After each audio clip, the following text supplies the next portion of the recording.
boss. Joey Pai na. Ayan, nakailaw green. Ano? Nag-green. Fans na tayo. Ayan.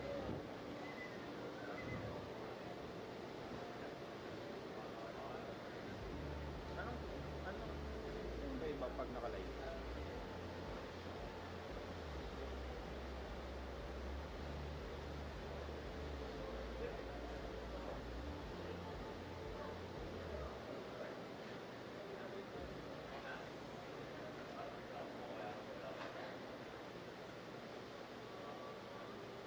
Pagtantaw pero ano naman clear. Ayun nga.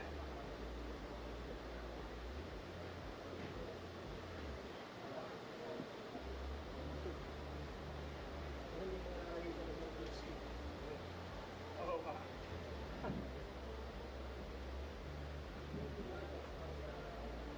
Kaya kulit yung beer ko sa ang beer ko yung ganda kayo sa... Hindi nga eh, balik yung malakas na. Diba? Ito ay tulog ko yung ato.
Anong kulay ng ilaw ng pari kapag ano, nakalive? Start it.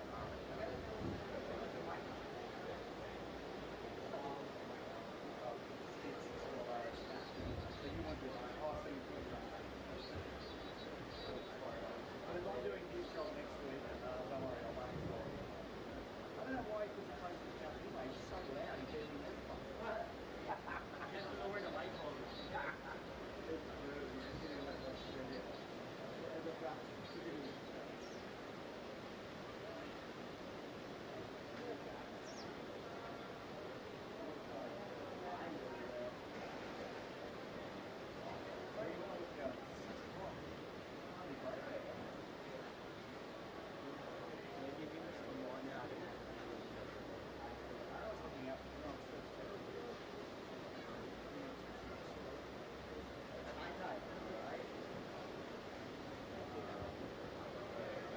Just trying to judge, it gets a little bit.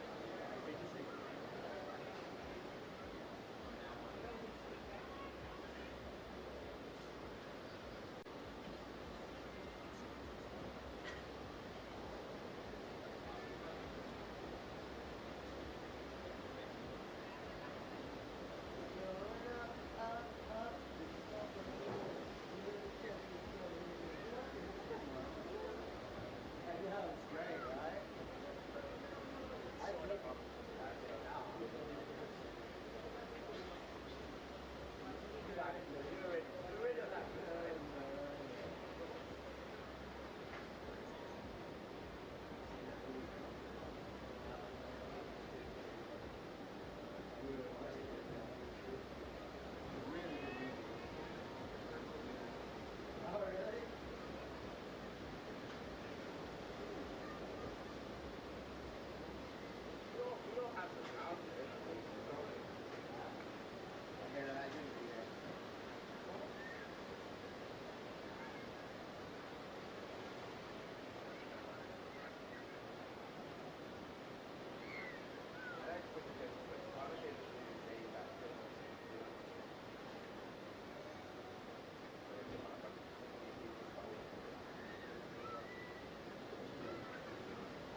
Pulokon talaga to eh.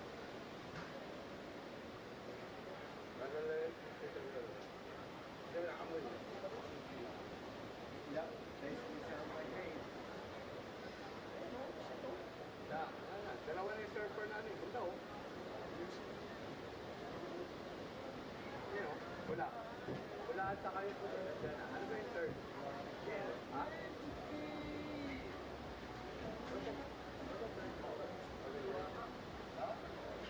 Red, blue, white on our street. Yeah, it is. It is, right? Yeah.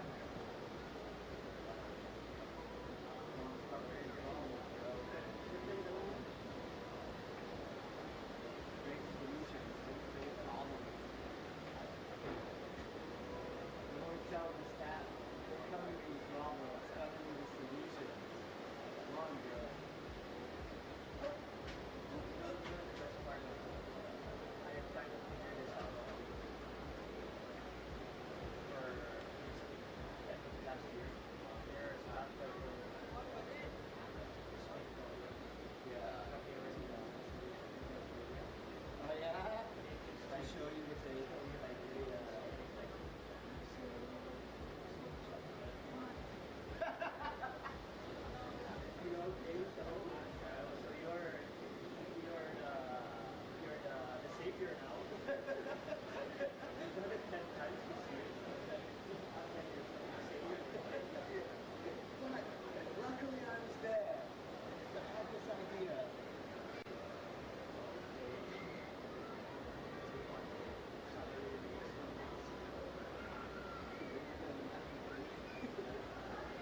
What a beautiful morning we have down here at San Juan in La Union, the Philippines, for what is the biggest day of junior surfing across the world. We are talking about the World Junior Championships. The top 48 juniors from across the globe are going to be battling it out to be world champions here. I am joined in the booth myself, Jessie Starling, by the incredible Di Wacko. Di, welcome to the World Juniors. Good morning, Jesse, and I'm super excited to be here for the World Junior Championships and to be back in the Philippines. And this is my first time actually be here in La Union, and it's a beautiful coastline, Jesse. Let's talk about that. Your first time here in La Union. What are you thinking? What are your thoughts so far? It's just like as I mentioned, it's a beautiful coastline. And, there's Point Break here, and there's a run corner. There's a little rights breaking. That's where I surfed yesterday, actually. So it's just nice to be here because in Japan it's super cold. Yeah, freezing in Japan at the moment. But right now we've got board short weather. We've got really fun waves, and what is shaping up to be a great first day of surfing. Obviously, like I mentioned, top 48 juniors across the world are here right now. Who have you got your eye on, Di? Who is really standing out in the heat draw?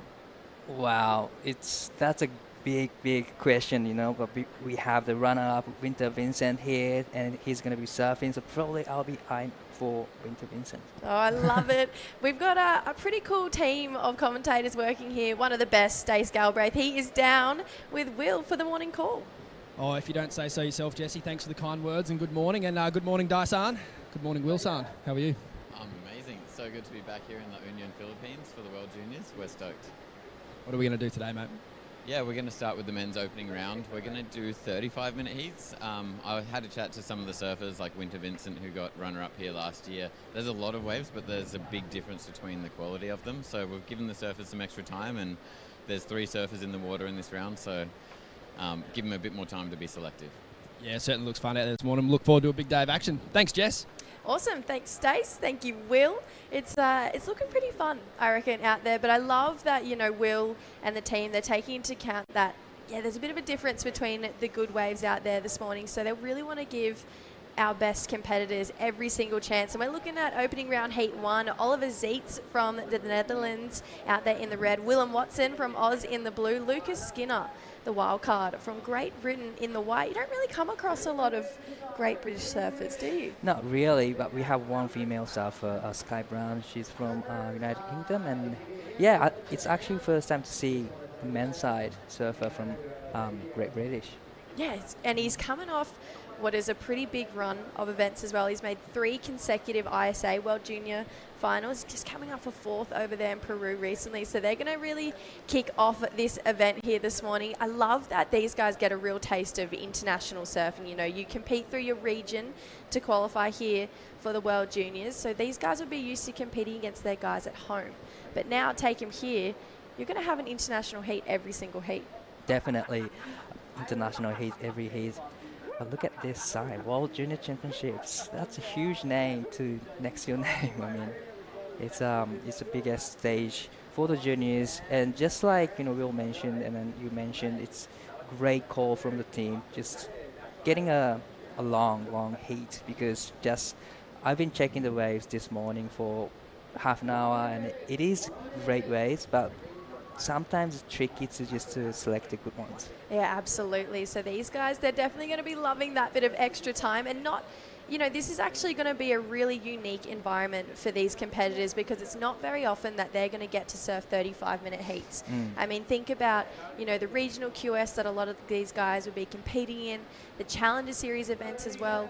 Most of them, more often than not, 30 minutes. Never really extended to that 35, except for a couple man-on-man heats on that Challenger Series level. So again, we're going to be testing our juniors here. We also, big thanks to our presenting partners, Whole Food and Magnolia. So we are just supported so much here in the Philippines. They are actually leading the charge for backing surfing in Asia. Right. That's a huge support from all the brands supporting this, it's the biggest event for the juniors. Well, that horn that you guys heard, that marks the start of the biggest day in junior surfing across the world. Ollie Zeitz, Willem Watson, Lucas Skinner, they're going to battle it out. So how it works right now, we've got the opening round. We've got 8 heats of the men, 8 heats of the women, all of them with 3 competitors in it.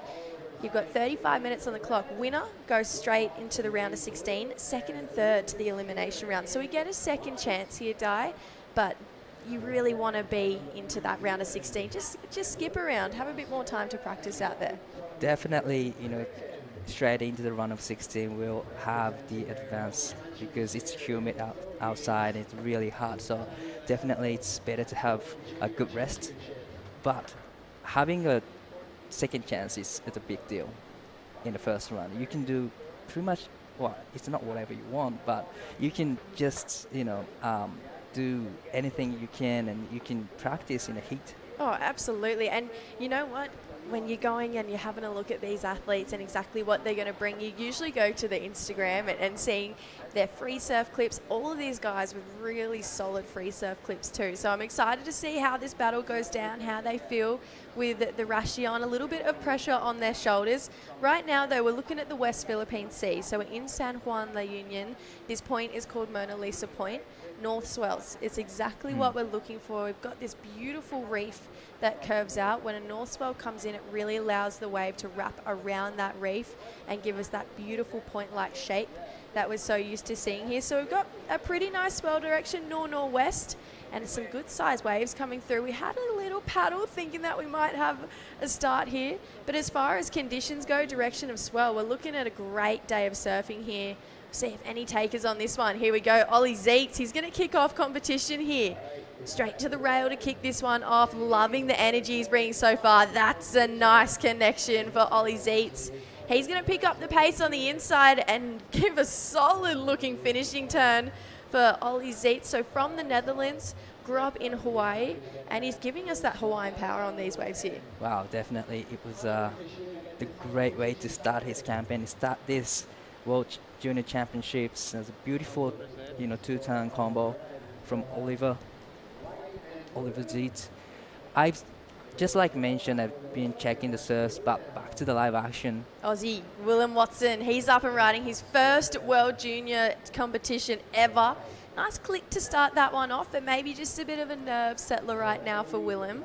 So he's probably going to reset off that one. But you know that you've competed, Di. You grew up doing the juniors. There's nothing like the pressure of that first wave of competition. First wave always gets me, but it is a really, nervous moment for the first wave. But Oliver did a great job, great two-turn combo. There's an outside section and there's an inside section, and making sure you hit that section really hard is giving you a great point, but that's exactly what he did. Great two-turn combo from Oliver. That's definitely a great way to start his campaign in this heat. Yeah, look at this drone angle shot. This is just that picturesque point break. It looks like a machine. Every single wave looks so fun. They run all the way into the rocks, and when it gets big, they actually run all the way into the beach break. So it's really cool to see how this point adapts. Just like mentioned, I've been checking the surfs. Let's take a look at these replays here, Di. Willem, Aussie, Willem Watson, just he's up and riding his first World Junior competition ever. Nice click to start that one off, but maybe just a bit of a nerve settler right now. To hit, but it's always to get quick start in a heat, especially in this 35-minute heat. There's plenty of time left, so definitely it wasn't the wave that he was looking for, but still it was great to have a quick start for him. Absolutely. So Willem having a great series so far on the juniors, coming in second on the rankings to qualify for the World Juniors. We're talking about the pressure of that first wave in a big competition. As far as it goes for a surfer like Willem Watson, this is the biggest of his career. So add that added pressure on Di. It's really cool to see how our junior surfers, these guys are under 21, rise to the occasion. Wow. I can't think how much pressure they're going to have in the first heat, representing their countries, and worldwide broadcast. Everyone's watching. So much pressure. So much charge, but so much support from these guys. Lucas Skinner, he's got an entire country backing him. You know, he is probably the most doubted surfer coming out of Great Britain. Think of some guys a little bit older than him as well. Stanley Norman, really incredible surfer coming from that part of the world as well. But talk about Japan being cold. It's going to be freezing in Great Britain as well. So this is a completely different climate for someone like Lucas Skinner. But it's a great condition and great weather for surfers.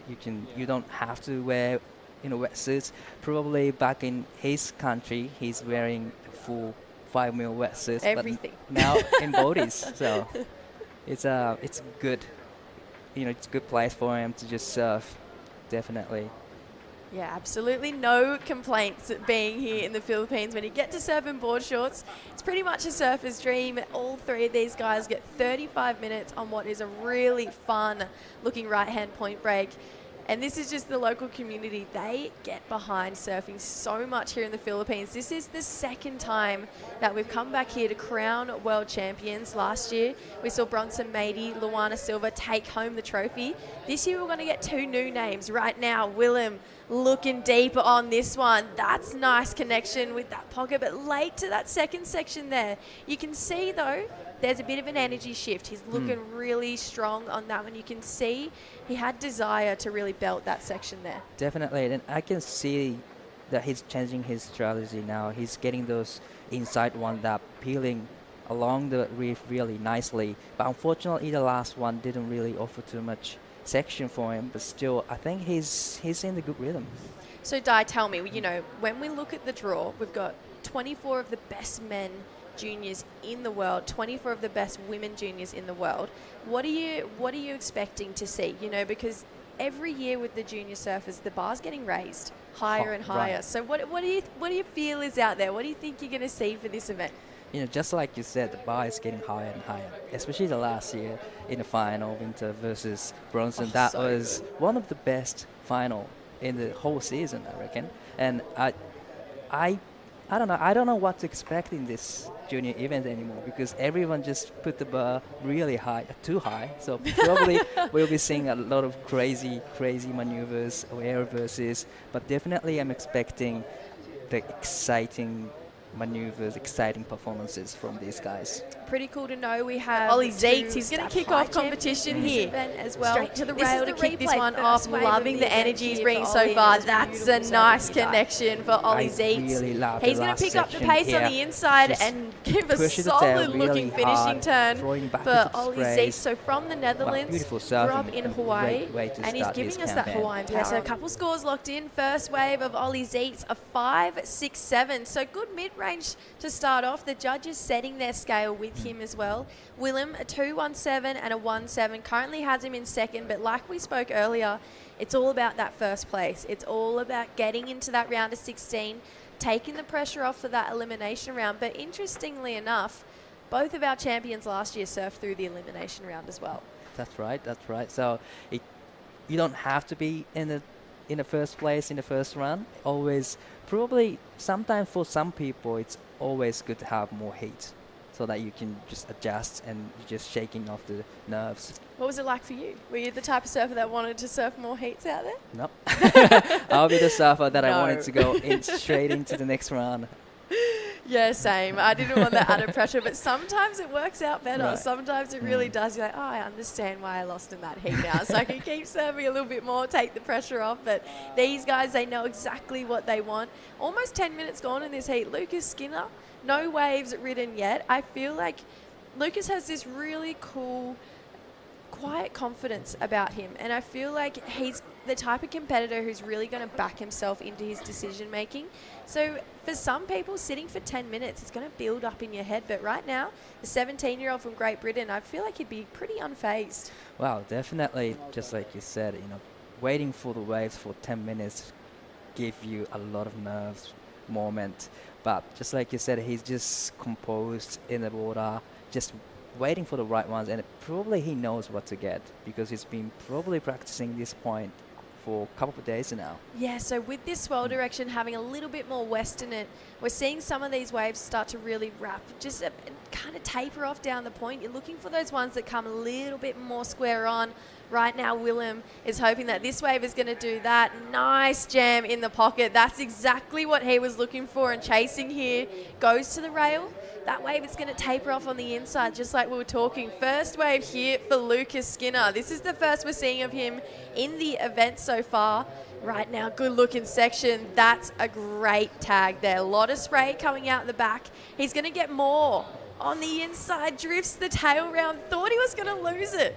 Regains there. So this heat is getting interesting now. All surfers with a really nice connection at least once on the wave here.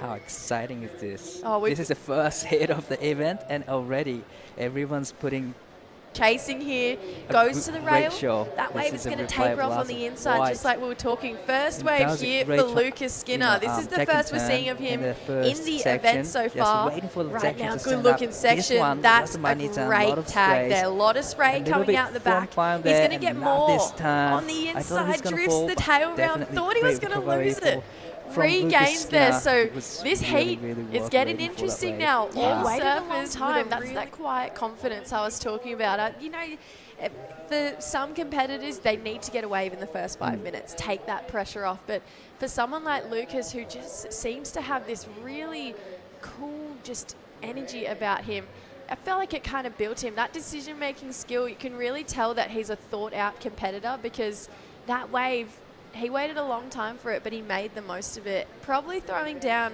some of the most interesting turns we've seen on that wave. We got really big hits, big drifts of the fins as well. Willem Watson on that last wave got his best of the heat so far, so a 383. That second connection was really nice, but just wave selection letting him down right now. Definitely. And I'm super curious about what Lucas is going to get for the first one, because it was 3-turn combo, but the middle turn was one of the check turns, so definitely how it's going to turn out compared to the first wave from Oliver. Oh, it's a big score. Wow. 667 for the first of Lucas Skinner. So that'd be nice to hear on the paddle back out here. And you got the highest wave score of the heat and the lead right now. So you can see we haven't even gone through 15 minutes of this heat yet. We've got 22 and a half to go. It feels like we're going to have a pretty interesting battle right now between these three surfers. I dare say we're going to see the leaderboard chop and change a fair few times in this heat. Definitely, it will be changing quite a lot of times.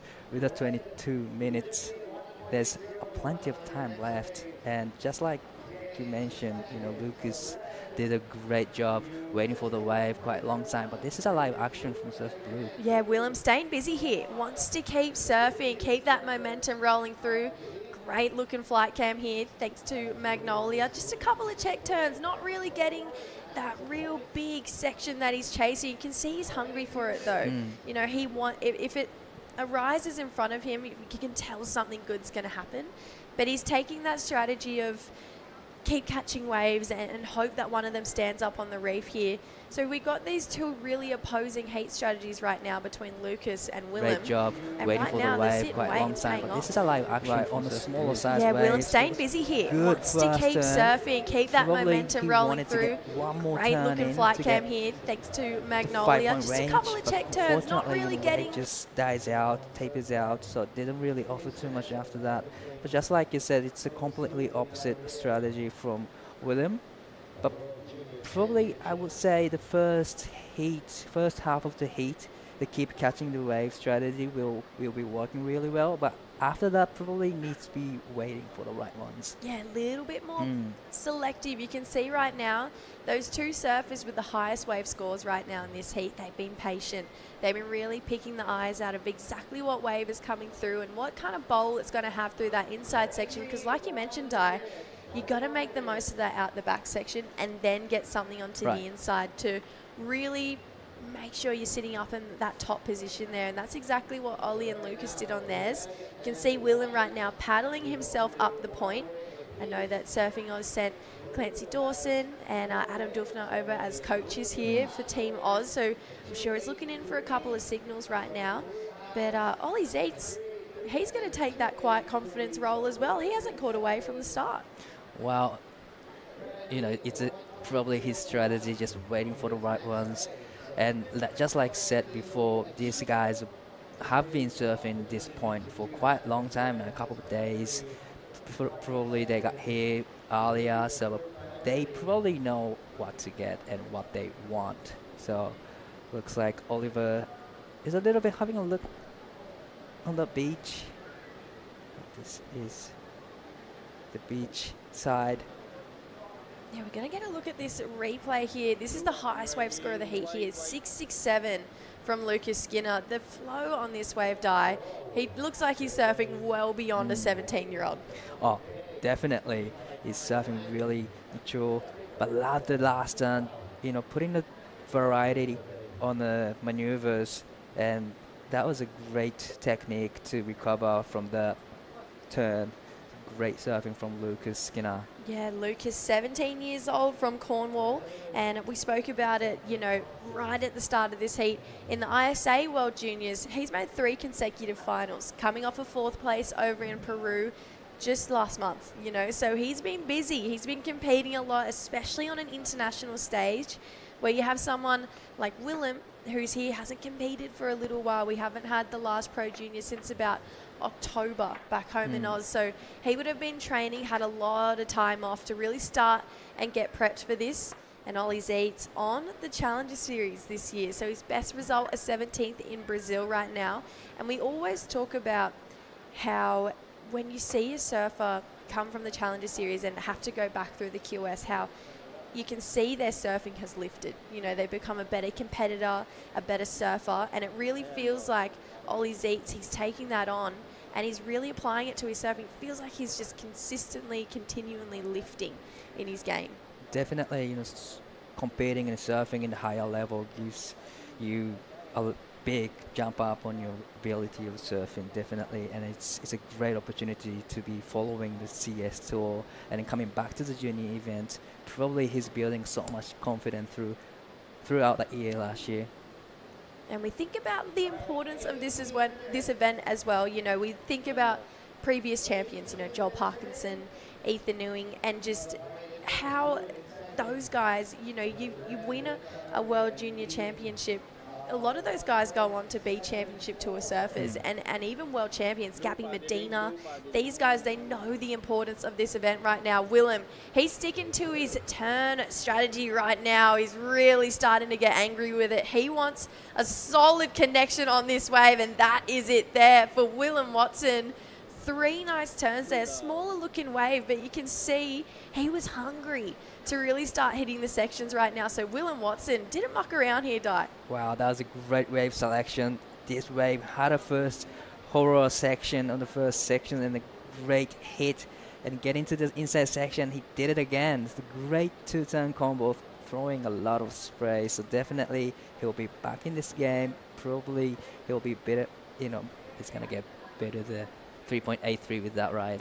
How is that when you're in a heat and you just want to hit it and you just get so frustrated because you're like, why can't I find a section? It just really starts to get under your skin, and you can see that start to come out in Willem a little bit. You can tell he wants to put a score on the board. He wants to showcase to the whole world what he can do. And even though it's a smaller one, yeah, you could just see the emotions really start to flow out of Willem there. Definitely. He's feeling it right now with the two great combo from the last ride. There's still plenty of time left, in this heat, 16 minutes and 20 seconds. So definitely he's going to get another attack on that wave. And not only have you spent a lot of time competing throughout your career, you've also spent a lot of time coaching as well, helping out a lot with this next generation of really strong Japanese surfers coming through. You spent a lot of time in Australia as well. If you're here, put Coach Di hat on right now, and you had a competitor here, and you're looking at heat 1 of the day so far with the situation at hand, what kind of strategy are you giving your athlete out there? Probably I'll give different strategy to each competitors because they have different personality. Based on that, probably the first strategy I would give is just stay busy in the first half of the heat, and then just if you get 2 or 3 waves, maybe 5-point range, and then just wait for the right ones.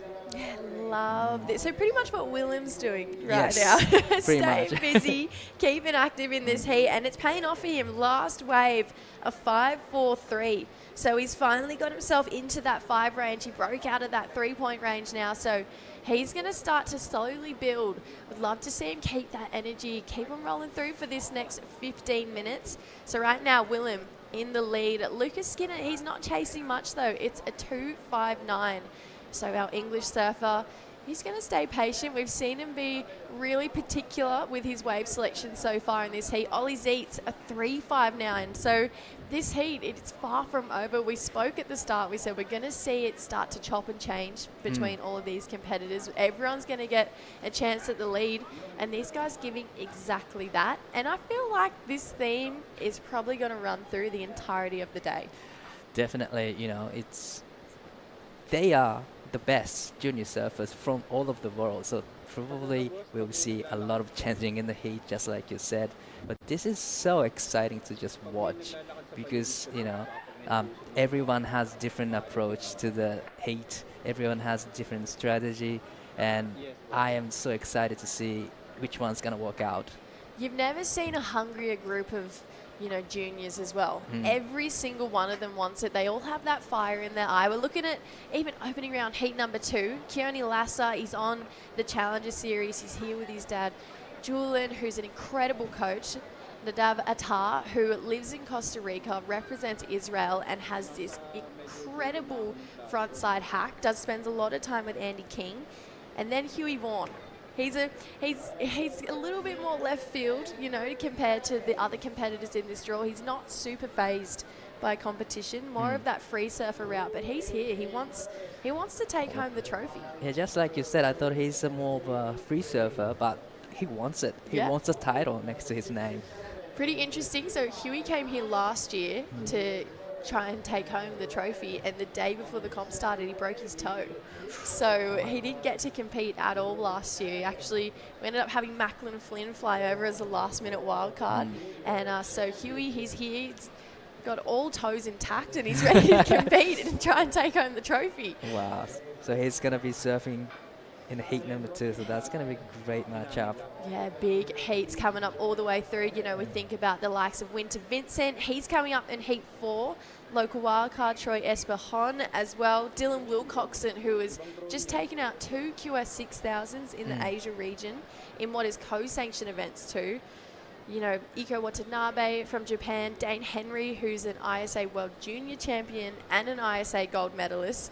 The talent in this stack of surfers is honestly probably the best I've seen. You think about every single one of these guys and the accolades that they have to their name.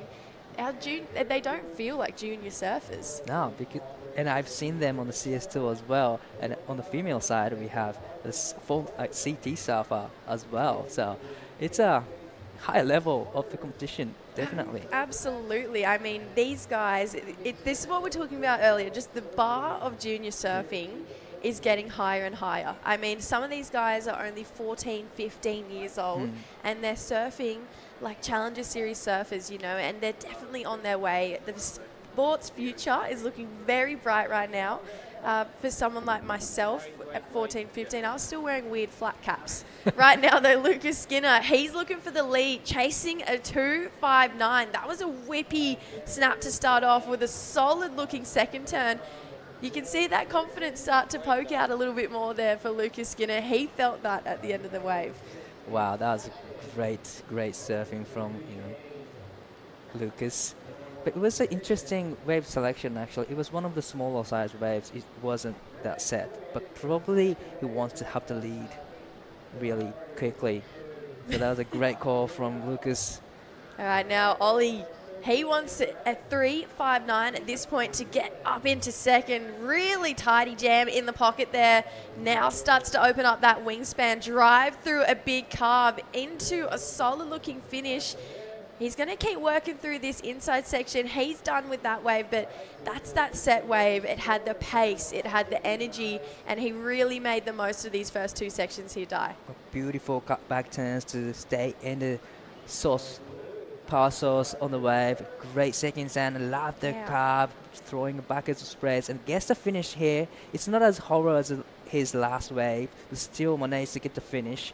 Definitely, it was worth waiting for. Oh, absolutely. Even that finishing turn, you know, it wasn't even a section, but he made something out of that. So he's surfing that wave up. I love the pace. I love the energy. I love the variety he gave us. And right now, you think about the entirety of the heat, 2 best waves has to go to Ollie Zeitz. You know, after that exchange, you're going to have to think he's going to be in the lead. Lucas Skinner locks in a 4.67. So last wave of Ollie Zeitz needs to be, well, 0.1 better than his first wave of 5.68, and I see it going there. It just had great tempo to it the whole way. Definitely, I 100% agree with that. You know, it's gonna be definitely on the 5-point range because it has the first vertical off the top, carves, and finishing turn. So definitely, it'll be close to the requirement. But it's there's plenty of time left. It's only 10 minutes left. So I think they're gonna change some strategy in here, especially, you know, Oliver. He was waiting for the second one for quite a long time, but now he has third priority. Probably he's gonna be looking for the smaller inside ones now. Yeah, keep building to that scoreline. So we're still gonna wait for that score to drop in for Ollie Zeitz. Right now, though, just past that 9-minute mark. So 26 minutes gone in this heat. And you can feel the nerves. They're going to start to build a little bit out there. But one thing I love is just the drive from every single one of these surfers so far. You can see, I mentioned it earlier, all of them are so hungry for it. And no one really looks too phased by the pressure and the big name of this event. You can see in the background there, the Basque Country surfers. They're starting to gear up. Keone Lassa representing as one of them. He's coming up in opening round heat number 2, but check out this number, 7.5. Wow. Last wave of Ollie Zeitz there, Di. It's huge number. First good range score of the competition, 7.50. He must feel really great right now. Oh, he's looking left. All right, Ollie Zeitz, backhand whip to start this one off and goes strong on that second one there. You said it, Di. He's going to start looking at those inside ones and just keep swinging with 2 other people out here at Mona Lisa Point. So let's take a look. Lucas Skinner now down to second, needs a 6.51. Let's look left here with Ollie Zeitz, Di. Wow, I didn't think there's a left here, but beautiful first turn and great second turn. It was one of the smaller ones, but still beautiful 2-turn combo on the left. I can see you eyeing off that left, Di. I know you love a left. I'm a goofy footer, so definitely love the left. I always look for the left, but always didn't think there's a left here.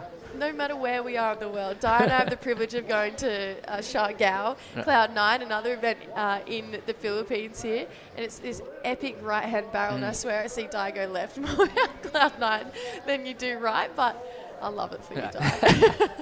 I'll go right, don't worry. Save the left for me. Yeah. All right, 7 minutes here. So last of Ollie Zeitz doesn't go into that top 2, just showcasing that powerful backhand that we see from him. Willem with first prio. He's pulling the prio card right now. So taking off on this one. Good looking wall ahead of him. Might taper off though. He's going to stick with it. Sticks to his rail, just really clean opening swoops. And that was a huge turn there, but unfortunately that nose got buried under a lot of foam there for Willem Watson. But you can see these surfers, they're all starting to really push each other to lift on those big end section turns. Wow, that's a great selection of the maneuvers from William because he knows that he needs a big number, 7.74. It has to be the best wave of the heat. So he just pushed it really hard. This is a replayable last wave from him. A couple of check turns.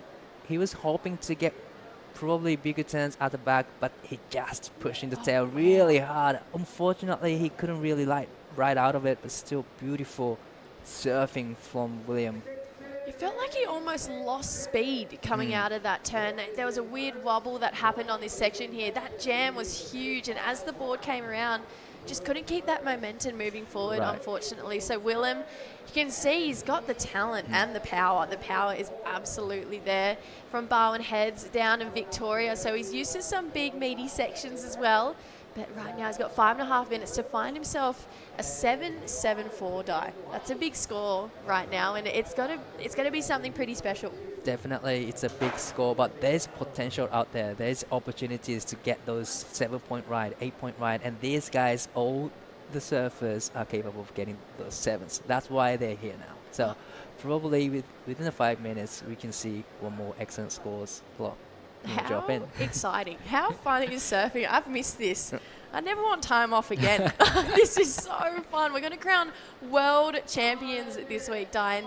You know, if you take home that trophy, you get a spot on the Challenger Series. You get a full ride, a full season on the Challenger Series coming up in 2026, which is potentially a spot on the championship tour. You know, these guys know the stakes right now, and they're fighting for it. Ollie Zeitz currently in the lead, finds a section, goes for the full rotation, but unfortunately just lands a little tail heavy there. So Ollie goes down. He's still got the lead right now. And, you know, you can think about how much energy these guys were feeling, but think about the nerves back home here, Di. Right. Beautiful attempt from, Oliver. Probably wants to get rid of the 5, 6, 7. Even though these two surfers need pretty good score, 6.51 and 7.74, I wouldn't say Oliver is in the safe place right now, because these two are capable of getting those 6 and 7s easily. You know what's so interesting as well? All of these guys pretty much still sitting in cruise control. You know, we've seen these guys lift so much. I'm excited to see this guy out in the water next. This is Nadav Attar. So he's going to be coming up in opening round Heat 2, like we mentioned, with Keone Lasser from the Basque Country and Australia's Hugh Vaughan. So this is going to be a pretty solid matchup. You can see Huey getting ready as well. And I feel like 3 really different styles are going to be coming up in opening round Heat number 2. Lucas Skinner with an answer back here, floats the first section. A lot of foam on the face there, so unfortunately wave selection letting him down. We've got another left. Di, look away. Wow, there's 2 left in this heat already. Wow, that's a lot. Goofy footed smiling across the world right now. 3 minutes to go here. Willem, he's chasing. You can see just that last minute rush for these guys to try and find this wave. You can see energy rises. There's almost like this frantic energy in the ocean right now. Lucas Skinner, there's a bit of foam on the face here, Di. Right. Nice floats. Come around the section, trying to get one more turn, and unfortunately the wave just shut down on him. Needs 6.51, so definitely he needs to have 2-turn combo at least. Here we go. Bowley section. Drifts the tail a little bit there. Starts to open up here, but just doesn't get through that inside section. You can just see how much these guys want it, though. I mean, the fire is deep right now. Let's see what went wrong here for Lucas Skinner. I'm loving the carve right here. Just pushing the sail really hard. Drifted. But unfortunately, again, the wave. It's just a wave selection, probably. His surfing is right there. Needs a 6.51. He's just pushing the limit, but just a wave selection, I think. In all honesty, I haven't actually seen too much of Lucas Skinner's surfing, but I'm really impressed by what I've seen so far. You can see just the way he opened up his arms through that carve and the body talk he's had, and just the way he drove through it. I mean, it's really cool. It's very classy, and I'm excited to see him compete again. How good is not getting knocked out in the first round? You get a second chance here. Yeah, we get to watch their surfing again, so that's exciting. So 1 minute 45 to go right now. Pressure's on for our British surfer Lucas Skinner and our Aussie Willem Watson. Willem chasing a 7.74, 6.51 is the requirement for Lucas Skinner. Ollie Zeitz is hoping that the ocean goes flat for the next 90 seconds. Loved to see, that call for 35-minute heats really start to transpire to this heat, because you have really noticed that there has been a big jump in the difference between the quality waves and the other waves coming through. So I think great call by the event organisers for the 35-minute heats here this morning. And it doesn't feel like a 35-minute heat because the surfing is too exciting, It's way too fun. 35 minutes flies by. So it's interesting, though, as a competitor, it's quite tiring, 35-minute heats by the time you get to the end. So definitely. We'll see the men's compete all 8 heats, and then we've got the women on standby this afternoon, so potentially more action rolling through. Ollie Zeitz, 45 seconds here. He's going to play defense. Goes to the rail, back to the power source. A little look out the back. It's never exciting when you see the competitor do that. You're like, oh, it's not going to be a good end to the wave. So just a bit of defense right here for Ollie Zeitz. All eyes out to the back. Hopefully we get another wave come through for Lucas and Willem. Love to see one last showdown, but it's looking a little bit quiet out there right now, Di. Yeah, it looks like there's nothing on the horizon, but definitely I want to watch one more wave for each surfers. But with a 10-second, I don't think there's going to be one more wave. What a way to start the competition here for the World Junior Championships 2026. That was a big heat number 1. We've got 7 more of those. Stay tuned, guys. WSL World Junior Championships is coming right back. We'll see you soon for opening round heat number 2.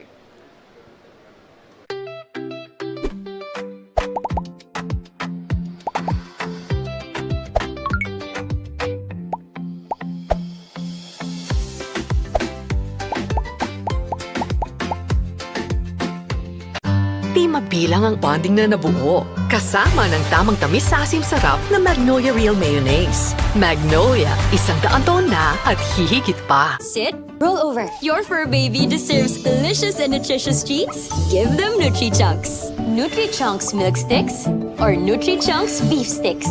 Fortified with essential nutrients. Nutri-Chunks dog treats. Love in every meal.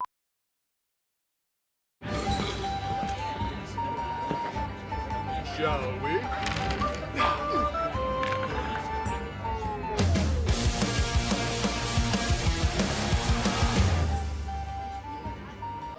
Excited because guess what? We are crowning world champions this week here for the WSL World Junior Championships presented by Purefoods and Magnolia. It's been a big morning so far. We're 1 heat down and we're looking at a solid heat number 2.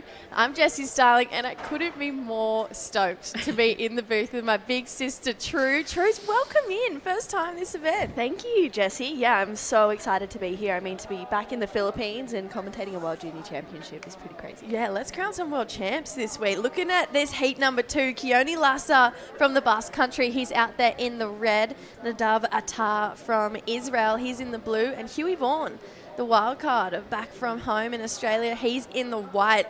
Stacked heat number 2. How's this is the opening round? You know, look at the talent we've got in this heat. It's pretty inspiring as well. I mean, we look at, you know, the amount of people and the as you said, Jessie, the amount of talent in this draw, and we go, wow, we've got some definite future world champions coming up as well. I mean, it's pretty insane. Huey was supposed to compete in this event last year. Unfortunately, broke his big toe. Yeah. So right before the event was supposed to start. So it's nice to see him in the Rashi and, you know, hopefully getting a good start for the 2026 World Junior Champs. Yeah, Keone Lassa, he was competing here last year as well. He's here with his dad, Julian. Huey's going to kick us off for this heat, 35 minutes. Bit of foam on the face here right now for Huey. And he does what he does best, go to the air. So gets a little stuck on the rotation here for Huey, but can't expect anything less on his first wave. Just a little bit of a warm-up, Jessie. He's going, you know what, 35-minute heats, that's a lot of time. And he's like, I'm just going to play around with it. I saw him surfing for a long while yesterday. His dad, Vaughnie, was over there filming. So he's been putting in the hard yards. He's been here before. He got a fair bit of practice time in. And now, as well, he's been here for the last couple of days before the event, warming up, you know, getting to know his competitors, also getting to know the lineup. It's a tricky wave out there here at Mona Lisa. It's really fun, although it does have a couple of dead spots. So making sure that, first of all, you're able to preempt those, and then, you know, make sure your board is really working through that too, and then those turn selections become really important. Oh, Di would be licking his lips right now. Looking left here, Keone Lassa connects but goes down with that first turn there. So a couple of lefts starting to roll through here. You know, every wave around the world has its own little idiosyncrasies. Mona Lisa's got a couple as well. So you really want to look at those waves that are coming that little bit more straight on. So we're looking at the West Philippine Sea. We've got this beautiful reef out in front of us, and when we get these north swells, they really start to wrap in around the point, and that's when we get to see Mona Lisa in full force. We've got a little bit of west filling in today. So there's a little bit of west in the swell, which is making some of these waves taper off down the line a little bit and make it a little bit fat. So these guys are going to be really chasing those waves with more north in it to really just start to push back at them, have some nice bowls. And Ollie Zeitz found a couple really good looking ones in that last heat. So I'm sure we'll chat to him shortly. Backhand attack here for Keone. Goes up and into that first section. Just kind of, like we spoke with Huey, putting the feelers out there. Settling the nerves. We spoke about it. I spoke about it with Di. He said, I used to hate my first wave in a heat. I had so much pressure on my shoulders. I know it's a little bit different for each and every competitor, but yeah, right now just settling the nerves here. I've never seen Nadav compete before, but I'm looking forward to see his strategy in this heat. Yeah, me too. I'm really excited as well. He spends a lot of time in Costa Rica, so getting to know those waves, and also it's such high quality over there. It's so fun, and coming here to the Philippines as well in La Union, it's really cool to kind of see how these surfers adapt and see where their surfing takes them really. And I feel like for Nadav, I'm really excited to see what his approach is going to be like in this heat. Yeah, right now it's sit and wait. Someone else who had a little bit of that sit and wait approach, but it paid off for him, is the winner of that last heat, Ollie Zeitz, who's chatting with Stace. Thanks very much, Jesse. Ollie, what a way to start your campaign here. Yeah, super stoked. I mean, I got that start at the beginning, kind of snuck one underneath everyone, and then just waited with priority and picked the wave I wanted.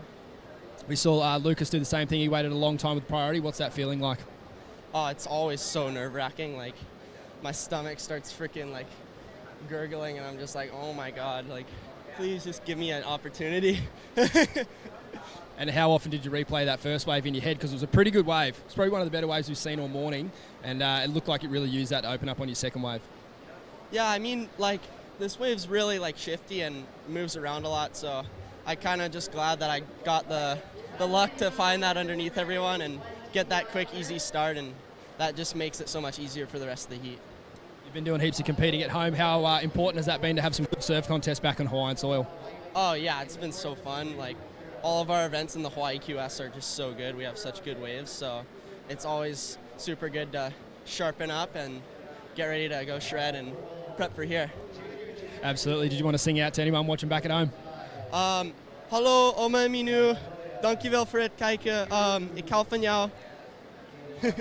Awesome. Thanks, Ollie. Thanks, Jess. Oh, cheers, Stace and Ollie. That was cool to see a bit of insight there. And, Di and I were talking, it's so much pressure. These guys are competing for a world title, a junior world title. So talk about, being at the high end of your league and the high end of your sport. These guys are the best juniors in the world. And Ollie Zeitz just taken down two of them already in the opening heat of competition here. We look at, we're just talking about Nadav. He spends a lot of time in Costa Rica, like you mentioned, just spent a lot of time training with Andy King. What a way to warm up for an event. Yeah, wow. He is one of the top tier coaches in the sport. He's coached some of the best in the world, and I feel like to have someone like that in your corner, it would be such a huge confidence booster coming into this event and being like, okay, my preparation is on point. I have the right support team behind me. Now it's time to just let everything come together and flow. Last time we saw Keone Lassa in a big stage competition was over in the Brazil Challenger Series, where it came with a 9th place finish. Best he's had on the Challengers so far. Like I mentioned earlier, works really closely with his dad, Julian, who has a pretty sharp team of athletes on that Challenger Series. We think about the likes of Teresa Bonvalot, Leilani McGonigal, Keone himself. It's a cool community for Keone to consistently be around, all these top tier athletes, and he's starting to really translate that into his own.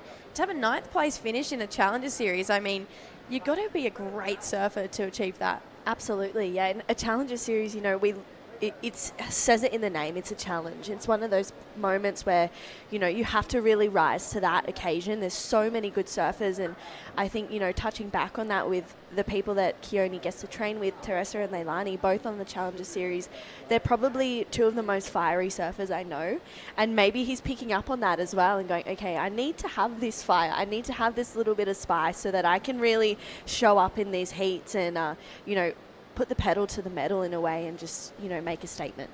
I've just had a full memory. You've competed here before. Yeah, I have. What's it like to be out? Actually, we'll check back in with that in a second. Huey, he's looking here right now, wants to start to put a big score on the board. Gets a little stuck on this first section. He's got room here. Solid looking second turn there for Huey.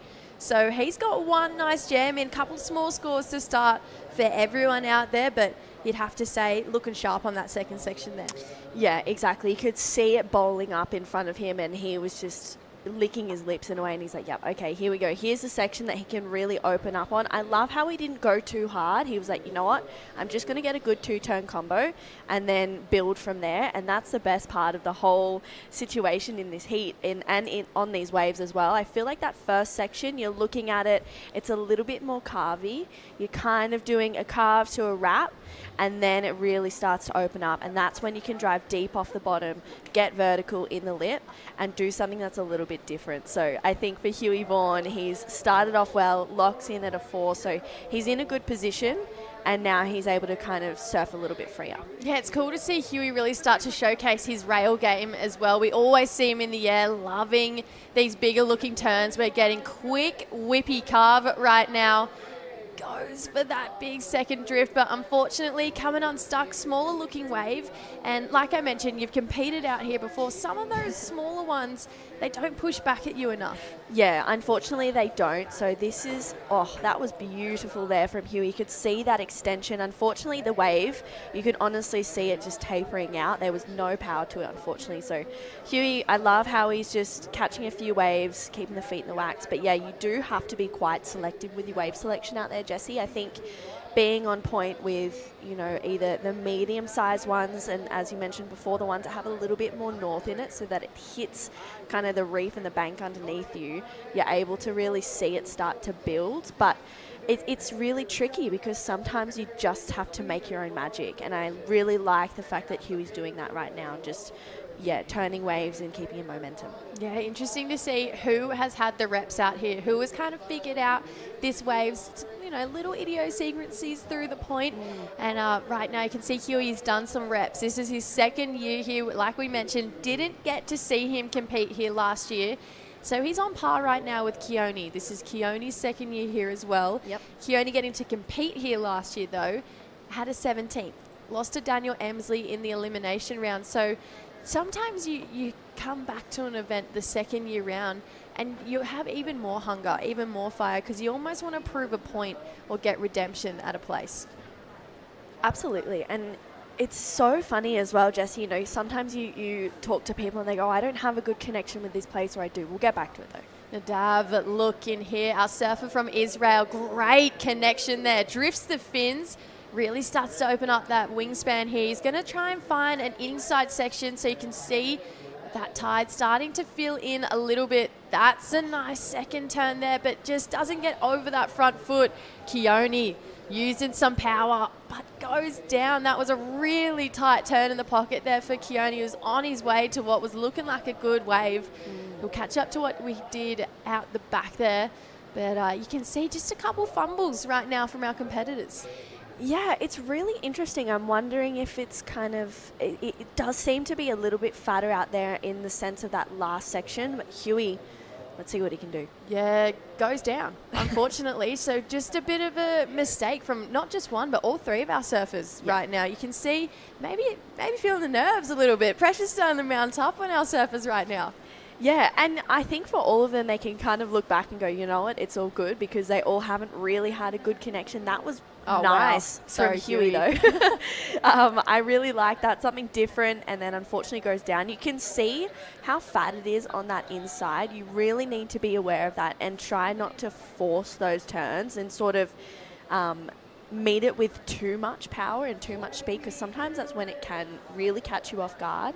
But yeah, I loved how Huey just went for something different at the start of that wave. But for all those three competitors having those incompletions, they're all still sitting in the same similar position at the moment. So no harm, no foul. Yeah, I'd love to see what Keone did on his wave out the back, because he was looking really sharp as well. Once he came through to that inside section, he's got such a powerful backhand. I mean, when he really starts to open up, and you can tell when he starts to back himself and have confidence in his surfing, he has this really gorgeous, graceful line that he draws. And he's actually one of probably my favourite surfers to watch when you see that confidence start to filter in for Keone. Yeah, for sure. And I think as well, when you see the goofy footers on this wave, they can kind of draw a different line and sort of come behind the section and up into it a little bit tighter in the pocket. So that is maybe a bit of an advantage. Well, definitely, I think, an advantage for those goofy footers. And for Keone as well, as you said, Jess, he's got that beautiful style. He's got that really great drop knee sort of... I love just how his approach into those bottom turns. He gets so low, almost like he's touching his rail. And it's exciting to watch because it looks effortless. All right, scores starting to drop in. So last of Keone at 377, so improving, but only by a small margin. So these guys want to start to drop some big looking scores. I'm excited to see what that last big air reverse is going to land at Huey. It was in a really clinical part of the wave there, so he's going to try and build on this 4 and 3 that he has in his lineup right now. Last of Nadav, it's a 267, so still just some small scores, waiting for someone to really break out of this 4-point range here. Starting to lock in right now for Huey. He might just do it. It's a 4.83, so it just comes a little bit short. So scores are in, 15 minutes down, and it feels like our competitors are probably going to have to hit what is essentially a bit of a reset button right now, because it's too close for comfort for all of these guys. Yeah, it really is. And I think a pair of 3s and a pair of 4s and a World Junior Championship level is not what you're expecting. Let's see if Keone can break out of it. Good looking speed here, jams and gets the completion. So that's going to be a bit more confidence here for Keone, but you can see just a bit of frustration there. Really wants to connect with a section. Similar energy that we saw in the last heat for Willem Watson. He had this desire, this urge to really connect with a big section there. Keone looking like he's got that same hunger in his eyes, but yeah, he's just got to find that wave that's got to bend back towards him. So love them catching heaps of waves, but wave selection letting them down a little bit. Yeah, it is. And I'm also, looking at it and kind of looking at the waves that they're catching and maybe the opportunities that are coming through. Maybe there hasn't been too many of those waves that we saw in that last heat. So let's see. I mean, he's flying down the line. Unfortunately, that section, you can see it crumble. So he wasn't really able to get up and over it with maybe something a little bit different. But he needs to be on his feet and just turning some waves, getting into the rhythm. It might set him up in a good position. So that was still really nice, and it's kind of a good foundation to see the type of surfing that is expected of Keone Lassa throughout the rest of the event. Yeah, on your screen right now, Connor Donegan, he's coming up in that next heat against Lennox Smith and the local boy, Toby Espejon. So one of our local wildcards will be in that opening round, heat number 3. Looking forward to seeing the beach really get around the local wildcards. All the locals start to flock down. Yep. And they really want to support their Filipinos. Last of Keone, just a 2.67. So nothing, a 2.6. So nothing really out of this world. But you know what's cool is that you can really see how much these guys are looking for and wanting it, and it's cool to be able to pick apart their heat strategies on such a high level, because these guys have set that bar for themselves just by their talent, just by their previous results. So yeah, these guys, I'm looking forward to seeing it when they really can connect with this wave. You can see the beach really starting to fill in now, though. This is what we were talking about. Those locals, the Filipinos, they get behind their Filipinos. They absolutely love supporting each other. And get ready to see what is going to be a very busy beach for that heat number 3 and 4. Pretty sure we've got back-to-back wildcards. Yeah, the brothers going back-to-back, Toby and Troy. It's so cool to see the support from the Philippine surf community as well coming down here. And as you said, Jessie, to touch on it, you come into these World Junior Championships with sort of an expectation of how you want to surf. But I do feel like with these opening round heats, no one really loses. We don't lose anyone after today. Yeah. So it's like, you know what? Go surf. Obviously, you want to light it up and do your best, but it's okay, because you do have another opportunity tomorrow in those elimination rounds, and I think that does really lift a lot of pressure off these surfers. All right, Nadav, having a look at this one. Beautiful roundhouse cutback here. Really swoops in the pocket. He's going to get more through this inside. You can see he's trying to build momentum. That's a good looking section there. Capitalize on it as well. back to his rail here.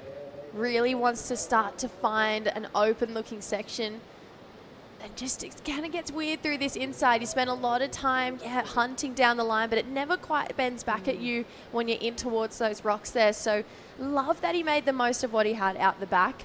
And feels like that's going to be a step in the right direction here for Nadav. Yep, agreed. And I think as well, you're looking at it, surfing this wave, and from experience surfing here, I do really feel like it's one of those waves where you have to focus on what's in front of you, surf the section, not the wave, and just hit the points when you can. Here we go. Good looking wave here for Huey. Swoops back all the way. Unfortunately, shuts down the line there. So, this wave has got a lot of different personalities to it. It can break wide, it can break deep. So, just trying to find that line that you're trying to draw. It can get a little bit tricky, but when it's on, it's such a fun point break. So, a couple of scores to lock in. An interesting one there for Nadav. Yeah, definitely. I'm intrigued to see where this score is going to go for him and how it's going to fit in the lineup. I think he's been, pretty quiet in this heat, just over 15 minutes to go. So he's waited about 20 minutes and he's only had those 3 waves. So it's sort of a good space because a lot of these junior surfers are used to surfing 20, 25 minutes. So 35 minutes is going to feel like a complete luxury. So he can kind of start over right now if he feels that he needs to. But hopefully on this next one, he gets those sections that really lights up. And this wave is really fun. You can actually get those inside bowly sections where you can, if you stay tight in the pocket, you can really start to unleash and let your fins fly a little bit where you can. So hopefully Nadav starts to find one of those. Best wave of his heat drops in for Nadav, 4.33, so he's creeping up close to the lead here. Needs a 4.51 for the lead now, so only small scores. Keone, a 5.06 is what he's chasing. You can see he's changed his strategy. He's sitting a lot more down the line right now, and maybe, he's getting a bit of guidance from his dad, Julian, but you can tell that he's done the reps out here and he knows exactly what he's chasing because we've gone from seeing him catch lots of waves to being a little bit more selective, and it feels like we got one to catch up with him because he just dropped in a 4.27. So now, what's that? 4.57 for the lead. It's getting close. It's the battle of fours right now. Yeah, it really is. It's starting to creep up on Huey a little bit. They're starting to nip at his heels. They're getting a little bit louder. So a 4.57 for Keone is not, it's not a big ask, but it needs to be his best wave of the heat so far. So for him, he needs to find himself on maybe one of those bigger, medium-sized waves that hits that kind of bank and that reef a little bit better. So we'll see. It feels like it's tricky right now in regards to maybe the wave quality, and those good ones haven't really started to shift through the lineup just yet. But hopefully in the back part of this heat, we'll see it light up a little bit. And for Nadav as well, seems like he's just remaining really composed, and he's like, it's all good. I've got that 4.33. I only need a 4.5 now. I'm not stressed. The wave's going to come, and that's when you really start to get in rhythm with the ocean, in rhythm with yourself, and that confidence as well. Huey obviously broke the internet a couple times last year with some crazy flips in the air in some wave pools, especially that one over there in Texas. He's really just set this new standard for himself. When you become the or one of, if not the best aerialist in the world, you think of people like Matt Miola, his brother Joel also winning Stab High as well. It feels like Huey keeps lifting and he's chasing this free surf world, but it's cool to see him back in a jersey. I love seeing Huey competing. It feels like a completely different version of Huey, but also the same. It's really... It's weird to see him lock in. Yeah. It's really interesting because obviously, we see him a lot in those wave pools. We see him mainly just go to the air. So now we're seeing that rail game, and you get reminded like, oh yeah, that's right. Huey's rail game is incredible as well. He's got that really beautiful hard carve. He's got those kind of whippy snaps on lock. So I think seeing this different side of Huey, this more traditional competitive side, is really exciting. So I'm wondering how, coming into this event, if it's changed at all, if his preparation into this event is different to how he would prepare for some stab high events. Yeah, I know he was training a lot with Johnny Gannon up on the Gold Coast, leading up into this, spending a lot of time just getting physically strong. Yeah. Obviously spends a lot of time surfing with his brothers, youngest of 4. Actually know his little niece Vesper is watching on right now as well. So I feel like Huey, he spent a lot of time just kind of being around good surfers and strong coaches, and you can tell that Keone's done that with his dad and being around Leilani and Teresa and Nadav, working with Andy King. You know, all these guys have had really similar preparation for this event, and now it's time to put it in play. You know, it is. It's really time to start opening up and showing us exactly what you've been doing in that off season. I feel like each year we're starting to see the level elevate more and more in regards to, of course, the talent in the draw, but then also the support team. You start to see some pretty big names come in, and you go, okay, well, Andy King, he's supporting Nadav. You know, you've got Vaughnie, who was on the seat, like traveling for the championship tour this year as well with Joel. So there's so many, you know, there's so much that's elevating around them. It's really allowing these competitors to just lift their level within themselves, and then also just showcase that on the big screen too. And I mean, where these men and women, there's a World Junior title on the line. That is pretty incredible, and you start to think of all the amazing surfers that have, you know, created history doing that. Andy Irons, Joel Parkinson, Isabella Nichols, Ethan Ewing, all of them have gone on to the championship tour, won CT events, maybe even won some world titles, potentially more world titles to come from them as well, you know. So it's really inspiring to see that. Yeah, I cannot wait to see what this event has to offer. Who is going to take home that trophy? Is it this guy Nadav? Goes for a big layback, unfortunately goes down there. A lot of white water on those end sections. It starts to come from both ways. You know, we see this water really build up into that end section. Unfortunately getting the better of Nadav on that one there. So 9 minutes 40 here. We've got everyone in pretty much the same realm. Highest wave of the heat so far, with Huey being a 4.83. And right now, one of our local boys, Toby Espejon, with his brother Troy next to him. What do you reckon the dialogue's going down? Just hit it? Yeah, hit the lip. Light it up. I think for sure. I mean, a lot of these Filipino competitors, they would be surfing here a lot, and having so much support around them. They really thrive off that support, the loud, the energy, the yelling, you know, the whistles. That really fires them up. I think a lot of John Mark Chukong Maramar, as soon as he hears those people on the beach and that support, oh my God, yeah, you see another level. So I'm really interested and excited to see Toby and Troy hit the lineup and what they're going to do, because they are the underdogs, the Filipino wildcards in this event, and they're, you know, talented in their own right, but definitely the underdogs, and I love a good underdog story. Oh, me so too. I'm excited. Yeah, looking at the women's wildcards, we have Kathleen Casals, we have Mara Lopez flying the flag for the Filipinos here at La Union as well. And we think about La Union, San Juan, Mona Lisa Point in particular, pretty big part of the Philippine surfing world. You know, they've got their first ever championship tour surfer from the Philippines come from La Union, being JR Esquivel on that longboard tour, and he's really setting the standard to get more Filipinos on that championship tour as well. And we're going to actually add some people to the championship tour after the World Juniors with a longboard international QS. So we've got plenty of action coming up here at La Union for, what is it, 2 weeks now? Yeah, 2 weeks of surfing, Yeah, 2 weeks of champions, of world titles. It's going to be, yeah, there's so much going on, and I think that's why this community thrives. It's such a surf town. Everyone is, you know, so excited to have so many incredible competitors and people here, but they're such frothers, for lack of a better word. You know, they love surfing, they love being out in the water. You see a lot of longboarders out on this wave as well, just doing things that you didn't even think was possible. And they're really starting to break the boundaries, and, you know, Filipino surfing and the surf community is rapidly growing.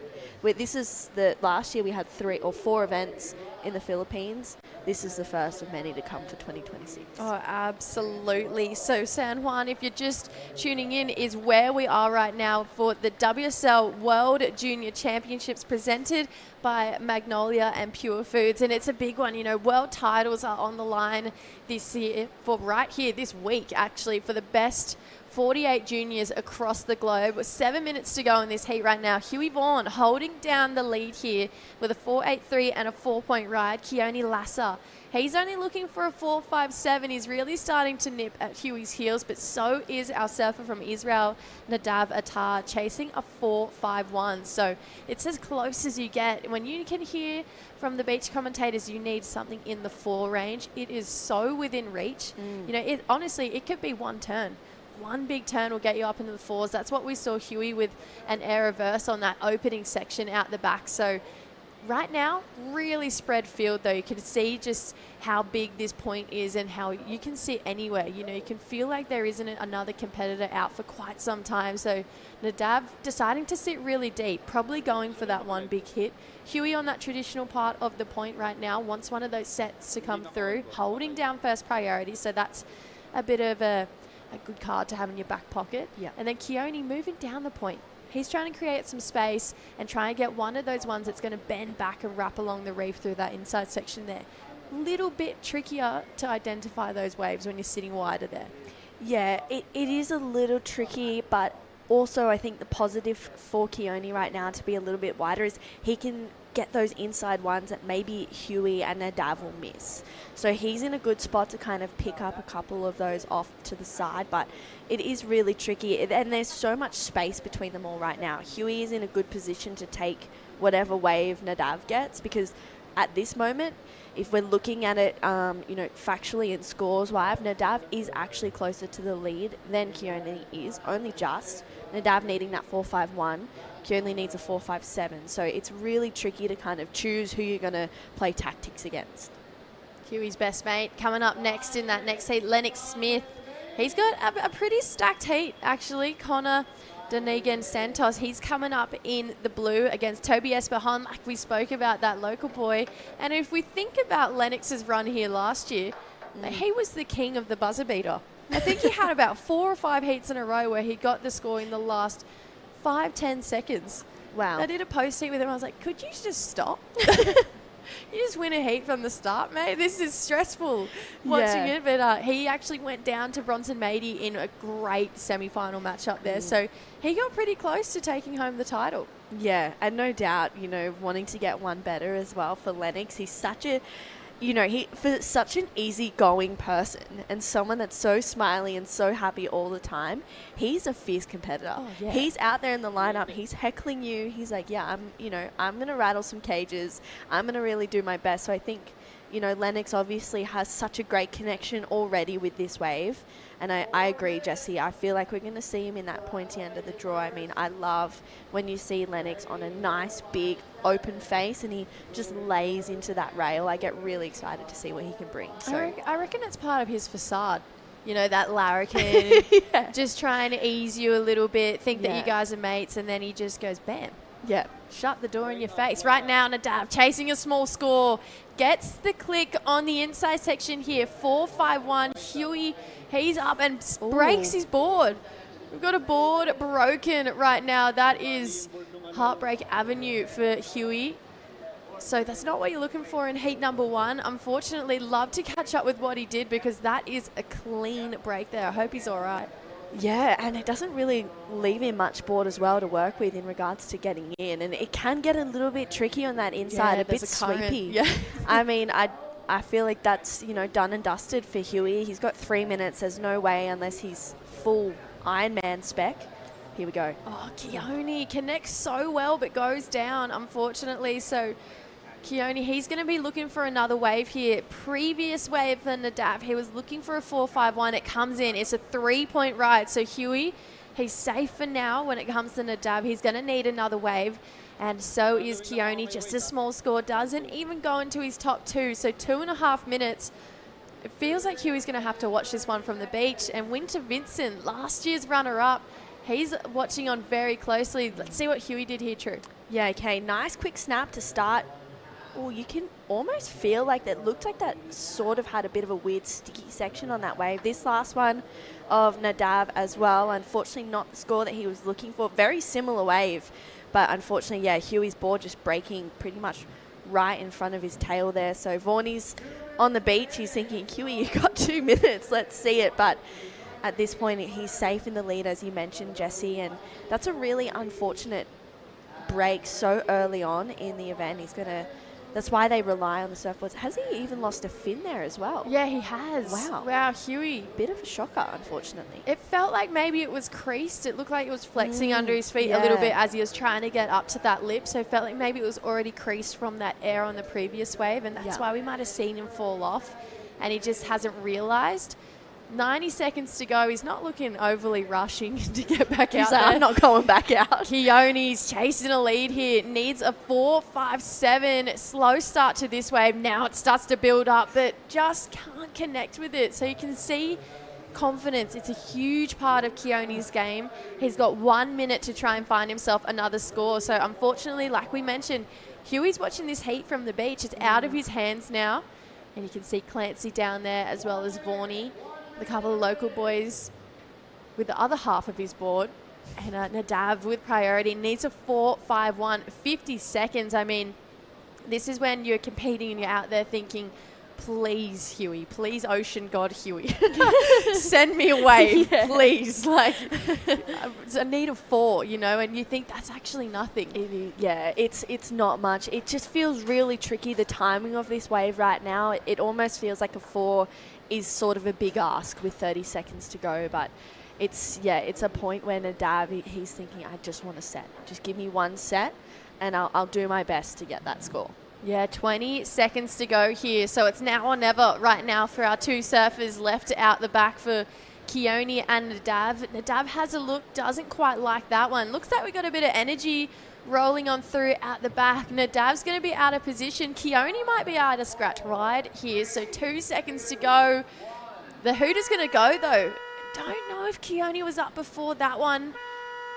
Wow, it was a great looking turn. We'll just try and get some confirmation of whether or not that was just up before or after the Hooter here. It has to be a 4.57 if it was. Just waiting to see if the head judge is going to lock that one in. So we're going to take a look at the replay and probably come back to you guys after a break with the results of that heat. No, we're not. Just kidding. Replay here for Keone True. Oh, that was really, really smooth. What a great turn from Keone, but it's looking like it was after the Hooter, unfortunately for him. So a great confidence going into that elimination round. Yeah, results are in. Huey taking the win here. We're going to keep rolling through and have a look who is going to make the round of 16 and coming up in opening round heat number 3 right after this quick break. Di mabilang ang umagang pinasigla kasama ng Magnolia Pure Fresh Milk at Magnolia Chocolate. Magnolia, 100 taon na at hihigit pa.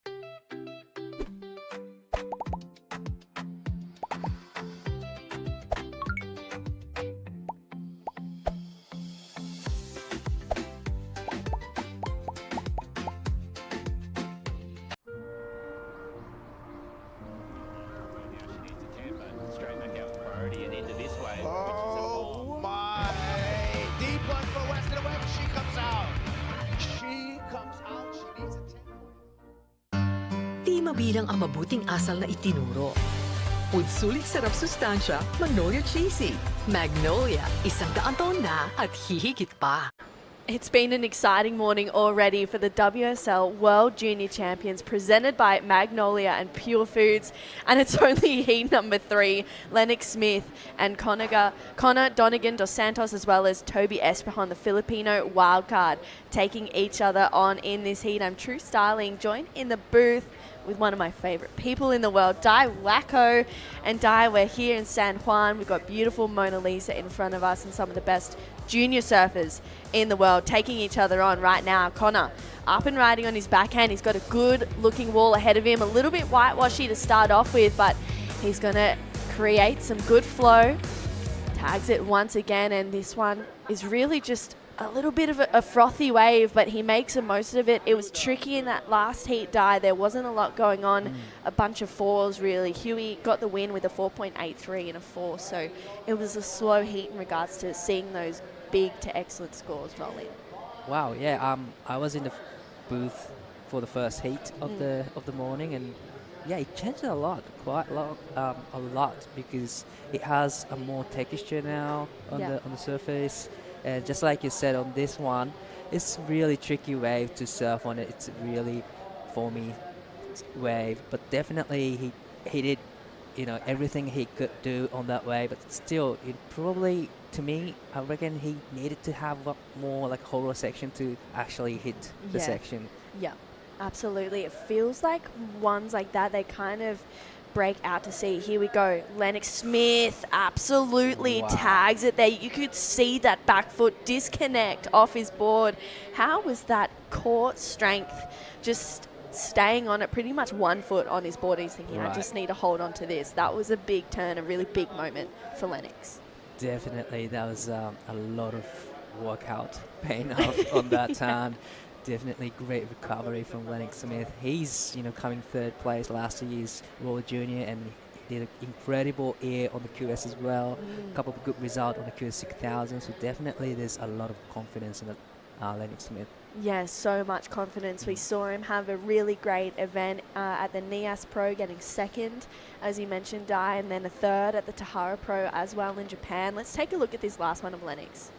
It's a good wave. Wow. It's only one section to hit, but definitely it was one of the big maneuvers I've seen this morning. So definitely only one turn, but definitely he'll get a good score for that turn. But look at how he pushes the tail really hard. 1 foot back foot actually came off. Yeah. But I'm not too sure how, but he did a great job to recovery from that turn.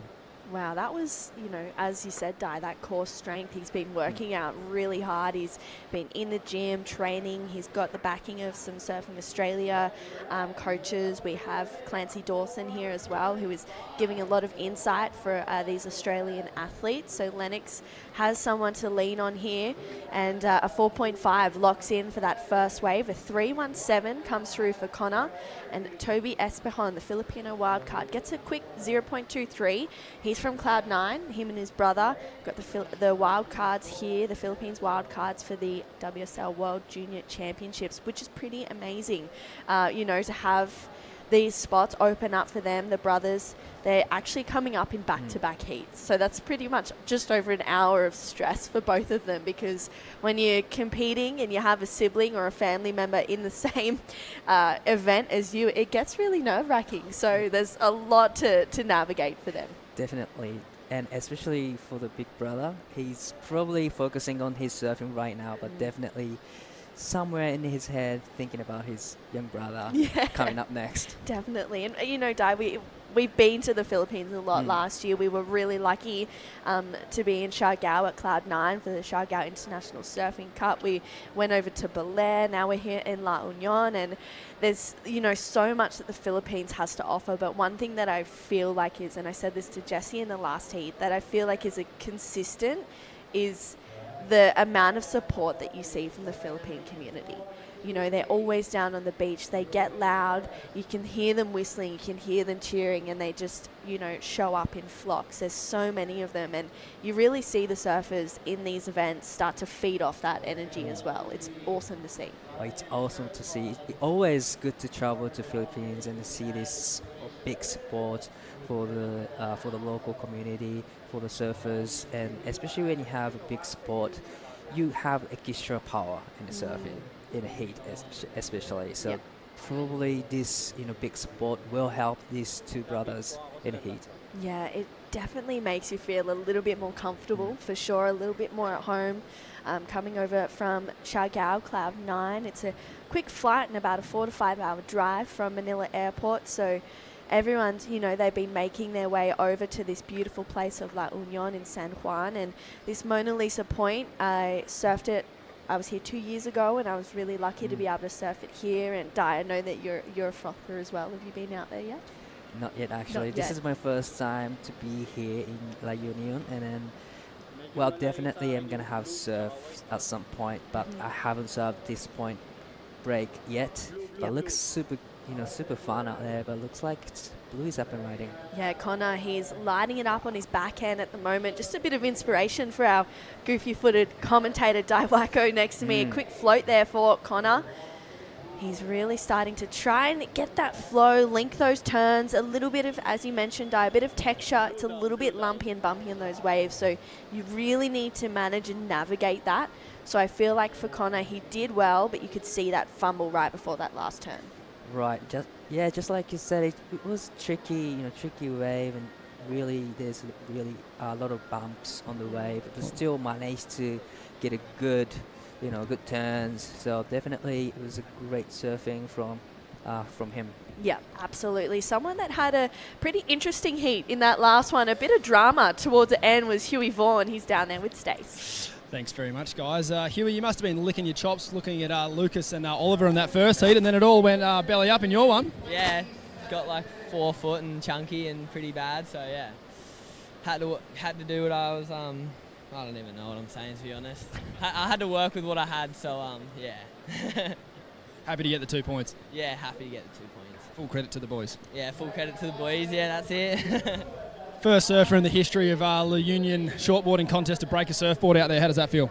Yeah, I don't know what happened out there, but yeah, last wave, just tried to do a turn and obviously just broke, so don't know what happened, but yeah. You've been training hard, you're looking big, you're busting out of that rashy. I'd put it down to that.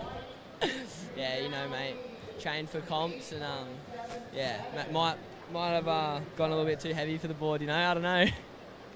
And how are your toes holding up? Yeah, toes are holding up pretty good this year, so yeah, can't complain. Happy to be surfing. So last year, day before the event started, you broke your toe, you couldn't surf. It must have felt good to get the rashy on and get this event underway. Yeah, very good to get the rashy on, and yeah, frothing to see how this event pans out. Yeah. Only up from here, mate. Well done. Only up from here. Thank you so much, Stace and Huey. Yeah, last year was a bit of a crazy year for Huey. Made the trek over here to La Union, had a bunch of free surfs, was looking really good actually in the free surf, probably one of the best. Broke his toe pretty much 2 days before the competition. His big toe, couldn't surf, had to pull out of the event. So super dramatic, and in style as well, a bit of a dramatic finish in that last heat for Huey. He broke his board, so for making history really for him. Literally broke it right in front of his tail pad, lost one of his fins. It was on his very last wave with 3 minutes to go in the heat, so it was kind of okay, good timing for him, but definitely a stressful last 3 minutes. But let's go through this replay of Connor's die. Wow, he did great on this wave. First turn, love it. 3 fins out the back. This turn, nice carving turn, and straight into the last turn here. A little bit blocked the rail, but still managed to get the finishing turn there. So it was a great, 3-turn combo from Connor.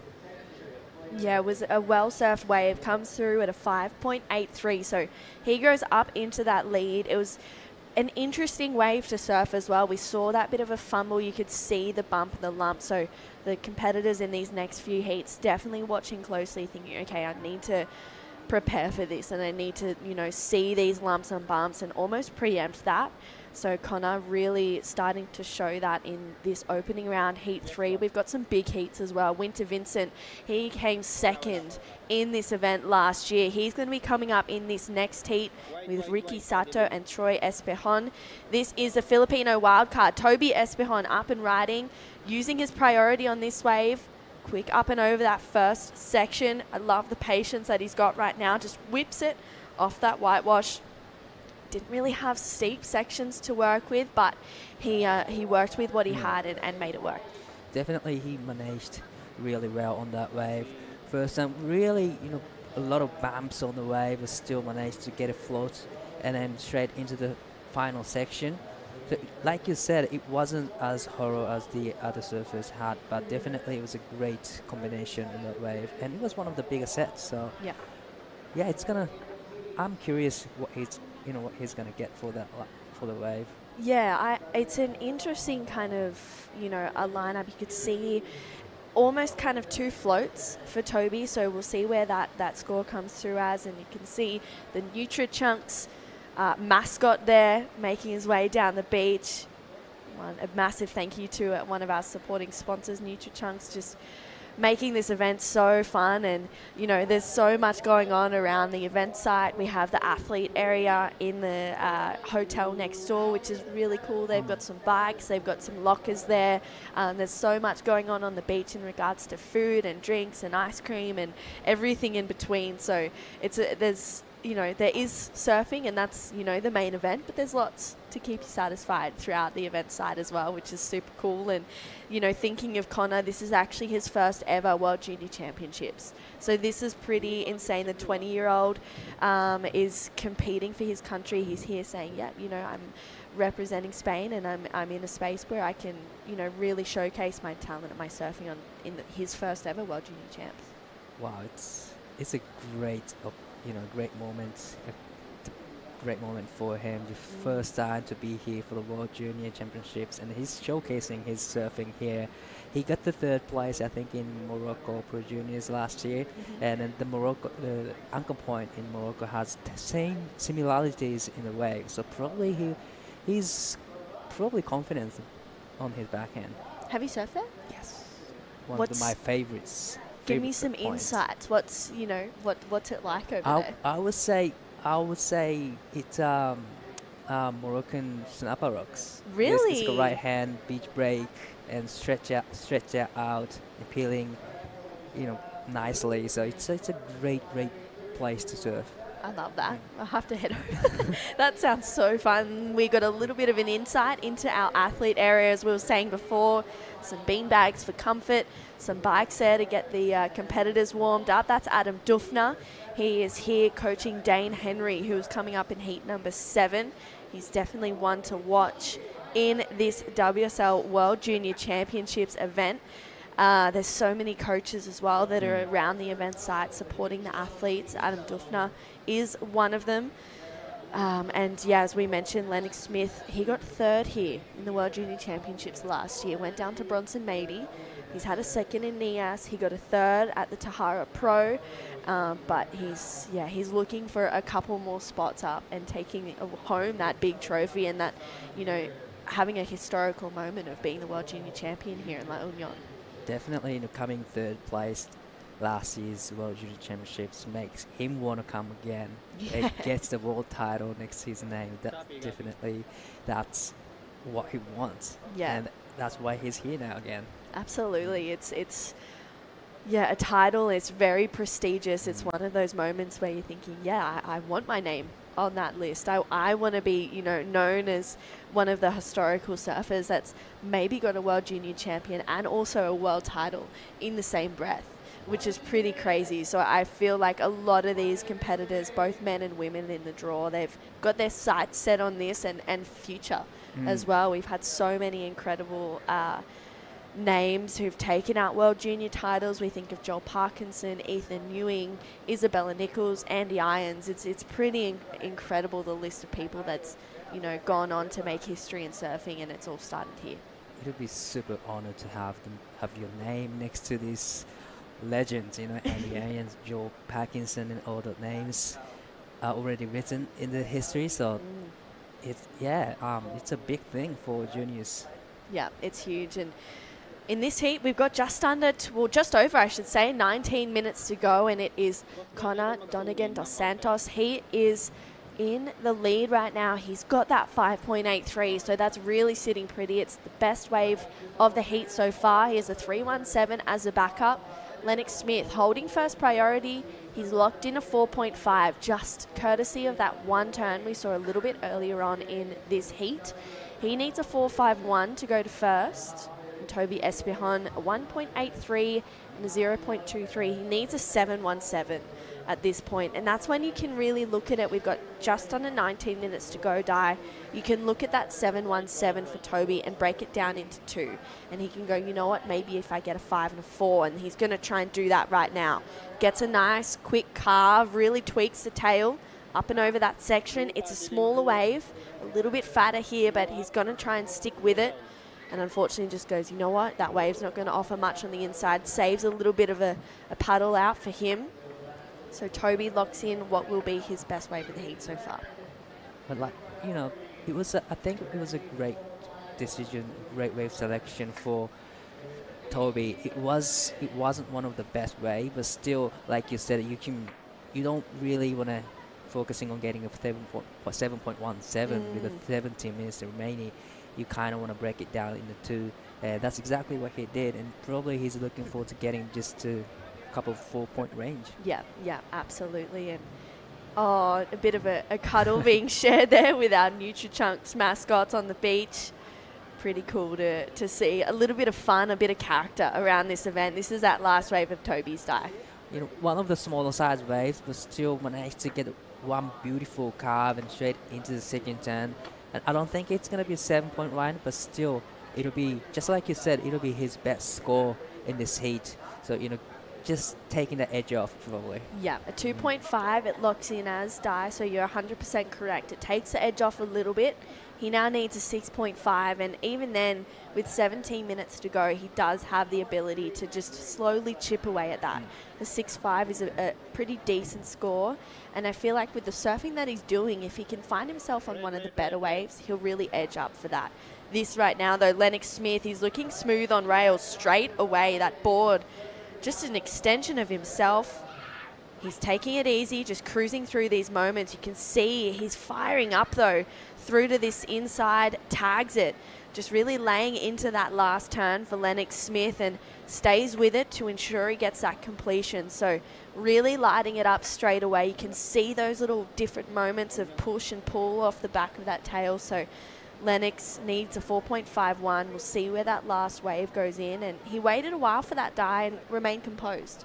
Definitely, I love how he didn't rush anything. He just waiting for the wave to stand up and just hit the section, and he did what he can do on the wave perfectly. So it's going to be a really interesting number for Lennox Smith. Yeah, it comes in at a 3.57, so he definitely gets himself, a little bit further out into second place. However, it's not what he's looking for. He needs a 4.51. So I think wave size as well, letting Lennox down a little bit on that wave. 4.51 to go to first for Lennox, a 6.5 for Toby to go to first place. So I think, Lennox's surfing on that wave was really smooth. He had some great moments, but unfortunately it was just that wave size letting him down, and that's when we keep going back to how important wave selection is out here. Well, especially at this, this point, the wave selection will be really, really crucial, because it gives you a really long, long ride, actually. It gives you a long length, and then it's just really important to when to pull out on the bad wave, because it can give you a long length, but still you can't have really good turns. So definitely the timing of the pulling out is really key. Absolutely, and I think as well identifying that, okay, if I surf this wave for another 10 meters, I'm going to have a couple extra seconds and minutes on this paddle out, and that is so crucial as well. It's so important to, identify that early, and that's why we see these junior competitors be so in tune with these waves and, make those incredibly important decisions early on. They'll be paddling into the wave and go, actually, I don't want this one. I'll wait for the next one or whatever that is, So I like that Lennox went that wave. He needed to get another score and try his luck. Maybe he'll be able to pick one up on the inside, but you can see it's definitely looking like you have to be, even if it's just one big turn. I mean, Lennox did 4 turns on that last wave, gets a 3.57 on the 4.5. It was just that one big impactful turn. It was really a moment there. So maybe that's the strategy that he needs to fall back on, is finding one big section that he can just really lay into.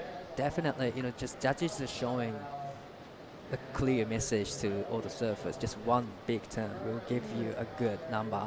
Even, Lennox Smith's first wave, one turn gave him 4.50. If he can put one more turn together, then it'll be like 6 and 7s easy. So just like you said, definitely he probably needs to get one of the bigger size set and get one big turn in, and that's how he can get 4.51. Yeah, absolutely. With 13 minutes to go, just over.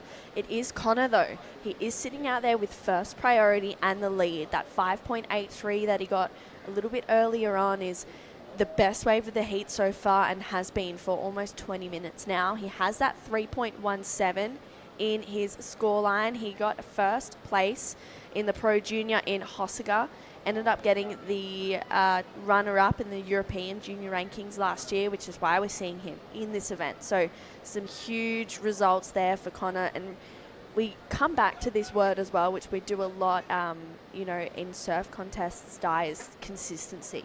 You come back to that consistency in your surfing, but then also in your results. It gets you to these higher stages, like a World Junior Championship. And Connor, he's a consistent surfer. We've seen that in his results, and we're seeing that right now. Yeah, definitely. Having a 5.83 in this heat is really, really important factor. And that first turn was great. All three fins out the back. It managed well. There's no downtime in between turns, and straight into the float. A little bit late to the section, but still managed to ride out of it really clean. And then again, the third turn was beautiful, throwing a lot of sprays, and to get this, finishing turn as well. So it was a great combination from him. Yeah, it was really smooth, and you can see how critical that is as well. He gets, as you said, all three fins out the back. Even a little bit of a tweak on that turn, you can see the board change its direction. So well rewarded there for Connor, a 5.83. A huge thank you to Magnolia as well, one of our presenting partners for this event, as well as Purefoods. So huge thank you, because without these guys, we would not be here back in La Union for a World Junior Championship. What an incredible event it's been so far. It's already heat 3, and we've seen some huge, huge scores. That first heat was so exciting with some big scores roll in. We saw Oliver Zeitz take it out from the Netherlands.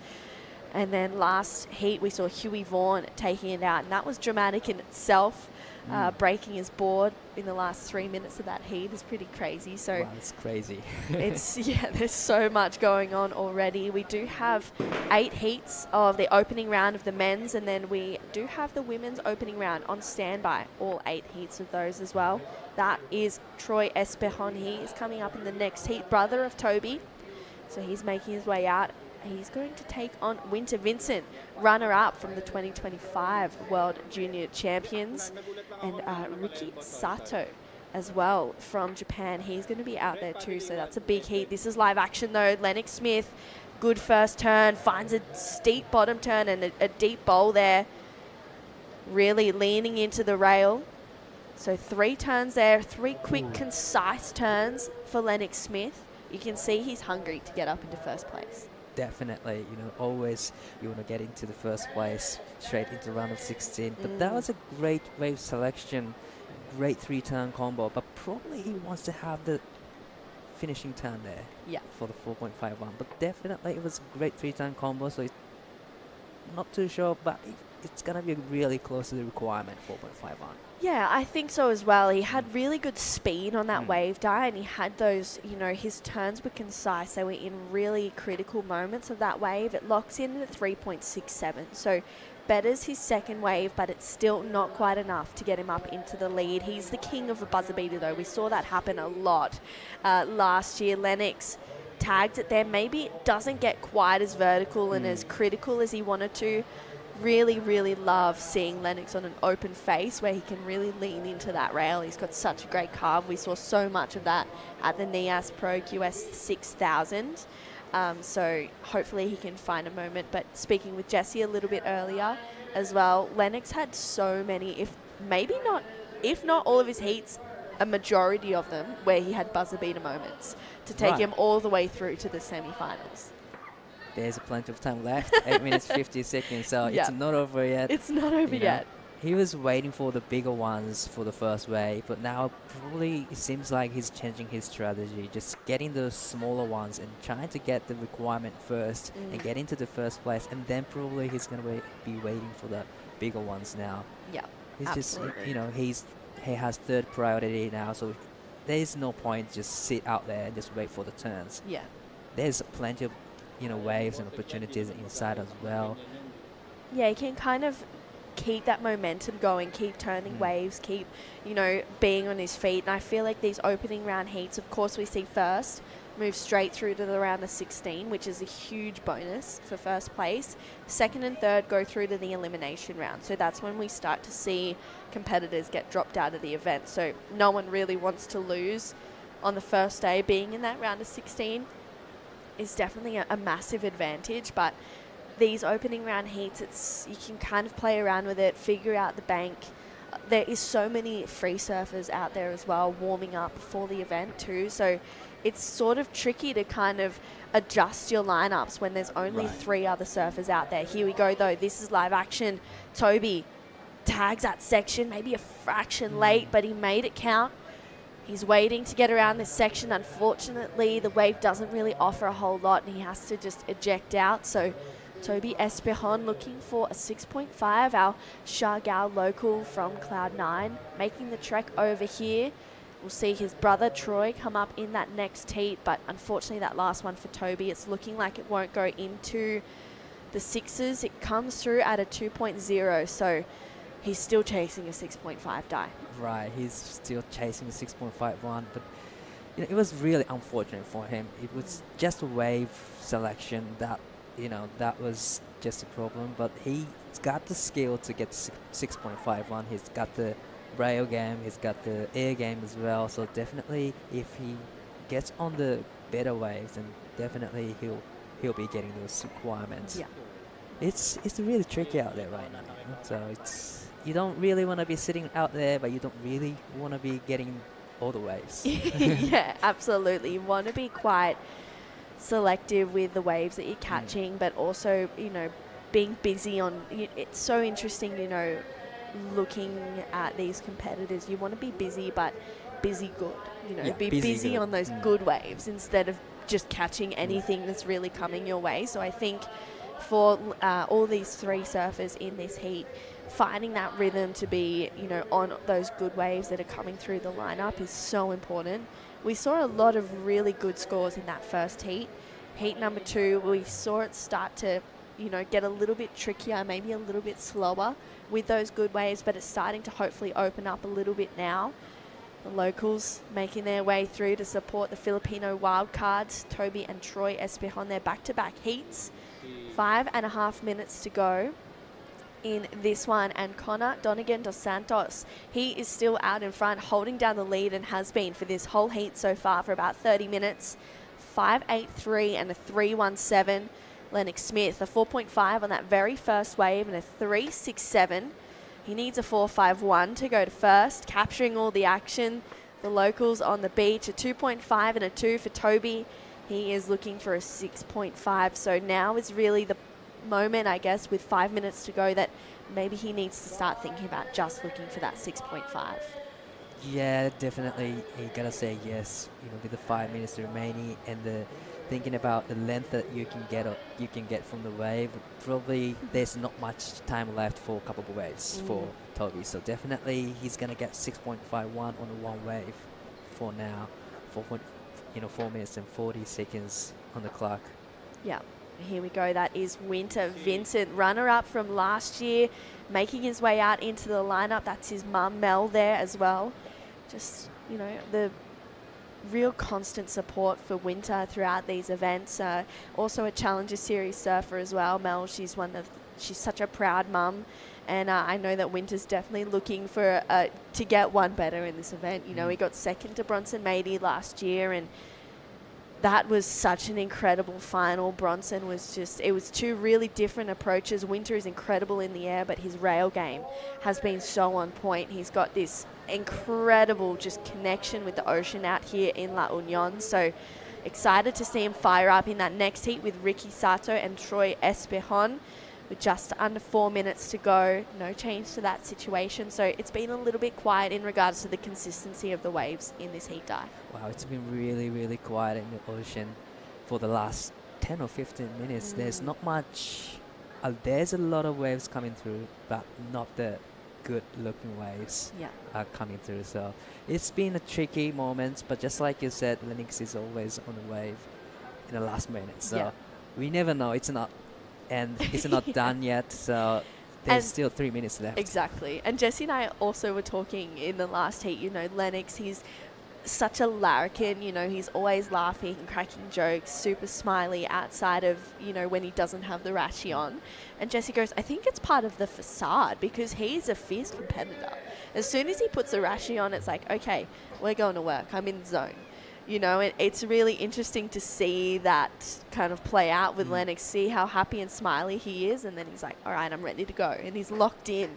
And I think, you know, he's in a space right now in this heat where he's locked in and ready to go, but maybe he's thinking, okay, what is going on? It starts, the jokes start to crack out a little bit with 2.5 minutes to go. He's like, ocean gods, what, like, give me some waves, please.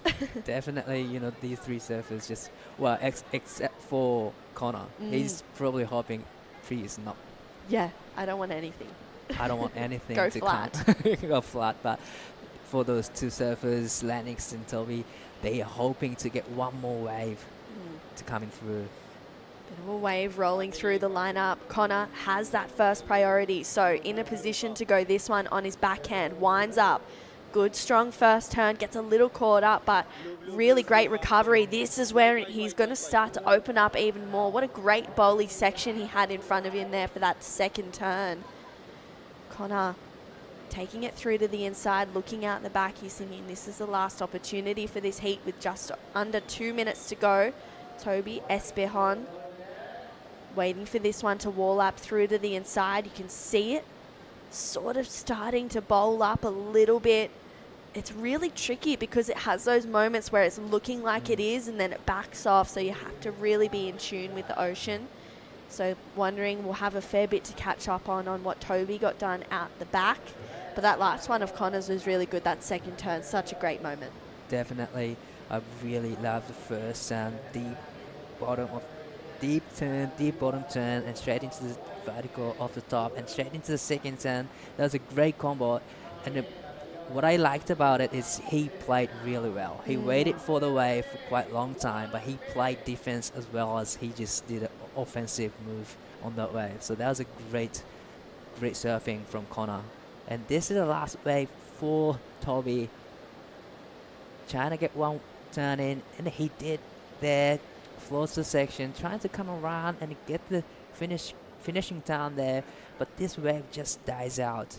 So it was just unfortunate for him. Yeah, it was one of those moments, you know, he had that nice two-turn connection at the start. That last wave locks in at a 3.07 for Toby, so it is actually his best wave of the heat so far, but with 20 seconds, it's not going to be enough. We saw Lennox get a little bit in the action as well, a 0.5, so he is still looking for a 4.51. He's got that first priority, 10 seconds. Is he going to find a wave and maybe continue that buzzer beater form from last year? It doesn't really look like he will. We do have a good score to roll through, a 4.93 for Connor Donegan dos Santos, increases his lead, so it will be Connor moving on through to the round of 16. We will see Lennox and Toby in the elimination round. Don't go anywhere. We have some big heats coming up. The runner-up from last year, Winter Vincent, he's going to take on Ricky Sato and Troy Espejon. We have a special guest coming in for this next heat. Don't go anywhere. We'll be right back. Switch na tayo to Nutri-Chunks for small breeds like you. Small bone-shaped kibbles para easy to chew. And for easy digestion for your teeny tiny tummy. Fortified with essential nutrients. Nutri-Chunks for small breeds. Love in every meal. Di mabilang ang uwian na naging kabang-abang. Kasama ang pambansak manok. Magnolia, 100 taon na at hihigit pa.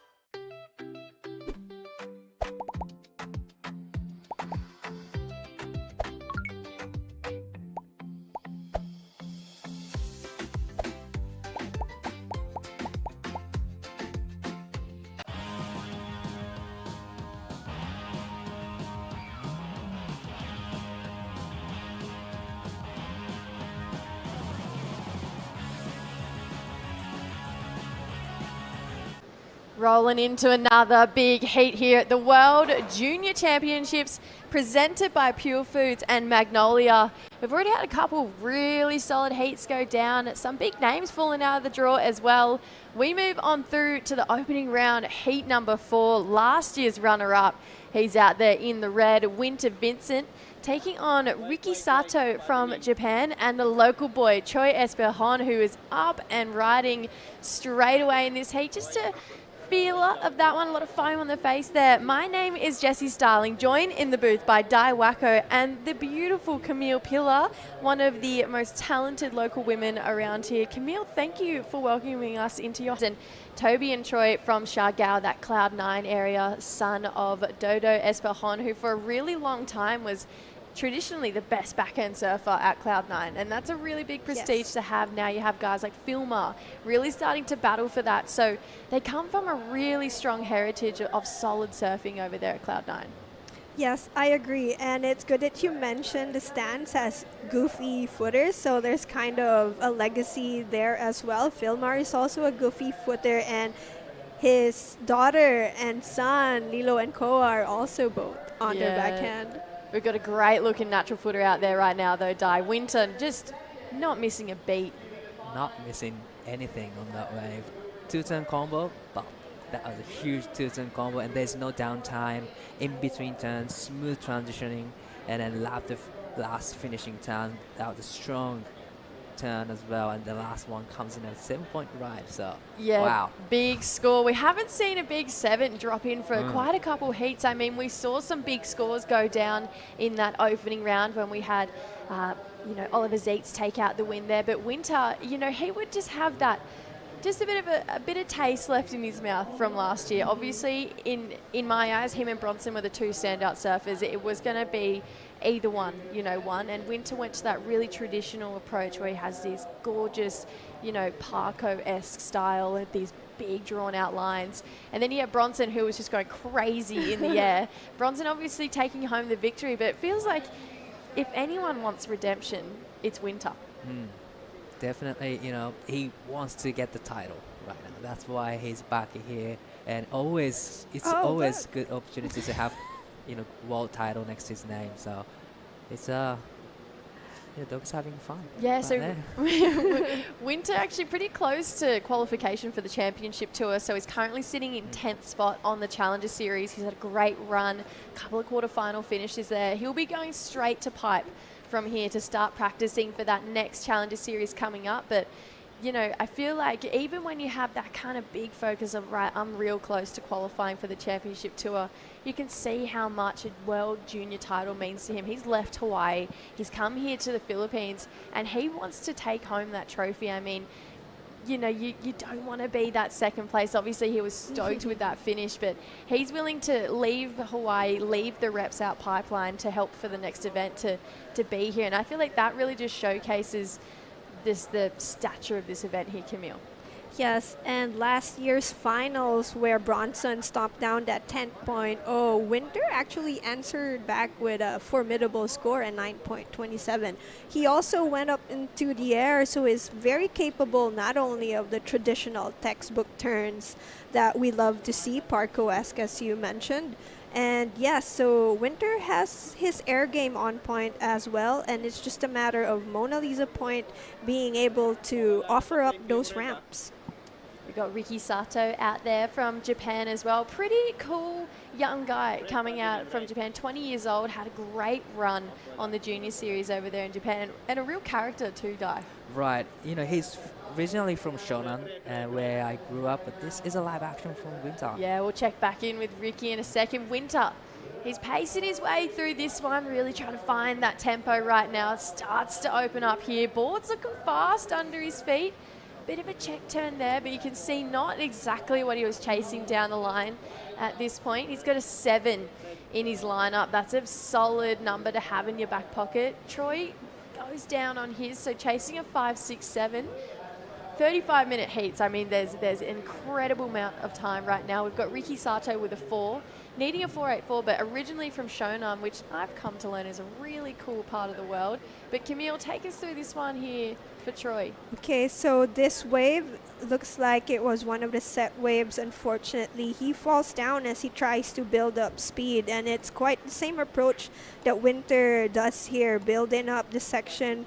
Nice little check turn over there. Unfortunately, goes face to face with this giant foam ball.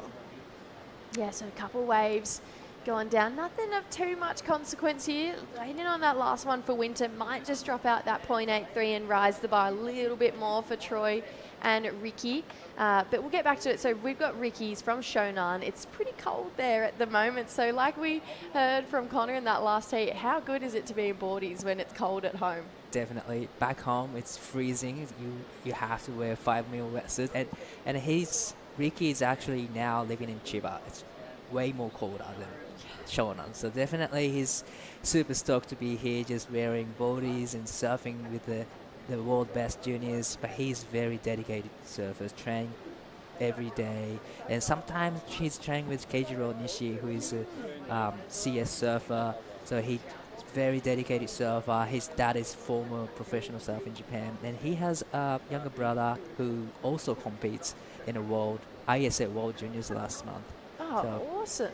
he's a big surfing family. It's cool to see as well, you know, when the teams come here. We had Connor kind of touch on it in that last post-heat interview where he's really supporting the Spains and the Basque Country. We've touched on the Filipinos, you know, really getting behind each other. But Riki Sato obviously traveling with a big group of Japanese surfers. We have Anon Matsuoka, Sumomo Sato, Iko Watanabe here, Mirai Ikeda. I mean, these guys have become this really cool family unit because they spend a lot of time on the road, not just balancing, you know, Challenger Series. They've also got a lot of QS events. And then there's the Japanese Pro Tour as well. Those guys compete 12 months of the year. Probably they see each other more than they see the family. Yeah. Probably. They are always together. And I feel like they've made this really cool, tight-knit community. And it feels like they've found their recipe. They've found their winning formula. And I think it's because they have each other. Definitely. Last year, probably I see a lot of Japanese traveling to the CS Tour, and they gather together and support each other, and that gives you a extra power in a heat. So definitely the big support is helping a lot of Japanese surfers. Yeah, it's cool to see the big families traveling around. We've touched on Filipinos, we've touched on the Japanese, we've got the Aussies out there. Winter Vincent, he's here with his mum Mel, as she came last year and watched him go all the way through to the final. And then also big names like Dane Henry, Lenny Smith, Huey Vaughan, Willem Watson. So these guys are going to be spending a lot of time together on the road here. But Winter, I love when he travels with his mum because he lays really low. You know, he really does just kind of stick to himself, enjoy some nice quality time with his family because he spends so much time on the road when you're doing all the different tours like Winter is. So you can see here he's got this really cool, calm approach to him. He's got a 7 and a 3.77, but he's not overly chasing a higher score at this point in time. And I feel like, Camille, you would know this best. When it comes to Mona Lisa, you really got to know this wave. You got to know every single inch of it and how it works to get a good result here. Yes, that's true. For a point break, it can get pretty unpredictable at times. So knowing the tide is also one of the life hacks for the point. It works best at a rising tide, I believe. So that's what we're experiencing right now. And on live action, we have Troy. Yeah, trying to find a good wave here. Gets stuck on that section there. So it looked like maybe his feet a little bit too far up the board there. Bit of frustration building at this point. And, you know, this would be the biggest event Troy has ever competed in. You know, That is true. Huge. He just turned 19 years old, and I just remembered when he arrived here in La Union, he actually snapped his board. So this is his backup board, and maybe that's why he's struggling a little bit with the board under his feet. This is not his choice board for the competition, but still 20 minutes to go. That's still an infinity, and hopefully Troy finds his flow. It's an interesting wave because you look at it and you're like, oh yeah, it doesn't look too powerful, but then you're out there. There's a lot of power out there, you know. And then we talk about Troy breaking a board. We saw Huey snap his board clean in half a couple heats ago. I mean, Mona Lisa, it's got some punch behind it out there. Yes, and also no one really talks about the current paddling back. That also takes some strength from you. So other competitors would actually decide to just paddle in straight to the beach and just do the walk. And it's a closer, quicker way to go back into the priority zone. And Camille, give us more of an insight into what it's like to be a part of the La Union Surf community. I mean, not only do you have so many incredible shortboarders, but you've got a really strong crew of longboarders as well coming from here. Yes, the working theory is that La Union's main product is longboarders.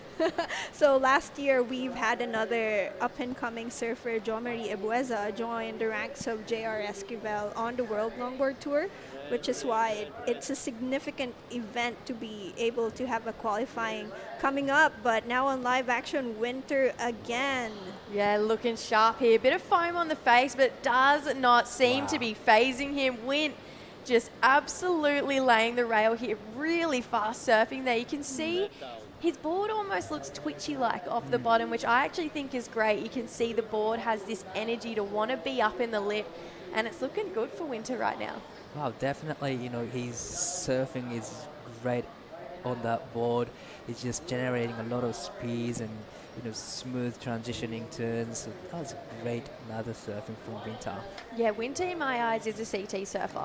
I think he has that class. I think he has the competitive edge, and he's not scared. He'll charge. He's got an air game if he needs to go to it, and he's just not phased. Look at him. He's just cruising back out the back. He's not phased by the current. He just is waiting for him to kind of take himself out there. But yeah, it's cool to see Winter come back, fight for redemption here. But Camille, like you were saying, the community here, it's so strong. Before I get you to touch on that, talk to me about this wave. Okay, so this is quite a foamy wave, so maybe that's also a consideration to why the twitchiness of the board, so it's not as smooth. But the smooth style that Winter is known for is clearly evident on this wave. It's a bit more like he increased the tempo just now. Very nice sharp turn, good on the Sharp Eye surfboard. Thank you to his new sponsor. And yeah, so he might better his second best score will throw away at 3.77. Yeah, he does. A 5.67, that last wave for Winter Vincent. So he's creeping ahead. He's asking a big number of Troy Espejon. Right now needs a 9.5 for the lead for Troy Espejon. Ricky Sato chasing an 8.67. So we're talking excellent numbers here, Dai. Wow, that's a huge number for the requirement, 9 and 8-point range. So that is like something you have to. Wow, that's a huge number. I mean, you gotta do some kind of big maneuvers to get those excellent range for now. But there's still 60 minutes remaining in this heat. You don't have to aiming for the requirement right now. You can break it down into 2 waves for Troy and Ricky. The requirement is really, really high now. Well, let's think about what you had to do to get a 10 last year. It was 2 airs on 1 wave, and that was to get a 10-point ride. So needing a 9.5, well, the platform's been laid. You need to do 2 airs on 1 wave, something really crazy. But guess what? 16 minutes, a lot of time to break it down in 2, but it needs to be something of quality right now. So you can see Ricky feels like he's changed his approach a little bit. He's gone from catching a lot of waves here, Dai, to starting to sit and wait. He's really, really smart competitor. He can wait, and his nerves are not gonna be on his way. So he's very smart and strong competitor. So I think it's a good call for him to just wait for the right runs, because he's up against one of the two of the best juniors in the heat. So definitely you need to have a good wave to get a score. So I think it's a good call for him to just wait. Yeah, some solid lines starting to roll through now. We got a bit of energy out in the point. We're going to see if anyone's going to take this one. That was not a bad looking wave there, but Ricky lets it go there. Thoughts on that one for the local lady here, Camille? That set looked really beautiful, actually. I'm quite surprised that none of the surfers were in position. So this is where it plays out that Mona Lisa Point is changing. So our surfers have to adjust where they position themselves on this wave. So if they were sitting a bit closer to the second section earlier, I think it's worth it for them now to go closer to the first peak. Now, Camille, I have an underlying love for bathymetry. I love learning about reefs, waves, swells, how the swells work. I was chatting to you yesterday. Yes. La Union has a very interesting tidal chart, like one of the more interesting ones, and it's around this time of year that you guys have what I've learnt to be called is a monotide. That is the running joke amongst us because it doesn't seem like there is much of a difference between the high tide and the low tide. Actually, today the difference is just 1 foot. So, yes, on live action, Troy. Yeah, looking good. We're going to start hearing the cheers that come from the beach here. Troy, great bottom turn. That's a solid connection here. And again, this is exactly what he's looking for, channeling his dad there with some strong goofy-footed surfing. Speaking of goofy-footers, I've got a very talented one sitting right next to me. Di, what do you like about that one? I always love goofy footers going on their backhands. Beautiful surfing. The first turn, carving turn, but a lot of sprays at the back. But this turn is money turn, definitely vertical off the top and straight into the finishing turn there. So that was great 3-turn combo from Troy, just showcasing his surfing skill. But this is a reply of Ricky. Quick in and out. Unfortunately, he was waiting for the wave for quite a long time, but it was unfortunate for Ricky. Yeah, just a short, sharp wave there for Ricky Sato, but feels like that's going to be a pretty solid number there for Troy. I mean, he's got confidence here, Camille. I feel like he's really starting to open up.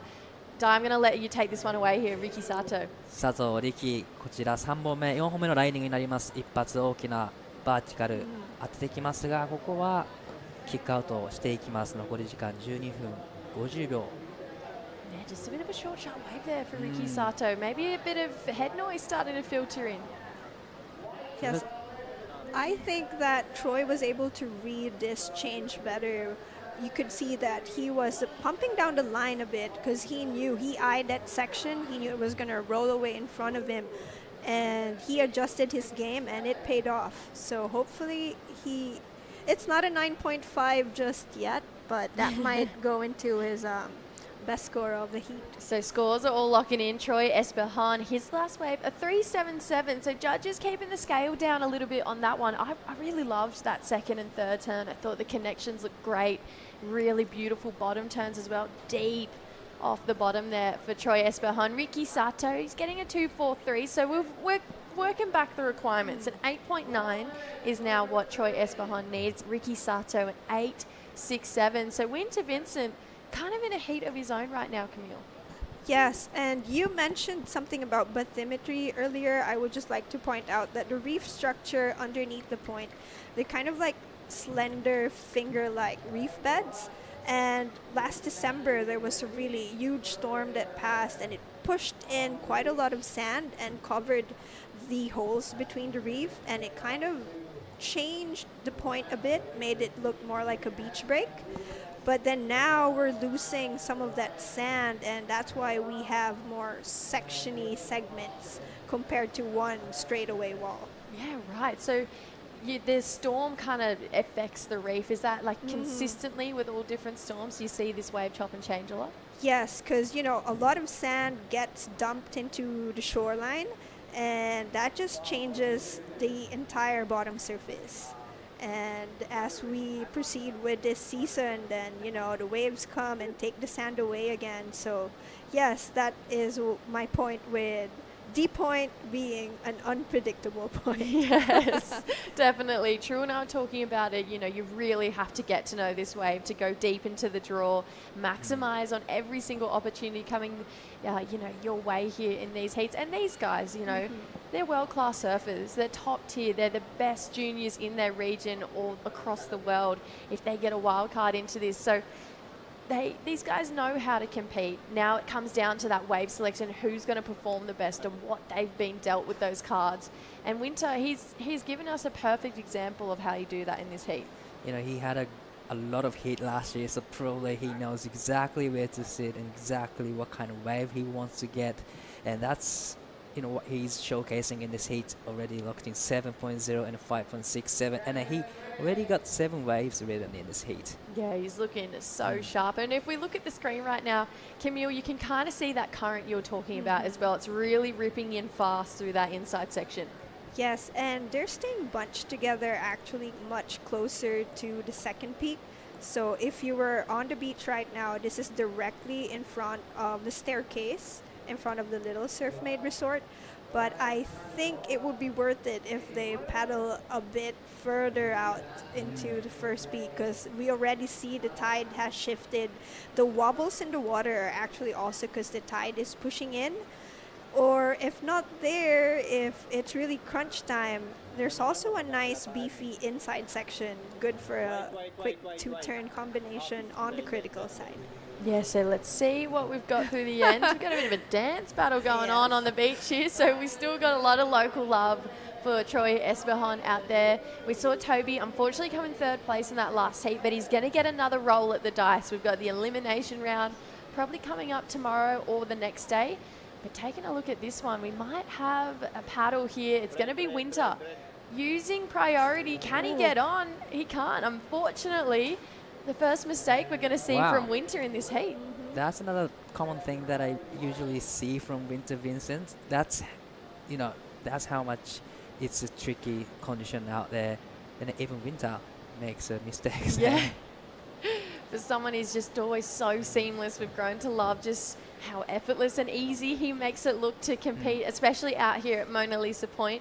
Right now, like we mentioned, Troy Espejon at 8.9 is what is required. Ricky Sato an 8.67. So I feel like we'd get some cheers and some whistles, maybe a couple hand directions of where these guys would need to be sitting. But Camille, you think they need to be out further and deeper on the point?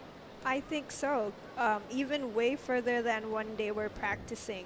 So when the tide comes in like this, it kind of just ruffles up all this middle part, this big middle part, as you can see on the screen. And there are some nuggets to be found, except with 7 minutes, just over 7 minutes on the clock, you really have to change your strategy. I hate it in a heat when you're just sitting and waiting and leaving it to chance. I think you have to manufacture your own luck. Absolutely. Got to manufacture your own luck. Someone who's very good at doing that, Dylan Wilcoxon. He's won 2 QS 6000s. He's coming up next in white. 2 QS 6000s in 1 season. So he is so young still. Took out Nias, and he also took out, was it Cloud9 or Taiwan? I'm getting my events mixed up. Pretty sure it was Taiwan. So he's going to be coming up next. Ricky Sato, Dai, take it away. Sato, Ricky, この波で8.67 が必要になります。一発2発と入れていきますが、ここフィニッシュのセクションがなかったようです。残り時間6分50秒、まだ時間はあります。もう一度沖に出て、もう1本必要になりそうです。Feels like he's getting in his head a little bit there, Dai. Right, his surfing is there, but just his wave selection he's just struggling with the wave selection right now. I think he's picking the right waves. It's more of the connection that he's not able to really show us, because I know he wants to build up speed, but sometimes in Mona Lisa Point, when you're surfing it, there are parts where you have to slow down instead of speed up, and then wait for the wall to build again. But don't worry, it's so great that in the opening round, no one goes home. Yeah, so good. You don't get knocked out. Love it. Because these guys, that's what they're used to. We think about QS, Pro Juniors, Challenger Series. It's first round knockout, you know, everywhere you go except for right here. So we're going to see all of our juniors get to compete one more time. Try and save their spot and keep battling it to take home that trophy. If we focus a little bit more on these Filipino surfers and the community coming through, Camille, you know, Troy and Toby, they're lucky to have support from Bagtik Surfers with Bingo Magtugas, Happy Islanders with Vilma Alapayo. La Union has a really similar thing as well here. They've got this awesome support for a lot of the longboard community that JR Esquivel always gives thanks to, and kind of flies that flag pretty heavily on that longboard championship tour. Yes, they're all just part of this really fun group chat, the LU surf team. And that's where everyone just shares their feedback on, oh, I watched your heat, I think this is what you should have done, and Winter on live action now. Yeah, LU Surf Team group chat might be going off right now in this heat. They want to be in the booth letting us know their thoughts. Winter, just one carve but goes down on that one. But it's a pretty prestigious group chat, I've heard. You know, it's might be a bit hard to get in that group chat, I think. Well, for one, you have to have some Esquivel blood, maybe. But then again, everyone's related, a cousin or a sister or a brother. We also have the Lopezes, where Mara and Ashley and Warren and RJ. That's another big pillar of the LU Surf team. And yes, support is great. We actually have inducted a new regional director for the Department of Tourism here in Region 1. So to Bingo Manahan, if you are watching, congratulations again. 4 days old into your new role. Yeah, straight into a big event here, the biggest junior event in the world this year. This is the World Junior Championships presented by Purefoods and Magnolia. If you're just tuning in, we are at San Juan. This is Mona Lisa Point in La Union, and it's looking fun. We have our opening round of the men out there, and it's the runner-up, Winter Vincent. He's holding it down right now. 7-point ride and a 5.67. Other than missing that wave, you know, he's just really picked up where he left off from last year. Definitely, he's showcasing his skill, and the reason he was runner-up from last year. 7-point ride, the strong, you know, points, especially in this condition. But looks like Troy up and riding. Yeah, Troy wants that for himself, chasing an 8.9. It was a big first turn there. Air dropped out of it too, so we got some drama here from Troy Espejon. But unfortunately, just that one maneuver. But I love that he's getting to showcase this incredible backhand attack he has, Camille. Yes, and he is just so hungry. At only 19 years old, he really wants to prove himself. As you said, this is the best event of his young career just yet. And it's also great to note that between Toby and Troy, they have such a relaxed and calm and supportive relationship, you know? Like, it's more of bro helping another bro out instead of like, oh, I'm better than you, I'm gonna defeat you. So you would know something about that. Yeah, it can get a little bit tense between siblings and giving sometimes, but no, you got to work as a team, definitely. I mean, no matter where you are in the world or ever, you know, that's your partner. Yes. So, yeah, it's cool to see the Espejon brothers really supporting each other, and this turn, Camille, it was really nice. Yes, jams it straight up into that walled up section. Very vertical in his approach, gives it his all. Unfortunately, that's all the wave had on offer for our Troy. Yeah, so just that one big turn here. 2 minutes to go. We'll see if that one creeps up his scoreline a little bit, but it's just not going to. It's a 2.2, so needs that big, excellent number of the 8.9. Di, what do you love about this one? Well, love the approach. A little bit late to the section, but he did great on the wave. I mean, that he did everything he could do on the wave. Just the wave didn't really offer too much for the whole row sections, but definitely need one more good wave to go into the first. They need a big requirement now. 90 seconds on the clock here, so it's now or never right now for Troy and Ricky. Excellent scores asked of them because Winter Vincent has put on a clinic. He's just set the bar, he's set the tone. Highest combination of the day so far. So Winter, like we've said, just stroking right back into the fine form that we saw of him last year when he came in with a runner-up. He's got a big couple of weeks coming up from here to Pipe, then back to Nui, and hopefully straight into his rookie year on the championship tour. So time will tell. That his goal right now is to be World Junior Champion. He's one step closer. He's probably going to take this one out and move on through to the round of 16. Ricky Sato, what's his reset here, Di? Probably just trying to practice surfing here now with the 30 seconds remaining, but probably he's trying to figure out where to sit or what kind of wave he wants to get in the next round. Yeah, Ricky is going to have to break this one down with that Japanese contingent that we have down here. We're going to see another Japanese surfer coming up in a couple heats time, Iko Watanabe. So he'll be picking Riki Sato's brain out there. We've just got over 10 seconds to go. It's been a big morning. We're already halfway through the opening round of the men's here. And the junior talent we have coming through across the world is not disappointing, but it is going to be Winter Vincent moving on through to that round of 16. Troy Espejon in second, Riki Sato in third. We got plenty more action, including a big one. Mexico, Brazil, Indonesia is going to be taking it out next. We'll be right back. We've got an ad break, but don't go anywhere. Plenty more coming up at the World Junior Championships. Di mabilang ang araw na naging espesyal. With the best tasting Magnolia Gold Label Vanilla Ice Cream. Magnolia, 100 taon na at hihigit pa.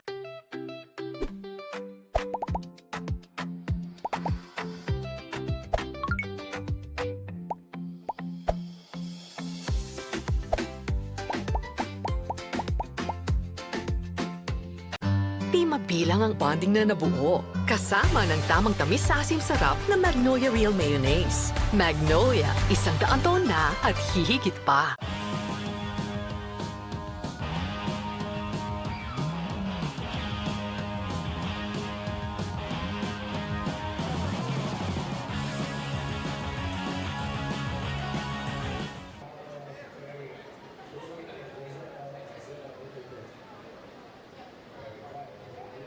And welcome back. We have heat number 5 for the men's opening round out there. Lucas Cassidy from Mexico, Ryan Kainalo from Brazil, and also Dylan Wilcoxon from Indonesia. Part of that Kandui crew taking each other on for heat number 5 of the WSL World Junior Championships presented by Purefoods and Magnolia.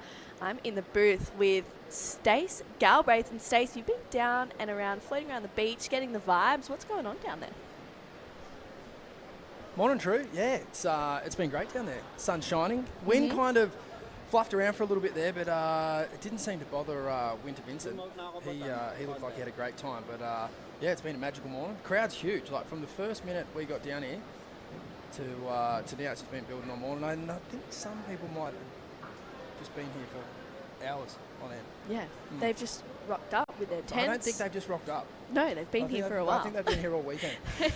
And since 5 a.m. Yeah, they found themselves a good perch. So, yeah, no, it's been an awesome morning. And, yeah, it's just been cool. I guess it's one of those things. It's like the first major event of the year. So you kind of, I think everyone's, you know, the competitors especially, they're just checking everyone out. There's been a few slow heats. There's been a few really good heats. And I think this is kind of, you know, all these guys and all these girls, they surf against each other all the time. But this is the first time that we'll see them all together in one spot, competing for a world junior title. So, yeah, it's been cool. It's pretty incredible as well, you know, talking with Jesse and Di a little bit earlier, the talent and the amount of support and how that's changing and shifting each year. And Winter in that last one, as you said, the change in conditions didn't even look like it bothered him at all. Nah, not at all. As we see a little wave there from Ryan, but yeah, he's the guy to beat, and I think he knows it, and I think that's all part of this event. It's like it's getting these kids, you know, because they are, even though Winter's like 6'5" and he looks like a man, they're just preparing them for the world tour, and you know, Winter's going to have to learn to surf with that target on his back, and I know he's already thinking it. Like, I caught up with him yesterday, and he said something about, you know, this, that, and Bronson and the other. And I was like, hey, well, he's not here this year, is he? Like, you know, exactly. Everyone can see it. So how do you manage that? How do you get through it? And yep.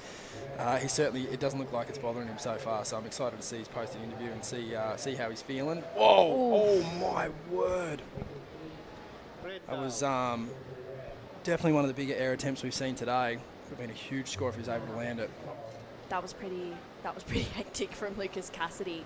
It looked like it could have really hurt, but he's all good. He's back out there, and Winter actually turned 21 a couple of days ago as well. Yeah, right. So, of course, the juniors, it's 21 and under. So this will be Winter's last pro junior or junior event.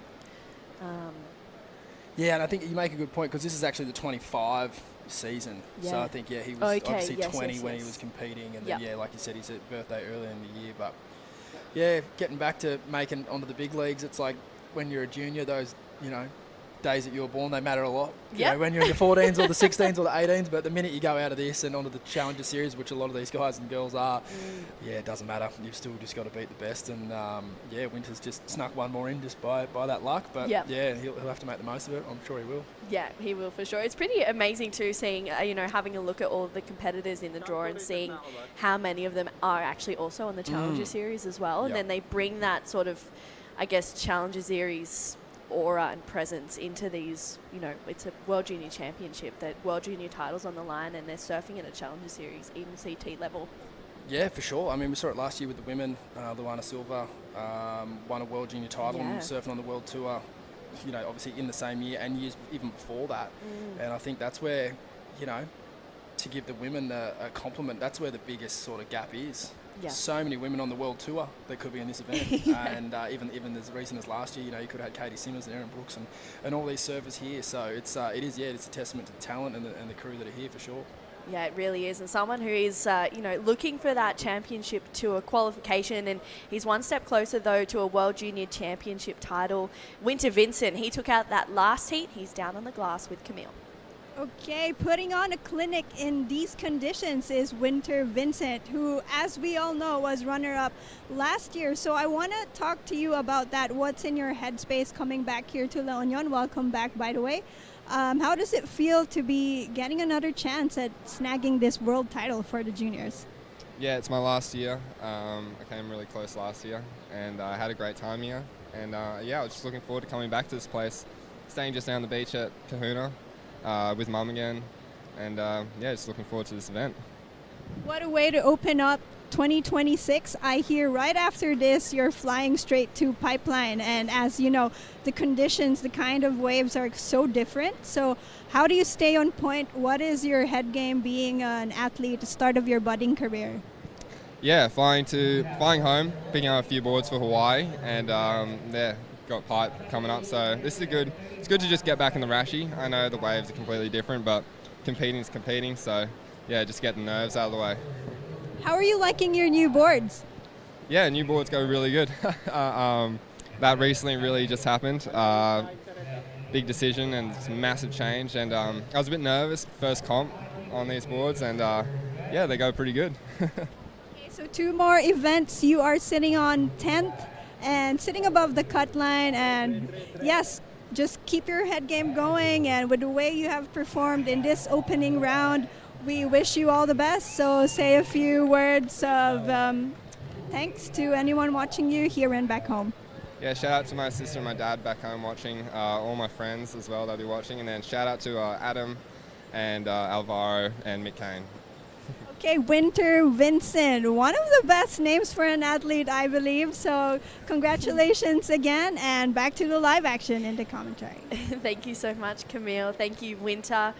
Yeah, that was a pretty, a pretty important moment, for Winter as well. First heat on those sharp eyes as well. He made the change from Paisel over to sharp eye, and they're looking pretty good. Yeah, they are. Yeah, they're looking really good. I know he's got a lot of thanks and gratitude for the whole team that he was getting boards off there. I think since he was a grommet, he's obviously great relationship with Matt Biolis and everyone out here in the Australian team. So I don't think, like many of these changes, I don't think there was anything other in it than just needing a bit of change. And it's it can sometimes be one of those things, and unfortunately the trajectory of it is it always happens in those pivotal moments. Like he's about to qualify. He rode all the boards all the way to the moment where he's about to qualify on the World Tour, and the amount of times you see that change, you don't have enough fingers on your hands to count it. But it's just you got to go with your gut sometimes, and I think Winter was just feeling it. And I will say, I think his board's looking really good, and I don't even really think he's really ridden them that much. Like, he's just jumped straight on them. I think he might have 1, maybe 2 batches, and he's looking at home already. So, yeah, a big decision for him there. Oh. Massive end section hit there, and a claim from Lucas Cassidy. I'm going to go out on a limb and say there had to be a couple of turns in that wave, because of the quality of surfer that he is, I don't think he's claiming one single turn like that. So we'll wait and see what the judges think of that score. Is that it coming in there, 683? Yep. Oh, well, I don't know. Maybe it was just one turn. I don't know. Big section, one big turn, but yeah. It's definitely, I mean, the first couple of heats of the morning Stace has been a little bit tricky. It kind of is feeling like it's had that bit of a morning sickness. Of course, that first heat was really exciting to watch, and then there was heats with a couple of fours and a couple of, of those mid-range scores. And I think, judges rewarding that one big turn. It was a pretty decent section, so 6.83. I mean, Lucas Cassidy, he's from Mexico. He's competed on the World Junior Championship stage 3 times now, so he's feeling really comfortable here. But I love that you can see that personality shine through with those claims, and so early on as well, he must be feeling really confident. Yeah, big time. And sometimes too, you can let out a bit of emotion just because of the build up. Like this is only one event, so it's not like a series that you get to build into, and you can kind of maybe have a shocker and then come back at the next one or whatever. This is a one of one event, so you have to start strong. And I know these gents have put a lot of time and effort, obviously, into their preparation, their training, their boards and everything. So yeah, maybe it was just a one turn. Maybe it felt good. Good on him. He's a talented competitor. He's won the junior stab high bottle rockets event up in Japan last year. Oh, excuse me, the year before. But he's an absolute weapon, and he knows what he's doing in sort of traditional comps and the invitational comps, and he's from a great part of the world that gets amazing waves. So yeah, he's definitely going to be one of those guys that you think you're going to see them on the world tour. It's not a matter of, it's just a matter of time, really. Yeah, and I was actually talking to Jesse before. Obviously Huey, he's made a name for himself in the stab events, in the wave pool events, particularly in the air too. Do you feel like, I know that you speak with Huey a lot, Stace, do you think that, is there a difference in the way he prepares for, an event like this compared to the stab high ones? Yes and no. I think that the wave pool events, probably what they don't get the credit for, which I think is really important as a competitor, is like that you actually don't get a lot of reps. So you might get 6 to 8 warm-up waves. Like if you told someone that coming to an ocean event, you can ride 6 waves before you heat and that's it. I think, just getting back to your question about preparation, I think that you do kind of prepare the same, and the intensity's there. The wave pool events are fun. They look fun on TV, and there's a lot of laughing and people are drinking and carrying on and whatever, but it's actually quite a pressure cooker environment just because of the limited opportunities. So I'd say it's different preparation, but it's still very intense because there's good coin on the line. There's all the best guys and girls in the world there. So as fun as they are, they're still, that free surf crew, they still want to win. They've all got it in them. And so, it's a really good question because it's a different type of preparation, but I'd still say it's a really high level of when you need to be on, you need to be, that's your one chance and ready. So, it's not like here where you can go for 10 free surfs and sort of figure it out. You kind of have to be really on. But I still think that, I guess probably the question is do they care? Because I can see how sometimes the kids that do less events, people might think they don't care. Yeah. Huey definitely cares. He cares, for sure. Yeah. I feel like, I don't know, maybe the difference as well in regards to the amount of time that you need to be on for those wave pool events. It feels like it's really short and sharp. Yeah, okay, I'm paddling into the wave, let's go, I'm on. Yeah. Whereas here you need to be on for 35 minutes. Totally. It's a really long amount of time to just be completely focused. So I don't know, I could be wrong, but for me it's okay, it's switching on. I know I can hear the wave pool start to warm up. You're going to get your chance. You know it's coming, so you don't need to overthink it. Nah, exactly. Yeah, but that is the hard thing because there isn't that fear of loss. Yeah. Because you're going to get the chance. So you're like, well, I better not blow it. Whereas here, you're sitting at the back going, oh, well, if the wave comes, it comes. And if it doesn't, it doesn't. You kind of start blaming the ocean. And the wave pops up. You're kind of, oh, it's all good, Yeah. Whereas, it is. It's a really great question because it's such a unique playoff to have one against the other. And you get a wave here, like you said, 35 minutes. Obviously, you're not surfing for that amount of time, but your decision-making on your wave selection, if you're not sharp in your head, you'll make horrible decisions. And I think, even in the last heat, we saw surfers letting waves go that ended up being really good down the line.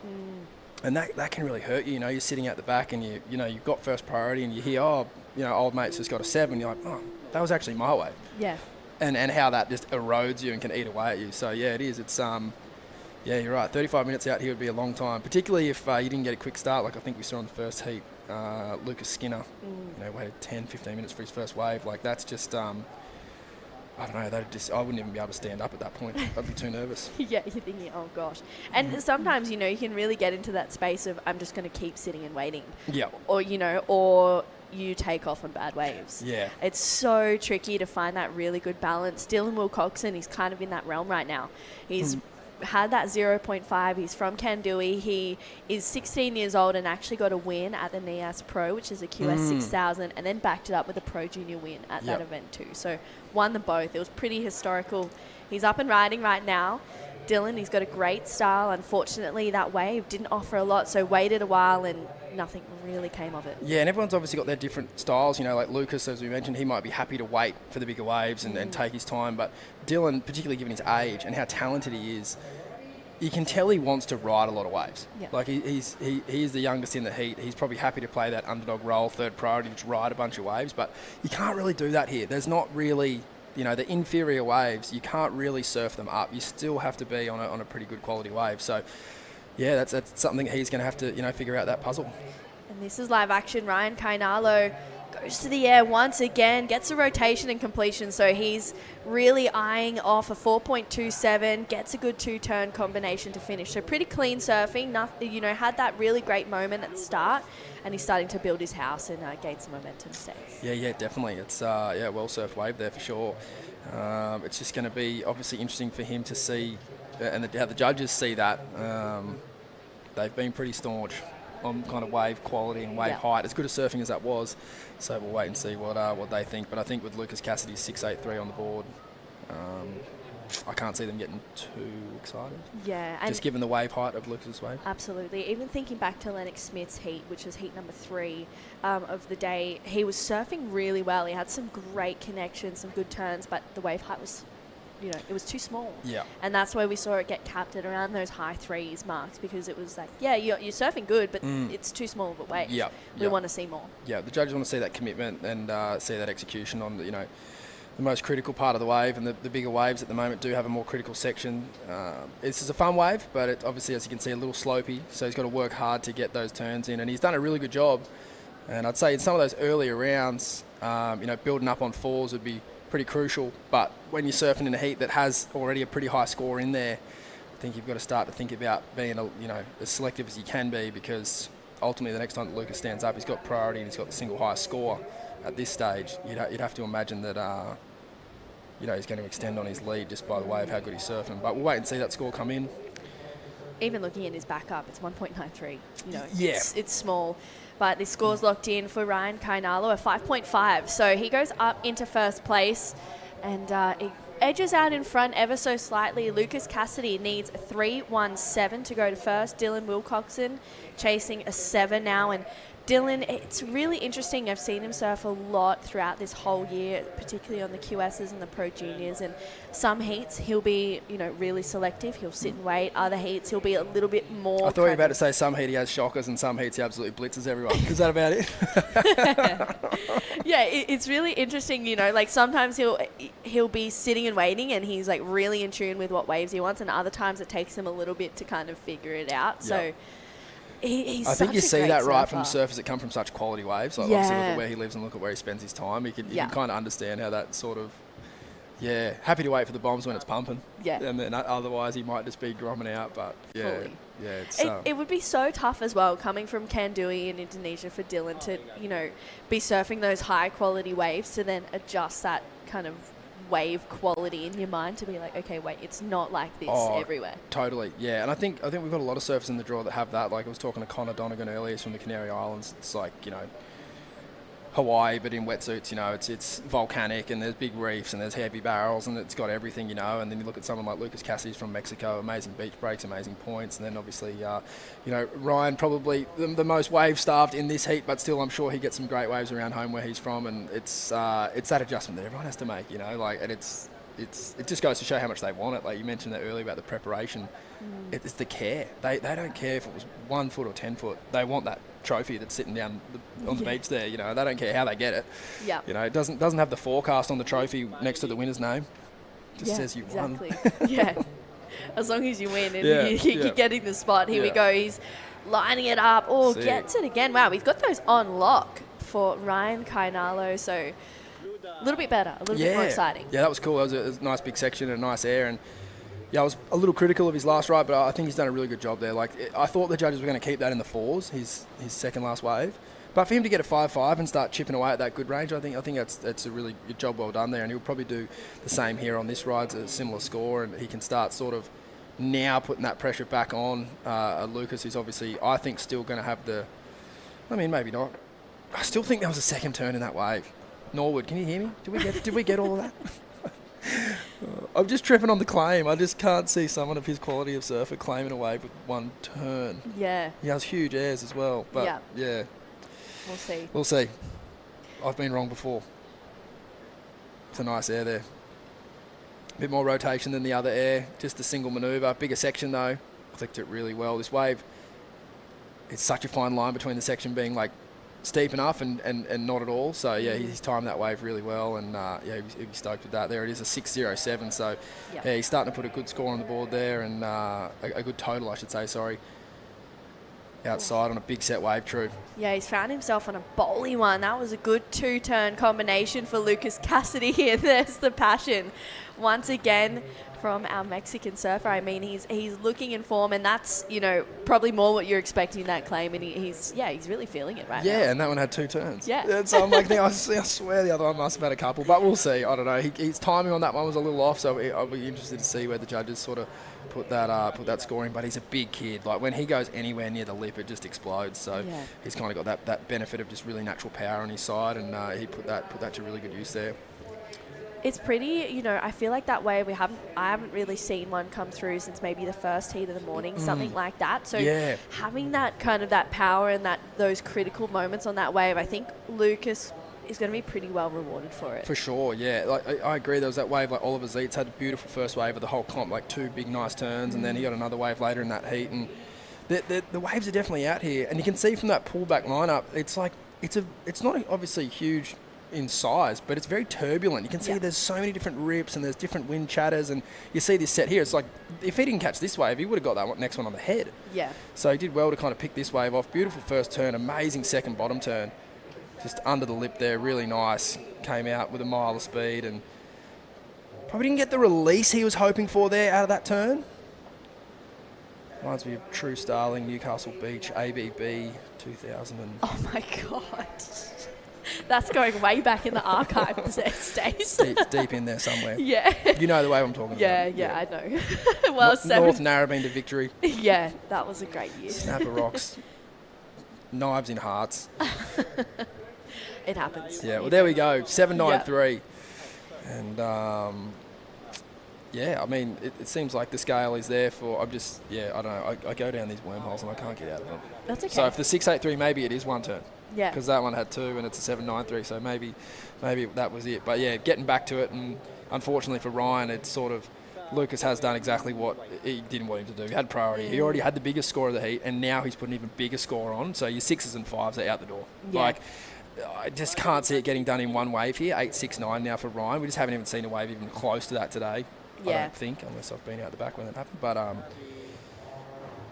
Dylan, he was in combo, needs a 14.67 to go to first. So that completion for Dylan was so crucial to just really get himself back into this heat. And as you said, 6s and 5s aren't going to cut it now with the likes of Lucas Cassidy's scores. So Dylan needs to lift. He's so good in the air. If he can find a moment like that, then he's going to really light it up. And because he just is, it looks effortless for him.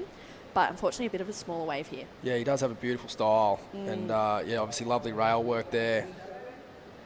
But it's a tricky situation. I think when you've got all that firepower and all that talent, you can kind of see in that wave there, he was sort of in 2 minds. You can tell he's almost thinking air, but the wave was a little too flat for that, and so you end up trying to kind of put up a little 3 to the beach, just get a wave on the board sort of thing, and you end up falling, and you kind of hate yourself even more when that happens. You think, should I have just done one huge punt and fallen anyway? And so I think he'll be getting pretty fired up here. I don't think he's going to sit and wait around for too much longer. I think he's going to try and find any kind of steepness he can and start showing us how talented he is, because he kind of needs to now. The combos there, like you said, 14 points is the total that he needs to get. So with 11 minutes left, you're not really building into your heat anymore. No, you need to light it up just from the next time that you stand up. I mean, I guess a good thing about these opening rounds is you're not losing in any way. Exactly, yeah. Yeah, going into the second and third, we'll go into those elimination rounds. First, straight into that round of 16. Just over 11 minutes to go. Lucas Cassidy, 7.93 and a 6.83. 2 of the best scores we've seen of the day so far. And we had some great, exciting surfing a little bit earlier on as well. Dylan Wilcoxon, he's having a good look at this inside Fun little bowl. double up on it. Get there. Oh, Just a little late. That was unfortunate for Dylan. I know that his dad, Ray, is here as well. Maybe even his younger brother, Jaden, too. So they travel together a lot. They're a really good group along the, Asia QS region. They're kind of, we call them the Kandui crew. They just hang out together. They're, always supporting each other. So it's really cool to see Dylan here and finding his feet in these World Junior Championships. He's 16 years old, so he's still got, fair few years in it. Massive future ahead of him. Like you said, winning the NIAS 6,000 and the junior of the same event, right? You said? Yeah. That's reserved for a pretty special group of people.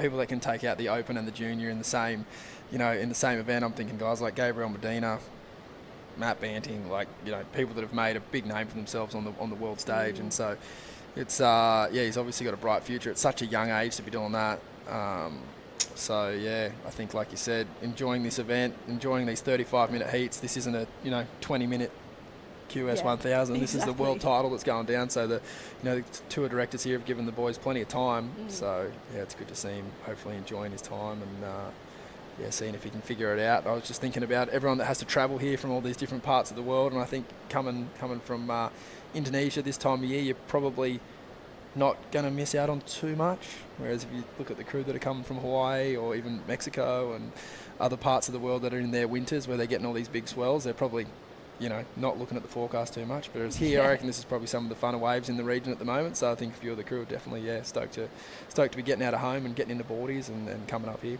Absolutely. And the word that you said a little bit earlier stays turbulent to describe this place is 100% correct. It is really turbulent. It chops and changes. And we saw in an earlier heat of the day, I think it was heat number 2, there was all 3 competitors had so much space in between them. Yeah, I remember that heat, yeah. Yeah, there was so much difference in the takeoff zones and where they wanted to sit. You can sit deeper, kind of in that middle zone, or finding those inside little runners.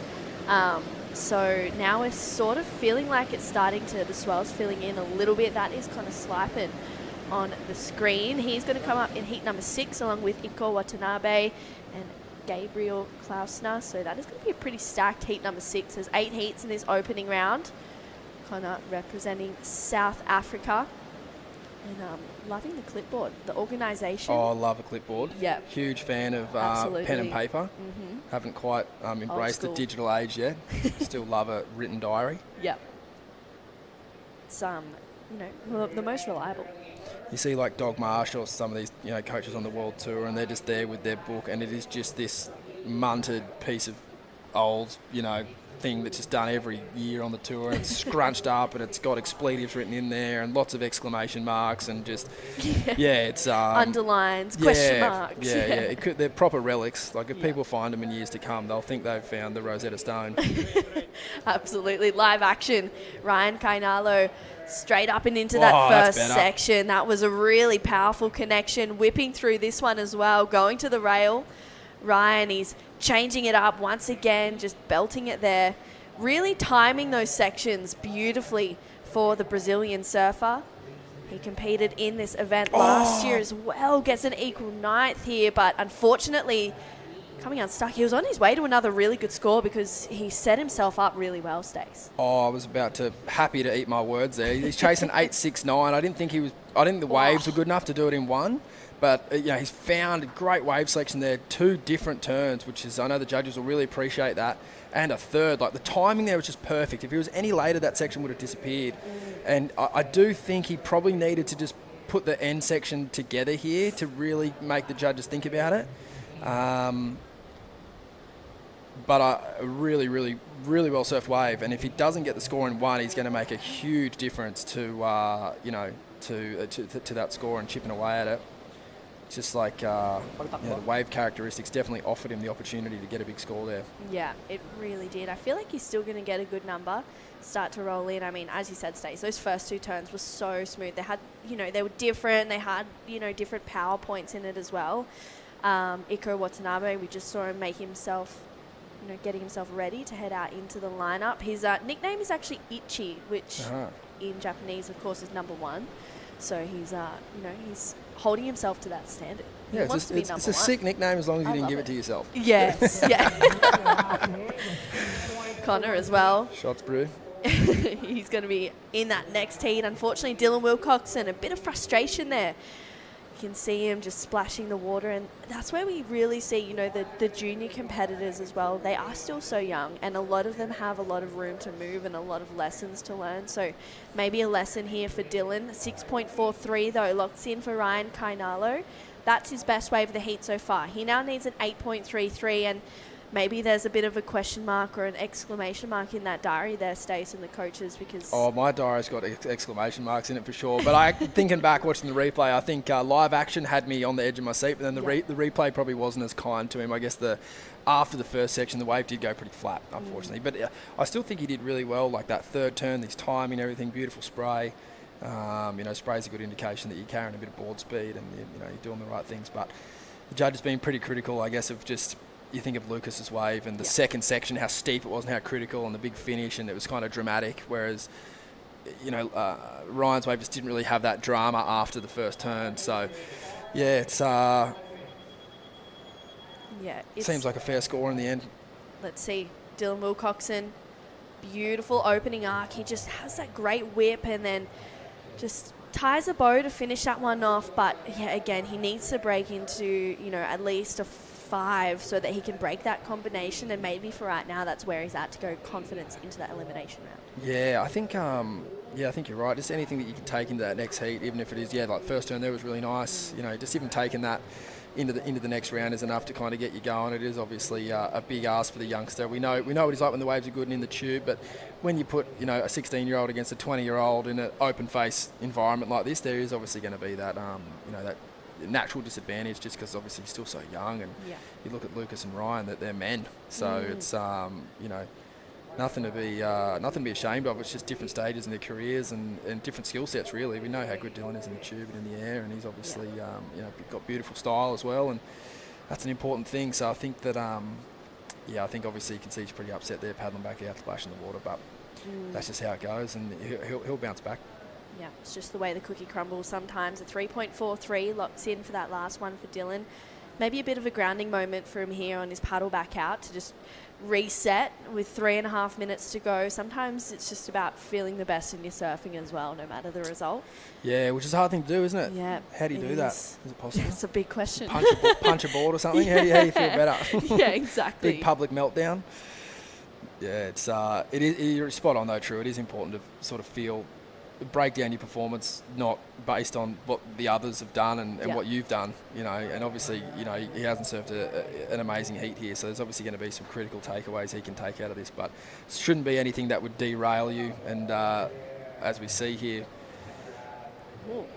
I look cool from what we saw. Yeah, okay.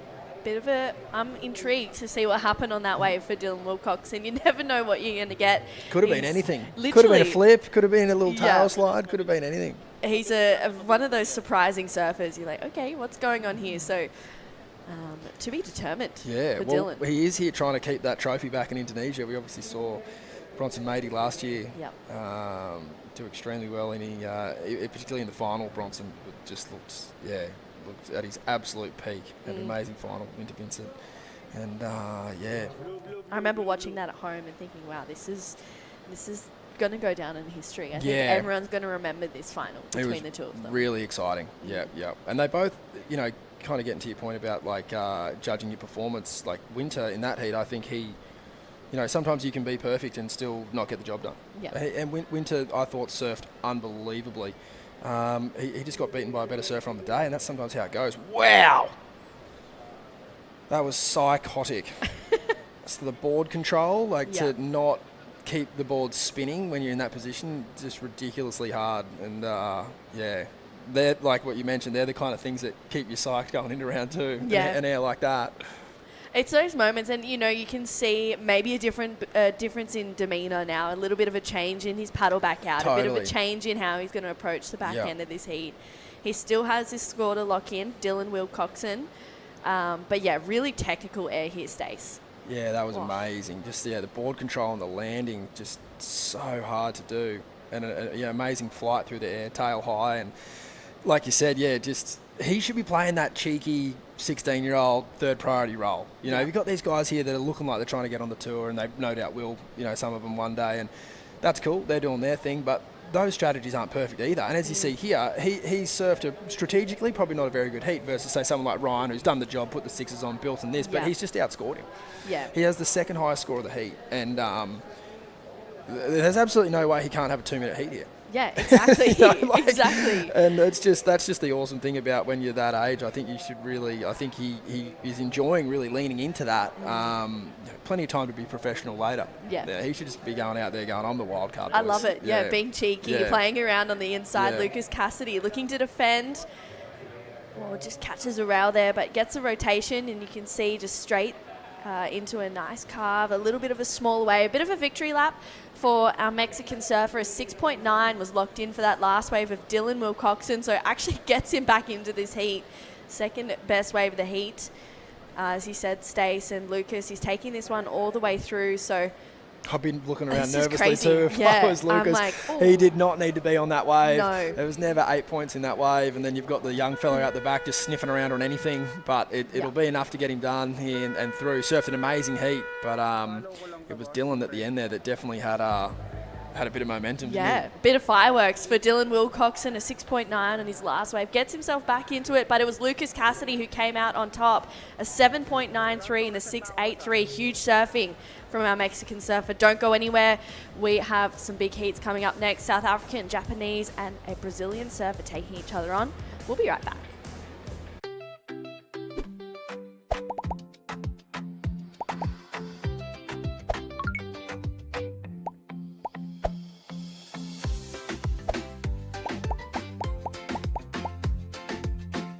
Start right, grow right. For my four-legged bundles of joy, Nutri-Chunks. High-protein puppy dog food with active boost, prebiotics, and goodness of real meat. Fortified with essential nutrients. Nutri-Chunks for puppies. Love in every meal. Di mabilang ang umagang pinasigla. Kasama ng Magnolia Pure Fresh Milk at Magnolia Chocolate. Magnolia, 100 taon na at hihigit pa.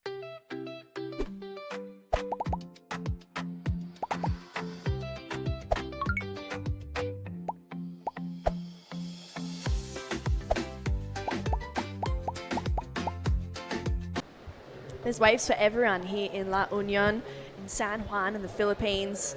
Right now, we are watching the waves of round number 1, Heat 6, for the WSL World Junior Championships presented by Purefoods and Magnolia.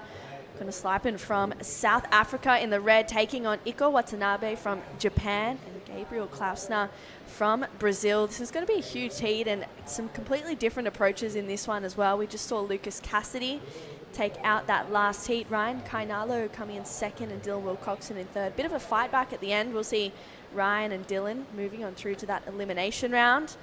Once again, I'm True Starling, joined in the booth with Stace Galbraith for day 1 of the World Junior Championships. Love getting underway on day 1. Yeah, It's me the too. best. It's so good. I think all the competitors too, all the judges, everyone's ready to do their thing.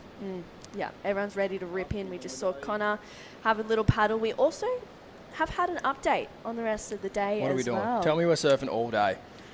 Yeah, we are, Stace. Beautiful. We have the women's opening round, heats 1 to 6. They are on. Heat 7 and 8 are going to be off for the day. We won't be able to fit all 16 in with 35-minute heats, but we're going to roll into the women's. Love it. Yeah.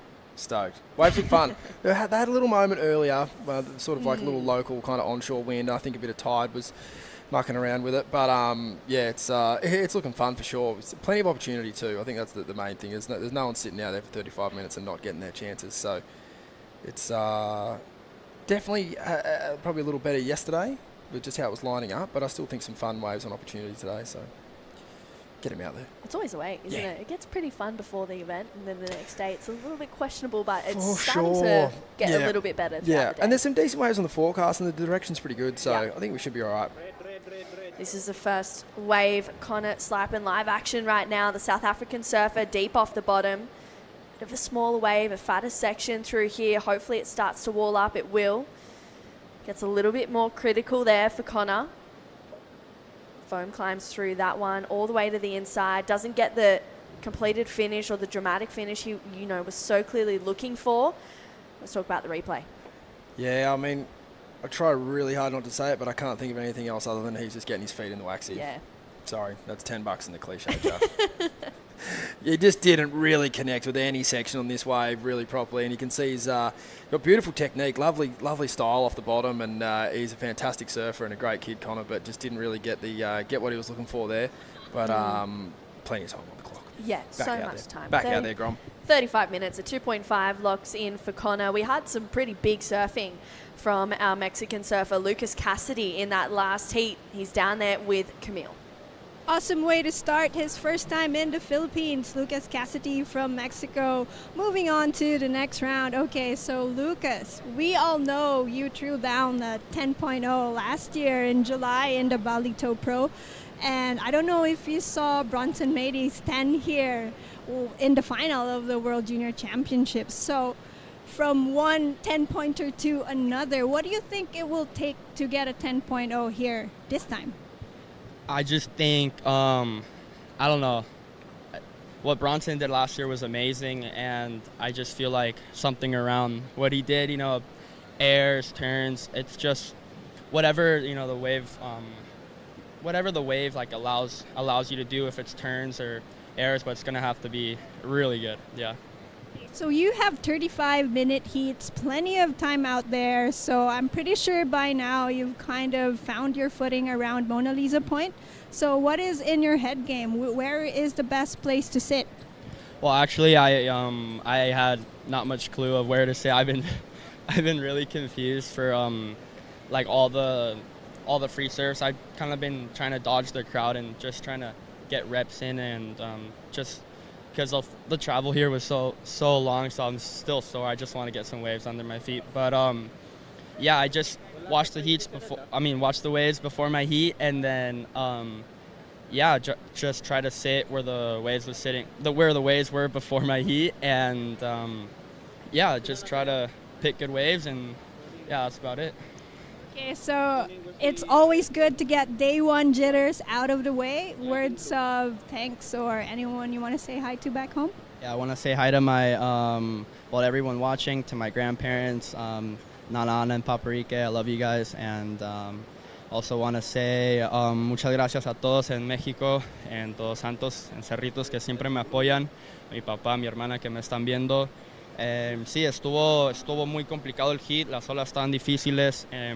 Los surfistas, los competidores increíbles, entonces tuve que escoger las buenas olas para poder pasar mi hit, y quiero seguir haciendo eso ya para las próximas rondas. Y sí, un gran saludo, muchas gracias por apoyar, y a mis patrocinadores también. Excited to see more of your surfing, and back to the live action. Thank you, Camille. And also thank you to Lucas as well. I mean, first time here in the Philippines. And as he said, it's really tricky to kind of find that lineup. We've seen a lot of different places where the competitors are sitting. So finding that sweet spot, it's pretty difficult. Yeah, pretty good first heat for him to have. I'm sure he's probably still jet lagged, even if he got here 4 days ago. Like, it's big travel coming from, obviously through Mexico and up through the United States and across the Pacific. So massive time change for him, and you take that. Stoked. At least he was honest. Yeah, absolutely. All right, Iko Watanabe up and into it for that first turn. Absolutely belts that section there. Tries to get a little bit of a bonus out behind him. That is Gabriel trying to fit 2 in 1. Good flow. Unfortunately, doesn't find that completion for our Brazilian surfer. Out the back, it looks like Connor was having a little look on his way back out. So scores to lock in for Iko and for Gabriel as well. This is the replay of that first one. Oh, this is the kind of wave where you're just looking for one more bit of green face, but unfortunately, after such a strong first turn, couldn't find it. And then kind of the opposite. He got the opportunity, but just got there a little late. Unfortunately, that wave maybe did only have the one big turn in it. It's always your dream when you stand up on a wave like that to squeak 2 in, but just unfortunately, just that time around didn't let him up. Yeah, you got to be really in tune with your timing out there, hey. Yeah. You want to find those, moments where you can go up and into it twice. Even now, it feels like when it's kind of coming at you, it's just focusing on that one big turn. Totally, yeah. And I think Winter's been doing that really well. Like, you got to be heavy on your feet when you can, and then you have to be really light and down the line in those other sections. And it's just a good mix of, I guess, the judges looking for. It's just flow at the end of the day. Like, are you matching the wave's power, and are you giving it, what it sort of is telling you? You're not sort of over surfing it, because if you do, you can kind of get left behind out here. Yeah, that's Connor. A little bit of a bumpy, funky wave there, unfortunately, for our South African competitor. And yeah, looking and listening to what the wave is telling you, Stace, is so important out here. It's a really tricky wave. I've surfed out here a fair bit, and it's hard to kind of find those moments to go, oh, okay, now I can unleash. So you need to be so in tune and aware of that. A 3.83 locks in for Iko Watanabe, a 1.67 for that last one of Connor, and the 3 locks in for that first wave of Gabrielle. So yeah, small scores to start off straight away. Iko Watanabe, he took out the very first QS of the 2025 season, and then also won the first first Pro Junior of the season at the Krui Pro Junior as well, which was super exciting. He ended up taking out the Pro Junior series for Asia as well, so he came out on top. And his nickname, as we said, being number 1, is coming out strong. Yeah, it's fitting. Look at him go. Here he is now. Iko straight up and into that first section. He's trying to find some good rhythm and momentum through to the inside. Absolutely belts it there, but you can see the ridge in the wave. He's had to navigate that and find a good moment to really come out on top. That inside section fattens up really quickly. So Iko getting another wave, 3.83 to start off. But maybe just the timing, a little bit of, junkiness right now. Yeah, you can tell he's fired up. He's just throwing the kitchen sink at every single turn. And unfortunately, it's just costing him a little bit on the flow side of things. As we see, Connor hasn't really been able to get going yet here, True, but hopefully on this one. Yeah, good first turn. Quick second turn connection as well for Connor. So that was really nice. A smaller wave, but 2 really good connections there for Connor. So that'll be his best wave. I love that first turn, and you can see that patience into the second one was really nice. Yeah, definitely a nice timing on that wave. It can be a bit of a trick though when you're trying to chase this wave down the line. You think something big is coming, but kind of is probably behind you if you're already thinking that. It's a nice connection out of the top there. It's just kind of charging really hard off the bottom, which is obviously what every coach and every surfer wants to see you doing, coming hard off the bottom, but you've got to kind of pick your time and a place for it. And I think this wave is, more often than not, you probably want to be a bit more lateral rather than coming off the bottom so deep. You've kind of seen that here from Connor. So he's just kind of a bit more kind of going along the wave rather than up and down, and got some 2 nice connections there. But probably would have liked to finish a bit harder on the second turn rather than trying to chase it, and this was out the back, just in and out there for Gabriel. It's so tough, like we've been saying, like finding that moment to really just go, okay, cool, this is where I'm going to do a finner, or, this is where I'm going to really lean into a hard carve. That turn selection is so important.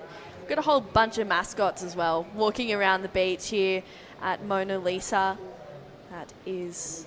It's pretty insane, all the fun going around. Yeah, there's heaps events. going on. There's heaps of people down there already, and obviously we're on the west coast of the Philippines, and it is scorching. This morning was nice and cool. There was the dog mascot was down there. I would have done his job, but I think I'd need a bit of a pay kick to be in the chicken suit today at midday. It's scorching down there. Hopefully there's some built-in AC. Yeah, I was going to say some fans in there or something. Yeah. Yeah, big thank you to our presenting partners for this event, Purefoods and Magnolia. Really supporting these pro junior surfers, and the surfing in the Philippines as well is taking off so quickly. It is absolutely insane how many events we've had in the Philippines, and the level of surfing of the Filipino competitors is just increasing rapidly. Yeah, it's amazing to see it. Yeah, absolutely, and heaps of young kids, heaps of young girls surfing. Great longboard scene here at Mona Lisa Point, and yeah, it is. It's awesome. It's awesome to see, and a connected fan group too. Like everyone knows all the internationals. Like it's obviously got the event in Cloud 9 later in the calendar year, and it's like you said, it's a very very keen surf neighbourhood Yeah, that is Gabriel. Gets that first turn in, ditches the fins a little bit. He waited a fair while to get that one. So hoping that this wave gets to the inside. It just really dies out quite quickly on some of them, and then others, they do wall up. It's hard to predict. Yeah, which is a shame because, to be honest, I reckon like in the short space of time that we've seen him on the wave, he's looked like the better surfer in the heat, just with how much board speed he's been able to get, which is obviously a premium out here. You do kind of need to generate your own speed. It's not something that the wave's just going to give you for nothing. And he looks motivated. He looks excited on the wave. Pretty wild first turn there, but he managed to pull it off. And the wave, unfortunately, just let him down after that, because if it had been able to get another turn in after that first one, he would have had a nice score on the board. He really would have. Iko Watanabe kicks out of his third wave as well. We've got currently just under 22 minutes to go. This is that last one of Iko. We'll catch up with that in a minute. But yeah, Connor Slipen out in front, a 4.5 and a 2.5. Iko Watanabe has the score to come through. He's currently got a 3.83 and a 3.1. And Gabriel, he has a 3 and a 2.73 on his last wave. So he needs a 4.01 to move up into first. And Stace, you were here last year. I was, yep. For the event. So what's, some key takeaways that you took out of last year that was like important kind of going into heats for surfers? Oh, probably that everyone kind of needs this round to figure it out. Like I think obviously you put a lot of pressure on yourself, and you want to, you come out of the gates blazing, which is great if you do, but it matters at the pointy end, So I think a lot of these guys, as long as they don't freak out, even if they cop an early round loss here, just sort of keep moving through their processes and getting their lineups and everything right, I think they'll be fine. The reason I say that is I think we've seen some shockers from some kids that we'd expect to have done really well, and I think they will. I think they'll come good. I think it's a fun wave, but it's a tricky wave. But with everyone having a few more serves out there, I think that's what happened last year, and it kind of as we peaked in the final with Bronson and Winter, like they were certainly building all event, but then you saw that.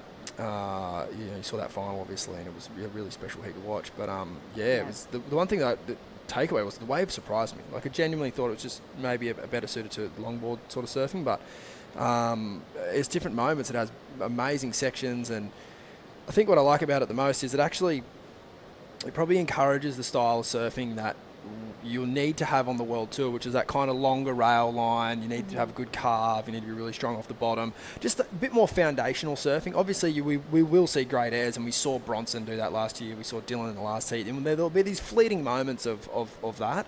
But more often than not, I think you will see the scores coming from that more traditional style of surfing, which I think is...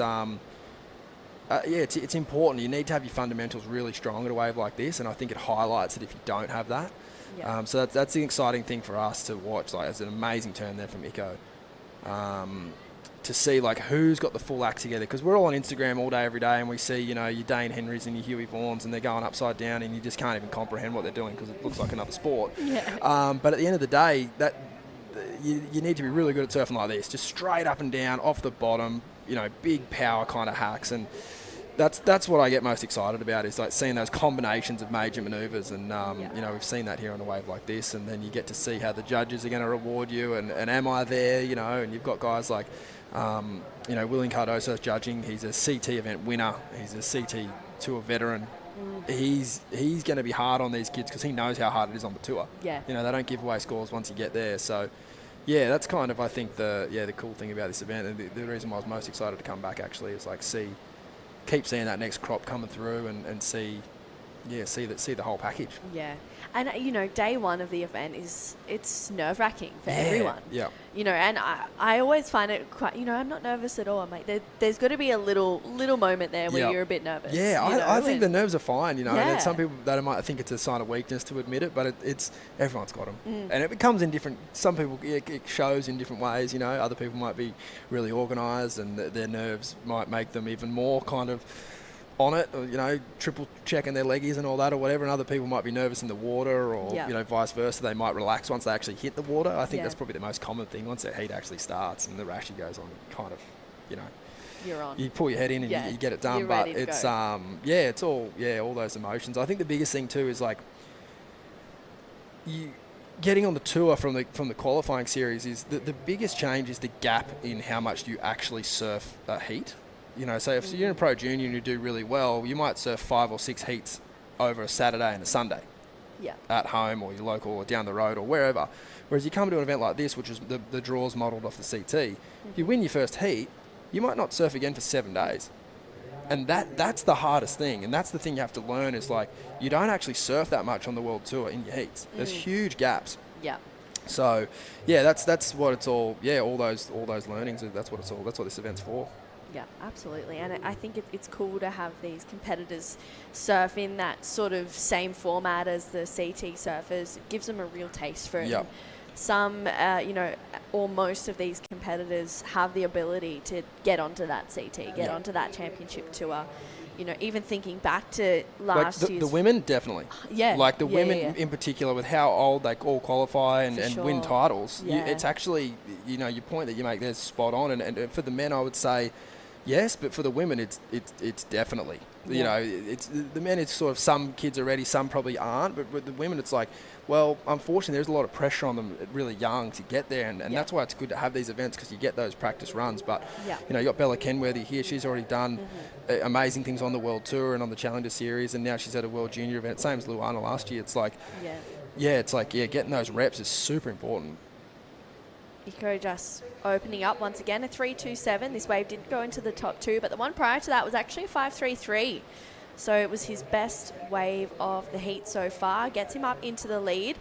And, Iko is one of those competitors where he has really cool moments, and then sometimes you're like, where did he go? Yeah, what happened? I think, like, if I look at the 5.33, I think he'd be kicking himself. I think there was more points on that wave, and I think again that's the beauty of this event. The judges aren't just going to throw you a score because you put yourself on a good wave. Yeah. You need the surfing to back that up, and a great place to learn is round 1 of a World Junior Championship because you don't lose and you don't go home. Yeah. You can figure it out, and you know no matter what, you're either going to skip around or you're going to surf another heat. But when you get those quality waves, you kind of start to go into those realms where you need to do surfing you probably didn't think you were capable of if you want to get those excellent scores in an event like this. Yeah. Because the judges, they're super critical.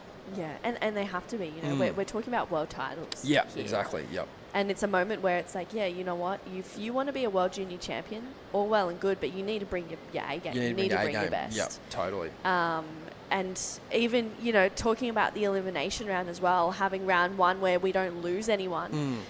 It's so different from the formats that we see in the Pro Juniors, QSs, and the Challenger Series as well. Yep. So it might even be a different kind of headspace for these junior surfers to come into and be like, okay, I'm just going to, as you said, figure this wave out, catch a couple of waves, get a few waves under my belt, and then in those elimination round of 16 heats, that's when you... Well, your surfing does, you're talking, like you mentioned, those Pro Junior heats are 4-person heats. It's essentially a wave catching contest. You got 20 minutes, you might be at some beach you've never heard of and the waves aren't that great and you've just got to get it done. Whereas here it's really a wave selection contest. You need to put yourself on the better waves, and on those waves you need to do the better surfing. Because you're going to be surfing against someone that might be their regional champion or their whatever, and you need to bring your best. You're not the you might be the number 1 guy or girl in Australia, but coming here, you might be, you might look at them and go, oh, I don't have those bag of tricks. Like, I need to be right on. So, yeah, no, it's cool. Even thinking back to the final between Winter and Bronson from last year as well, I can just envision it in the future, both of them being on the tour at one point, and then someone saying, back in 2025 they surfed this World Junior Championships finals together. Massively, all the time. Yeah, you see those matchups, and those rivalries. And I wouldn't say either of those two guys are super ferocious, and I'm not sure we're going to get some like bloodthirsty rivalry out of those two. But you'll definitely bring up that highlight reel. If they find themselves in a final together or something like that. And I think that if you look at look at the trophy on the men's and women's sides, the names that are on there are no joke. Everyone that does manage to win this event has gone on to do big things on the world tour. It's definitely an important one for sure. Yeah, and it's crazy, you know, to see how the trajectory of that comes from, you know, winning a World Junior Championship to you then get a spot in the Challenger Series as well. So that is such a huge thing. It's a real fast track, isn't it? Yeah, it saves you a lot of time, a lot of money, and a lot of focus. Like you can just focus then truly on being, you know, in that first Challenger event of the year. Obviously, we've still got Pipeline and Newcastle to round out this year. But it's just giving you that time and space to then go and essentially just work on your craft. Yeah. You don't have to stress out and worry about I've got to go and do this regional event or get up to that event or, you know, fly here or whatever. You can just go, I'm on. Yeah. I can just go and get as good as I can in that time frame. So yeah, it really is. It's a huge bonus. Even looking at the talent in the draw, again, you know, a lot of these competitors are going to be here in the Philippines, and then they're like, cool, all right, let's get on a plane and go to Hawaii. Yeah, totally. Straight after this. Yep. Yeah, it's it's not a bad gig, is it? yeah, not and for so some, bad. And for some of them, they're going to go and surf, you know, a 4-person heat at Pipeline, which is the best, most crowded wave in the world. So for them to have that opportunity to surf it with no one out that's just blessed. Yeah, absolutely. And we spoke about Bella Kenworthy before as well. She's one of the lone CT surfer in this event. She's going to be coming up in heat number 4 of the women's opening round. This is live action though. Gabriel, just a quick up and out there. Unfortunately, you could see that wave just really losing power through to the inside. He needs a 6.16 to go to first. He's got a 3 and a 2.73, so needs to find one he can start to really open up on. And Connor, 4.67 for him to go to first at this stage. So Iko, he's just been surfing himself into this heat. He's had about 5 waves. Each time it's been getting a little bit better. A 5.33 has him out in front, so that's the best wave of the heat so far. And let's take a look at this one. Yeah, it's one of those things. You kind of see someone else streaking down the line and go, I want that wave. You can't have it. That's mine. And you stand up and go, this wave's over. Damn it. And unfortunately for Gabriel, he really hasn't clicked into this heat at all. I hope he's able to take some of the positives that I've seen so far, at least anyway, and that I think he's got great down the line speed. He looks like he's ready to rip in. He just has not put himself on a quality piece of ocean yet. I just think just don't let the wheels fall off here, mate. I just get a good wave and he's going to be fine. He looks every bit ready to rip. He just like I said, just can't get a good wave. And good sell there. Really good tactics from Iko. He was like, oh, here we go. Well, yeah, I would genuinely agree with you, but I actually think from where he was, it probably wasn't a bad wave because he could have hit that section and then he's got himself a 5 or a 4 and he's still building on what he's got. And that's kind of what I mean about where Gabe was. He probably saw that too, but he wasn't where Iko was. He wasn't positioned well enough. And so he was taking off where Iko would have hit. He basically ruined it for everyone. Live action. Let's see if he can get himself back into this heat. Slow and smooth through that first carve for Gabriel, the Brazilian surfer. Needs to find a good, strong section to open up on. He's been surfing really well. It's just that wave selection throughout this heat, and with just under 10 minutes to go, the surfing was good, just again a little bit lackluster stakes. Yeah, just no vertical face, unfortunately. And like he said, he's got the good control and he looks ready to roll. But just needs to probably just take a breather, just put himself back. He was sitting a little wider, trying to get a bit experimental. You can see obviously it's a right hand point that goes into the gutter, and obviously it's really easy to say here from the couch, but that's probably going to lead you into a pretty fat part of the break, as we see a beautiful pullback shot here, and just getting back to that turbulence. Like you see that water moving on the inside. Like the current's gnarly. It's not so bad once you get out the back, but on the inside and where the learn to surf crew are, that you're getting kind of pumped down there. Yeah, you really are. You're paddling against it. I had to surf yesterday, and at one point I was like, am I going to even make it out the back? Yeah. Or once you get out the back, am I going to get in? Because then that rip starts going out. We've got this mad left rip bowl in front of our hotel for anyone that's interested. And heaps of goofy footers on our squad. You're from Narrabeen, so you're loving it. Yeah. But fun, heaps of fun little waves around. Yeah, it's so fun. There's everyone's really spread out, which is nice. It is, hey. Yeah, you can kind of find a little peak to yourself, even a little bit further around when past that left is really fun. I had a fun surf there yesterday, but this is where it's at, this peak here, Mona Lisa Point. We see a lot of incredible longboarders come from here. J.R. Esquivel, to name, probably the best, well, if not the best in the Philippines on that longboard world tour. Right now, Connor Slipen is looking to better a 2.5 and get that 4.67 to go to first. Not much going on straight away. You can see this wave is fat and just has no power right now. So he's in and out there. This has reminded me of Heat 2. It really is. Everyone was kind of spread out. Everyone was trying their best, but they just couldn't quite pull it together. And it is a big, expansive, tricky lineup to read. If you can see Connor here, this wave's got a bit of energy in it. He kind of is hoping for a double up, but just wasn't to be. Unfortunately, here at Mona Lisa Point, it's very easy to be out of position and really hard to be in the spot. It's one of those really tricky waves, and that's why, it's a lot of these surfers might even be relying on the locals to be like, hey, can you help me out here? Or even in the free serves, like relying on them to go, okay, well, you're sitting here, I'm going to sit here. But in a 3-person heat, if 2 people get a wave and you're out there by yourself, you're kind of looking at your protractor just going, oh, God, where do I need to be? It's a big space of ocean. Massive, I swear I was sitting in front of that house, but now I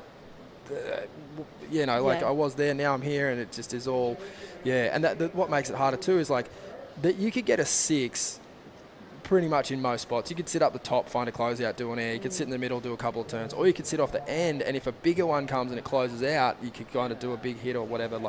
So in that sense, that's what makes it even more confusing. There's not like one X marks the spot. Here's where the 8s are coming, and you should just sit here and wait for those waves. It's like, there's kind of average quality waves everywhere, and then every now and again a really good one. So it's that adds to the sort of the task of trying to figure it all out. Even first day of competition, figuring out the nerves, figuring out the space that you want to be in and how you want to perform, and then when you see heats and you're like, oh, there's consistent good waves, and then the next heat it's a little bit slower with those ones. So Connor, he's just trying to stay busy and hopefully busy good. Opens up nicely. That one had a little bit of a steeper moment there. Bit of a whitewashy face here, needing a 4, 6, 7 to go to first place. As we said before, a finish would have been nice there for the South African. Yeah, that would have been real nice, but unfortunately not to be. And some of these heats are 35 minutes. Looks like it goes forever, and other ones it goes real quick. And this one's kind of felt like, for these competitors, it's gone really quick. There's like 5.5 minutes left now, and Connor, again, unfortunately able to really kind of make this one count. He did some good surfing up until this point, but he probably did need the finish here to get the score. He's chasing, as he said, a 4, 6, 7. He really manufactured that wave as well. He was trying to find himself in that zone. Unfortunately, Gabriel, he's just not really found... Well, this is a good wave, actually. Just doesn't hit it with as much power as what you would thought. And he kind of had a bit of a bobble off the back there too. That was unlucky for Gabriel. That first turn was kind of begging for a big hit. It was, wasn't it? It's sort of one of those things too. We've seen some moments from him on shitty waves, and then you get yourself on a good one and kind of hold back a bit. It's just like, oh, the wheels are just starting to fall off here. This looks like a pretty fun double up actually off the end. No, he lets it go.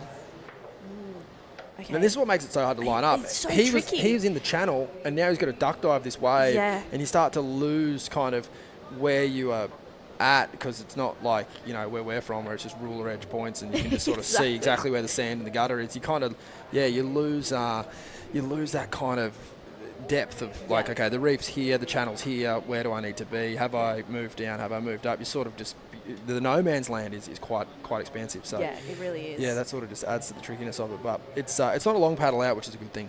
If you put your head down, you're back out there within sort of 30-45 seconds. So 4 minutes to go as well. So Connor and Gabriel have they have time to get another opportunity. A 3.23 locked in for that last one of the South African surfer. He's still looking for a 4.67. Gabriel looking for a 6.16. He found himself on the wave. Unfortunately, just the surfing wasn't quite there, but Iko, he's in the zone. He's got a 5.33 and a 3.83 and first priority, so he's just controlling the back 3.5 minutes of this heat. Yeah, he's stoked, and to his credit, he has found the better waves for sure. The 5.33 was an amazing wave, and he was able to unleash at least one really good turn that the judges appreciated, and from this point on, I think horses for courses. A 4.67 and a 6.16 in this heat right now is a huge score. So he can start to play defence pretty easily. I think earlier in the day we saw a heat like this where crew were chasing fours and no one was sitting on each other, because it's sort of, what's the point? You know, anyone could kind of turn the heat. You know, if you sit on one person, the other person's going to get it. So you're better off just trying to surf yourself out of that situation. But I don't know, not here. I'd be starting to turn the screws on. Yeah, absolutely. Just paddling around, trying to find yourself in the zone. Even with 3 minutes to go, just trying to pick one up that maybe looks like it's got a little double up edge to it. Yeah. Even that last one Gabriel kind of looked at, it's like, oh, you maybe could have gone it. Yeah, go huge early. Yeah. If you make it, you make it. If you don't, you fall off your back out the back again anyway. You've covered, 5 metres? Yeah. 10 metres. So just under 3 minutes to go. We've got a big heat coming up next as well. Dane Henry, he is taking on Alfonso Suarez and Ben Esterhuzy. So that's going to be a pretty stacked heat for heat number 7. And to round it out, heat 8, Rickson, Falcao, Will Dean, and also Kingston Panabianco as well. So last 2 heats for the men's opening round. Then we're going to go into the first 6 heats of the women's opening round as well, which is going to be super exciting. We've got some big names in that one too. 2 minutes to go. Priority is with Iko Watanabe. Ichi, number 1. He's out in front right now, so he's currently living up to that nickname. But if Connor finds himself on a wave of 4.67 is what he needs. Gabriel chasing a 6.16. They've both been surfing really well. It's just, finding those waves to give them the opportunity. Beautiful pronunciation. Really? There's some great names in there. Yeah, I was like, you know what? That was my first try of all of them. So I was amazing. Like, hope that was right. Fantastic. Happy to be corrected. I love it. At any Talking point. to Connor Donegan earlier, and he's from the Canary Islands, represents Spain, but his mum's Irish. Wow. And he's got this mad Amazing. Irish hybrid accent. I love that. Spanish-Irish accent. Gnarly. Wow. So good. Let's get him in a post heat. Oh, 100%. That would be cool. I reckon we get up in the booth for half. I could listen Let's to an do Irish it. accent all day. Yep. I'd love to, chat to some athletes as well throughout the event. Yeah, they're around. Not going anywhere. They're here. Yeah, everyone's locked in. Absolutely. Minute to go. Wow. It's been really slow this last kind of 9 minutes of this heat. 1 minute remaining. Iko up and riding. Wow, this looks like it could be a bomb. Yeah, let's see what he can do. Really deep off the bottom. Unfortunately, catches his rail. So no harm, no foul. He needed to better a 3.83, but he's still in the lead with 45 seconds to go. Priority goes to Gabriel. He's been surfing, pretty good on the not so good waves. So if he gets an opportunity and, does well, he did have a moment there a couple of waves ago for him. So hopefully he can just keep that composure. We'll see. This is kind of having a look at a smaller inside one, a little bit of a foamy wave. 4.67 the requirement. Yeah, it's kind of feeling like the wave height is going to cap it. That was really smooth connection there for Connor. He's gaining a lot of speed, and you can really see that wave just a bit lackluster in the end. Wow, that was really unfortunate, because I was thinking, is there a section there? I was getting excited for him, but with 2 seconds to go. Wow. Oh. Okay. Question mark here for Gabriel Klasner. Make it easy for the judges. There we go. It's not a 6.16, so it won't matter. It won't matter for the South African surfer or the Brazilian. It is Iko Watanabe moving on through to the round of 16. We've got a big heat coming up for heat number 7. Don't go anywhere. We'll be right back after this quick break. Di mabilang ang umagang pinasigla, kasama ng Magnolia Pure Fresh Milk at Magnolia Chocolate. Magnolia, 100 taon na at hihigit pa.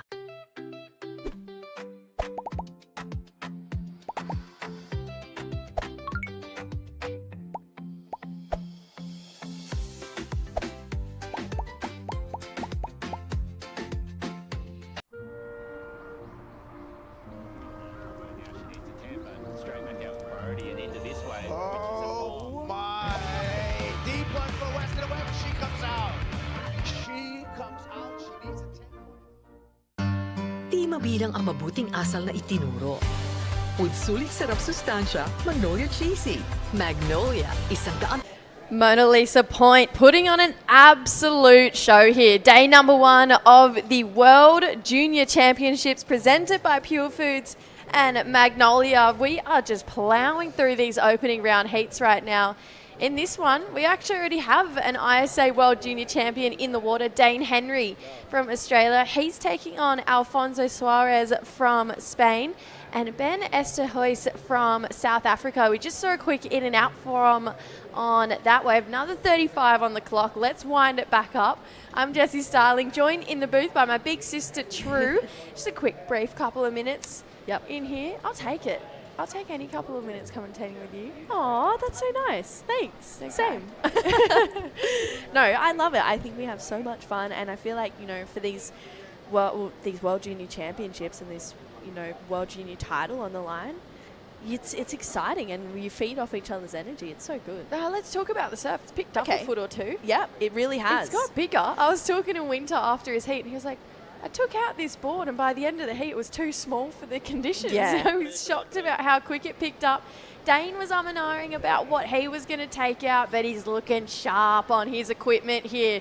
Straight to work, no mucking around. Dane Henry, hello, 3 big turns here from the young Aussie. He wants to add WSL World Junior Champion to his list of accolades. Goes down on that section there, but a lot of speed under his feet there, Truce. Yep, a lot of speed, and I can already hear Duffy in my head, Coach Adam Duffner going, let's go, Dane. That's exactly what he's saying on the beach. Big, hard turn there. You can see he really lays into it, drops his arms. Nice connection for Dane. Only criticism, it's a really foamy wave there. It doesn't have that beautiful green face that I'm sure Dane was hoping for. He just ejects out of that one. But yeah, it has picked up, Jessie. That last couple, maybe 9 minutes in that last heat was really slow. But when you see those sets roll in, it's like, okay, here's action. The ocean's, you know, it's being really talkative, but then it does have moments where it's a bit silent. Yeah, it was a great call from the guys up top, the head of the WSL, to make it 35-minute heats today. We're really trying to pick the eyes out of it, give our juniors the best opportunity to take home a heat win here this morning. With this tide, there's one tide change a day here at La Union, and at this time of year, we get something called the mono tide. So it's where there's not a massive difference between low and high tide. It's only about a foot today. So we're starting to see this tide fill in. It's a lot slower than what you think it is. There's about 10, 12 hours in between high and low tide. So right now, what's going on is we're getting a bit of jumble down the point, but as we've seen this heat, they've kind of readjusted in comparison to the last heat where the surfers were sitting just that little bit too wide, and you can see Dane took that one from a little bit deeper and found himself a good looking wall here. So scores are in.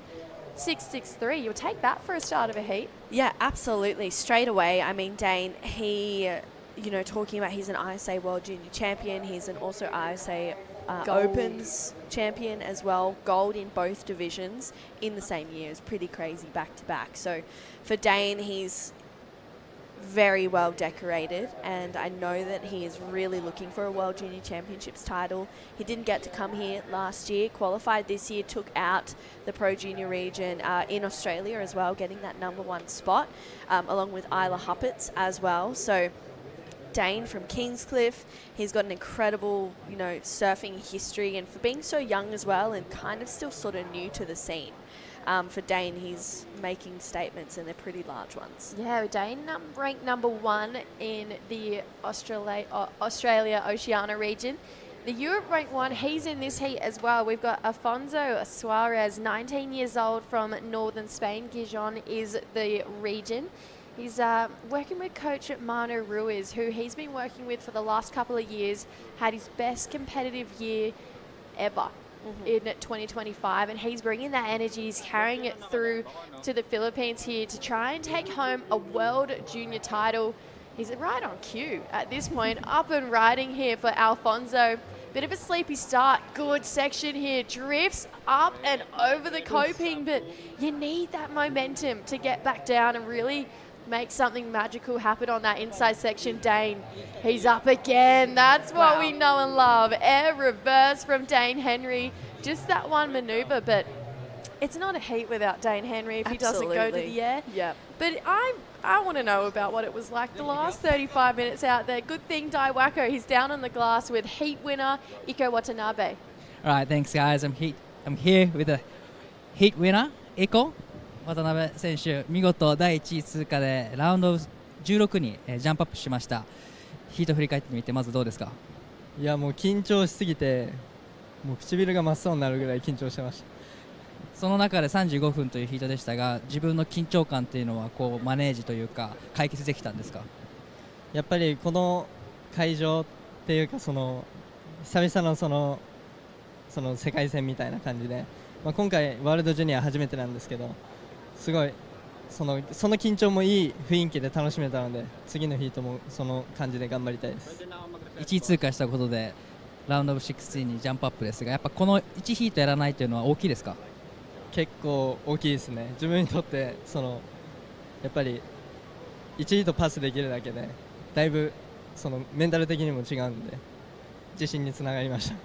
He's super nervous in the heat. This is his first appearance in the World Junior Championships, so definitely he had a really nerve-cracking moment, but he's kind of enjoying the nervous moment as well because this is his first time here for the World Junior Championships, and he's super stoked to be in the round of 16. たくさんの方日本から応援してくれています。今回はどんな、メンバーでここに来て、準備の方してますか？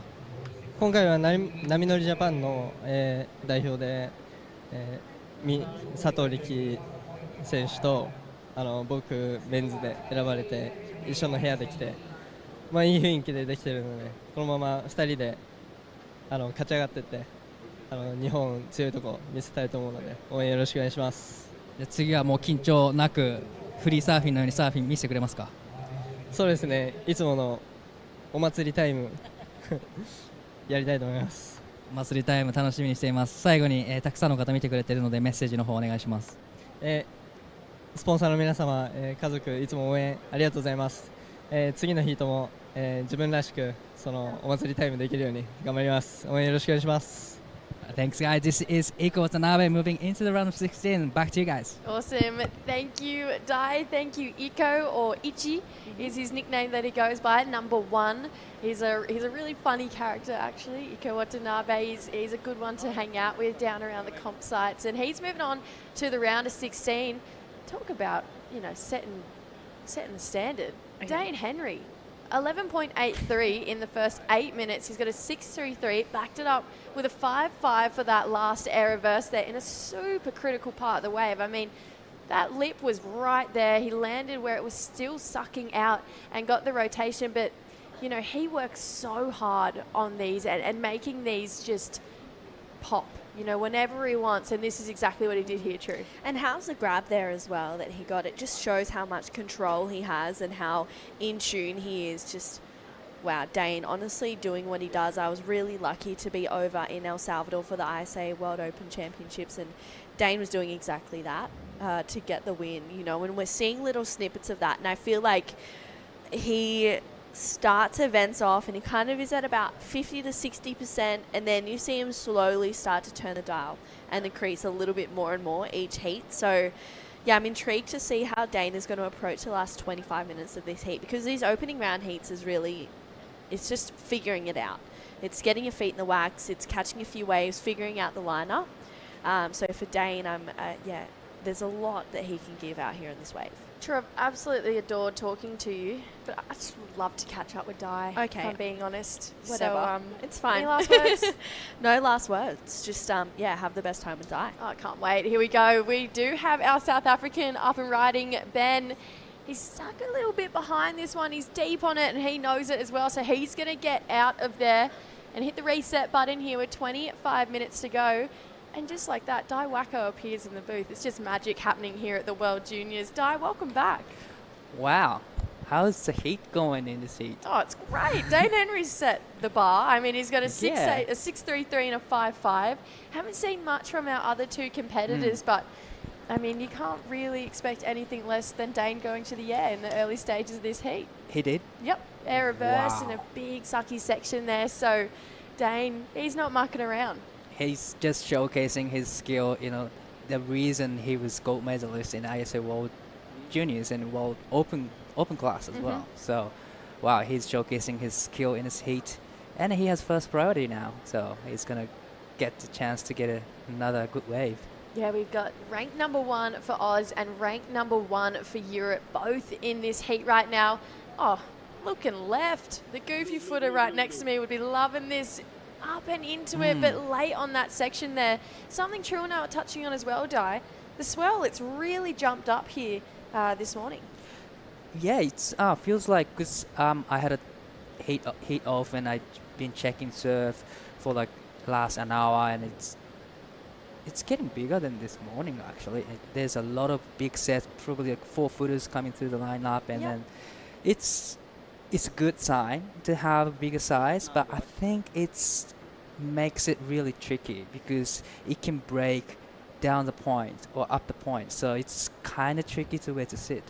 Yeah, it's interesting when the tide starts to fill in like it is now. We do see that end part of the point really start to fill up. It becomes quite fat, where you see that deeper part of the point. The locals here call it first peak, and where you take off, it might be a shorter looking wave. It might only offer 2 sections, but you see a lot of guys get scores when they sit deeper up the point and just tag it twice in the steepest part of the section. So it's going to be interesting to see who jumps up the point, who's looking down the point for maybe some rail work.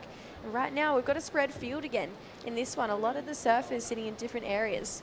Yeah, to me, it's an interesting situation because Dang is the one who want to take it to the sky, sitting down the point a little bit more. But this is a live action from Southern White. Yeah, bowly looking wave here from our South African. Good tidy turn in the pocket here for Ben. Coming off a couple weeks in Hawaii, so this is going to be a little bit different. Gets into the section a little bit wobbly, but gets the completion there. He knew he needed it through that inside section here for Ben. So not connecting the way he would have hoped to on that third turn, but still his best wave so far in this heat. Definitely, and he's still such a young age, 15 years of age, and still surfing in one of the world best junior events. Yeah, it's really cool to see this South African class coming through. I mean, we think about this event last year. Luke Thompson was on fire. He was really one of the standouts. I think he went straight to the quarterfinals, and he came up against Bronson or Winter, one of the two, and they ended up being the top 2 guys. And now Luke, he looks like he's going to qualify for the championship tour. So it really does correlate between World Juniors, a good result here, and going to the CT. But here's the replay here of this one, Di. Wow, nice timing right there in the critical section. A little bit hung up on the second one, but still managed to right out of it. And unfortunately for the last section, a little bit catching the rail there, but still managed to come and run and then right out of it. But laughter first down there, lots of spread out the back and straight into the second turn. A little bit hung up there, but still managed to right out of it and straight into the last section here. Catching a rail there, but definitely, good start. I mean, good wave to put 3 turns in. He did really well to recover on that third turn. You look at the way he bubbled as he went up. His knee basically gave out, but he managed to come around there. And then 2 nice turns for Alfonso, showcasing that backhand there, really quick, tight pockets. And that's kind of what we were talking about, is this deeper peak. Obviously not known as being a left-hander this way, but Alfonso is just trying to chip away at this scoreline now.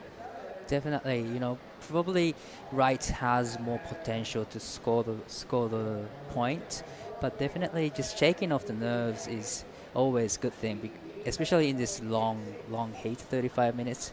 So if you find a left, then I would say just gotta go left. Being a goofy footer and looking at this wave, I mean, you get some really steep bowly sections and then a couple of slightly fatter ones as well. And those bowly sections, you see our goofy footers really roll over that rail and get nice and vertical in the pocket. But talk to me about just the adaptability you have to be able to go from steep bowly section on your backhand straight into a bit of a fatter looking wave. We get Dane unfortunately missing that one, but yeah, what's your thoughts on being a goofy footer out there? Probably I would say don't push your front foot so much, that if you push your front foot so much, then you ended up catching a rail so much. So probably don't rush, wait for the section to stand up for you, and just back-footed surfing will be the key. Yeah, drive hard off that back foot. And you could see Ben, he was on his way. Those first 2 bottom turns were beautiful. He just rolled over that rail, was pushing half off that back foot, but yeah, just kind of, unfortunately, that's what we're talking about. You got to be ready for those fat sections to maybe not have such a deep bottom turn, come a bit wider and give us a really nice roundhouse or, I don't know, something a little bit different. But yeah, it's interesting to watch the goofy footers on this right, I think. Yeah, it's true. And it's, sometimes you always think after the vertical off the top, you kind of want to go straight into the second one. But I think this point, you don't always have to go straight into the next turn. You can wait and you just do this little check-in turn first and just waiting for the section to stand up for you. So probably don't rush and just wait for the section to stand up is really important key. All right, got a couple of scores locking in for those last few waves of our surfers. Alfonso, though, he's up and riding here. That's a really nice section. Gets a bit of release there. Just the one. Maybe just underestimating the amount of power that's going to come back towards him. But he's loving these lefts, Yeah, he's getting, he's getting those left. But I hope it's going to work. But the first turn of this backhand attack was amazing. Vertical off the top. Navigating the surfboard really well. But unfortunately, didn't get the finishing turn there. But still, definitely is going to be bettering his 2.63. Yeah, he's got a 4.17 as his highest wave score right now. Needs a 7.66, so it's still a pretty solid requirement. Ben, on the other hand, an 8.9. He's got a 2.93 for that last string of backhand Rios there for our young 15-year-old. But he's going to need to dig a little bit deeper because we can't really expect anything less from Dane Henry at this point. He works really closely with a coach and a good friend of mine back home, Jared Detiri, and chatting to Jared earlier, he said in the last 6 months, his headspace has changed. He's really locked in. His maturity has gone through the roof, and it is absolutely a direct correlation. I can't get that word right to his surfing. Dane, though, he's up and riding now, just a little bit sticky on that first section, but he's turned into this really classy competitor. Definitely. Now he has a lot more confidence throughout here, as he's getting a good result, and just like you said, I can see his surfing improving a lot, and then I can see a lot of maturity in surfing. But this wave, unfortunately, catching a rail there, but he's composed, he looks very relaxed out there, so definitely he'll be back out there. There's a lot of time left on the clock, and we're going to be seeing a lot more action from Dane Henry. Yeah, 17 minutes to go on this one. Just to touch on Dane again, I'm not sure I'm going to spark your memory. Shargow backflip from Dane Henry last year in Cloud9, got a backflip. But right now, Ben, he's chasing an 8.9 here. Big section coming his way, but just a little late to the party there, but a lot of water coming back down on that face there. I really like how he approach the section, approach the wave, because you kind of need a bigger set and a bigger section to get the good points, and that's exactly what he did. But unfortunately, just little bit late to the section, and unfortunately couldn't really stick to the landing. But definitely interesting approach. Yeah, felt like he skipped around a section to get to that N1, which I totally understand. But maybe should have just went up to that first section that he went around. It might have given him that dramatic moment he was looking for rather than chasing that big oncoming section. That's totally right. If he could have just flowed the section and just generating so much speed, maybe he could have just went into the section really on time. So yeah, you're right. Yeah, but we're talking 15 years old, so much talent coming from Ben. He just represented South Africa over in the ISA World Juniors in Peru last month. So he's getting used to having this, we talk about pressure in this event, coming up against the best junior surfers in the world, but you're also representing your country. Oh, so much pressure. Even, I talked to Iko for in the post-heat interview, and he was saying he was super nervous. He was shaking in the water, and yeah, that's how much pressure you can get in the water. It's out of control, and we're, like I mentioned, 15 years old, so he's getting used to having this pressure of representing his country on his back, and he actually looks really comfortable in this heat right now. Although he doesn't have that scoreline he's chasing, Ben, he looks like he's backing himself, and he's not phased by this, big task at hand. He just wants to surf. Dane, having a look here, check out this bowl in front of Dane Henry. connects, but too hard there. Goes over the toes, unfortunately, for Dane Henry. But how beautiful is the shape of that wave? It was one of the best shapes in this heat, that's for sure. But it was really hard section to hit. It was really horror. A little bit late to the section, and unfortunately, nosedive there. But still, that was a good looking wave. Oh, absolutely. Loving this new swell that we've got coming through here at Mona Lisa Point. It's definitely looking like a different morning to what we saw when we came down here at 7:30 this morning.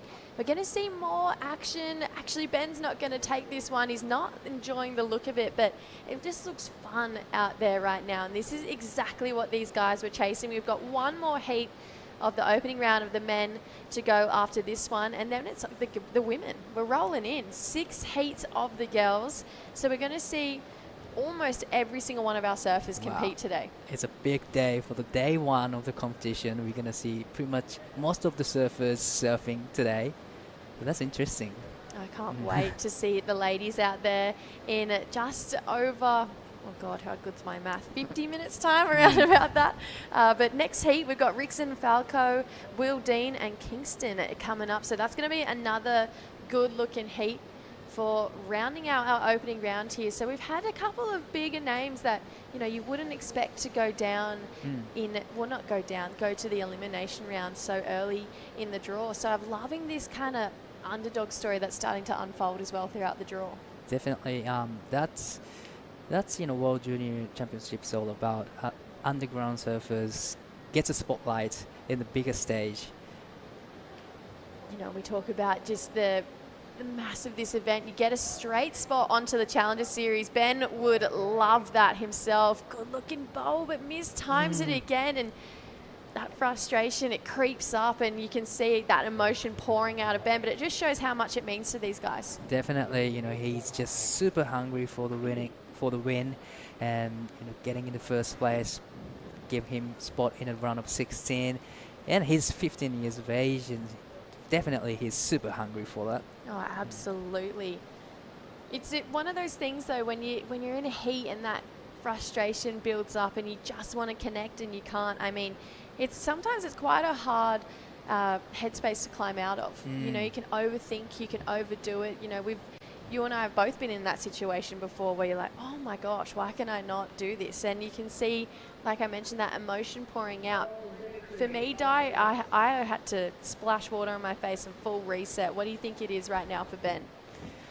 Probably just meditating a little bit, close eyes, just meditating in the water a little bit, because managing the emotion is the key factor to get into the higher level of the competition. So this is a great running from him, but this is live action. Yeah, Spanish surfer up and riding into a second section, connected well, but unfortunately a couple of mistakes here from some of our surfers. Dane really deep on that one, unfortunately, so he's going to go back out the back, try and find another one of those good looking waves. Got that his total in the first 7-8 minutes of this heat and hasn't been able to find much more since then. You can tell that maybe a bit of frustration from all of our surfers right now. Definitely, getting the waves but getting not completion is really frustrating. But this is a replay of lots of blue, beautiful looking waves, nice first stand, and in this last section, he was almost right out of it, but unfortunately it goes down,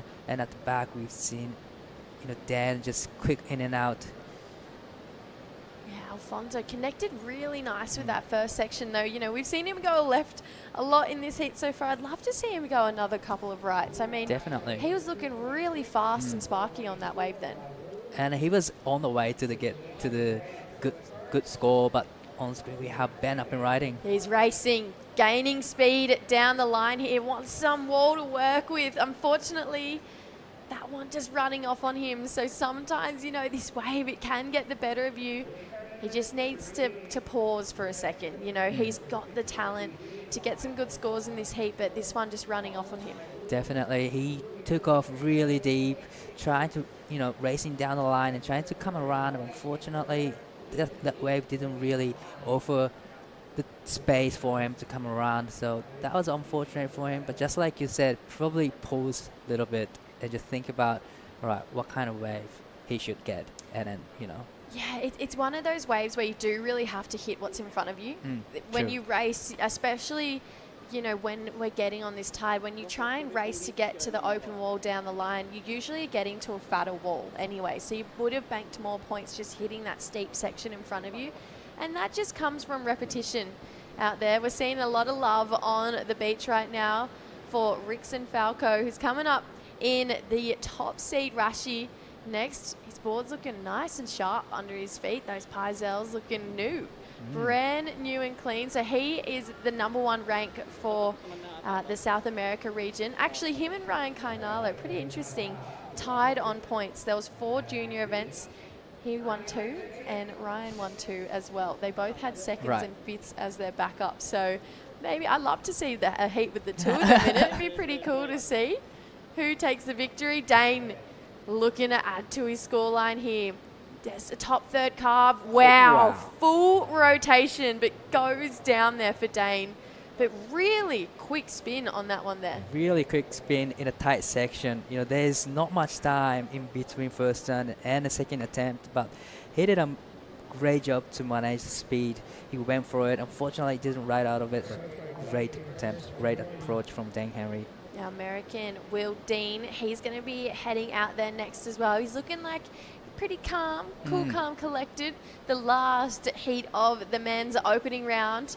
And the last one's to decide who's going to the elimination round and who is going straight to the round of 16. I heard you chat to Iko, about missing that round. What was his feelings on it? Oh, he's super stoked to be straight into round of 16. He's just taking time off and, maybe refocus again. But this is a replay of last of Dan Henry, and this is where he went into the air. Wow. Almost right out of it. So close. Looked like maybe his front foot, his heel slipped off. Yeah, a little bit too far up the board there. I mean, that's usually a turn that we see him just land so easily. His make rate is exceptional.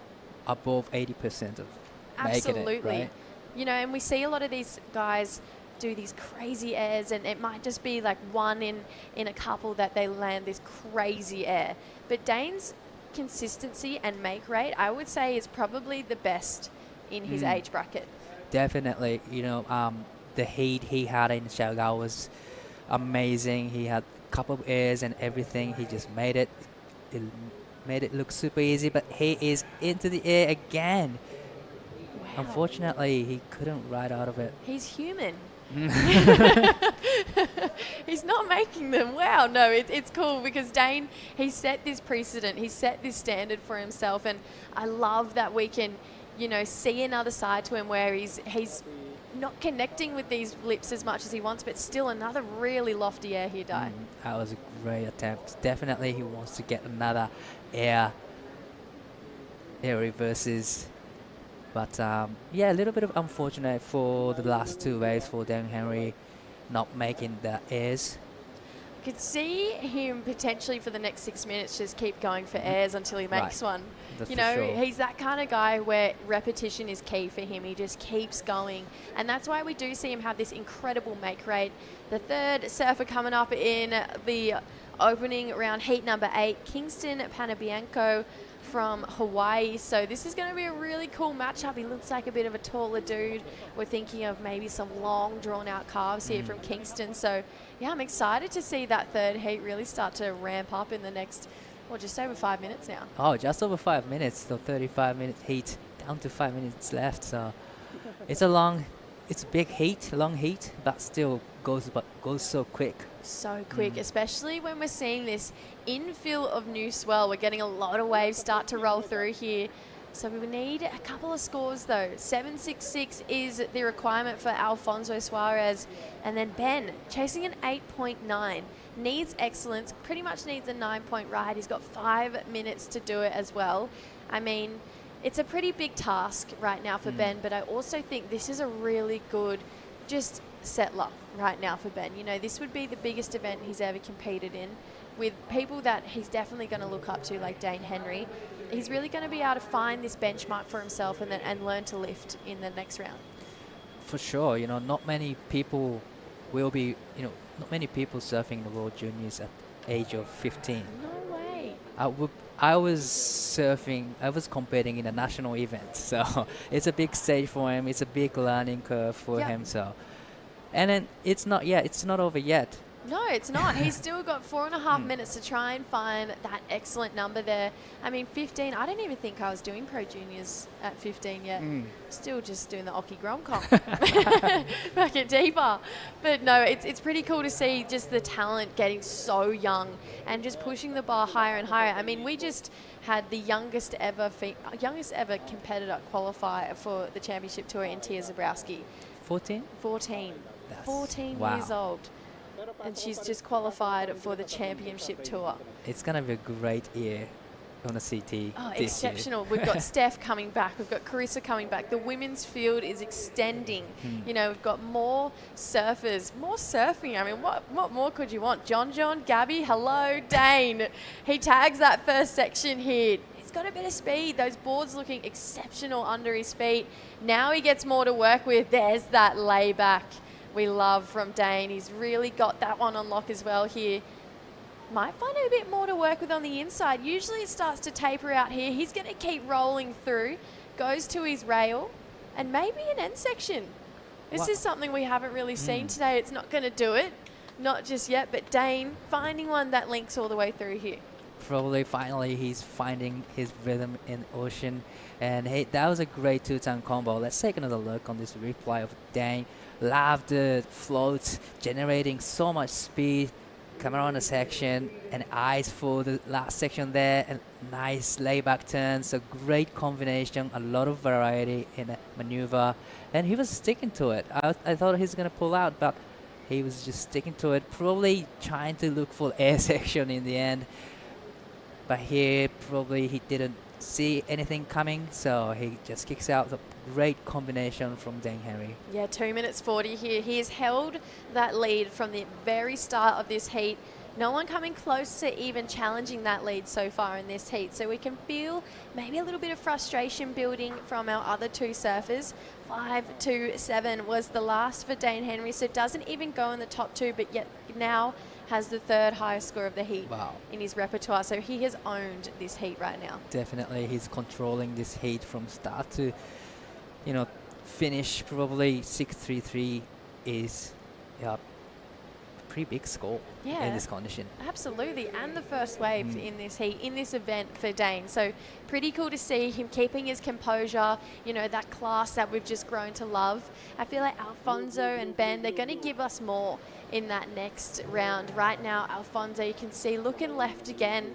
I really think he should stick to the rights, you know? Yeah, same, you know, 100% right, because it's a right point break and right has more potential to hit two big turns in, so probably, I mean, you're right, yeah. I just agree, you know, he should stick with right. Absolutely. I mean, he's done his best turn on a right-hander as well, and I think, yeah, it was an interesting call to keep looking left, and if that's what you want to do, create some separation from your competitors, go for it. But you also got to have this mental clock and be like, okay, I have a 4 and a 2. I've just been looking left. My competitor who's winning this heat has a 6 and a 5. I should probably move over to the right. So, you know, you have to have this mental clock going during heats to be able to know when to switch on and when to, okay, I'm going to plan B now. Plan A isn't working for me anymore. Yeah, definitely. And especially at this high level of competition, you gotta have probably plan B and plan C. Absolutely. Well. Absolutely. I mean, you think about the best of the best, you know, the guys on that championship tour, they would have so many different plans, and then when all fails, you've got to be adaptable, you know, and then you just start freestyling it basically out there in a heat, and that's what the best of the best do. So this is going to be a great learning right now for Alfonso, and good to know he gets another chance. So if there's a heat to do it in, it's this heat. Definitely. And then this is Dane Henry just make his own way back to the beach. Probably once it was kind of a victory lap from Dane Henry with the 10 seconds. Absolutely. 10 seconds. We're pretty much wrapping up this heat right now. Dane Henry doing exactly what we thought he was going to do, holding this one down from start to finish. Alfonso Suarez and Ben Esterhuis. We'll see them coming up in the elimination round. But guess what, guys? We've got another heat to roll through for the opening round of the men, heat number 8. It's looking pretty good. We're going to go to a quick ad break, and then we'll roll through it with you guys. We'll see you very shortly. Sit, roll over. Your fur baby deserves delicious and nutritious treats. Give them Nutri-Chunks. Nutri-Chunks milk sticks or Nutri-Chunks beef sticks. Fortified with essential nutrients. Nutri-Chunks dog treats. Love in every meal.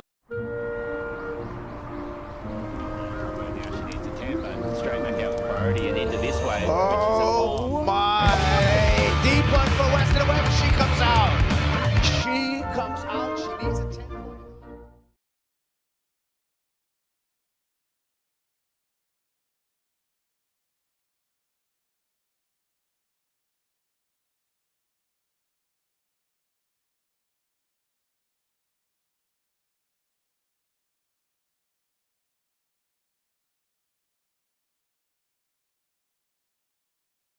In the white, 3 solid surfers who may or may not have competed against each other in the past. I'm feeling like Will and Kingston probably crossed paths a couple of times, but Rickson, I mean, we haven't really seen too much of him so far. No, we haven't, but he surfed at a CS event in Brazil, 9th finish. Oh, wow. So that's a big take result. that back. That's a big result for Rickson Falcao, aged 18. Still young So generation. young. But 9th finish in a CS event, that is a huge, result. Absolutely. I mean, it's so hard to break out of those 4-man heats on the Challenger Series. I mean, when you actually look at the Challenger Series and the talent pool that there is, you honestly stop and think, you go, this is the hardest thing ever. Like, the Challenger Series is so hard. Those 4-man heats, and just you get CT surfers joining it as well. You know, I mean, it really does force everyone to lift the standard, and I think that's why we're getting such a strong junior contingent of surfers who continuously lift the bar even further. So Rickson, 18 years old, already has a 9th place in a Challenger Series. That's big confidence for our young Brazilian surfer. Definitely big, confidence is just here with him right now, Rickson Falcao. And Kingston Panabianco from Hawaii is, 3rd at Sunset Pro as well. So this guy, he is quite tall. Well, let's see these sunset calves. Our Hawaiian surfer out there laying into an end section there. So he's going to be loving this little bit of extra swell that we've got here this afternoon at Mona Lisa Point. But 2 great turns to start this wave off. Wow, that was a beautiful combination from Kingston. I love the first carve. You can see that he is good at, big wall wave. Really love to join out carve from Kingston and straight into the finishing turn. So it's a great way to start his campaign. Yeah, really cool to see over on his Instagram as well. He's got great clips from backdoor, absolutely charging. Someone who we love to watch on Instagram. He breaks the internet about every 2 seconds at this point. Dane Henry, he's down there on the glass with Camille Pillar. You're absolutely right, Jesse. Dane Henry has known to have broken the internet with some of his crazy rides. So I've been wanting to talk to you ever since that crazy quarterfinal in Siargao last year in September against Bronson Mady. And now you're back to the Philippines, this time a different spot. So what is your opinion of the Philippines from before you came here and now that you've seen what our waves are like? Yeah, I'm absolutely loving my time here. Obviously, I've been to Siargao the last couple of comps we've had for the QS, and like you said, that heat with Bronson was a super fun one, and that whole entire comp is incredible. And this is just as good. I think the waves really showed up today, and I'm really glad to get out, get the job done, and do a couple of big turns. Yesterday at the opening ceremony, we all saw that heavy, hefty trophy, and we were all making remarks about how that's 15 kilos of extra baggage. And do you remember what you said? We overheard you say a really nice line.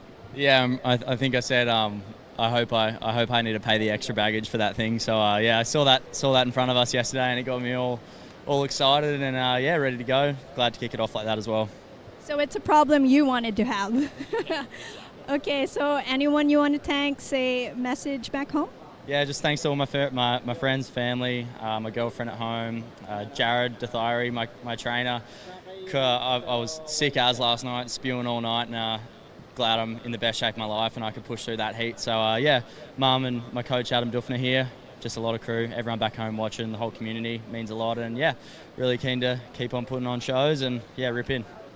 Okay, excited to see more of you surfing. Break the internet some more. Back to the live action. We'd love to see him break the internet a couple more times. I mean, those airs that he is just so well known for, I mean, it makes you go, how?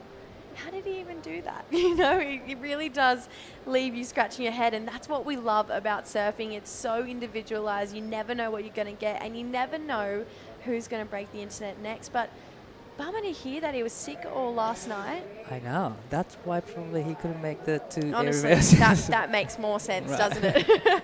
This is the replay here. First, we saw Will Dean here die. What beautiful surf in 3-turn combo. It was a hard wave to surf. It was foamy wave, but still 3-turn combo. Huge turns, throwing backwards sprays and straight into this finishing turn there.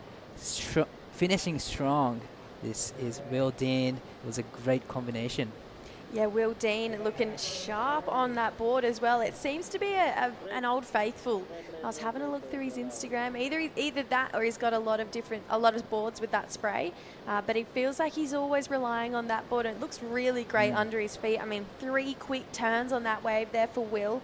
You could see that he won the Xander Pro Junior, which helped him get to qualify for this. And it's actually a really important event over there in North America where it commemorates the life of young surfer Xander, who unfortunately passed away a few years ago. And I feel like that event, when it has something more attached to it, you know, it's more than just a win when you win Right. something like that. Definitely, just more than just a win. Just like you said, it's a big thing. And he's also the under 18 junior national team. So he's got the skill and he's got the good result in the last season. And then now he's got the good points. Yeah, pretty cool to see all of these guys coming from around the world. Some new names as well. You know, haven't seen Will Dean in a World Junior Championship event as well. Could potentially be his first time coming here to the Philippines. And there is a lot to get used to, but it's such a lovable country. I mean, we've been lucky enough to be coming here for a couple of years now, and it's quickly become one of my favorite places in the world.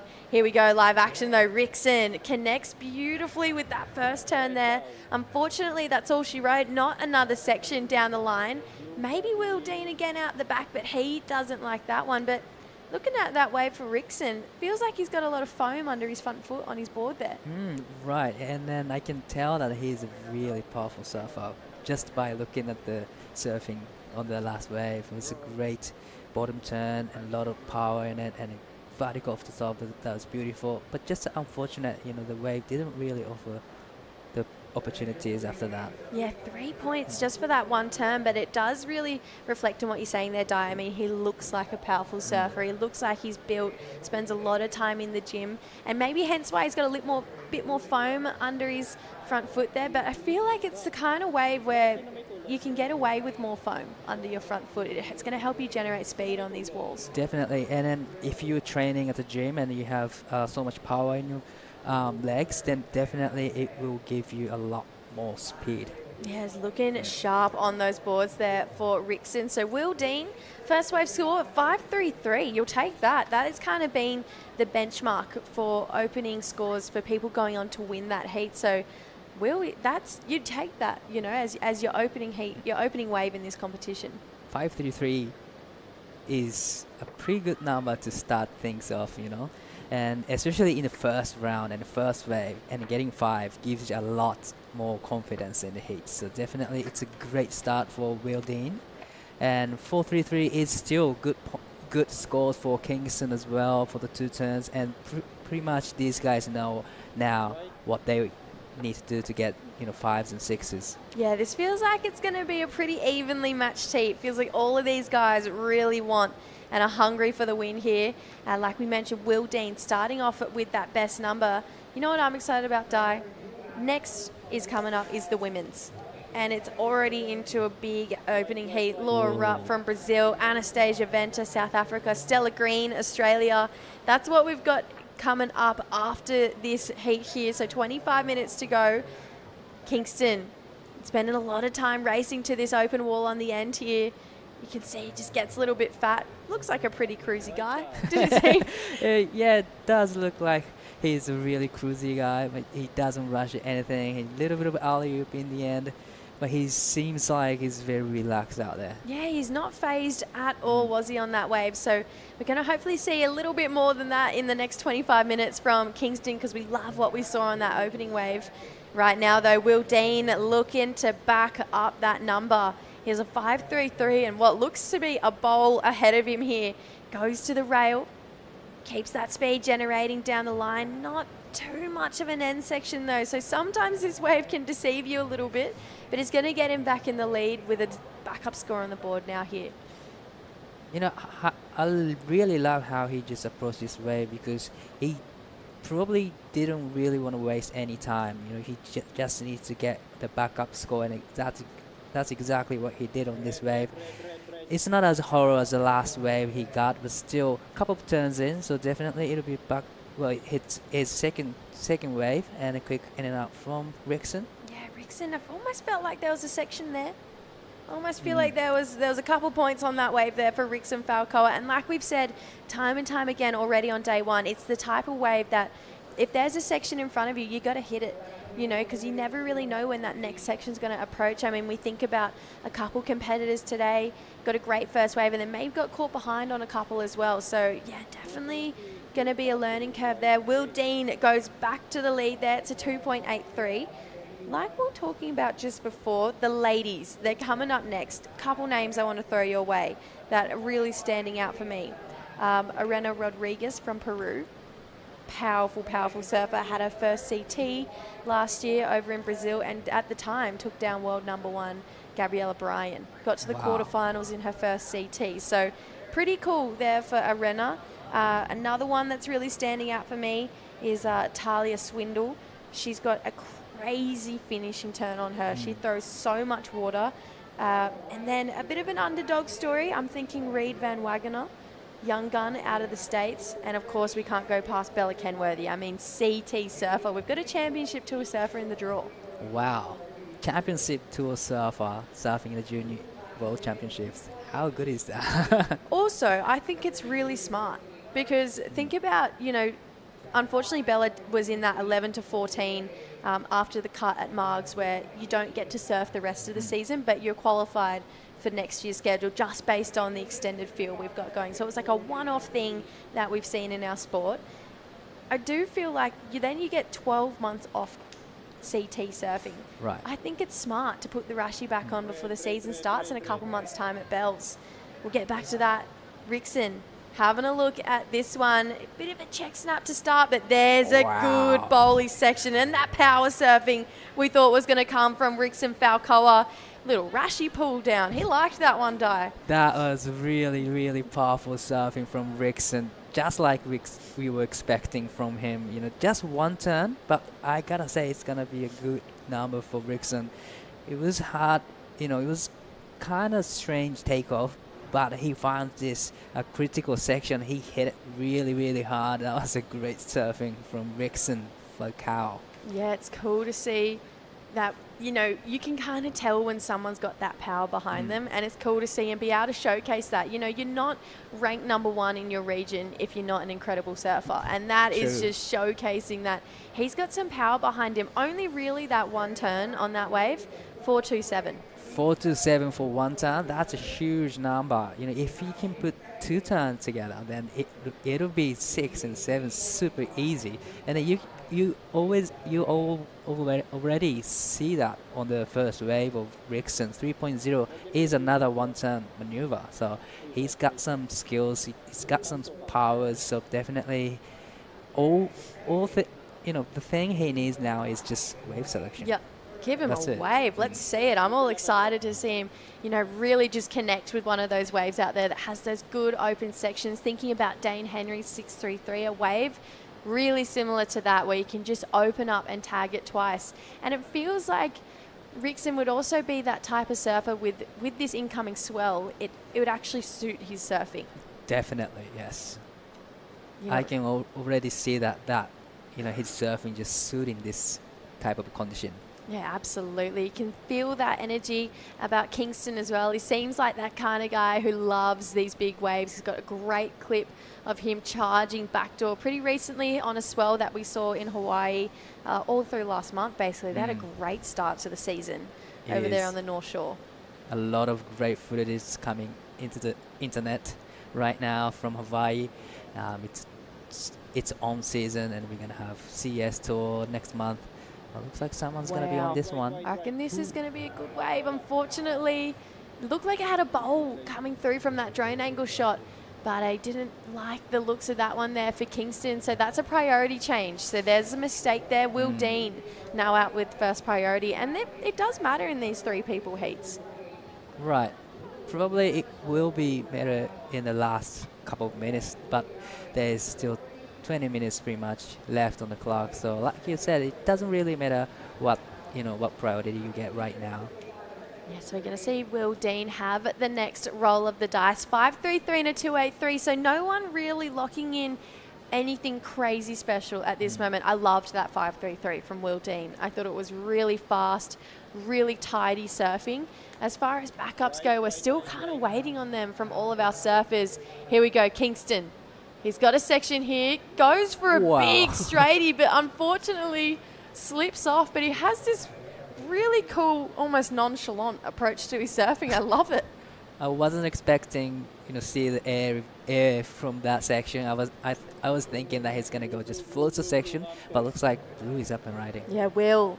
He doesn't want to let go of first place at this point in time. He's going to give us a couple carves here, lay on the rail a little bit harder through that section, and belt a finishing turn. Wow, we saw something pretty similar from Lucas Skinner earlier in the day, but I think that one's probably a little bit cleaner as well. He's going to take it all the way through, hope for a little bit more on the inside section. It's a bit of a tease sometimes, that one, but Will Dean with what was a really tidy layback to finish that wave off. That was a great surfing from Will Dean. He only needs to better the 2.83. But on screen, we have the lady. Is getting ready. Yeah, Stella Green, she had a great season on the juniors back home in Oz. So she came in at number 2 on the rankings. Isla Huppert's taking that one out. And this is the biggest event of her career so far. So pretty cool to see our young gun from the sunny coast. She's going to be out there very shortly. But look at this wave here, Di. I loved it. Really, he's just relaxing on the wave, just waiting for the section to stand up, just maintain the speed. And then this one was a money turn. Great looking layback turn from Will Dean. I gotta say it's gonna be, improving his 2.83. Oh, absolutely. Even just based on that last turn. I mean, a bit of a sleepier start. Obviously, it's not ideal when you start off with 2 slow carves, but he really made up for it here, Di. Wow. He pushes the tail really hard. And then, just like you said, it's cleaner finish. He just right out of it, super clean, recovery nicely, and it was a great surfing from Will. Our South African surfer Anastasia Ventor, she'll be coming up next as well in that opening round heat against the top seed in that heat, Laura Rupp from Brazil, who had a great run for the title here last year. Kingston not getting much done through that inside section there, but love that we're seeing a little bit more action from our surfers now. But it'd be funny, if the ladies, they came down, had the morning free surf, disappeared for a couple hours, you come back, it's probably 2 foot bigger than what it was this morning. Completely different day to compare to this morning. It's a lot more bigger swells coming through the lineup now, and then they would be really surprised by how much changed. It's probably an equipment change. I would say so, yeah. I would be riding my bigger board out there for sure. Definitely. So it'd be interesting to know if any of them have had any reps on their bigger boards, and see if they're used to riding those bigger boards as well, because I feel like if you're on your small wave or your normal board, it might be a bit skippy out there with this extra push and power that we're seeing. And this point looks like it has a mellow section, but it actually probably, if you're in water, it has really punchy on the wave. So even it's not horror as you think, but definitely you need a bigger boards. We've had a board broken already in competition today. So it really does just go to show how strong this wave is. It's got a great amount of push from out the back all the way through to this really cool reef that we've got going on. We spoke to Camille earlier. She's saying it's pretty much like a finger-like looking reef. You know, they're really small canals with deep holes in the middle of them. But because of a storm, all that sand filling in the holes, so it's kind of breaking the wave up a little bit. So it's forcing our surfers to just push to be a little bit more adaptable in these conditions. Definitely, you know, there's so many different types of waves coming through the lineup at this Mona Lisa point. So you better be ready for whatever comes in front of you. Yeah, it's one of those waves you're never quite sure what you're going to get. We've got some scores rolling through though. Last of Will Dean goes into the top two. He's holding down the lead with a 5.33 and a 5.1. Rickson Falcoa got a 4.27 on that last wave, so he needs a 6.16. And Kingston, if he had landed that straight, I reckon that would have been a pretty big score. Unfortunately, he went down, so he's got a 4.33 and a 2 in his lineup. So both of our surfers chasing a pair of 6s each. So 6.16 for Rickson, 6.10 for Kingston. And I feel like if Rickson gets the opportunity, he could be a little bit of a dark horse for Will Dean right now. Definitely, you know, he's getting 3 waves right now, but everything has just one maneuver on it. So definitely, if he could just put everything together, 6.16 is not going to be a big number for him. No, definitely not. It's cool to see, you know, these guys starting to reposition, find themselves in that perfect part of the peak there. Right now, Clancy psyching up our girl, Stella Green, coming up next. And, you know, when this is the biggest stage of your career, the biggest event of your career, there'd be a lot of noise going through your mind right now. Definitely, especially before the first heat of the event, a lot of noises and a lot of pressures coming to your head.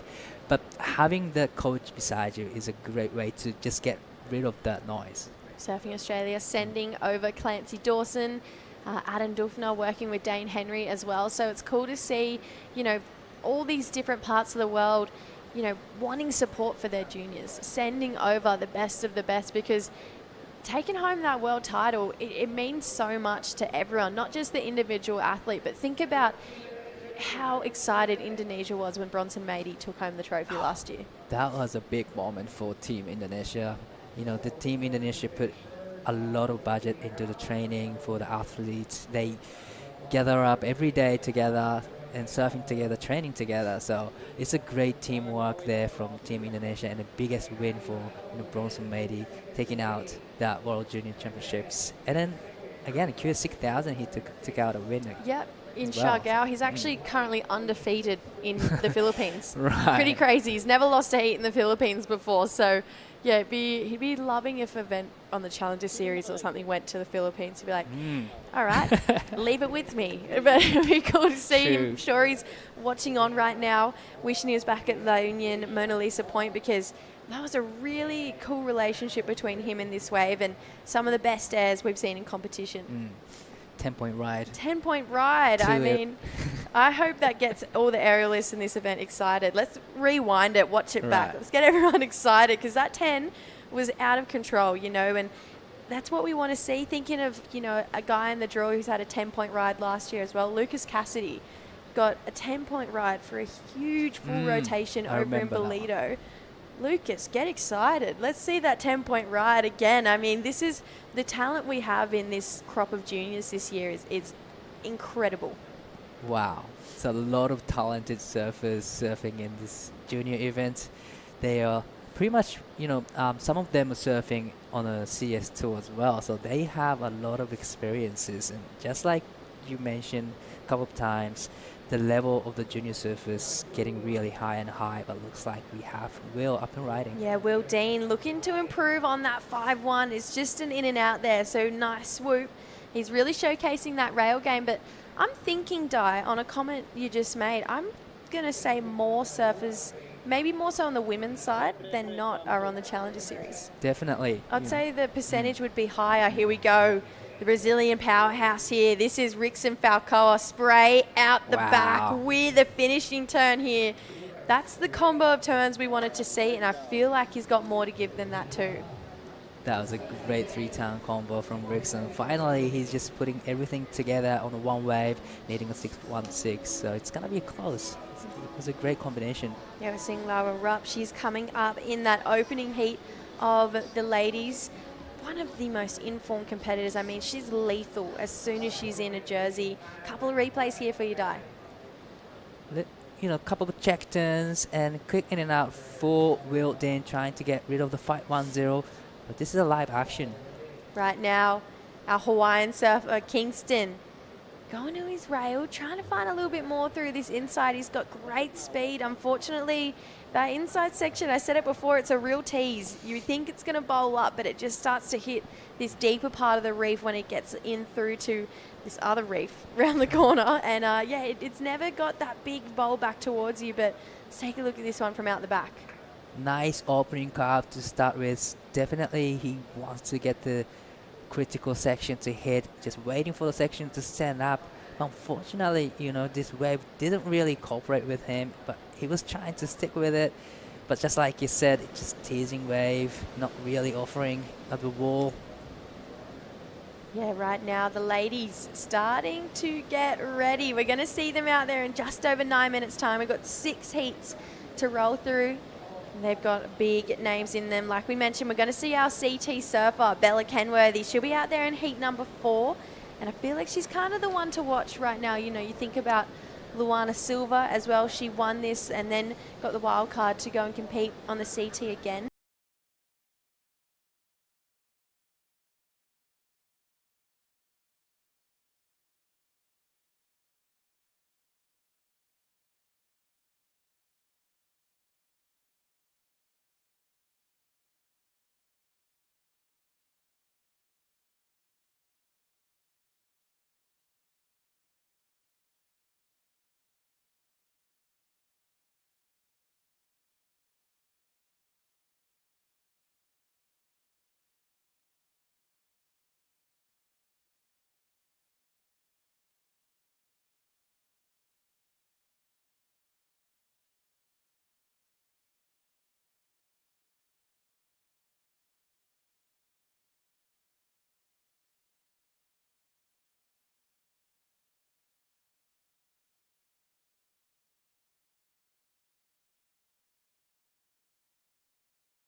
Earlier this year in Bolito, and it feels like she's just kind of rolling onto a trajectory, and she's currently pretty close to qualifying for the championship tour. So this would be another real feather in her cap if she could take home a win here.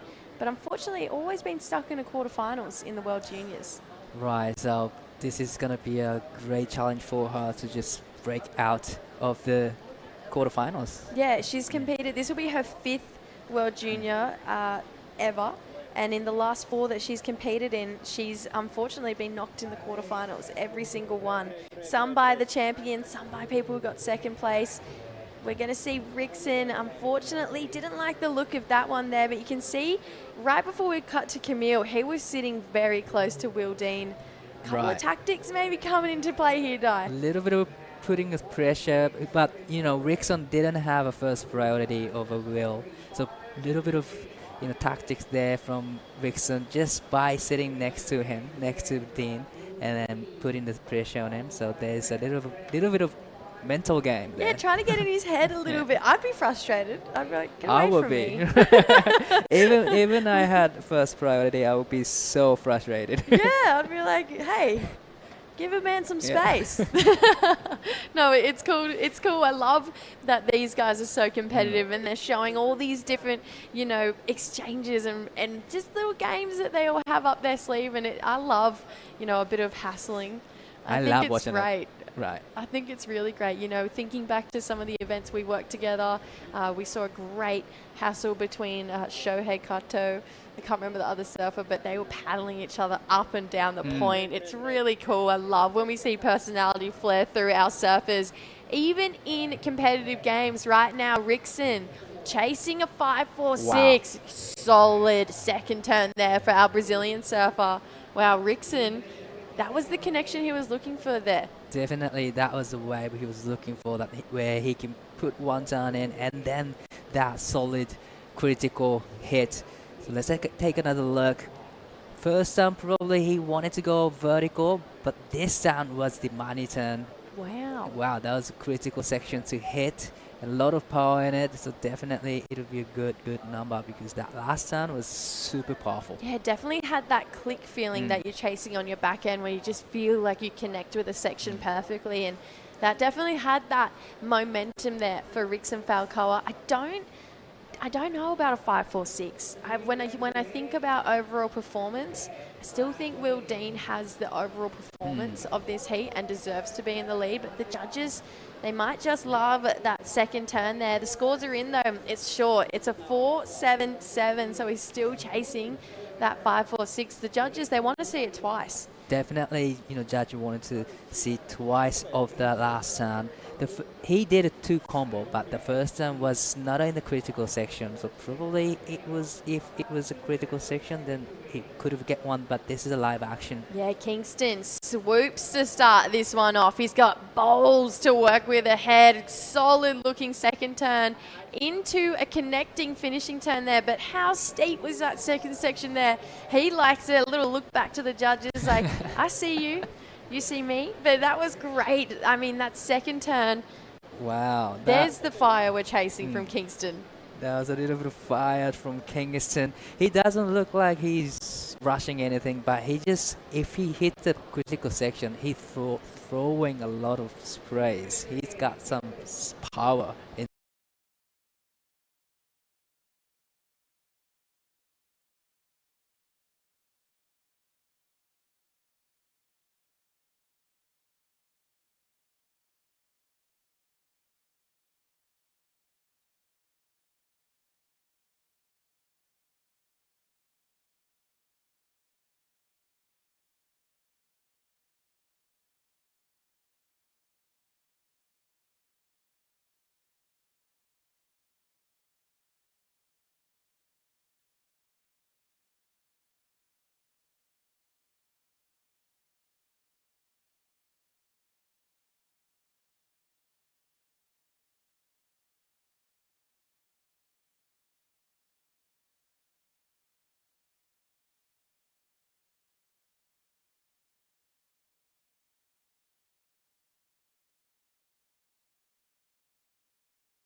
I love his energy. He had great tempo with this wave as well. So maybe another dark horse story coming through right now. Definitely, that was a great surfing in this heat from Wilden, and the last wave was actually another good one too.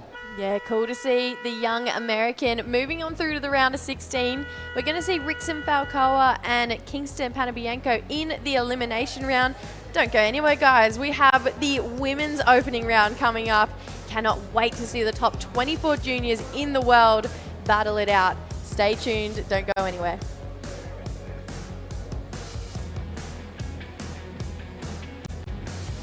Switch na tayo to Nutri-Chocks for small breeds like you. Small bone shaped kibbles para easy to chew. And for easy digestion for your teeny tiny tummy. Fortified with essential nutrients. Nutri-Chocks for small breeds. Love in every meal.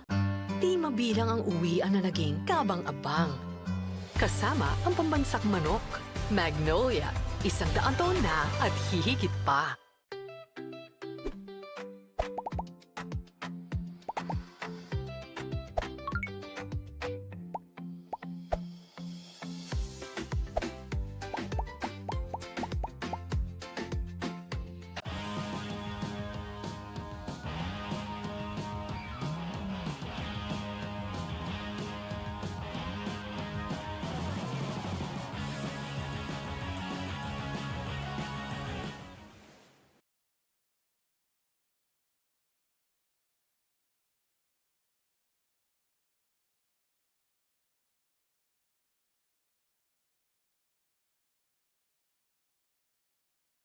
Magnolia, and I tell you what, the conditions just seem to keep getting better and better throughout the afternoon. We just saw Will Dean take out that last heat. He'll be moving on through to the men's round of 16, but right now it is all about the women. Laura Raup out there for Brazil. We have Anastasia Venter representing South Africa and Stella Green from the Sunshine Coast of Australia. These three women taking each other on for the very first heat.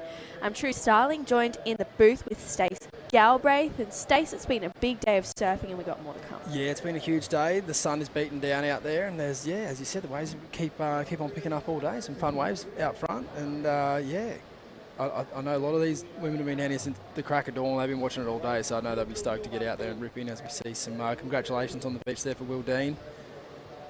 This is Anastasia Venter. Just slicing away, unfortunately. Just maybe a little bit of a knee kind of just buckling there for our South African woman.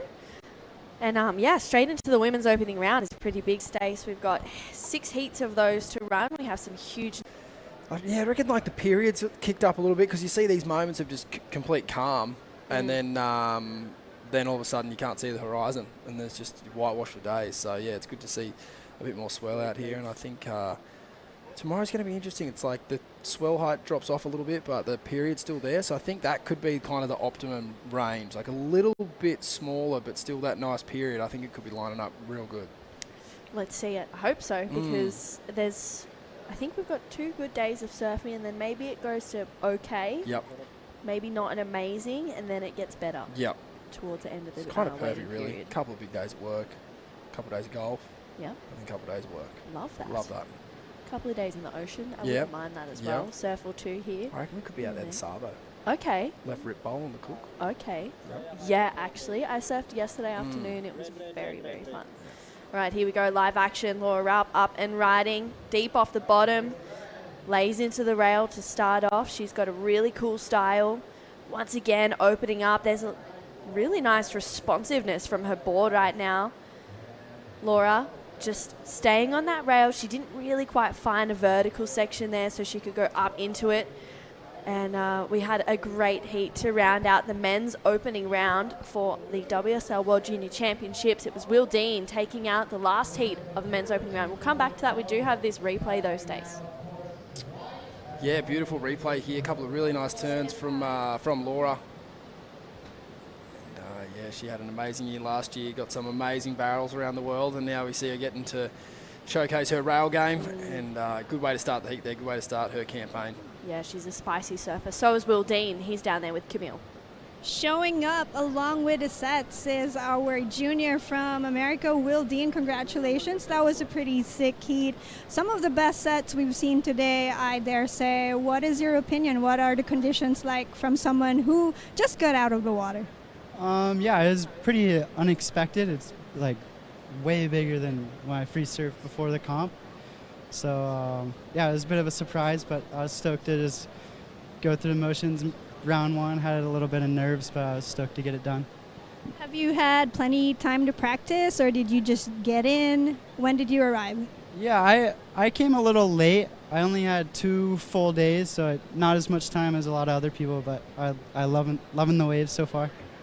Okay, and it's your first time in the Philippines, correct? It is, yes, I love it. Food's been good. People are so nice. I love it here. Okay, loving your laid-back, chill vibe over here, and I know there's someone out there you want to say a shout-out to. Yeah, everyone watching back in America, I know it's super late. Thank you to my family, all my friends, and then my sponsors, especially Quicksilver, Evernautical, Josh Everett. Thank you. Okay, looking forward to seeing you surf in the next rounds. Congratulations once again. Back to the live action. Thank you, Camille. Thank you, Will Dean, as well. That was a really exciting performance from the American surfer, Will Dean. We have 19-year-old Brazilian surfer out there right now in the lead, 5.83 for her very first wave. This is the first one of Stella Green, Stace. Yeah, youngster from Australia, Stella. Nice hook under the lip there. Just the one turn, but not a bad way to get things going for the afternoon. Yeah, like I said, I feel like it's must be difficult when you go down for your warm-up surf in the morning and then you kind of got to sit around all day, wait your turn. Yeah. And yeah, I think after waiting all morning, she'll be stoked to get an early start in this heat and yeah, get the ball rolling. Absolutely. A 3-point ride locks in for Stella Green from the Sunshine Coast, recently taking on the under-18 Junior Australian Champions, which is a pretty big feat in Australia. I mean, there's some great junior champion names on there as well. So Stella, she's got her name on that list, and it's her first World Junior Championships here, so maybe even her first time to the Philippines, which is really cool. Yeah. Great way to get things underway for her 2026 competitive year. And yeah, like you said, an Aussie junior title, that's a massive feat. I feel like, Australia, we're lucky enough to have some pretty good sort of structure in place around competing, and even if you won a state title, like a Queensland or a New South Wales state title, with how many surfers are there, and particularly good surfers, it's a massive feat. So to win the national title is it's a big deal, very similar to like the NSSA in America or something like that. It's just a lot of competitors from all around the country, and yeah, if you can battle your way through that many heats and that many 4-person heats and take out the win, you must have done something right along the way. So yeah, Stella's had an amazing 25, and yeah, like I said, good way to start 26 up here in the Philippines for a chance at a world title. Yeah, it's pretty big. We keep saying it, but it's one of the most important junior events, if not the most important junior event on the calendar. And we actually, across the board in this heat, we have all national champions. Laura Raup is the national Brazilian champion of 2025. Anastasia is a 4-time South African champion as well, which is pretty crazy.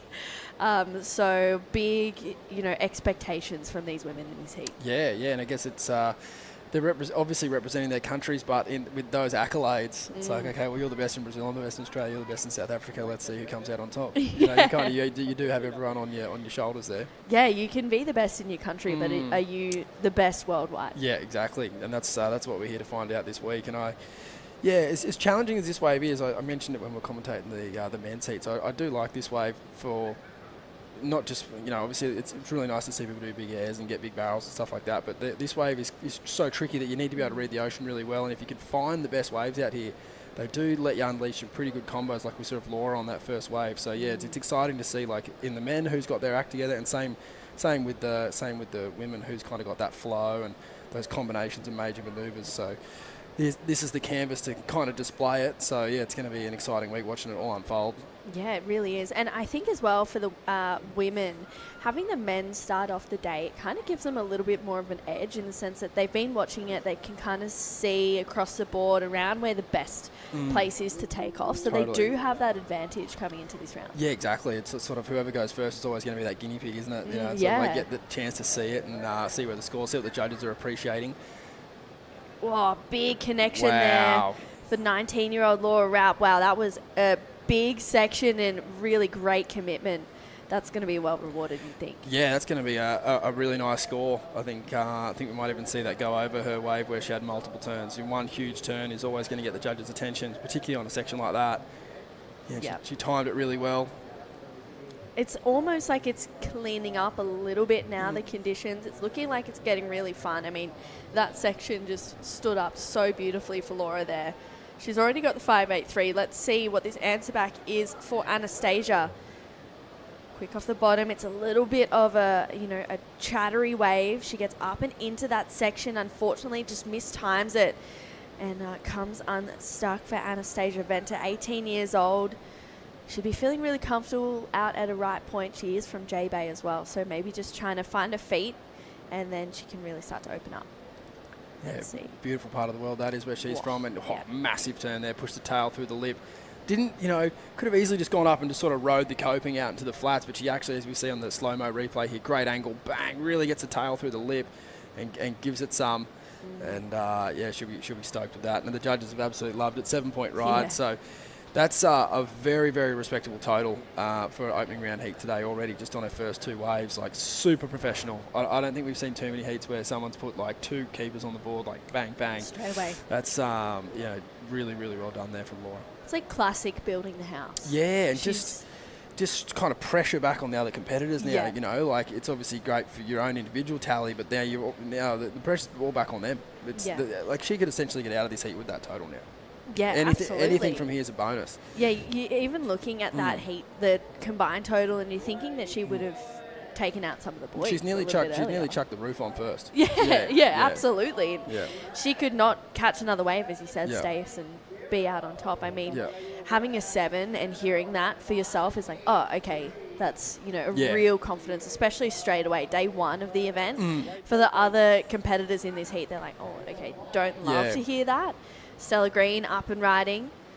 A little bit of a slopier one here, but she tags it there for the Sunshine Coast Surfer. I know that her big sister Taylor Green was very proud when Stella qualified for the World Junior Championships, and I'm sure she's watching on back at home, but needs to find herself on a better wave. Yeah, definitely. That wave actually almost looked like it surprised her a little bit there. I think she was ready to give up on it, but it actually had another section down the line. I don't think she missed out on too much, but it is...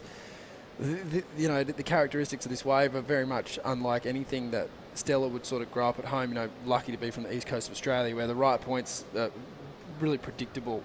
Even where she's from, up on the Sunshine Coast, obviously the Gold Coast gets all the limelight, but there's still some great waves up on the sunny coast. But they're still very much an even tempo as they, whether it's Noosa or Moffat Head or any of these waves, they kind of just break down the line. Whereas this wave here at La Union, it's sort of like a beachy and a point all mixed into one, so you have to be sharp. You can't give up on the wave. There's always, there could be a bonus, or there could be something going on you haven't really thought of. So that's actually that's a great way to describe it, Stacey. It's a beachy and a point mixed together. We saw Ollie Zeitz going left, and last year with the crew going left trying airs, like there's so many different ways you can get a score out here. It's crazy. There's so much opportunity. It's just finding those ones to be like, okay, I'm not going to surf down the line. I'm going to surf in the section. Or I have to surf a little bit down the line because there's this oncoming section. Totally, as we were talking earlier, the wave's going to talk to you and tell you what it wants. Totally. You've just got to go with what's in front of you. You can't be too premeditated, otherwise you'll butcher it. But saying of Stella's year and obviously qualifying for this event, it's massive, and it's pretty lucky for us travelling from Australia. It's one flight straight up from the east coast of Australia to Manila, and then a bit of a drive. Whereas, a lot of these other competitors, they might have to get here a day or two early just to shake off that jet lag. Coming from South Africa or even Brazil, it's such a long way. Like diabolical amounts of travel to get here. So I think that coming from Oz is pretty straightforward. Yeah, it's easy. It's an 8-hour flight and about a 5-hour drive. It's pretty quick. I think it was maybe like 20 hours door to door for us. That is Mara Lopez on screen, as well as Annette Gonzalez. I think she's coming up in this next heat, which is going to be heat number 2 with Zoe Kiner and Sky Suit, which is going to be super exciting. Mara is from Belair, I believe, and she's a really great up-and-coming Filipino competitor. She's the Filipino wildcard in this event. She'll be in heat number 4. That's a big heat with Bella Kenworthy and Catalina Zaraqui from Peru.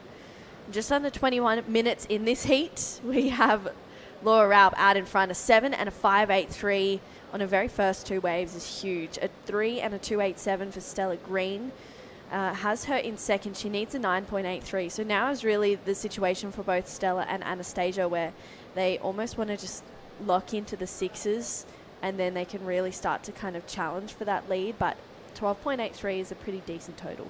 Oh yeah, as we mentioned when it happened, you know, like you said, there's some of the gents heats that we saw, you know, not so much just looking at the score line, but just how they were able to structure their heat. Yeah. They weren't able to find any tempo or any rhythm, and Laura to do that this early is pretty impressive. Yeah, it's huge, and I think that confidence straight away. Yeah. She's just looking like she's feeling really comfortable, and it's easy for her right now. And I feel like it's so dangerous when you see competitors look like that straight away. Especially someone as good as her. Like she has the ability to win the event, right? So she does. Now she's got 20 minutes out here, almost to herself, like in a sense of the other ladies haven't even had a start yet. So they're going to find that hard, you know, because Laura isn't going to disappear. She's going to be just as hungry to ride every set wave she can, you know. So it's like the surfer in first now has first priority. And they've got the two biggest scores, just like everything's going her way. So she's going to have, you know, a pretty enjoyable next little part of this heat, unless, you know, Stella, or Anastasia can really start to put the pressure on here. Or put the pressure on, but just get themselves back into this heat, because at the moment they've missed the start, and then they also missed the second jump too. Yeah. So and Laura's just gone, you know, I'm coming through. Yeah, she's happy about it. She's stoked. She is capitalised. And it's, you know, well, you're thinking back to that heat with Dylan Wilcoxon a little bit earlier. Now maybe for them it's more just, okay, I just need to be confident in my surfing right now and see where it takes me. Stella Green, she's got a fair bit of speed, lays into the rail, unfortunately just loses it. So she won't better that score and better her situation. She has a 3 and a 2.87. We had Annette Gonzalez on screen just before Yanire. She's coming up in heat number 5. And talk about sibling duos. I mean, those two women are a force to be reckoned with. Yeah, they pretty much dominate everything over in the European pro junior scene. And yeah, it's good to see them back out here for a second year together. We saw Annette warming up on the bike there.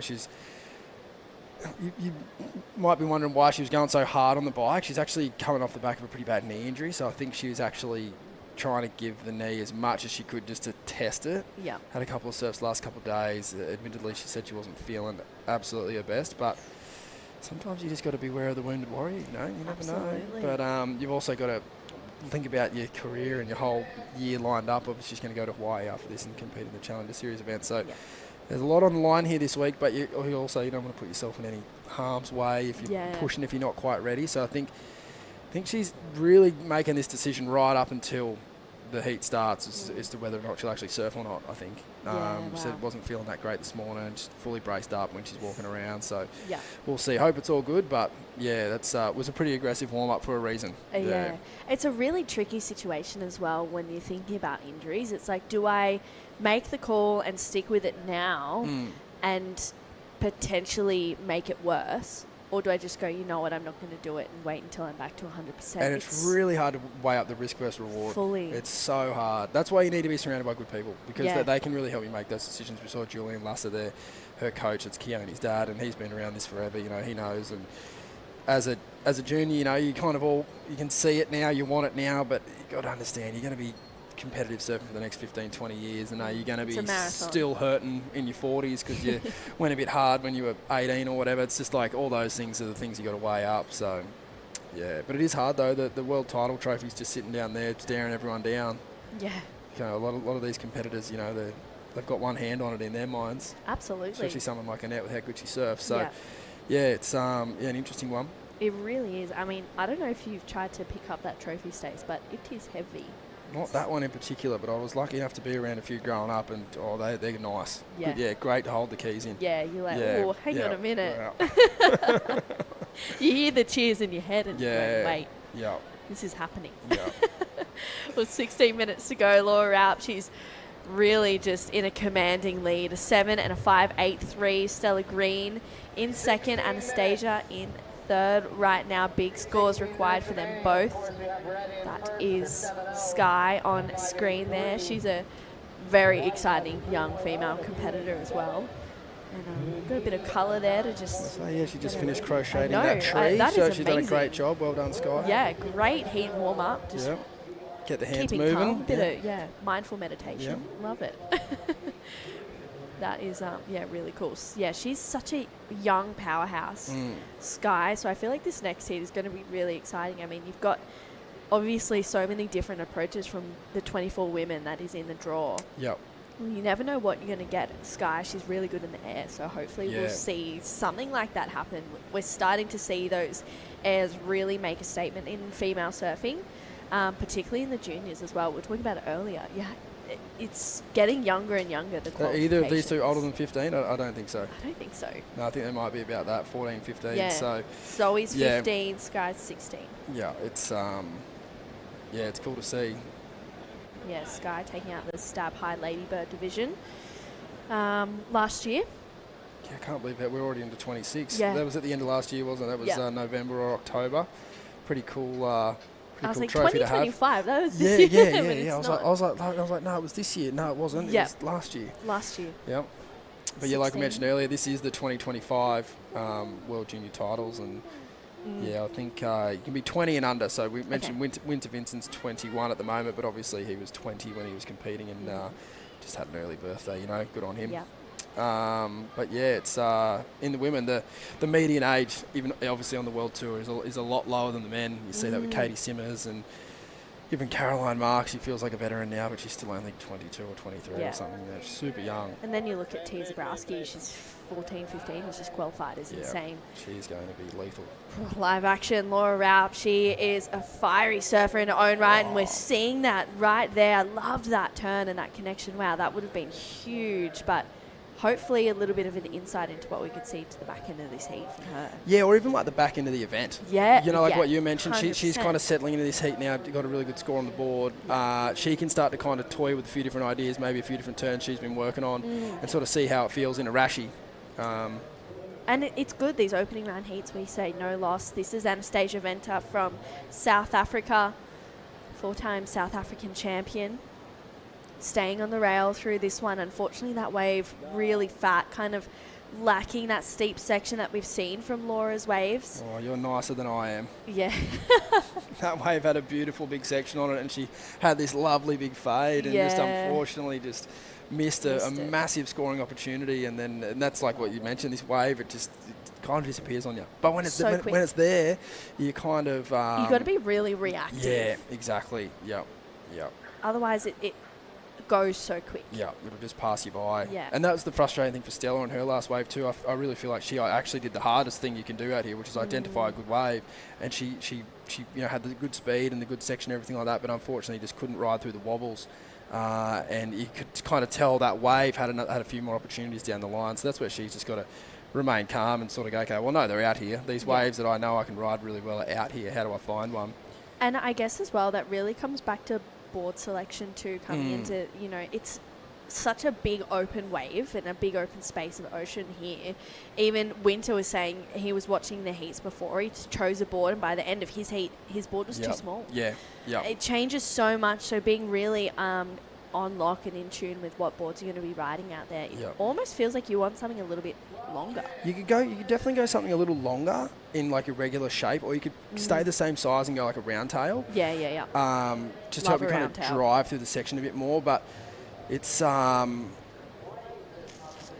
don't want to be looking small on the wave. You know, we're obviously off the broadcast cameras here, filmed nice and tight. The judges are a little way set back, so if you're kind of looking like you're a bit chippy and riding too small of a board, they're not going to get too excited. You really want to see the water just kind of flying off your rails and looking like you're using all of the wave face, and that's where I guess a longer board or maybe even a rounded tail, just helping you kind of hold those lines a bit longer, could definitely help.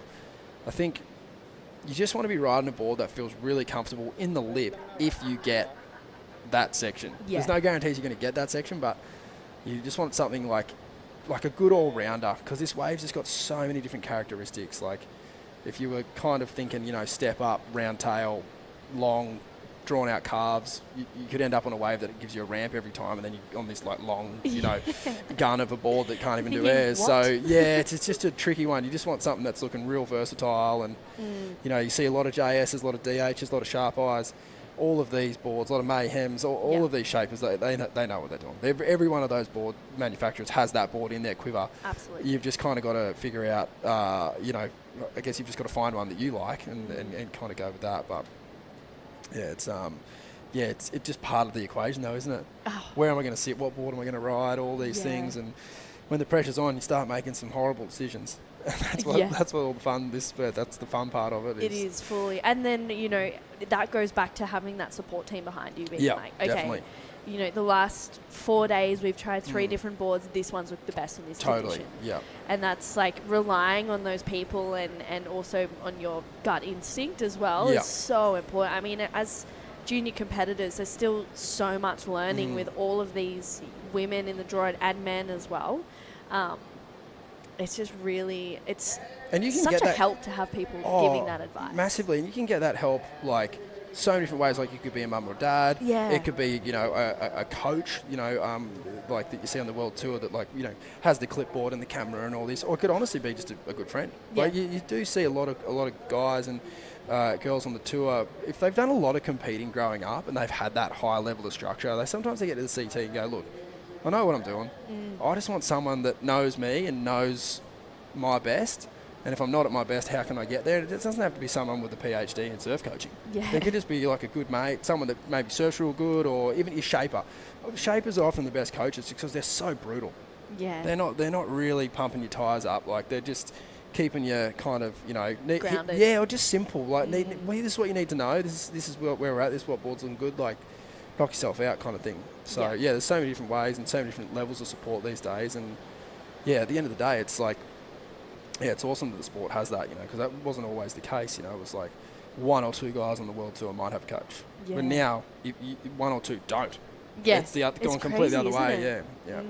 It's so, like, having that brutal yet honest feedback is so important in any sport, but particularly on these stages when you're surfing for world titles. Yeah, totally. You know, having that someone to be like, oh, yeah, that board looks good, but you don't take that out. Yeah. You know, it's better in different conditions. This is the one you want to be on. Totally. And that just takes out all the question marks. Yeah. This is live action. Laura, she's got a great team behind her, and she's really opening up already. Nice connection there. Laying into the rail, a little bit of open face through this. You can really see it start to fatten out. She's already got a 7 and a 5.83, so bit of a playful wave there for the Brazilian surfer. Her first ever QS she competed in. She actually took it out at 15 years old. No way. That's a good start. 1 from 1. Thanks for coming. That's amazing. So crazy. So she's just... Yeah, I've been really enjoying watching Laura's career over the last couple of years, but particularly in Hawaii. Like, she spends a lot of time there. Yeah. Chucks the helmet on and gets out, off the wall back door, and is not scared. Like, charges some big pits, and that's definitely been the biggest growth area for the women's surf in the last sort of 5-10 years. Yeah. Along with Ayers, it's like seeing what the women are doing now in the tube is unbelievable, and like I think the biggest thing is doing that not in a rashie. Yeah. Because, there's a lot of surfers that just wait till they get to the tour to kind of figure that out. And you see surfers like her that are doing it just off their own back, fighting the crowd, putting the elbows out and then trying to get in those good waves. And to see her surfing so well here on the wave face is like, okay, cool, we know she's got it on the rail. And there's always that question mark with any surfer, like, how are they going to ride the tube? How are they going to go when they get to Tahiti, Pipeline, Super Tubos in Portugal, or any of these waves? And I think Laura's kind of doing a really good job of working it all out. Yeah, that's why I'm really interested to see, the next Challenger Series on the calendar year is Pipe. Yeah. I'm interested to see, how that's going to play out, because some people have never been there. Yeah, or they have, but they haven't made the effort to put themselves out there. Yeah. Like, they just go to Hawaii and surf Rockies or whatever it may be. Stella Green up and riding on a good-looking wave here. Yeah, she's got a good-looking inside connection, lots of speed. Oof. Absolutely belts it, Stella Green. That's a better connection for the young Australian surfer from the Sunshine Coast. Oh, unfortunately, coming unstuck through that inside, you can go in there with so much speed, and then one little bump just catches you off guard. But that second turn that she got there, lots of power and a great connection. Yeah, you can see she got the power, like natural power when she goes near the lip. Just absolutely hammered that section. She did well to get through the foam here. even that turn there is not an easy turn to do with that much foam on the face. She did a great job powering down the line here. Beautiful bottom turn. Whack, spray still coming down after that. And then wave kind of not much on offer after that. So I wouldn't say that our falling off here did too much of a deal, other than it's a little bit like a bit of an alt moment. But other than that, I don't think it would have affected the score. And see what the judges think. There it is, a 5.33, which is great. Puts her right back in the game here. Yeah, only needs a 7.5 to go to first. It's still a pretty decent score, but she's got the ability to. That's a little insight into our morning commute to work. We get to. Oh, I just did that run there. Did you? Yeah, across the front. And, almost wet socks. Really got caught out. Yeah, Oh, yeah. Not no. too bad, though. It could have been wet body. Like, it's been tied super high at the moment. The swell's kind of picking up. It was, like, hammering in there. But, got the heart rate up. Then. Yeah, exactly. Whoa. Wow, good connection. Anastasia Venter, she went a little bit quiet, but opening up in the last 5 minutes of this heat, she's going to stick with this wave. Her best score, a 2.03. If she can complete this one, she's on her way to a good number. Just a little tap there for Anastasia, so she gets back out. She was sitting in a combination situation, so looking to break combo with 4.5 minutes to go, and I feel like she'll do that. But yeah, it's crazy walking to work in the morning. You're kind of just cruising, and then by the afternoon you're running. Yeah. But this is a good last wave for Anastasia. Yeah, she did well here to obviously had that mistake on the last wave where she missed the steepest part of the wave. Not the case here. She squared it up and absolutely belted it. So good to see her kind of rectify that mistake from the last wave and put it to good use there. A little bit of a bobble, but I don't think the judges will mind too much. They're going to give you a little bit of a lenience when they can see you trying that hard to do the biggest turn you can. So not too much after that, though. And then I'm not too sure if this was directly behind. Yes, it was. Wow, beautiful turn in the lip there. She's just got so much fire in her surf. You can really see that. Yeah, it's her board is responsive, and she's just like seeing every section and just like. And you can just see that like commitment to the turn, fully compared to sort of Stella and Anastasia. Obviously, both great turns from the other two servers, but Laura's just got a little bit more control over her board and sort of the direction of the nose and where it's going. Agreed. That is the team there for Annette. We can see Yanire as well. Looking to slowly get ready for her heat. She's coming up in heat number 5, but main thing is just supporting on her sister. Scores are in a 4.0 locked in for Anastasia, 5.33 as we said for Stella Green, 4.67 for that last one of Laura Rapp. So the situation remains the same, but we're starting to see some different scores filter into the scoreboard. 3 minutes, and Laura, she's still out in front, just courtesy of those first 2 waves. Yeah, exactly. And like what you mentioned earlier, it's like even if the other surfers, which they have done, started to kind of put themselves back in that heat, it's just going to be a matter of time. Obviously with only 2.5 minutes on the clock, and the trickiness of identifying a good wave, like a 7.5 and an 8.83, has been pretty difficult for everyone today. So it's just sort of, you'd still say the odds are well and truly in Laura's favour, and courtesy of that good start, she can kind of just make her way back out the back and look to kind of close this one out. Yeah, she's in a good spot, and I think we keep talking about preparation. I feel like her preparation coming into this event has really allowed her just to be confident straight away off the bat, and that is so important, and especially such a big leg up going into a round of 16. You're missing that elimination round, which is when the nerves are actually real. It's like, if I lose now, I lose. I'm going to throw out a spicy theory. Okay, I'm interested. I'd cop a loss here if I was coaching someone here. Yeah. And they lost first heat. I wouldn't let the wheels fall off. Yeah, no. Yeah. An extra heat out here. I think Jesse mentioned it earlier. Both men's finalists went through the elimination round last year. Really? And I'm not surprised, just with how hard the wave is to read, and we've mentioned it once or twice. It's fun, but it's difficult to identify the waves. And if you've got an extra 35 minutes out here that someone else didn't have, particularly if we have a long gap in between when we surf again. So those winners from round 1, they might not surf for a few days. Yeah. The people who've gone through the ER, they've had a few extra reps, a bit of extra lineup, look at it. So I know exactly what you mean. You don't want to be in that round, but I reckon you could make the most of it for sure. Blessing in disguise. I think so, yeah.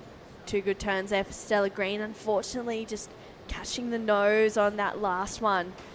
She's got 1 minute, and 7.5 is what she is looking for. But even just a couple more waves under about 55 seconds to go. Laura She has really just controlled this heat from start to finish. She's found herself with first priority with 45 seconds to go. And I actually don't mind that theory, Stace. I feel like that is definitely a blessing in disguise, being in that elimination round. You'd be devoed, you'd be spitting chips. Yeah. You know, you'd be bummed that you lost, but I think It's all about your mindset, though. yeah, well, just like using that extra opportunity, you know, getting out there, and particularly if you get to look at it under some different conditions.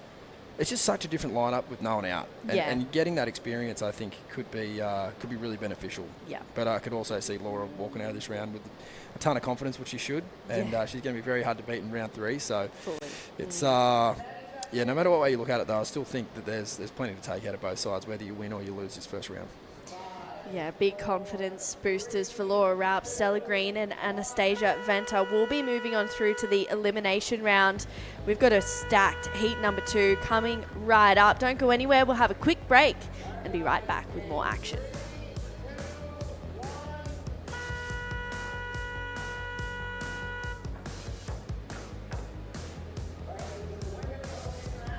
Di mabilang ang araw na naging espesyal.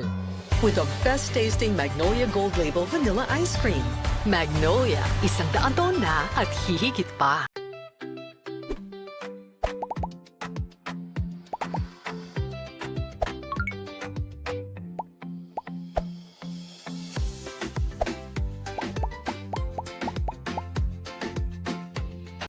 Di mabilang ang bonding na nabuo. Kasama ng tamang tamis sa asim sarap na Magnolia Real Mayonnaise. Magnolia, 100 taon na at hihigit pa.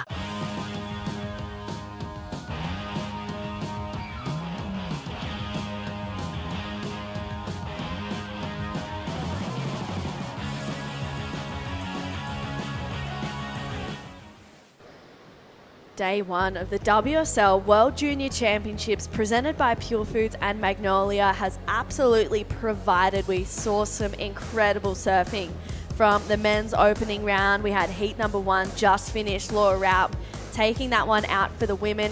Heat 2 right now, Annette Gonzalez at Stabare. We've got Zoe Kiner and Sky Suits out there. It's just a stacked heat. We've got some young guns in this one as well. Annette, she is 18 years old. Zoe, 15. Sky is 16. So a little bit of experience is matched with a little bit of that younger kind of cheeky Grom energy. So we'll see what happens. 35-minute heats, of course, and joined once again with Stace Galbraith. And Stace, it's been an exciting day. We've got 4 heats left, or 5 heats left, including this one, to round it out. Yeah, it has been. It's been a ripper day. It's good to see the beach down there packed. The sun's out. Heaps of waves rolling in. Saw an exciting heat last heat. Laura Raup absolutely got underway pretty early and never looked back. And then we've seen some exciting action from the men today. We've seen some slow heats and some real good heats, and yeah, it's a pretty good day 1 so far. Yeah, pretty pleased with how we've been powering through this round. No complaints. Lots of selfies. Heaps of fans down on the beach. Zoe, she's just come off a 4th at the ISA World Juniors in Peru. Nice first turn. She's got a lot of fire and spice, and she's looking to finish this one off. Really, really good intent there for Zoe on her very first wave, opening up her account. And it's nerve-wracking, you know. You get your first wave in an event like this. It's a World Junior Championships, and you can either sink or swim, and she's looking pretty good. Oh, that's a great way to start. Here's some vision a bit further down the beach. That's where we're staying. Yeah. And I've just been thinking about like waves around the world that you would want to warm up at for coming here, and I reckon that ISA event's not too bad. Yeah. You know, kind of a pretty fun right-hander, and couple of steep sections, couple of bit flatter sections, and I reckon that surfing a few heats down there in a wetty and then coming here and getting to chuck the boardies and bikinis on, I reckon that's a pretty good warm-up, actually. Yeah, well done. Agreed. And as well, it finished about, 2-3 weeks ago. Yeah. So you've come off that 4th place in Peru for the ISA World Juniors. You're kind of stoked, but you've still got a bit of fire in the belly. You know, you didn't win, so you kind of want a bit more. You've had a bit of a break, and now you're like, all right, I'm ready to get the Rashi back on. 4.83 locks in for Zoe's first wave. Starting off strong. Zoe's dad is actually Filipino, so she's really happy to be here in the awesome. Philippines, to be experiencing the culture. Someone who's also doing that, Laura Raup, she started off extremely strong. A 7 and a 5.83. She took out that last heat. She's down there on the glass with Camille. Thank you so much. Bringing in the heat is Laura for that opening heat of the women's round. And Laura, you had a pretty good finish here last year. I think you had an equal 5th place finish here in La Union. So between last year and this year, did you do anything differently? What did you do to prepare? Yeah, first of all, I'm super stoked to made it through this heat.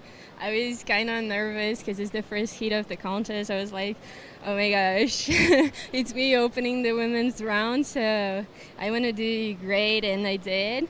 And yeah, it's much better to be here for the second time. I mean, all the girls that are here didn't surf in like bigger conditions like it is today. And I was like, okay, I got it, because last year I surfed a day that was like this, and I love this wave, so I was like, okay, let's go. And I opened up with a 5.8, I think, and then I grabbed like a closed section, and I was like, okay, let's go for one turn, and the jets like it, and I got a 7, so yeah, I'm super happy to make it through this round. Yes, and that was the highest single wave score of that heat, a 7.0, whereas the other surfers were kind of struggling to get on their 5s and their 3s. What do you think is the point of difference between your wave selection and theirs? Yeah, that I was talking about that before, that I surfed these conditions before here, so it was easier for me, but at the same time it was pretty hard out there. It's much bigger than it looks like. I was like, oh my gosh, I should have bring my bigger board because it's looking heavy. And now on the end of the heat, that was a huge side. I think that was like, I don't know, a 5 feet, I don't know. But yeah, super happy to make it through, and I love Philippines. Thank you so much, and we love you for that. Quick about the board, what size is this, and what size did you want to bring out there? Yeah, this is a Sharp Eye from Portugal. It's the 550 model. I like it when it's these conditions, kind of like softer. And it's a 5.7. That's why I said that I should have bring the step up, but it's working, and Sharp Eyes are amazing. So I'm pretty stoked to be doing this work with them. Okay, so at this point, just say a message of thanks or shout out to anyone back home watching you and supporting you. Eu queria agradecer a todo mundo que está acordado essa hora no Brasil, é madrugada, mas obrigada por torcerem por mim. E deu boa nessa primeira, eu estava um pouco nervosa, mas vamos com tudo que agora é passei direto para o terceiro round. Time to bring up the step-ups and back to the live action. It is just getting bigger and bigger. The swell is filling in. Thank you, Camille. Thank you, Laura. And we haven't seen any waves roll through, but before we went into that interview, so Zoe's dad is Filipino, so she's been really happy to kind of be to the Philippines, see where her grandma's from, and experience the culture here. Yeah, look, I could be completely out of line here. She's obviously representing the USA as opposed to Sky, who's representing Hawaii, but I'm pretty sure Zoe spends a lot of time in Hawaii. She might live there or spend a lot of time there, or maybe dad's from there or something like that. But yeah, the Filipino-Hawaiian connection is legit, and a lot of crew from Hawaii do have a really strong connection to this part of the world. We see Sky there. Oh, wow. Make that. Oh, wow. That term's sick. Okay, that could have been huge. Here we go. Annette opening up, really opens the shoulders. Once again, just leaning into the rail. Kobe Enright. Yeah, absolutely Kobe Enright. And she's just looking really smooth right now, just turning on a dime. Unfortunately, hasn't really found that steep section on this wave, so you can kind of tell that she's feeling that first wave, though. She waited about 9 minutes for that one, so that's okay. Yeah. She can regroup. That was a great start there for just giving her sort of personal journey. Like I mentioned, did have a pretty big knee injury, so just to kind of get one wave on the board that didn't have any like life-threatening end sections that you kind of like question, okay, do I have to hit this or not? Just a couple of nice carves, pretty easy. Please don't let me hit. Pretty easy on the body, and just test the knee out and see if it still works. And it looks like it does for sure, as opposed to Sky, who had a huge section, gave it what for, but unfortunately came unstuck. Yeah, how was that turn? That would have been a massive score if she hadn't made that. I mean, we know that Sky is so good in those critical sections. This is that last one of Annette's, though. Yeah, you can see beautiful, just, coming from behind the section, still trying to aim her board up into that real tight part of the wave. It's real nice professional surfing there, and you can kind of tell when someone's had that experience on the Challenger Series and then they come back to a junior event like this, that level is well noted, as we see Sky here identified this huge section, did so well, and kind of did all the hard work and just kind of fell off at the bottom. What do you think went wrong there? Is it just Maybe just like entry speed. She sort of got a little bit hung up at the start of the wave and, did the hard part, like had the courage to hit the lip, but just didn't quite get the projection probably out of the lip. Sort of need to come out of those turns like forward and kind of coming towards the beach as opposed to like landing down with it. And she probably just didn't have the right like entry speed to get sort of that sort of glide that you'd want, which is, it's frustrating because, you kind of, as you saw, she was there, but just didn't have that like forward momentum. Like her body was falling forward, but her board kind of didn't want to go with her, which is, just maybe a sign of maybe just not having just enough speed. Super frustrating because that could have been a massive it would have been a great start, It's and insane. a quick start too, like one big turn straight out the back, no worries, but that's all right, still plenty of time left. Absolutely. Just on 25 minutes to go in this heat. Sky, we mentioned a little bit earlier, 16 years old from Haleiwa, Hawaii, and she is the Stab High Ladybird champion. True, you left the light on. Oh my goodness. What do you... Yeah. My bad. Sorry, guys. Light and aircon is on in my room. Yeah. Getting myself sorted when I go back, but that is... That's our spot. It's looking majestic. It is. It's absolutely gorgeous. We got some fun waves out the front of our zone as well. Yeah. Everyone's saying bring out the... bust out the step-ups. I'm going to run down the coast and bust out the 20, I reckon. Yeah. Me too. I'm like actually kind of excited to take the 20 out. Let's do it. I mean, there's so many fun waves along this gorgeous coastline here of San Juan. Mona Lisa Point, showcasing one of them, probably the best in the lineup, but there's heaps of fun, playful waves all around. Had 2 surfs yesterday. Did ya? Yeah. Surf bender. I know. I can't remember the last time I've had 2 surfs in a day. Yeah, I can't either. It was crazy. I called Dad. I was like, speaking of 2 surf trees. Yeah, so good. Yeah, lots. Fun little beach up around the corner there Literally, too. yeah. There's actually an... Look at that set. It's like closing out. Wow. There's also an island off somewhere around here as well that's apparently really fun. But this is live action, Zoe. Whoa, make that... Bend your knees, just a fraction. Wow, that was sick. We both just had the exact same reaction to that. That could have been huge. Yeah. And then, you know what, the judges would have too, because they sit there all day and there's a lot of surfing that's kind of out and around and in nice form and everything, but it's sort of rare to see like a nice steep section like that where, surfers are able to kind of show a bit more sort of dynamic approach and, you want to write down big scores, you want to see those. You want to feel that excitement. Yeah, exactly. So, unfortunate for everyone there, and none less than young Zoe. She could have been in a real commanding position there if she was able to kind of get that one on the board. And that would have been an easy answer. Yeah, as exactly. well for the judges, an easy reply. Yeah. I mean, exciting for us to see that commitment from Zoe, to see her be like, I'm going to be hitting those sections. Yep. It's just, those completions, they really come into play and they're so important. Massive importance on that. And then the like you saw in Laura in the last heat, the judges not scared to give one turn a decent score. The wave then wasn't as big as Laura's wave, but still had a great turn on it. I've only got a couple of 4s in this heat so far, so that could have easily been the best wave of the heat. Yeah. Zoe and Sky's first ever World Junior Championship as well. So, trying to figure out where they fit in the scores. I mean, there's 24 women, so they're trying to figure out where they fit in the pack. That is Kathleen Casals. She is coming up next. She's from Belair, and then we've got Arena Rodriguez Vargas, and also Maria Salgado as well, coming up for heat number 3 of the women. We're running up to heat number 6, I believe, for the women's opening round. Heat 7 and 8 are going to be on potentially tomorrow. We'll see. Hopefully the surf is going to be super fun. And for Zoe as well, she got first in the Pro Junior in Pismo, second in the QS at Virginia Beach, and also at Morro Bay. So she's had plenty of finals appearances. This is Sky right now, though.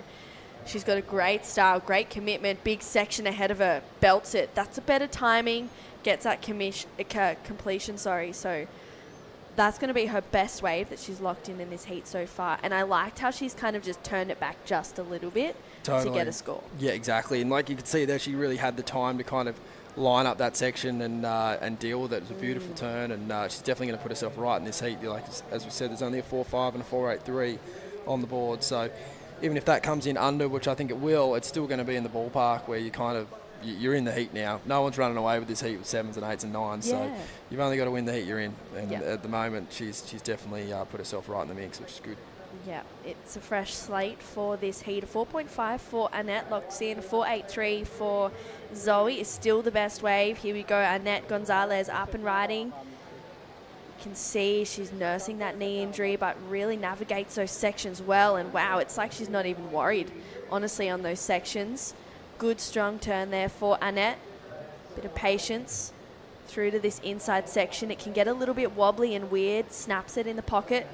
Driving through with lots of speed. Opens up those shoulders. Big swooping wingspan there. So Annette, she'll lock in another wave.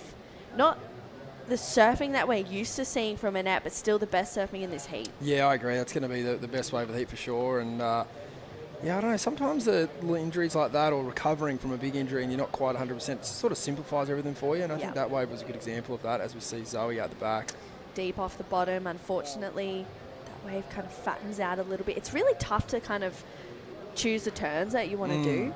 And it's either, do I do that tight bottom turn? Do I do two or just wait for it? Because you saw that wave close out. Obviously, it's like, do I just wait for that or do I try and get one in? That's the head noisy part. Fully the head noise. Those question marks. You're like, what am I doing here? Yeah. And with the annoying thing for the surfers on not just this wave, but other waves around the world that have this kind of like long down the line speed, is that you have that speed. You've got enough speed to do a turn, but the wave just doesn't have what it wants, like at that moment in time. So then you kind of have to flag it. Like, I'll get to the next bit.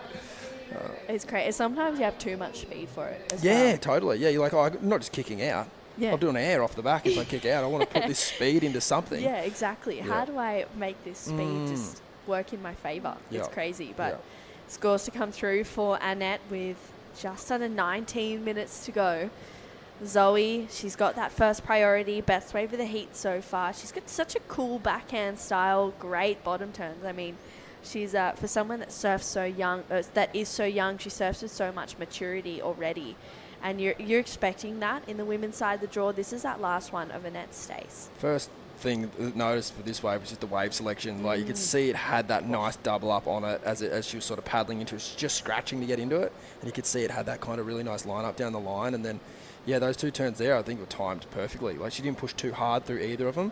And then, she almost kind of got a bit of wind in her sails here and started ripping right in. And that's sort of where she came undone. But the two turns out the start were proper. This is the third turn on the wave here.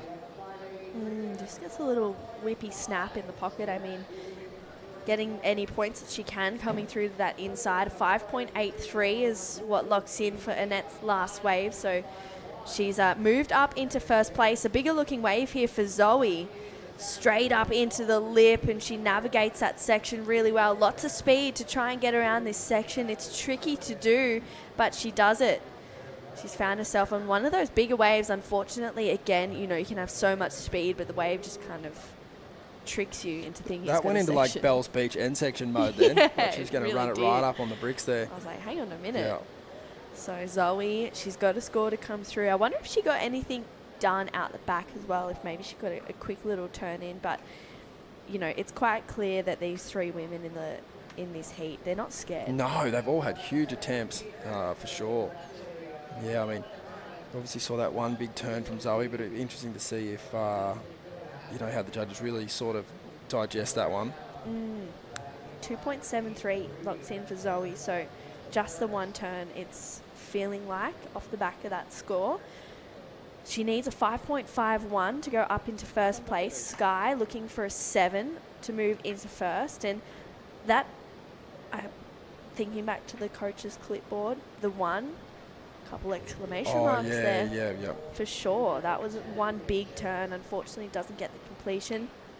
Kathleen, she is a Filipino wild card in this event. she's coming up in the next heat with Maria Salgado and Arena Rodriguez, which is going to be a huge heat. Arena, an incredible surfer. Deep bottom turn for Sky. Gets that top turn connection as well. She's got a good second connection there too. So 2 good turns so far for Sky, trying to find an inside little section so she can just tie that bow. And it goes into that deep section. So 2 really decent turns out the back for Sky.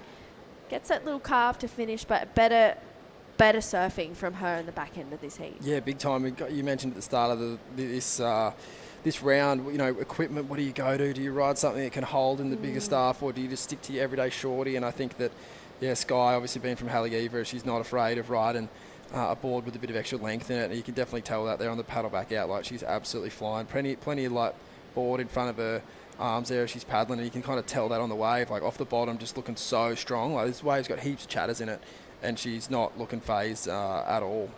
If you had a heat right now, Stace, what are you taking out there? Oh, it all depends on like how the surfer surfs, you know. So if I was working with someone who was like quite sort of agile and whippy, I'd probably just have them on their same board. Yeah. But I just have them sitting at a different spot. Whereas if you had someone on like, you know, a bit longer of a board, you could kind of say, oh, sit further out, get that early roll in, like, you know, get onto waves like this that give you that big open face and try and impress the judges with like the wave height. Yeah. Or you could kind of say like, oh, well, Annette Gonzalez has surf waves that I would probably prefer to see surfers on. But that's just my preference, you know. Obviously, there's more than one way to win a heat, you know. So I'd probably be sticking to more just like that regular versatile shortboard, maybe just making sure I had the right fins in and stuff like that, and then getting on those like more medium-sized double ups and giving it what for. But I could see that, you know, sitting out the back on a longer board also having heaps of success too. So I think it's really personal, like, and that's where, again, getting back to having someone in your corner that just knows you, because that's what we're all guilty of, right? Looking at what someone else is doing. Oh, they're doing that. They're waxing up their step up. Should I wax up mine? Yeah. So, well, not necessarily. Like, if that's not your jam, if you grew up surfing beach breaks and, you know, that's whatever, just ride your normal board, do your thing. You're not gonna out tactic someone who's done that their whole life of riding step ups and you know, learning how to ride that equipment and ride those style of waves. So yeah, I think there's so many different little spots out here. I'd just look to get someone in the spot that suited their surfing the best.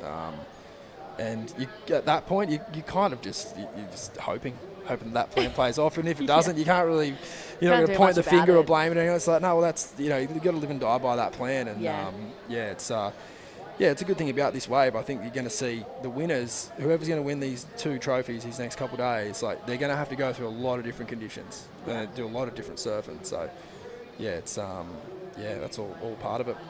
Yeah, it really highlights the all-rounders. Yeah. You know, the people that excel in all conditions. And, you know, even throughout the whole day, those medium-sized ones have really been the best. Yeah, they're the best shape waves for sure. Yeah. A 5.5 we saw just lock in for Sky. So she's moved into second now, only needs a 4.84. Zoe looking for a 5.51. So, you know, working to your strengths and really playing on that is so important, particularly when we're talking about a World Junior Championship. You know, it's, as you said, Stacey, it can be so easy to look at what someone else is doing and thinking, oh, should I be doing that too? Should I be doing this? And it's like, wait a second, what actually works best for me? Yeah. You know, where do I excel? You know, what part of this wave is going to suit my surfing? Yeah, totally. And suit my approach, and then kind of building off that. Yeah, and lastly is who have I got in my heat. But that's the kind of the last thing you need to kind of worry about. You got to get yourself sorted first. But you will see that when you get on the world tour, like the really good competitors, like your Jack Robinsons and I think someone like Owen Wright, super tactical. Like they profile their competitors so hard. They know their strengths and weaknesses just as good as they do. You know, but there's other people who don't care at all. They just paddle out and surf, and they surf for themselves, and that works as well. So, yeah, it's like I said, there's so many different ways you can win a heat. That's the fun part of it. Lots to think about on the plane home when you've surfed a contest and you go, oh shit, I should have done that different. Oh, next one. Yeah, let the surfing do the talking. Yeah. Sometimes it's the easiest. And on the world tour, it is because the waves are good enough. Yeah. You know, look at like Tahiti last year, how good the waves were. I mean, you've just got to surf. Yeah. You kind of put your head down and go. It's a lot less tactical. It's a lot more performance based. Whereas you come to some events around the world like Bells or J-Bay where it's pumping, but it might be a bit slow. So you really have to be thoughtful about, okay, do I want the inside? Where do I want to start? You know, do I care to get the jet ski or should I just paddle? Like all those things kind of come into it, but most of the time you're lucky enough just to let your surfing do the talking. Yeah. It's so nice when you're in a position like that and you're like, okay, it's actually all just up to me. Yeah. You know, the waves are that good that I can just surf. And I think that's the beauty of the wave pools. Like, love them or hate them, they obviously play a part in the sport. And those events are, okay, here's my chance. I'm going to get my wave at 12:51. So I better make sure I'm good to go. I've got 3 options here. Yeah, exactly. Yeah. And I feel like it's it's a really two-sided thing too, because you know that you're getting the wave, but then you know that you're getting the wave. It's no matter what, it's going to be on you. I would, working with some of those guys and girls on the tour, I would say it's equally as nerve-wracking as the ocean. Yeah. Like, equally. It's a different type of nerves, but it's in the same.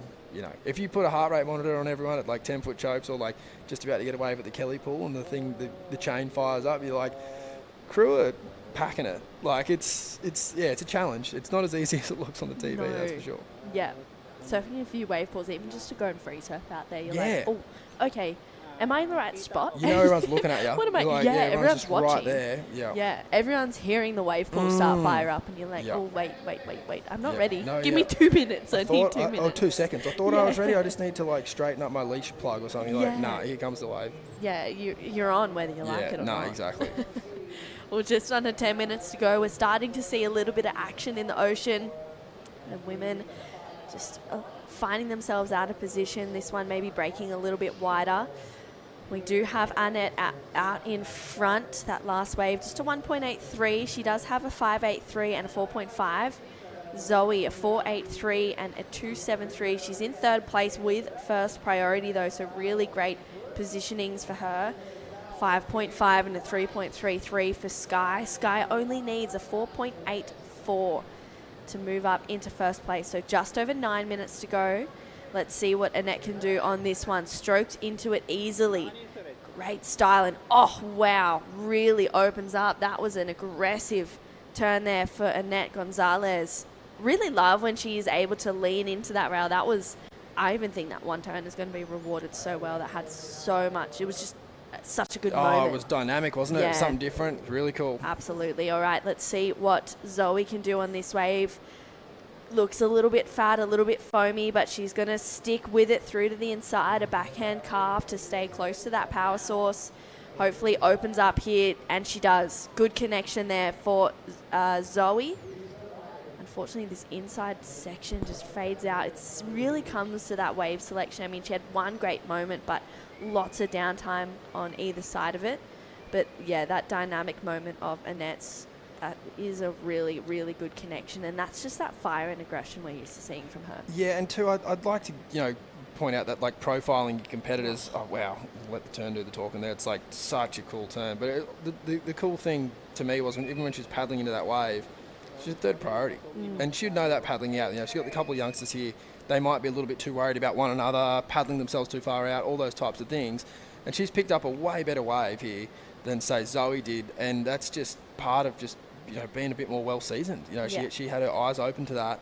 And those are the types of things that you kind of, you have to profile before you paddle out in your heat. Like, have I got a tour vet or have I got someone who it's their first year? And you've got to look to kind of work those angles and make sure you're playing to their advantage. And just, how she positioned herself under the other two there with higher priority was, super clever and sort of got herself on that wave. And, as you said, you're expecting it to be a pretty decent score. So we'll see what the judges thought of that. But I think the most thing that I took out of that is that, Zoe probably didn't really need to be on her wave. Yeah. But I reckon she would have seen the spray come off the lip on the wave before and went, oh, I've got to start surfing. Start scrambling. So, it's a good move by there, Annette there. A 3.97 locks in for Zoe. Scores to come through for Annette's. And, even thinking back to that post-heat of Laura, she said, I've been out here in conditions like this when it's a little bit bigger here at La Union, and I know that my competitors haven't. So she already had that advantage and that, experience out here when it was bigger. This is Sky. She's looking to answer back. Live action now. Goes to the rail straight away. She's got that deep bottom turn here. Belts it. Lets her fins fly a little bit. Unfortunately, doesn't get that completion. Annette, she just locked in a 5.77 on her last wave. Gets a good connection in there. finds a steeper face, unfortunately, goes down. So you can see that she's starting to really open up towards the back end of this heat. 6.5 minutes to go, but 5.77 for just one turn. Well rewarded for Annette. Yeah, spot on there, True. Like, you kind of felt like that score was going to go into be right up there with one of her best numbers, and yeah, certainly was. So, yeah, again, they're the kind of things that as a competitor you're sitting out there like, oh, I had first priority for that wave. Yeah. Dang. Where was I? Where was I? Why wasn't I on that? But then when they get to the beach, they'll probably realise, no, it probably was a good leave because it was really only one turn, yada, yada. Yeah. But those are the kind of things, you don't know that in the heat, you know. So they're the kind of things you got to learn to, like, hear that and go, all right, got to go find myself another opportunity. And I feel like hindsight is a beautiful thing. In every heat in hindsight, don't you? Yeah. Every heat from the couch, every heat you in hindsight. You get 20/20 vision when you're looking in hindsight. Yeah, it's all just too easy. It is, really. We've got that Magnolia flight cam as well, really highlighting the conditions and sort of, you know, giving a little bit of an insight into the point and the way this place breaks here of Mona Lisa Point as well. We've got a bit of west in the swell, and I think we'll be getting a little bit more north throughout the rest of the event as well. So that'll hopefully start to see some bowlier sections roll through. And with 5 minutes to go, there's lots on offer. I mean, this place has so many waves all around the event site, and then so much opportunity even just here as well. There's so many different activations. We saw lots of different mascots around this morning. There's some great coffee going on, ice creams left, right and centre. I mean, it's hot out there, so having an ice cream is pretty nice. That was an amazing drone shot there. That was. We got quite high. I was starting to get a bit... RZA just flew that thing to the moon. He fully did. Yeah, but you get to see there's like that groundswell. Like, you can see the competitors here trudging through what was a pretty big set. You can see that from the drone, like that proper kind of, obviously this place is prone to getting a lot of wind swell, but it also does get those big, as you said, northwests, which are the swells that sort of boil off and go down to Hawaii. Oh, here we go. Wow. I haven't even seen a shot like this. This is beautiful. Uncharted territories. Yeah, look at that. See that right down there?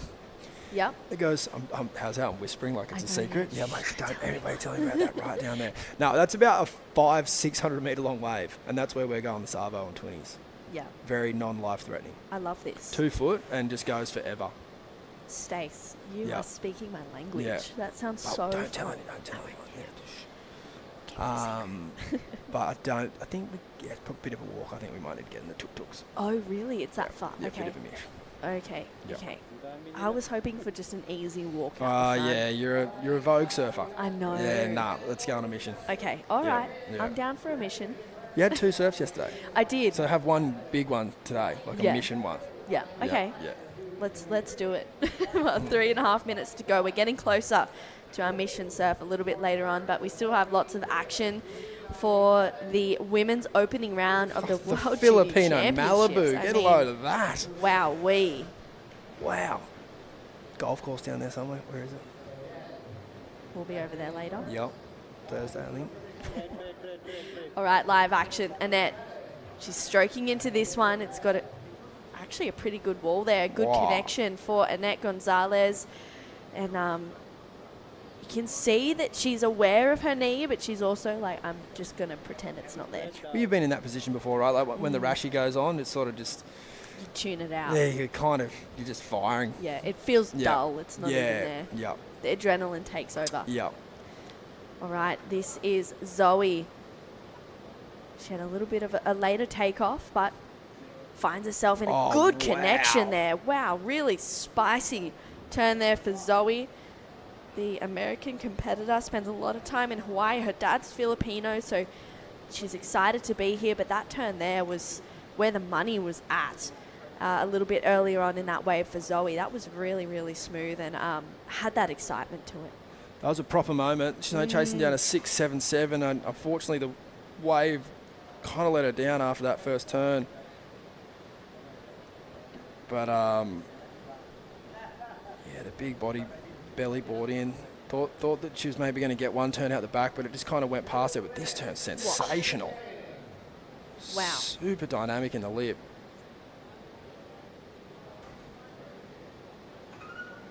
Unfortunately, that inside just did not have much. She tried her hardest. She kind of knew, right, I've got one huge turn here. I just need to add a little bit to this. Yeah. It's so tough because that's when you go, do I just pull off? Yeah, yeah. No. And this late in the heat too, you kind of, the time kind of makes it up for you. You kind of just got to milk that one to the death and hope that on the shore it gives you a big section that you just kind of detonate yourself on. And because we did get that last year, I remember Lennox Smith, he got a wave that was just in the middle of nowhere and let him do 3 huge turns with a big kind of close-out finish in a spot that no one had even really seen anyone get a wave there. And you just kind of, with those bigger ones, they kind of move off deep into the channel and take on a bit of a mind of their own. And yeah, I guess that's just what she was hoping for in that one, but unfortunately no love. It's so tough when that happens. I mean, we still do have this score to come through, so judges are deliberating with 1 minute to go or just under. Scores for Zoe to lock in. That one turn had so much speed and power to it. She needs a 6.77 to go to first, so feeling like it might not get there, but could potentially put her up into second place. Annette, she's holding down the lead with a 5.83 and a 5.77. 35 seconds to go. Sky, she's got priority, had a good strong paddle into that one. It won't really matter. No one else is out there in the lineup just yet, so she's in a good position to pick up this inside one as well. Let's see what she can do. Good connection there for Sky, finds that completion. Can she get a second turn in? She will, a little bit late to it though. With 10 seconds to go, she needs to finish this one off really strong. Goes to the rail. Lots of speed going into that inside connection. Slices away on a forehand, finding another turn in there. So really trying to push for a 6.47. Oh, sorry, 6.10 is what she was looking for. We saw that last wave of Zoe. 5.13 takes her up into second, but the heat is done and dusted, and it is Annette Gonzalez taking out that heat, a 5.83 and a 5.77. Sky's last wave, it's still yet to lock in, but feeling like it won't be the 6.1 she's looking for. We have a big heat number 3, local wildcard, Filipino wildcard, Kathleen Casals. She's going to be out there taking on Irina Rodriguez and Maria Salgado. Don't go anywhere. Jessie Starling and Di Wacko are going to come in and take you through the call.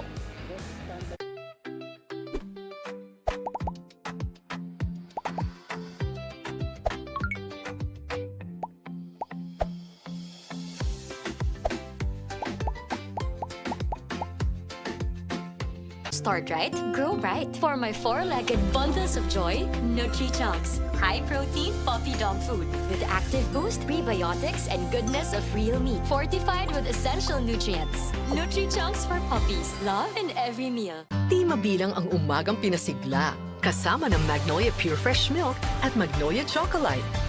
Magnolia, 100 taon na at hihigit pa.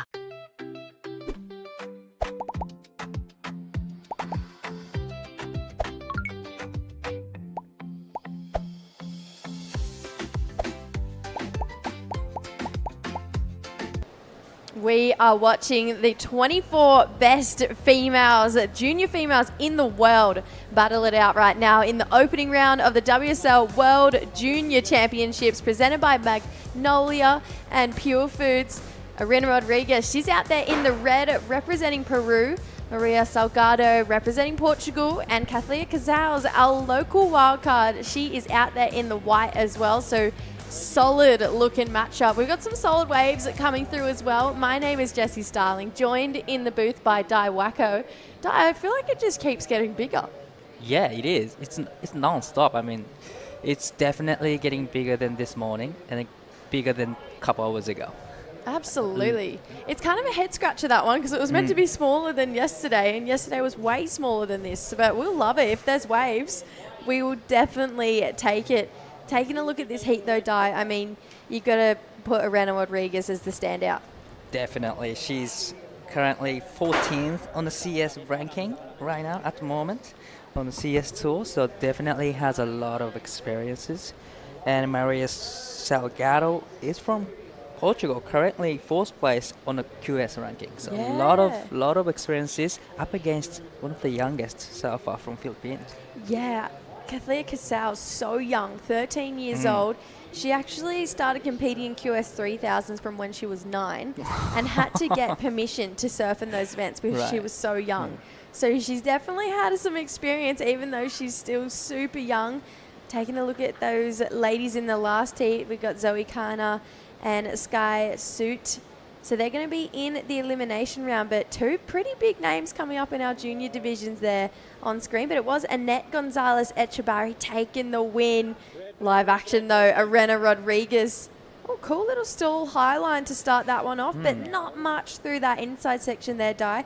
Tell me, you would have been watching the surf during our break just then. What's your Di breakdown of the conditions right now? A little bit of onshore winds kicks in more than this morning, so a little bit of texture on the surface. So probably I would say the smaller ones, the inside ones, are better looking shape and cleaner faces. So I wouldn't say just go for the bigger ones. Well, if you have time and if you have a set in front of you, then you gotta go for the bigger ones. But probably first half of the heat aiming for the small ones. Yeah, definitely. They're a lot cleaner. Looks like they have a really nice running wall as well. So hopefully we see a couple of the ladies pick apart those mid-sized ones there. So Arena coming up with a 0.5 to start this one off. Had her first CT event last year. So competed in Brazil and made it to the quarterfinals. Took down Gabby Bryan, who was in the yellow jersey at the time. Pretty cool for your first CT. First city, 5th place, equal 5th place. That is a huge result on the CT event. And then, she's just a little bit outside of the qualification for the 2026 CT Tour, but she's just there, just right there to be qualified for the CT 2026. Yeah, pretty crazy to think that we're going to see women like Arena, Laura Rupp as well, just to name a couple, compete here this week in the Philippines. Next week we'll see them in Hawaii competing in the Pipe Challenger Series. So it is all at systems go. The year is well and truly underway right now. 31 minutes here. Let's have a look if Kathleen, the local girl, is going to have a paddle. She's not into that one. I'm excited to see her once she gets to her feet, but someone who is looking strong, Annette Gonzalez Echebarri. She's down there on the glass with Camille. Looking strong, definitely, and looking lovely as well. It's the return of the pretty pink beret that we also saw last year. Congratulations, Annette. You are well through onto the opening round. How was it out there? Was it what you were expecting? How were the waves? Yeah, it's actually in the morning it was pretty small, and then it's bigger. And yeah, I was trying just to take a couple waves with a wall, but not close outs, and that's it. Okay, and did you have to change your equipment? What was the strategy like? You know this spot already, so did you do anything differently this year? No, not really. This is my magic board, and yeah, I was riding this in US Open in Saquarema too. So yeah, just surfing with the best board and having fun. That's it.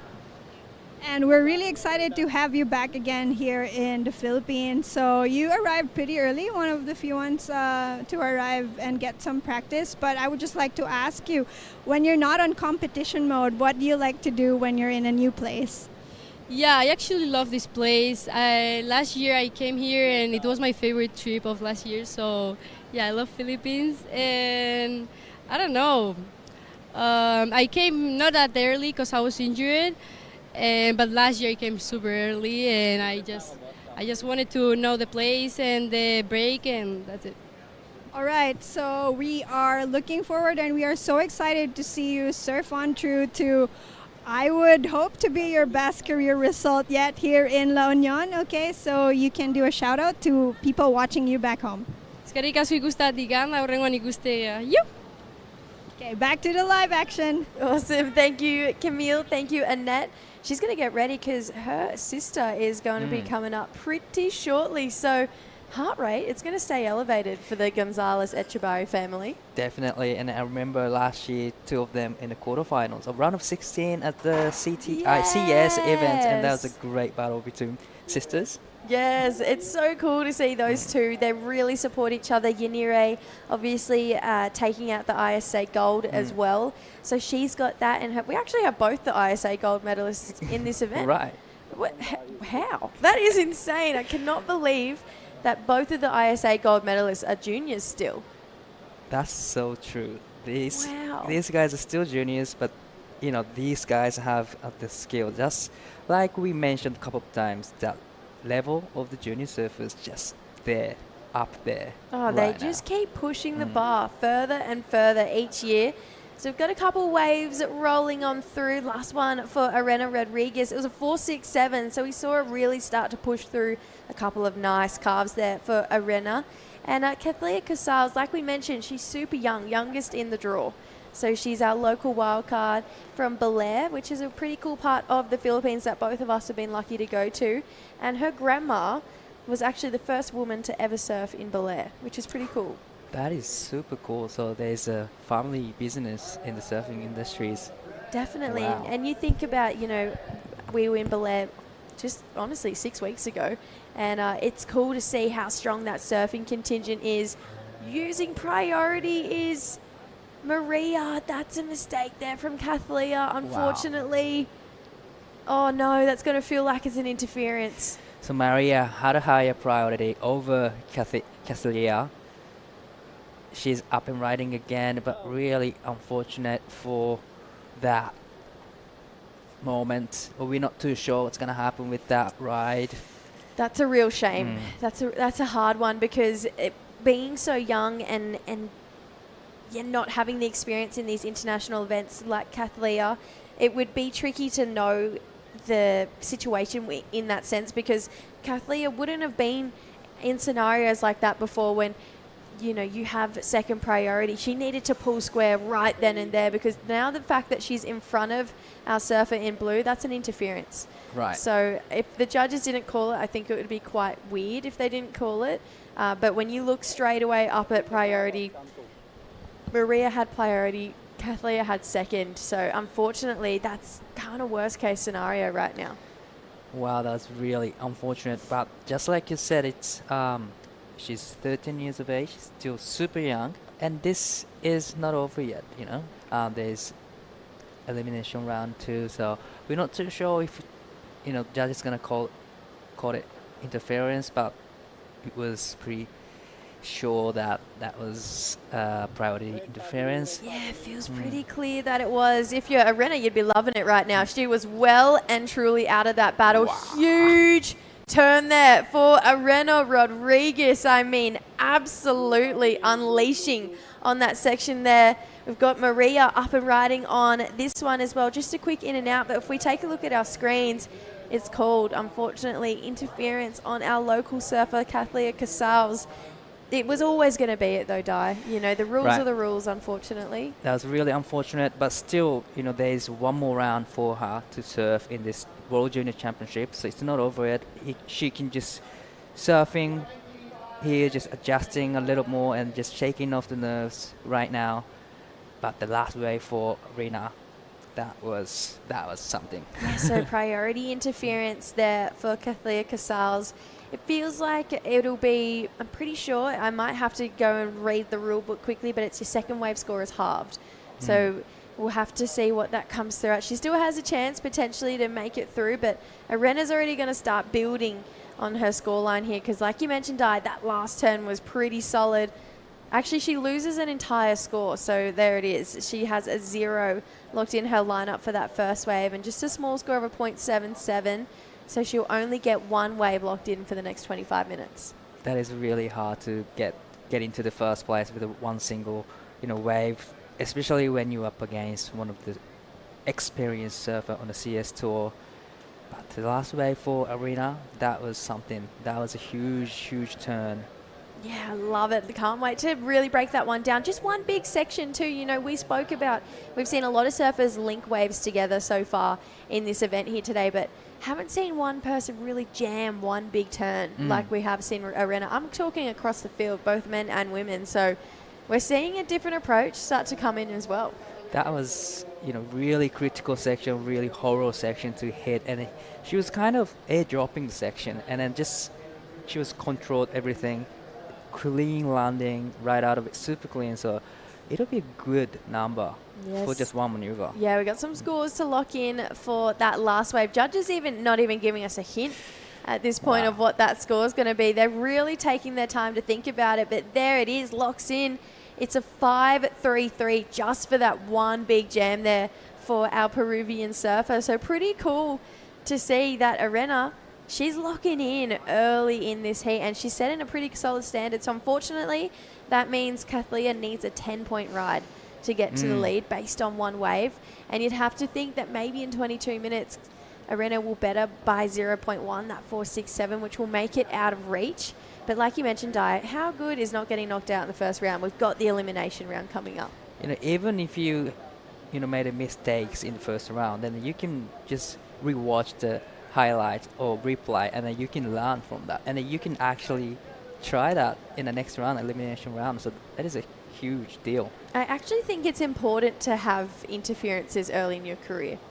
That's how you learn. I think all of the best surfers would have had a crazy interference, story, and be like, yeah, that's how I learned. if they're there, I need to be here. There has to be.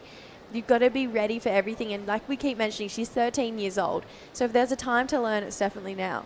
Definitely now. It is a time to learning, and then it's the best opportunity to learn, because she's in one of the best junior level of the competition. It is the highest level of the juniors, so it is the best place to learn everything here. It's not over yet for her.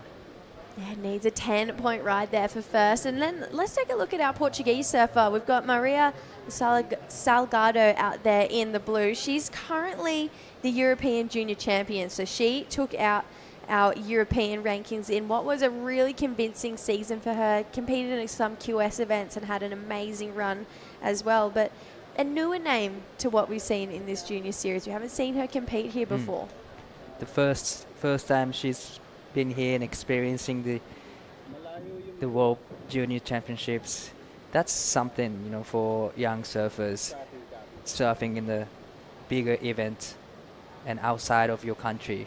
Yeah, she had three wins out of the 5 events in the European Junior Series, so really dominating over there. She's here with her brother, so brought her brother over to the Philippines, and it means so much to have that family support on the beach. We speak about it with the Gonzalez sisters, but to have someone who's not competing but still, just a taste of home right there in your support corner, I mean, that would mean the world to our junior surfers here. Definitely, and especially when you're really far away from home, and then you can't really make a call to your family because the time differences. Yep. When you have one of the family members with you in the Philippines, that means a lot for them.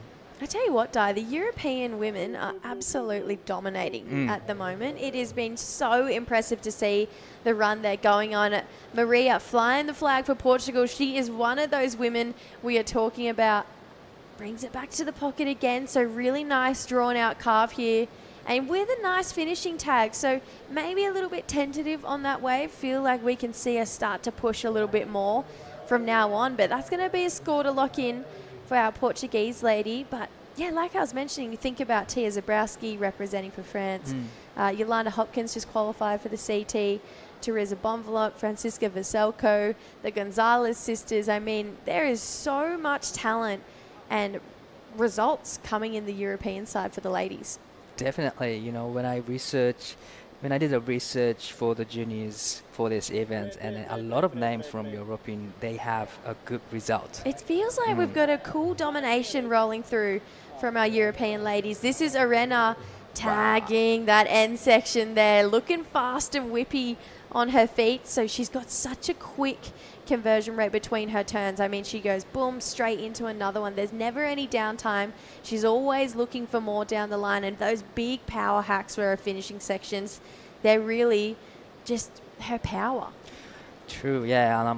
She's having a great heat right now, starting with a good number 4.67 and then 5.33, and then now on this wave, just seems like really relaxed out there, and then just hit that section really hard, managed really well, controlled surfing, so it'll be another good number for Arena. Yeah, we've got another Peruvian lady that will be coming up in that next heat. So Catalina Zirque representing Peru as well. She's taken on our CT surfer, Bella Kenworthy, and our other local lady, Mara Lopez. So cool to see both Filipinos back-to-back in both the men and the women. We had the Espejon brothers back-to-back in the men. But right now, 18 minutes to go. Score to lock in for Arena Rodriguez. The judges taking a look at that last wave, seeing if it's going to edge ahead of that 4.67, because if it does make it out of reach for Kathleen. Right. So Kathleen has first priority right now, but needs a 10-point rise. So that's a really, really big number. And we haven't seen any 10-point ride in the women's side. No, we haven't. Yeah, no, we haven't. Definitely not. So it'd be cool to see one. Oh, definitely. Absolutely love to see one. We've got Sierra Kerr in the draw, who is one of the best aerialists in the world. You know, so I really hope we see her take to the sky. I'm not sure if we're going to see her compete today. She is in heat number 8. So it feels like we'll see her bright and early tomorrow morning. But we've seen her do airs here before, Di. I get excited thinking about it. I feel like we'll see it again from Sierra. But right now, 17-minute score for last wave of Arena. It's a 4.4. So Kathleen still in the game here. Last of Maria is a 3.83. So 6.17 is what she's chasing. But maybe the ocean's starting to take a little bit of a breath in. Feels like it's not pulsing as much as it was before. I think it's been really quiet compared to the last, couple of heats. But I think it's a good sign because one of the biggest sets breaking at the back and, didn't really give a great opportunity for the surfers. So probably it's gonna be better throughout the afternoon. Yeah, pretty cool to see our women capitalizing on this kind of bonus swell that we really didn't see coming our way. But, that tide is still filling in. We've got really a lot of time in between high and low tide, I think it's close to 12 hours in between the high and the low tide. And it's this time of year that the locals here, they call it the mono tide. So there's not a lot of change throughout the day. It's not like being back home in Oz where tide changes every 6 hours, Yeah, when I checked the surf forecast, and I was kind of surprised, but it's not much moving in the tide because I think 7:50 in this morning was low tide, and then 4:30 this afternoon will be the high tide, but there's only 0.4 meters difference. Yeah, there's barely anything in between. That's why this wave, it's so consistent. And I feel like it's pretty cool to see, different parts of the world that have this unique tidal shift to them.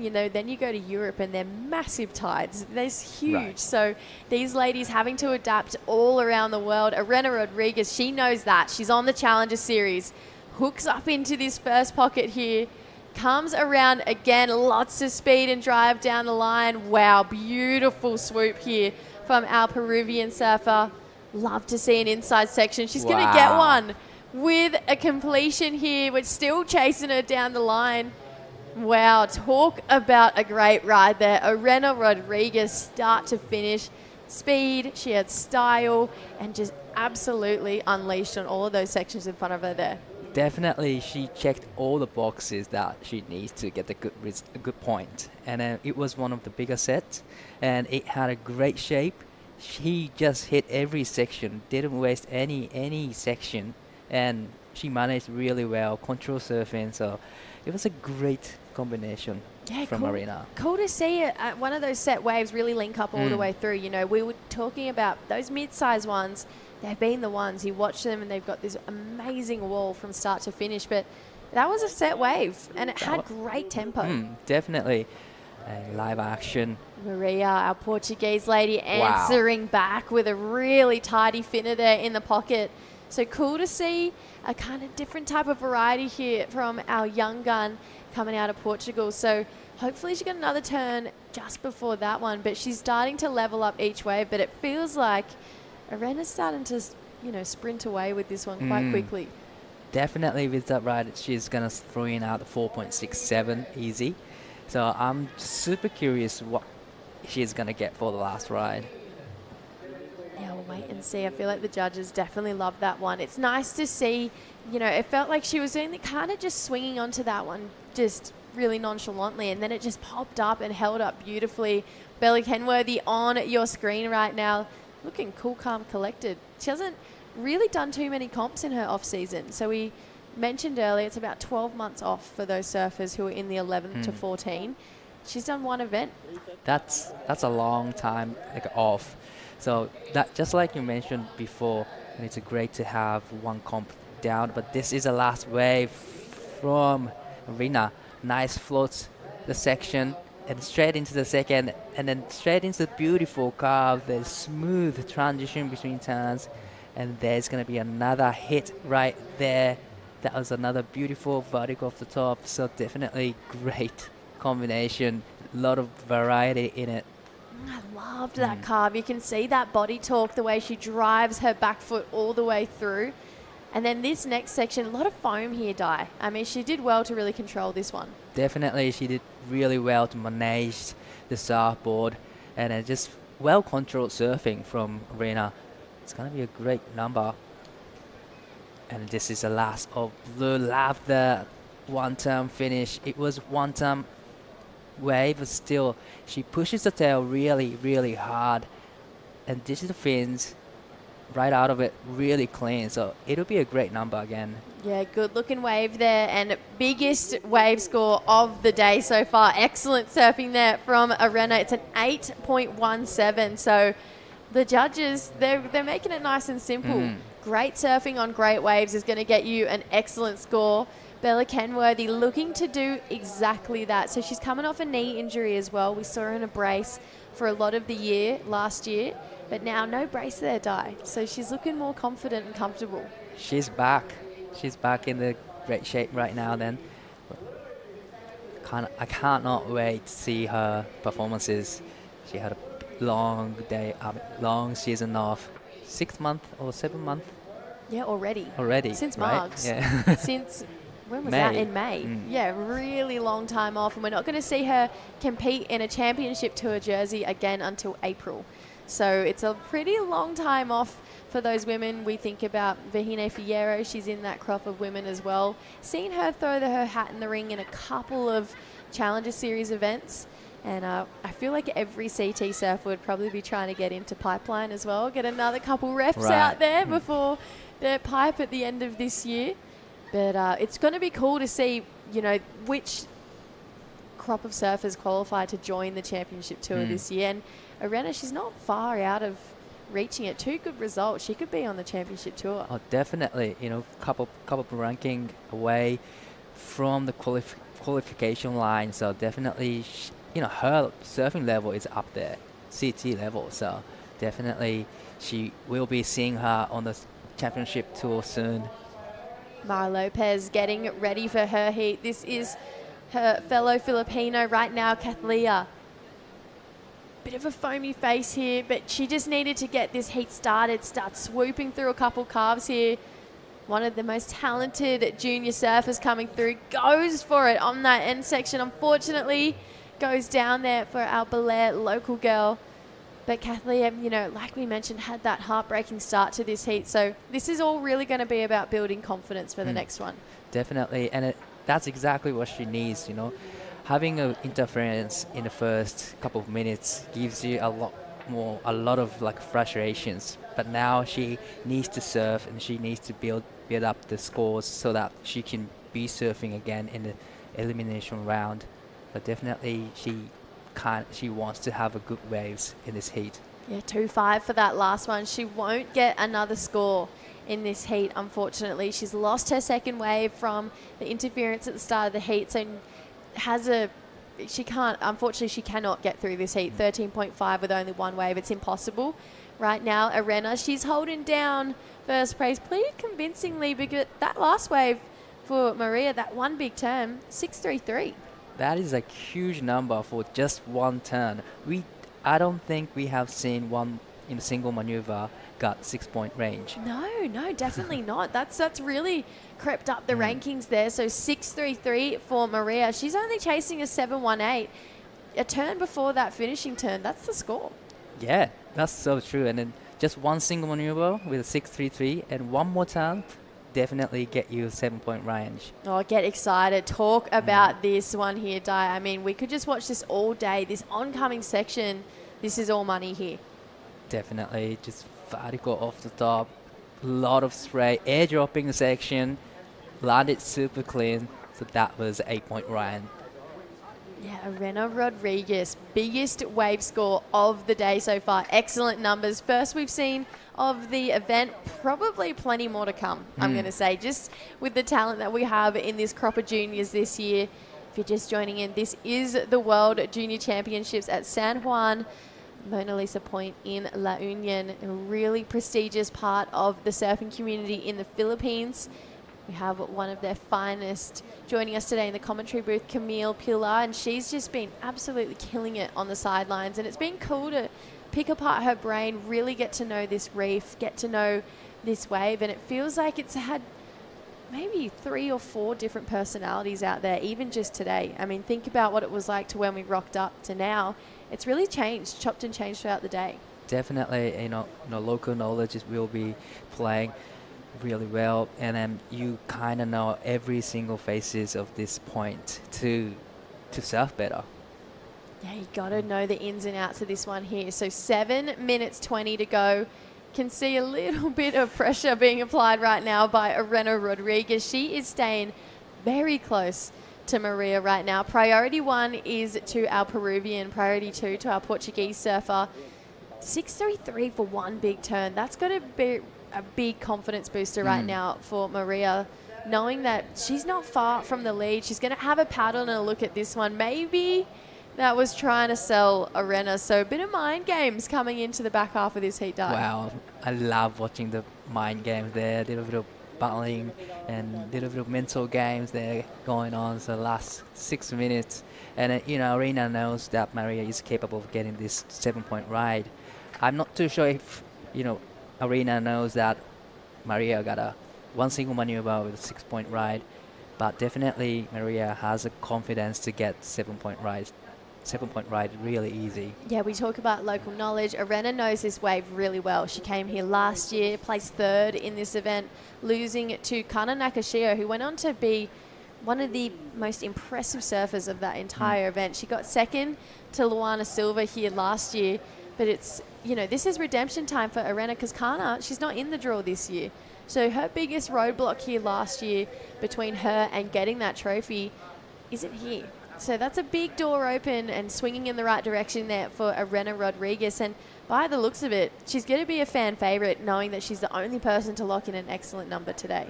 And it's a first round and already locked in excellent range. So that gives her a lot more confidence. She's already coming in 3rd place last year, but now she's locked in excellent range in the first round. So a lot of confidence for her. Yeah, cannot wait to see who will be joining her in the round of 16. We obviously have that elimination round we got to roll through after we find out exactly who is going to be seated where. That we've spoken about the next heat coming up, heat number 4. We've got 2 more heats to run today after that, and they're pretty stacked. I mean, we look at heat number 5, Yanire Gonzalez Echebarri from the Basque Country. She'll be in it. We'll come back to this good-looking size wave here and a good section ahead of our Peruvian surfer. Arena goes for a big hack there. One of the biggest sections we've seen of the day so far. Maria, she's not mucking around. She wants more, but unfortunately, that wave not providing what she was chasing, but she's about to cop a pretty solid set on the head right behind her. Right. Wow, that last ride from Arena, that was something. It was one of the biggest size waves. She only had one section to hit, but she hit it. Time it super right and then landed super clean. So it's curious to see what she's gonna get. Compared to the last, the 4th wave for Maria. Yeah, and it's interesting as well because when we were watching that wave, we didn't have that panned back view, and I was thinking, oh no, she's caught behind. She hasn't attacked the section ahead of her. Next minute, just absolutely unloaded. This was a nice wave here, Di. Wow, it was one of the biggest size. Little bit fumble there, but managed to, ride out of that turn really clean. So curious what she's going to get. Double hand drag to get up to this section there. Think about how much speed she had. I really liked that turn, Di. That was the biggest section we've seen today. Definitely, it was the biggest section to hit of the day. And there's a really, risk to hit that section. And she managed well to ride out of it. So it's interesting how much she's going to get for that one turn. I'm thinking... thinking about the 6.33 of Maria, I'm thinking it's got to go higher than that. But judges They're disagreeing. It's close though. It's a 6:03 for that last one of Arena Rodriguez. So extends her lead yet again. Maria now chasing a 7.88 for the lead. So pretty cool to see this growth in 12 months of Arena Rodriguez just looking so confident, so in control. And I feel like as it gets bigger, she gets more excited to hit those sections. Definitely, she's not hesitating to hit the critical section on the bigger waves, and that's the reason she got the 6.03, and then make it a little harder for Maria to go into the first place. But 7.88 is not out of the range for Maria. She's definitely capable of getting 7-point range because one turn, 6.33. So. Oh, absolutely. I mean, she has definitely put her name in the draw today and just been one to watch, 6.33 for one turn. That's pretty incredible, and it was one big finner too. So it's going to be cool to see exactly what she can bring to the table this event, especially in the elimination round. If she finds herself there, she's going to have to bring her best because no one wants to leave with an elimination round. They want to take home that big trophy. So 2 minutes to go here to find a 7.88 for Maria Salgado. Unfortunately, we know we're going to see Kathleen Casals into the elimination round. I'm so stoked she gets a second chance. Definitely. Because she is a really great surfer. She's pretty entertaining. She's full of personality as well. So it'd be cool to get to chat to her at some point. But 1 minute 40 here. Maybe a couple waves starting to roll through, Di. Wow. A few lines on the horizon coming through the lineup. It is one of the bigger sets, just breaking at the back. So I don't think no one's going to take that one. Hopefully there's going to be another medium set coming through the lineup with 1 minute and 20 seconds. Yeah, clock really starting to wind down now, just over that minute mark until we see who is going to be into that round of 16. We've already seen Annette Gonzalez be solidified there, as well as Brazil's Laura Rupp. So we're going to find out just who our top seeds are and who has to battle it out through that elimination round. It's already been decided for the men. That is done and dusted. 60 seconds to go here. It is our Challenger Series surfer with a solid score, highest wave of the day so far, 8.17. Backing it up with a 6.03, 14 points in the opening round. I mean, what a statement to make. Well, that is a statement to make, to get a spotlight. Having a 14 point in the first round is something, gives you a lot more confidence in the competition. Just past that 30-second mark here. Maria chasing a 7.88. The ocean is now looking a little bit quiet. That set ran really wide on our women out there, so needs close to excellence to be able to make it through this heat, but she's put on an absolute show so far. Just past 10 seconds to go. It feels like it is going to be our lady in red right now, Arena, taking this one out. She's going to be into the round of 16, one of the highest seeds of the draw. Maria Salgado, one to watch. She's going to be in the elimination round along with Kathleen Casals. We've got a CT surfer coming up in the very next heat, Bella Kenworthy. She's the highest seed. We cannot wait to watch her compete. She's coming up right after this short ad break.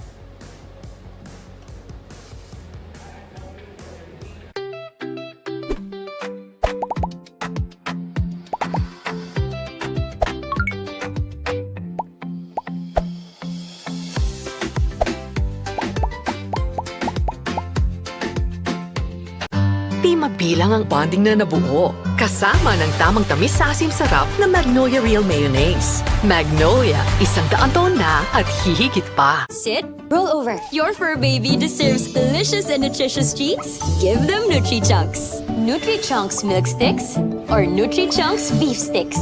Fortified with essential nutrients. Nutri-Chunks dog treats. Love in every meal.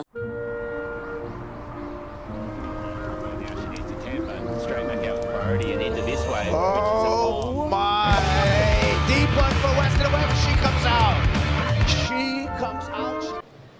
We're looking to crown World Junior Champions this week here at the WSL World Junior Championship presented by Magnolia and Purefoods. This is a big heat. We're talking CT level. Bella Kenworthy out there in the red.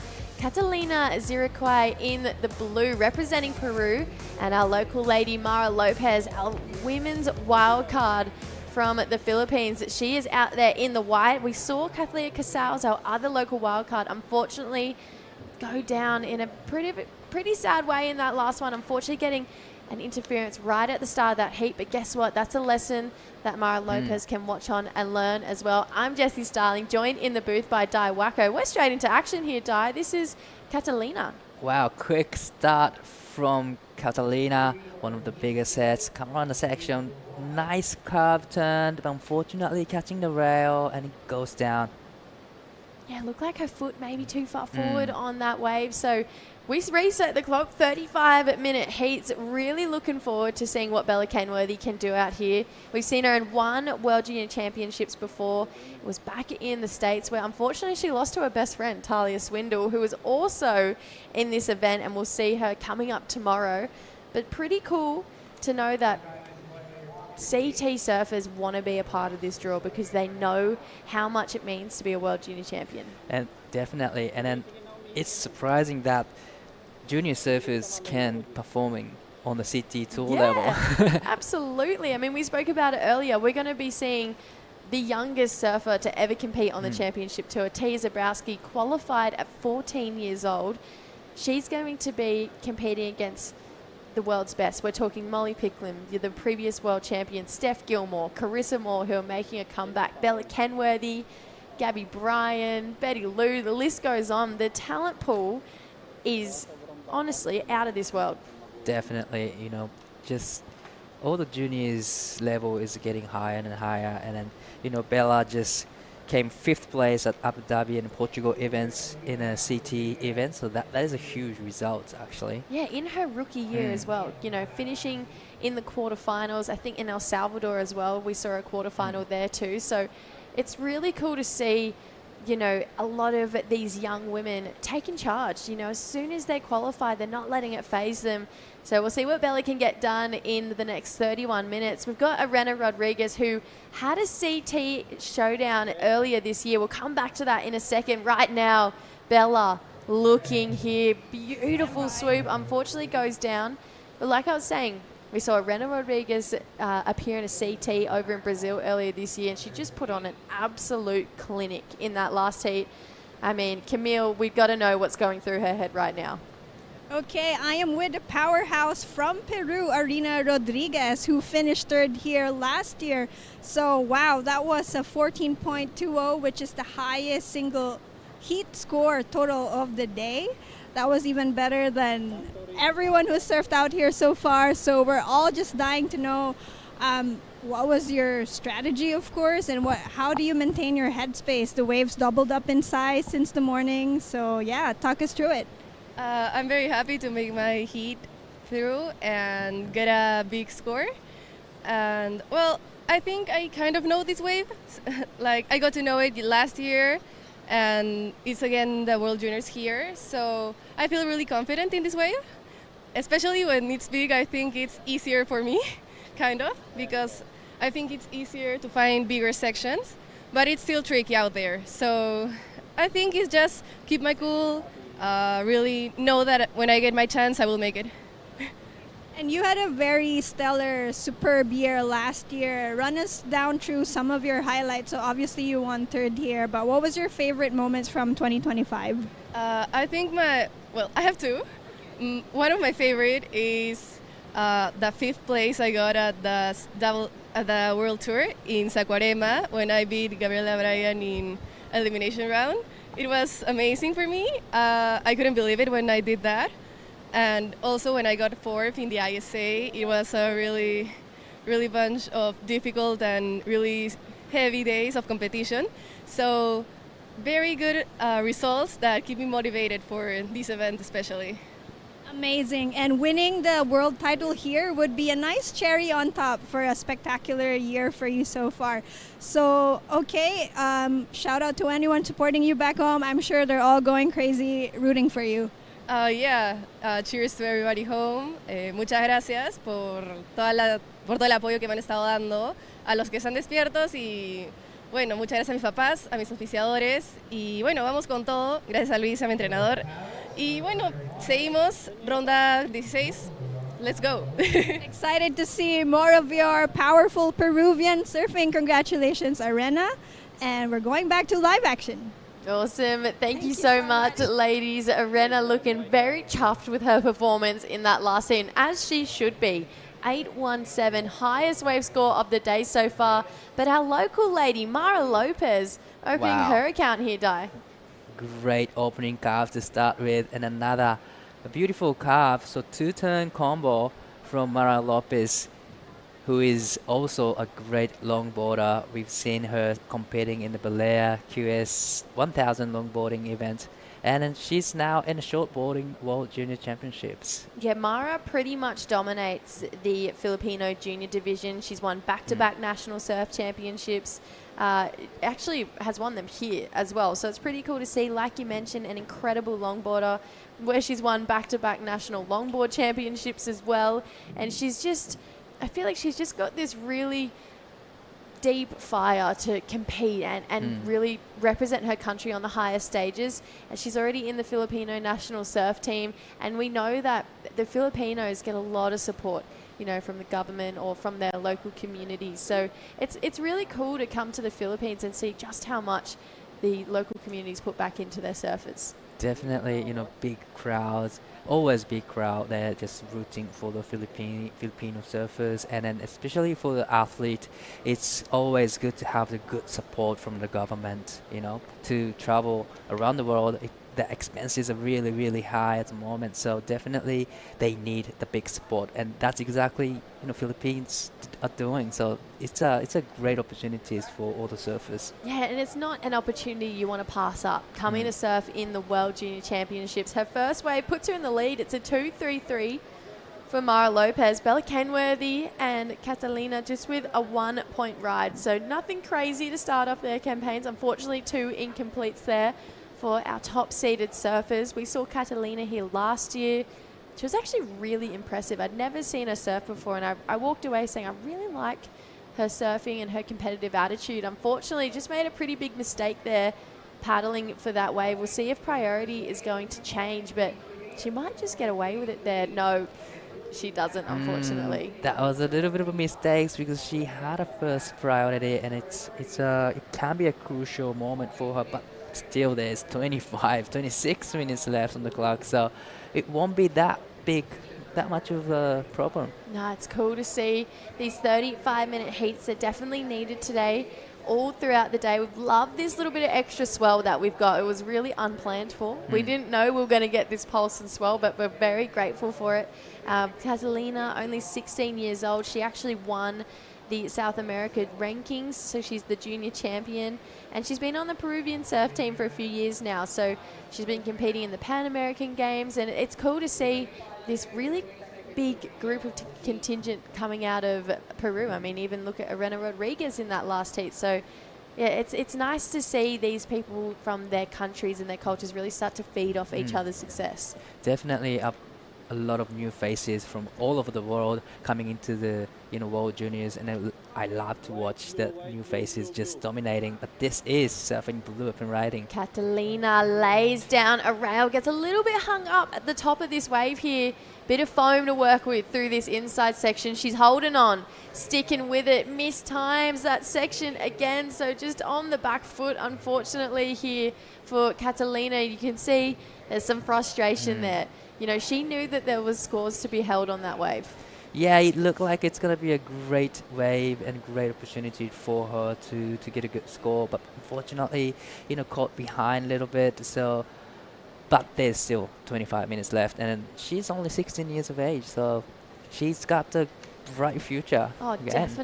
Definitely. It's cool to see these women each year keep on improving. I mean, even taking a look at that interview with Arena, this time last year, she had no idea the year that was going to be ahead of her. I mean, whether it was the Challenger Series, getting that CT win over world number one, whether it was, getting that final finish in the ISAs. A lot can happen in 12 months. I feel like her surfing's improved in 12 months. Same thing for Catalina. She's really come out of her shell And Bella Kenworthy, who would have thought her 12 months too? So she's looking like she's going to have a paddle here, a little bit wide on that one. So she's waiting patiently so far. The judges knowing that wasn't a committed paddle there. She's going to have a look at this one. This is a committed paddle. Good looking bowl ahead. Air drops out of it. Now we've got some speed and wall ahead of it. Great carve here from Bella Kenworthy. She's got another section to work with. It tags it. Uses that power to really traject her down the line here. She wants to add more scores to the board. So far, this wave having a lot of power and push behind it. Haven't really seen a lot on this inside section yet. Hopefully this might be the one. Great looking carve here for Bella. She's going to get a finishing turn, but unfortunately mistimes it there, Di. So, I mean, it was a great wave. Best of the heat so far, but not very often you see an inside section. No, we haven't seen anything like that in the inside area, but definitely it was unfortunate for her. Still, some big damages at the back, that's for sure. And I love how she was generating a lot of speed, but before she goes into the section, she slows down. I really love about that too. And then she managed to going for the vertical off the top. So that was a great technique and a great surfing from Ben Kenworthy. Yeah, Bella, she's looking super strong. Obviously comes from a skating background as well. And you can see that in her surfing. She's got this really cool jam when she starts to surf, and it has that kind of skate on the coping kind of vibe to it. And I feel like when you watch her surf more, you can really see that translate through. She's going to lock in a good looking score. It's a 5.67 here, Di. We're going to get a drone angle shot to replay it. Well, airdropping the section and love the first turn and just trying to aim for the section and tags it, time it really right, and then come around the section and just waiting for the section to stand up. But she generated so much speed. Even, there's a flutter section there. Managed to get this inside section. This is a beach angle. I really love this beautiful carve off the back foot, generating so much speed. And this is where we don't really see this section inside. And unfortunately, mistimed it there, but still great surfing from Bella. Yeah, 5.67, best wave of the heat so far for Bella Kenworthy. The thing I love the most is you don't see her surf out of the pocket. She always tries to stay tight in it, which I think is what really does separate CT surfers from the rest, and just those clean lines that they draw. There's not a lot of double pumps when you watch a CT surfer, and Bella, she's really showcasing that class and that she's kind of got that down pat, and you learn that when you're on the best of the best, really. Definitely. And even, just like you mentioned before, 12 months can change everything, especially for those generations, for like age of 10 to 20.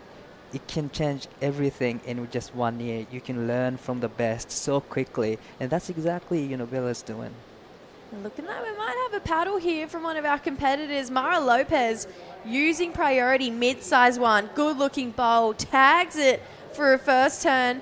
It's just going to be the one, though, there for Mara Lopez, but she played her priority card there because you could see Catalia really wanted that one.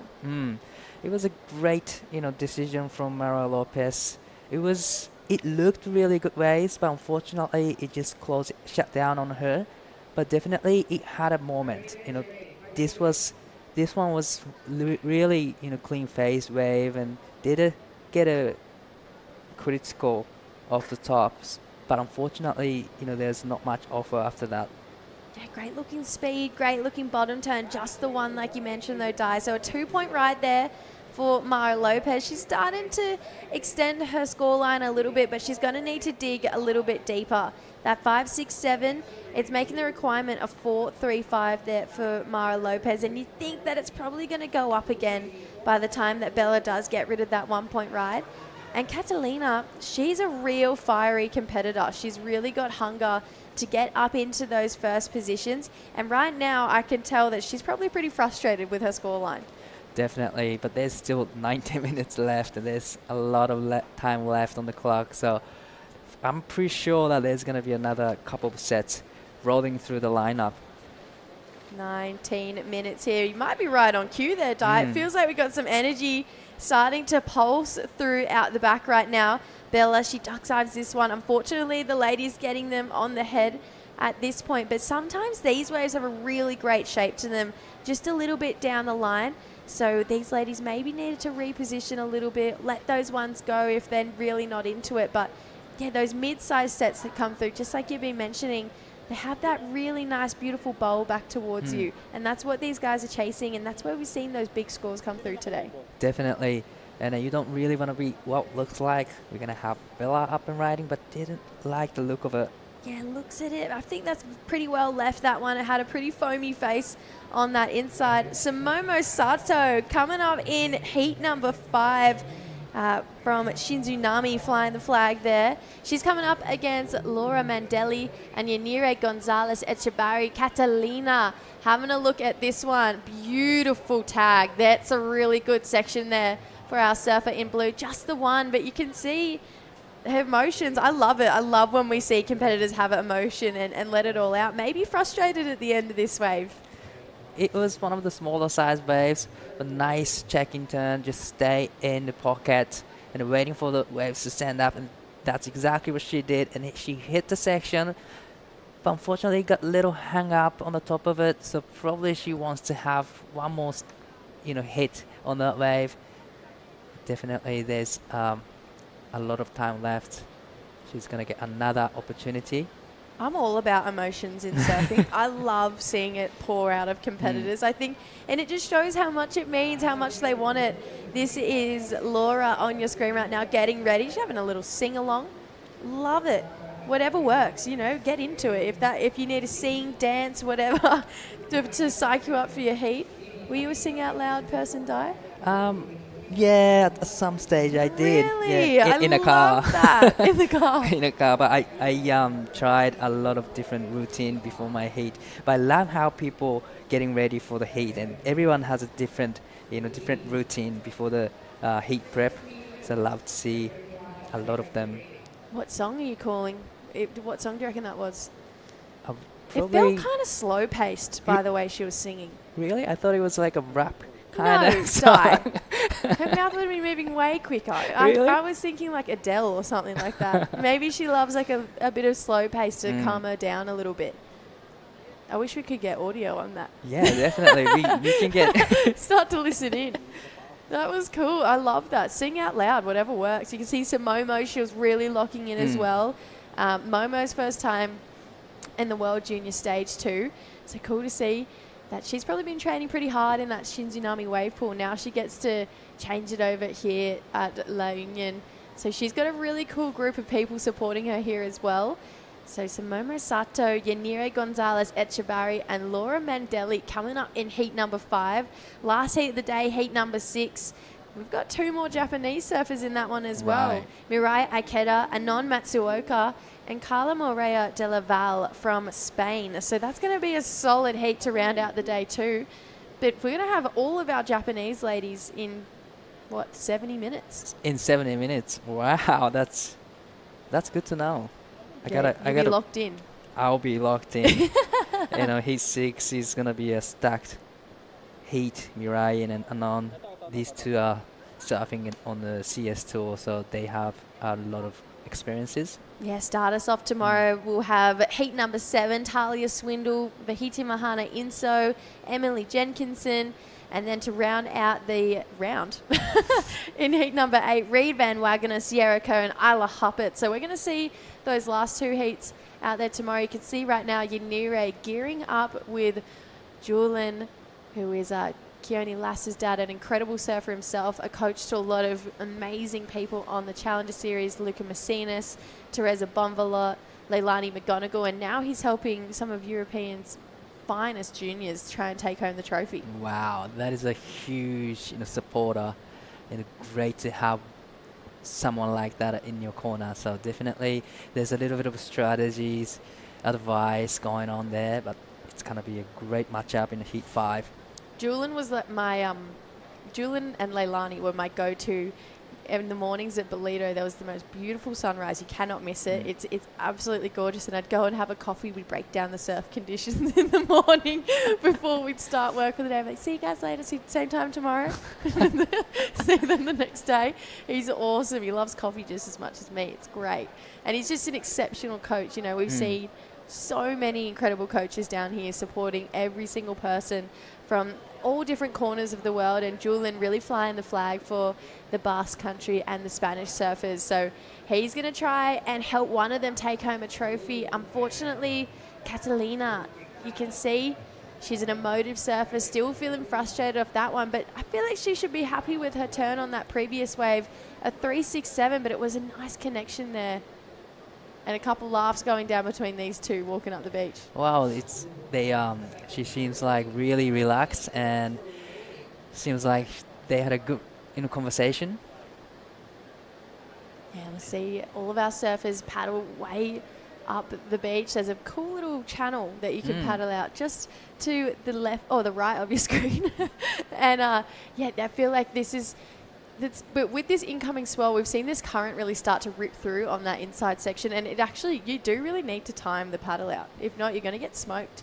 On screen, you can see a little bit of movement in the inside area, but once you go outside and see the real ocean, it's moving so fast. And straight away, I knew that there's going to be you need to have a good paddle strength. Absolutely, and we've seen a lot of competitors unfortunately miss some of the waves as well. There's Sumomo Sato, she's gearing up and getting ready.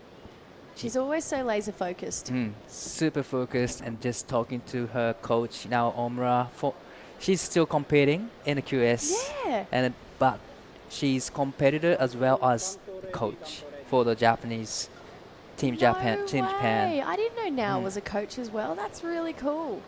And there's a Kaisa Kawamura for the men's side coaching as well. So we have two coaches from Japan traveling together with the competitors. Yeah, looking really locked in there for Sumomo Sato. So one of Japan's best juniors coming up. We also have Mirai Ikeda and Non Matsuoka, who will be in the following heat. But I feel like those three, they've quickly become really good friends, especially Mirai and Sumomo. They live close to each other. They've been friends for a really long time. And how cool that they're getting to experience the World Junior titles together now too. That is a great opportunities for them to just spend time together at the highest level of the competition. Yeah, it's cool to see all the juniors flock together. A lot of friendships are going to be made in this next week of competition, but it all comes down to one trophy, one winner for the males and females. And it's cool to see that's a free ride on the Challenger Series. It's straight away qualification. Right now, Bella Kenworthy not looking for it. She wants to stay on that championship tour. Doesn't ever want to go back to that Challenger Series. She's currently in the lead of this heat with a 5.67 and a 1 point ride. Catalina Ziraque, she's looking for a 3.01 for the lead. So door's not shut yet for Bella Kenworthy with a 1 point ride backup. Nah, not yet. Everyone needs probably one more wave to go into the first place. Bella is just waiting for the right ones for quite a long time. And Catalina is, keeping her really busy in this heat, trying to get as many as she can, but it's probably the time that she posts a little bit and just waiting for the bigger ones. But we have Catalina up and riding. Wow, deep bottom turn into that hit. Looked like she was going to ride out of it, but unfortunately just gets exploded by that whitewash there. But beautiful looking bottom turn. I mean, that technique was flawless. By the time she got up, unfortunately, it must have just been the impact of the wave that knocked her off her feet. Definitely. It was one of the biggest maneuvers in this heat. Unfortunately, couldn't stick to the landing. But, she's just showcasing her skill set right now. So she knows that she can get 3.01 so easy, but definitely she's not looking for the requirement right now, probably. She's just aiming to get the 5-point range. Oh, that was the score if she made that turn. For sure. That was a 3.01. So Catalina, she's really trying to give herself opportunities here too, which I really love. I love that she's trying to catch heaps of waves. She's just got her 5th wave in this heat. So actually in the scheme of things, and compared to a lot of the other heats, probably the least amount of waves caught in this heat compared to what True. we've seen all throughout the day. So maybe that's a little intel of what we're seeing this afternoon with the conditions. Definitely, it's been a really quiet in the ocean. Not many, sets rolling through the lineup, but it looks like we're gonna see some few lines on the horizon. Yeah, just past this 9-minute mark right now. So that 1 point ride, Bella Kenworthy is thinking, oh my God, get rid of it. But she's just waiting for that exact wave she's chasing. Catalina, unfortunately, last wave, a 1-1-7. It was a great looking turn, but went incomplete. Having a look at this one, someone looked interested. It is Bella Kenworthy on a mid-sized looking wave. Great first turn, a lot of spray out the back here, bit of foam to deal with. And it was a bit too much there for Bella Kenworthy. Right now, a lot of speed for Mara Lopez. Great section and holds on for the finish there. So Mara, with great projection down the line, she is looking super sharp on her feet. That was a great surfing from Mara Lopez. There's only one single maneuver, but still a lot of speed down the line and managed to get into the section right time and then right out of it really clean. Yeah, so Bella Kenworthy, that 1 point ride, even just with that first turn, it's definitely out of the picture. So it's going to ask a little bit more of the other ladies for their requirements. You're going to have to think that 4.35, it's going to go up for Mara Lopez as well as Catalina. So you can see, it feels like Catalina's brewing towards something pretty good though. I mean, she's had a couple incompletes, but she's showcasing that she's got a really solid repertoire in her surfing. So potentially something coming through now, but we're talking about how there's not a lot of waves being ridden in this heat. And maybe it's an intel to the conditions. Luckily, we have our local lady, Camille, who's going to give us a conditions update. Thank you so much. Yes, I am back here on the beach, just avoiding a surge from that last wave. As you can see, high tide has already pushed in fully, and some of our beachgoers over here are going to have to move further up, not so they don't get wet. Again, this is the conditions update presented by SMC Incorporated, and I would like to note that this is kind of a surprise swell. Like, I was talking to competitors and organizers, and if you check the web forecasting apps, here goes camera, okay. Here goes the more storm surge, not storm surge. Here goes the waves again coming in. And yes, this is an unexpected swell, and all the better for our women to surf in. So we have 4 more heats in the women's opening round, and excited to see more waves ridden, hopefully pushing to the excellent range as we just saw Arena did. Okay, back to the live action, guys. Try not to get wet when you're down here at the beach. Awesome, Camille. You try not to get washed away by those waves as well. It's pretty cool to have one of the La Union's finest ladies helping us down here, breaking down the conditions. So like she mentioned, a really unexpected swell here today. It's obviously the period's just jumped and we've had this influx in size, and the ladies making the most of it. Last of Bella Kenworthy, she was got a 3.33, so she's still holding down the lead. Mara Lopez, her last wave, a 3.7, sent her up into second place. So looking for a 5.3 now, and looks like we got a wave to catch up on with Catalina. She has a score to her name yet to be dropped. She's chasing a 5.34 at this point in time. Oh, it's going to go close there too, Di. It's in. It's a 5.17. So let's take a look at this wave. We've got a couple replays to go through here, Di. Really love the first turn of the last wave for Bella. Unfortunately, goes down on the last wave, but this was the 3.70 from Mara Lopez. A lot of speed, managed to get in the time and landed really clean. So that was a 3.70. Beautiful surfing again, well-controlled surfing from Mara Lopez. She's still super young, and she's just showcasing her skill set here. And this is the one, 5.17, aiming for the section, hit that section really hard. So one single maneuver gave her 5.17. Yeah, loved that last wave there for Catalina. I mean, we said it just before we crossed to Camille, felt like something was brewing.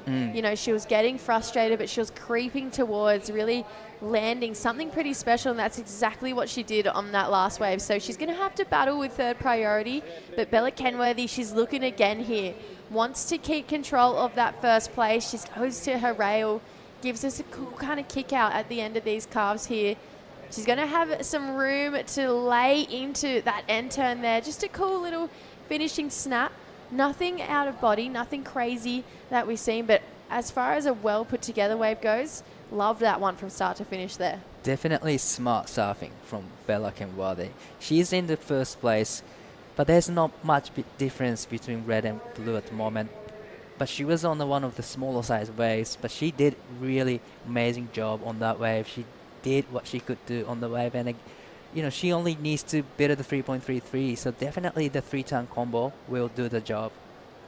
Yeah, I feel like Bella, that, like you mentioned, Di, that was just smart. She needed to be able to do that.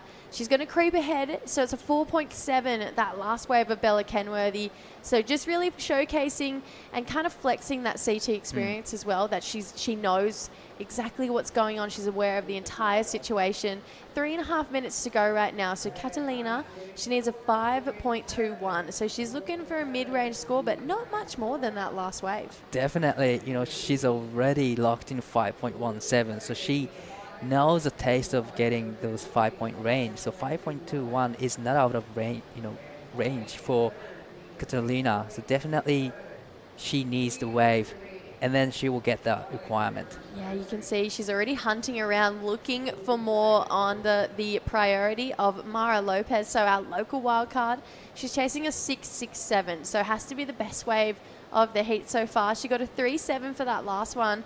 2 big turns, could definitely go there for Mara Lopez. She's surfing with a lot of speed. Her board's looking really nice under her feet as well.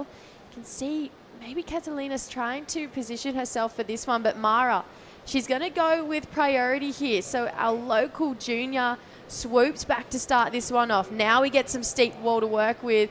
Releases the fins, unfortunately too far on the back foot there for Mara Lopez, so loses control. But she had to go for it, Di. Definitely, and that's exactly what she did. Unfortunately, she couldn't ride out of it, but still, it was a right time to just hit the section really hard. She needed that requirement of 6.67, so it was just unfortunate for her.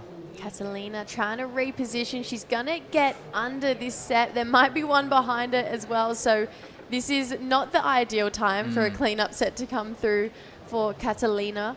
But it feels like if she can get on another wave, she'll really challenge for that 5.21. 1 minute 40 to go. But look at this really cool surf town here, Di. This is La Union, San Juan, right here on Mona Lisa Point. And you can see it's the perfect surf town. It's right on the beach with a gorgeous mountain behind it. Definitely. My first time experiencing La Union, but I'm already in love with this town. Great setup, a lot of restaurants, hotels on the beach, so it's super easy to access to the surf point as well. So definitely great surf town. Yeah, just over 60 seconds to go here. We love coming to the Philippines year in and year out, especially for the second year of the World Junior Championships. We're going to crown a brand new world champion here this year. Right now, 50 seconds to go. All eyes to Catalina, chasing a 5.21. She has priority as well, so she can take any wave she wants. She's having a good hard paddle for this one. She's going to get onto it. She's going to miss that first section, and it's going to shut down. Body language looking super frustrated right now for Catalina. 30 seconds to go here, so feels like Bella Kenworthy is going to take this one home. We haven't seen Mara Lopez get back out the back, but what a great fight back for our Peruvian surfer. Definitely, it was a great fight back from Catalina. Unfortunate for the last wave, but definitely she got the skill to get the requirement. It was just a wave selection, and just wave didn't really offer too much. But it's not over yet. There's elimination round, so it's not over yet. Yeah, we're going to see these surfers compete yet again in the elimination round, maybe tomorrow or the day after. Bella Kenworthy, our CT surfer, can't expect anything less, taking the win here.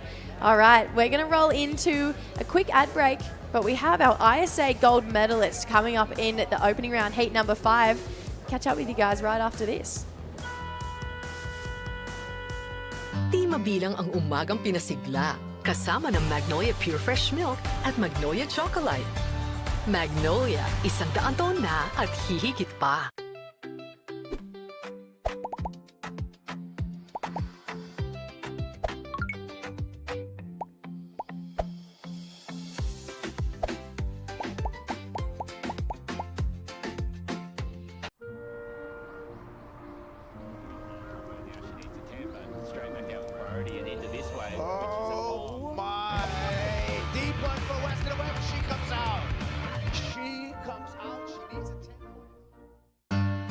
mabilang ang mabuting asal na itinuro. With sulit sarap sustansya, Magnolia Cheesy. Magnolia, 100 taon na at hihigit pa. What an incredible afternoon of surfing we have seen already at the WSL World Junior Championships presented by Purefoods and Magnolia. We are straight into heat number 5 of the women's opening round. Yanire Gonzalez Estabari out there with Sumomo Sato and Laura Mandeli from Brazil. So it's going to be a very exciting heat full of 3 very talented women. I say gold medalist. Over in El Salvador last year, Yanire, she started off with a 4.0. True Starling joined in the booth with Stace Galbraith. And Stace, there's lots going on out there, and we're coming down to pretty much the end of day 1. Yeah, we're wrapping up the end of the day, and it's getting towards that Commentators' Cup hour, true? Oh, if I'm honest. Out. Look out. I even went and got prepared a little earlier ahead of schedule, but Did you just? It cost me dearly. Did it? Just did the La Union Triathlon. Again? Wow. Did And you it was, come back with wet socks or? Hard are you all work. No, I good? went the road this time Aha. and came back with a bit of tyre burn, but that's all right. It is what it is. It's good to see the sights and sounds. Sacrifice sometimes. Yeah, exactly. Yep. But no, you're right. It's been a ripper day of surfing, and love these opening round heats where you just see the whole world represented. Everyone from every corner of the globe here. It's great. It's pretty amazing. I mean, we saw Annette expire a little bit earlier on. This is Sumomo Sato from Japan. Good, strong first turn for Sumomo. She got Good friends with you guys, right? Spent time with you on Kaba or Yep. In Kaba. She spends a lot of time with us. I honestly, she's so fun. She's got such a cool experience and a different view on things. And I remember the last time she came up and stayed with us, and Sumomo was just loving it. She was like, I love it here. I think she might Guy even Sato's sister? No. Okay, well, I tried. Yeah, No. that's okay. Yeah. All you can do is try. No. I'm getting a hard no here from our Japanese correspondent, Dai Wacko. He's saying good try, but no. Yeah. Let me tell you next time. Yeah. But yeah, Sumomo, she's making her way over to Australia for the next QS over in the Gold Coast for Burleigh Heads. She might even be staying in the Starling household for a couple of days. Ah, yeah. Who knows? But why not? Beautiful part of the world down there, northern New South Wales. Yep. I can't complain about it. No. Well, we had an exciting last heat. CT surfer Bella Kenworthy just showing us all how it's done. She's down there on the glass with Camille. Thank you so much. All right, yes, I am here with CT surfer Bella Kenworthy, and before anything else, I am just starstruck. I've been watching all the CT heats, and you're way up there along with some of my favorite surfers like Katie Simmers and Molly Picklum, and welcome to the Philippines. So yeah, now that the fangirling is out of the way, Bella, congratulations, you did so well in that last heat. How are you liking the waves here? Thank you. I've been loving the waves here. It's so fun. This place is amazing. It's my first time here, so I didn't really know what to expect, but I've been loving it so far. Does it remind you of any other spot in the world? I don't know. It's pretty unique. I'd say it's like a mix of a ton of places I've been, but for the most part, it's a pretty unique wave, but yeah, it's a lot of fun. What are some of your highlights from your 2025 season? I would say just like getting to surf my rookie year and just get to experience what it was like to be on the CT. That was definitely a highlight, but yeah. Okay, do you want to say anything to everyone supporting you, everyone in your corner? Take it away. Yeah, I just want to say hi to my mom and siblings back home. Love you guys. Okay, short and sweet, and looking forward to seeing your brand of surfing here in La Union. Congratulations, and back to the live action. Thank you, Camille and Bella. Short and sweet, but she got to the point, and 10.37 total for Bella Kenworthy. I mean, to be fair, she can't really thank all the siblings back at home because there's about 15 of them. Is there? Cute. No, I joke. Big family, though. Wow. Big, talented family back at San Clemente. All my siblings, thank you. Yeah, all my siblings and mum. And mum. Super cool to see Bella out here. And, ultimately, it legitimises the draw. Yeah. With a surfer of Bella's, talent and success at such a young age, You know, it's not taking away anything from anyone here. And, you know, Bella might go on to win, she might not, but whether she does or she doesn't, someone's going to have to beat her along the way or surf against her. And it's like, you know, we saw that at Stab High recently with Yago Dora and Molo Picklin. Like, just the fact they turned up was enough to kind of legitimise the whole thing, you know. Yeah. It was already legitimate, but you know what I'm trying to say. It's like, Yeah.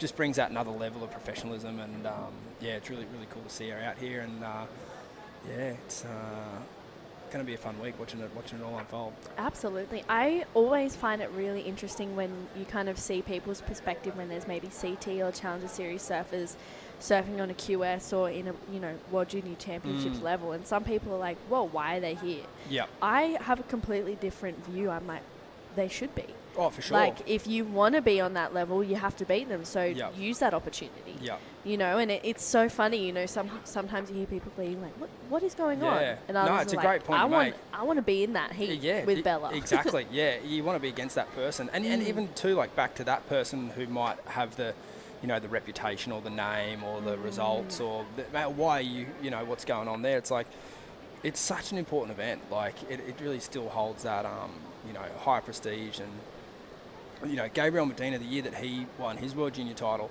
he was on the World Tour. Admittedly, the event was pretty close to home for him. That it was in Brazil, but it still, you know, still showed how much he cared and how much he wanted to win.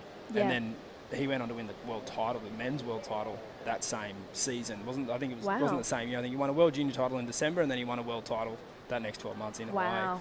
So That's it's like, amazing. you know, you still, you know, and he'd done 2 years on the tour at that point. He had a really, really good year where he won 2 events, and then he kind of had a bit of a rough year by his standards.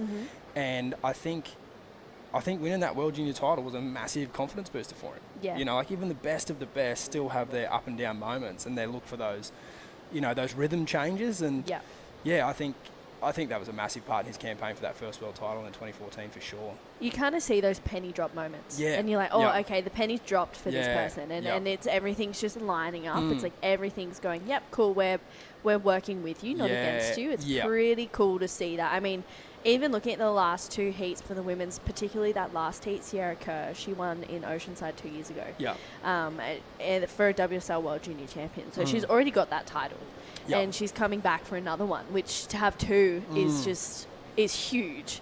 And yeah, she's from that. I don't know the she's- women that have 2. Is there any that have 2? I don't think so. So Andy has 2, Parko has 2, Jack Freestone has 2 in the men's. Maybe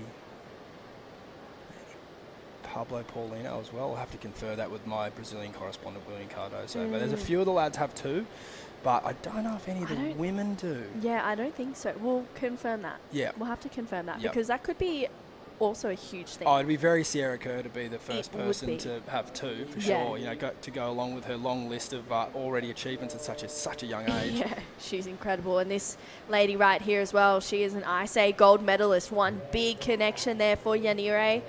She's got a different approach to her sister, goofy footer versus a natural footer, but Yanire, I feel like she's able to drive a little bit harder off the bottom, bit of patience here through to the inside. Starting to, looks like it's cleaned up a little bit out there, and it's glistening right now into that afternoon. It's about 3:20 local time here in La Union, and Yanire, she's just going vertical. Good family holidays, one goofy footer, one natural footer. Yeah. Not like you lot. Yeah. All natural I footers. know, all natural footers. We No splitting end the up going peak. to left. That's all what I the mean, time. but you wouldn't be splitting the peak. No, Yeah. yeah. Yeah, I yeah. very often Dad Yeah. will be like, "You're going left and a right," and I'm Yeah. like, "Daniel, Yeah. what do Yeah, you mean?" Please. Yeah. He's a funny man. Yeah, that one. yeah. Anything to get away from the Yeah, youngsters. literally. Yeah. Yeah. That's what we'll be doing out there later. Oh, Are you yeah, gonna no. go left? I'm going to go. Well, we're going to hit that left rip. Yeah. I've changed my mind. Oh, I've okay. given up on the. On the other one, it's Yeah, a little bit I of think, a trek. I think we're going to run out of time. Yeah, I think we are Yeah. too. I thought that was a little bit optimistic, Right. but it's okay. Well, it's early in the event window. We've got a couple of days. Yeah. We've got Yeah. plenty of time. 25 minutes to go. 5-point ride locks in for Yanire on that last wave. So she got a 5 and a 4, and out to a pretty early lead. Sumomo Sato, the Japanese competitor, she spent a lot of time surfing at Tsunami wave pool as well. Pretty much learned to surf in that wave pool, Really? which is pretty incredible. That's really cool. Yeah, Yeah. super cool. So she, The you know, trippy thing about that wave pool is it's right next to the beach. I know. It's like 200 metres. So Yeah. you can have an ocean surf and a wave pool surf all within the same hour. Yeah. Yeah, it's Yeah. wild. she doubles in that a lot, and then also the beach. So that's also like in Hainan as well. The wave pool over in China is pretty much a 5-minute walk away from the beach. Wow. It's that's crazy. Wild. Yeah. This is live action. Laura Mandelli goes to the rail to start this one off. She's got a really nice approach here. I mean, staying nice and tight in the pocket. You can see that fade back to just be in that power source. Trying to find a steep section on this wave. It's looking like it's just going to hit that dead water, unfortunately. So Laura, she's opened up with a 1.83, has another score to lock in for that last one with 24 minutes to go. This is the second last heat of the day. 2.23 comes in for that last wave of Laura. Next heat, we've got Mirai Aikeda taking on Anon Matsuoka and Carla Morera de la Val, which is going to be a huge heat as well. 2 Japanese competitors in that one. Yeah. One of the first double ups we've seen today, I think. We haven't seen 2 Aussies or 2 Japanese or 2 Americans much. It's been pretty well rounded, actually. Yeah. It really has been that last one of Laura. Just a throwaway, you'd have to think, by the end of this heat. Talk about the men that have got a couple of World Junior titles, and you look at the Brazilian men who have all got their individual men's world titles on the tour. It's awesome to see, you know, Laura Rapp and Laura Mandelli here, like representing that next generation of young Brazilian women's surfers, because it really has been, and I mean this with all due respect to Luana and Tatiana Weston-Webb, who grew up in Hawaii, and you know they're obviously family members from Brazil, so they've obviously represented Brazil now, but we haven't seen a lot of homegrown talent from Brazil make it to the tour and go on to challenge for titles on the women's side. So yeah, it's awesome to see that they've got some great talent down there, and it's excited to see and watch it all unfold for these young ladies. And you're really seeing that fire, particularly from Laura in that first heat as well. You know, you're seeing time. that fire go. She's just lighting it up, and it speaks volumes to the hunger of her being like, hey, I'm challenging for a World Junior title in this. That's Mirai Aikeda on screen. She is probably one of the nicest people on land, but then you get her like this in Arashi, and I honestly kind of have to walk away. She's a bit of a pocket rocket. Locked in. Yeah, she's locked in and ready to go. She's got a really mean backhand. She's also got a pretty incredible forehand attack as well. So that's going to be an exciting heat. And on Matsuoka, she'll be in it too. She's a strong, goofy-footed surfer, taking out the Asian region Pro Junior rankings. And then Carla as well. It's going to be the first time I've seen Carla in Arashi, so I'm looking forward to seeing what she can do in that next heat. Yeah, no, that'll be cool. You waited all day. We have, yeah. Last heat of the day, they'll be fired up to get out there as well. Ready to rock and roll. Yeah. Are you thoughts on if you were in a heat? Would you prefer first or last heat? Oh, if you had to they both have their psycho kind of hurdles that you've got to get over. Like, I can think of 1,000 heats that I've had to coach that have been the first heat in the morning. I've got a couple of bambling stories I could ramble on a bit. Okay, they've missed that wave. Sorry about that. That was a great wave. We distracted them just as much as we're distracting each other. I can think of one heat in the morning where I remember me and Jack were at Trestles, and just before he was about to paddle out, it was like really cold for America in the morning, like for some reason, like colder than usual. And he just started pissing out blood. Like first heat of the day. And it was like, oh, we can't really hold the comp up, got to get this thing going. And I just remember thinking, I don't want him to be the first heat of the day. So that was that. And then being the same thing in Margaret River of an afternoon, the wind comes up onshore, the sun's just blowing down your face as hard as it can. You're like, oh my God. And how can the judges even see that? And just same thing. The heat just went to absolute shit. And I was like, oh, last heat of the day, of course. Yeah. In the car park, just so spewing. It always happens like that. Yeah, I don't know. I think they're both really tricky. But the first heat of the day is hard because you've got to set the tone, or you think you do, for everyone else, but you don't. But you see the free surf with 100. You feel like the guinea pig. Yeah, well, you've seen 100 people free surfing, and you think, okay, this is where the waves are. This is what kind of surfing I'll do, or what you'll expect to see. And then the heat starts, and there's only one other person out there. And you kind of go on oh, did we get our lineups right, or should we be in that spot? Oh, you kind of everything just you feel like it's naked out there as opposed to being fully dressed, and it's so petrifying being in that first heat sometimes, particularly in a long wave. Yeah, it can be quite challenging. And then last heat of the day, I think stamina comes in and mental kind of strength, because you've been watching it all day, and not only if you've had a few free surfs, but like mentally, if you're like cheering other people on or whatever, you're giving them that energy, and so you've got to make sure you save a bit for your own sort of situation in the afternoon. But you're in the heat. Yeah, It's I haven't answered your question. I'd probably say Arvo. I agree. But then you surf and free surf, you come in the same wetty and just chuck your rashy on, you're just straight back out there. Yeah. That's cool too. I don't See, know. I would get changed. Yeah, I definitely have seen that superstition in people before. So you would change wetsuits? Yeah. If you were first here today, would you definitely free surf? Yes. Okay, so you have to have a free surf. So you go out and say a short arm or a steamer, say, and then come in and surf your heat in a short arm, something like that. But if it was like this, I'd probably just go out like 15 minutes before my heat. Oh, and ride a few waves in your comp rashy. Yeah. Yeah, yep. How hard would you surf those waves? Oh, do you know what I mean? 60%. Yeah, but you say that. Yeah, and then you don't. Then you don't. Because you're out there in the Yeah, rashy already, exactly. so you're like, hang on a second. Yeah, it's a tough one. Yep. Oh, it's a coffee for me. I'd have to be having a coffee early. Yeah. That fires me up. Yeah, definitely. Yeah, interesting. Bit of pre-heat prep there for Carla. She has no choice. She's last heat of the day, so she needs to be fired up and ready to go. And it looks pretty fun. This is live action. Sumomo Sato, she was trying to get around that section and unfortunately gets a bit of bump and lump on that wave, a little bit of a bobble. So it's been really slow in this heat. 2 waves apiece per surfer.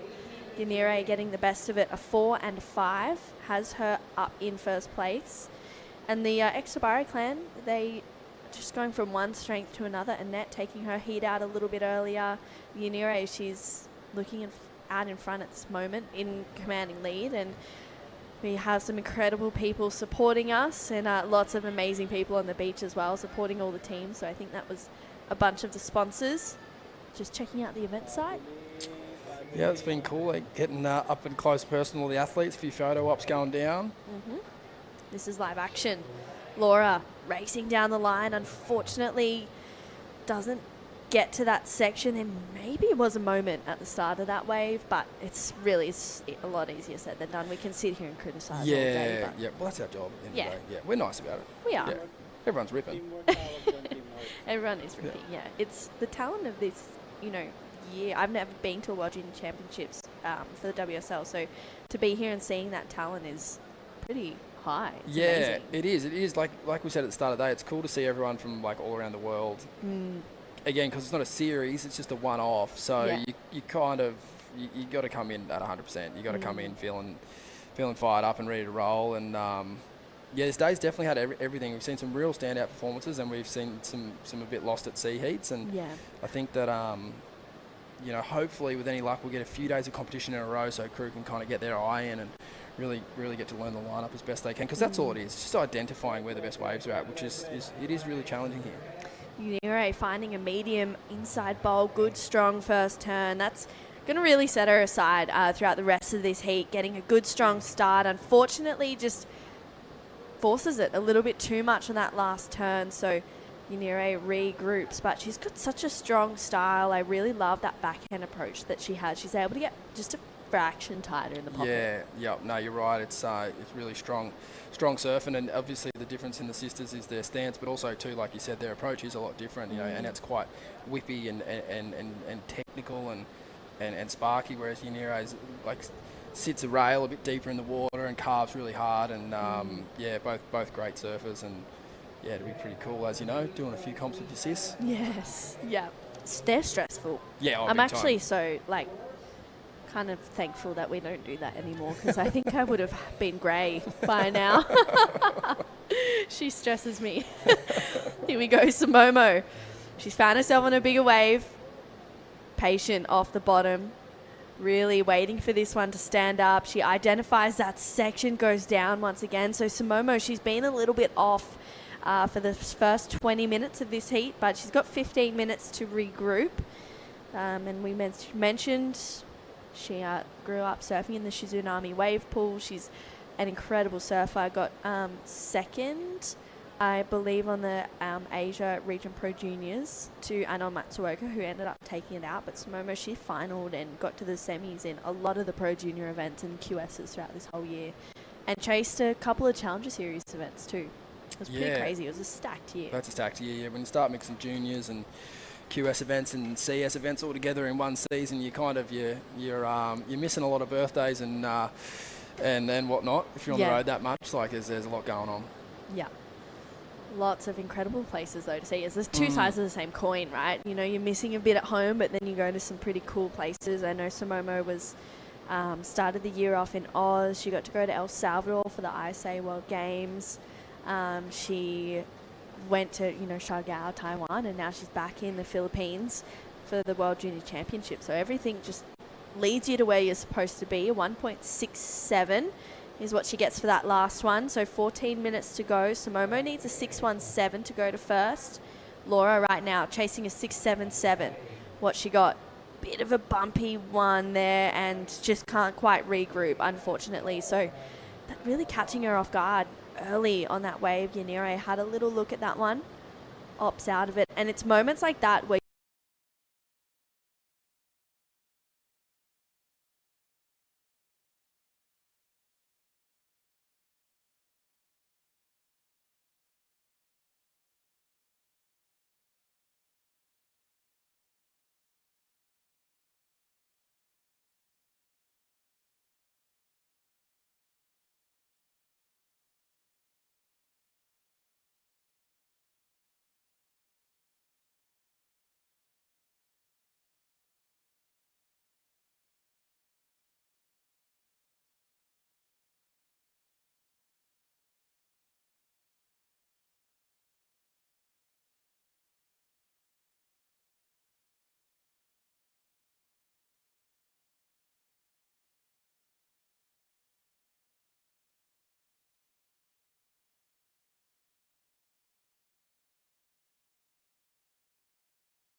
Yeah, her and her sister are onto it. Yeah. Like as far as they've both been taking the same waves, like that same characteristics of like those small double ups. And I know that their coach Julian would be. He came here last year and he's really using that knowledge to his advantage because both of the crew that he's coaching, she didn't get the most out of that wave, but the waves that she's been taken off on have definitely been, her and her sister have been looking like they definitely know where they want to be in the lineup. But I'm with you. There was massive points gone begging on that wave, unfortunately. Yeah, it kind of felt like that. All right, Simomo, she started off a little bit better, patient off the bottom, and that's a good connection for Simomo Sato. Gets a two-turn combo in, and I liked how she was had waited that extra beat, and then she timed it really well to get that end section snap. Yeah, it's a good point, isn't it? It's like the difference between just an okay turn and a really good one out here. If you can wait for that section to get as steep as possible, she absolutely cracked it. It's so easy to just force it out here as well, to kind of go up into it because you feel like you have to, as opposed to just going, wait. Okay, now this is where I'm going to go. So... yeah, I liked that from Simomo. She's got a score to come through. That last one for Yanire, a 3.23, and maybe, underlining that one for Coach Julian as well on the beach. Oh, there'd be some exclamation marks there. There would be some big exclamation marks, yeah. I'd love to have a little fly on the wall, kind of go around and looking over the shoulder of a couple of coaches, just seeing what's going on. You get some good blow-ups on the CT, between, some crew are real animated, other crew sort of put on a straight face. But I can think of heaps of coaches running in the water with their shoes on and exclamation points in the notepad and up on the stairs at Bell's or whatever, Snake with his orange towel, waving sets, and it's just there's plenty of characters in the coaches' boxes, that's for sure. Yeah. Yeah. I kind of love it though. Oh,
what was happening in the heat, to Yeah, be honest. Like, yeah. that heat was, the boys were surfing good. Huey had some nice waves, so did Keone. But it was a bit clunky. It was clunky, that one. Yeah.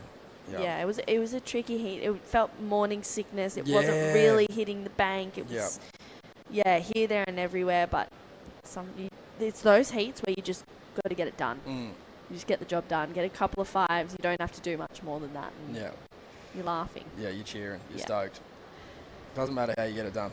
Yeah, Just as get long as you do it. This early in the game. Absolutely. Well, first goes into the round of 16, second and third through to that elimination round. Anon Matsuoka, she is a force as well. Also in the Challenger Series, super smiley, but she's definitely in the zone right now. I feel like actually all the Japanese competitors, they're the nicest people on land, and then as soon as you get them out in the line, I'll be like, ooh. I feel like she's been on the Challenger Series for about 5 years. Yeah. The name's been around for...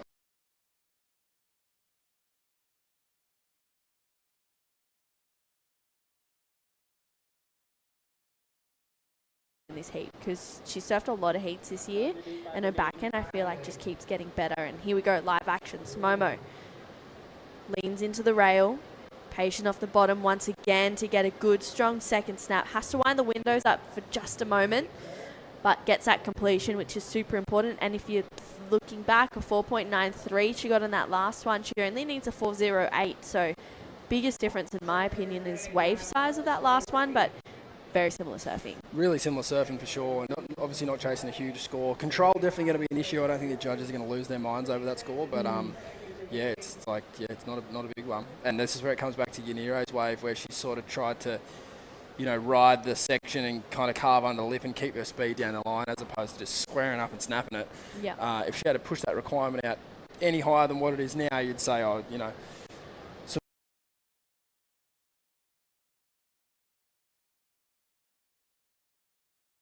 that she does turn the heat here. Yeah, it's really touch and go with 6.5 minutes. You can sort of see Yanire realizing that now as well. She's thinking, oh, okay. Momo got a 4.93 in that last one. She doesn't need much. I think I could be in trouble right now. So the goal is to win these heats, of course. This last one is Momo. It's a 4.08. It's right there. Yeah. Oh. Thoughts? Yeah, really nice positioning, nice turn. I think it's a 4.08. It's probably like a 4.2, 4.33, something like that. But yeah, not going to be a huge score. But the judges really considering it. They've got a lot to look at. They've got Yanire's 4, they've got Yanire's 5, and then they've got Momo's 4.93. So you'd have to think it's not as good as any of those waves, or if it is, it's just slightly better than the 4 is kind of where it could land. But I'll leave it to the men and women upstairs. Yeah. That's why.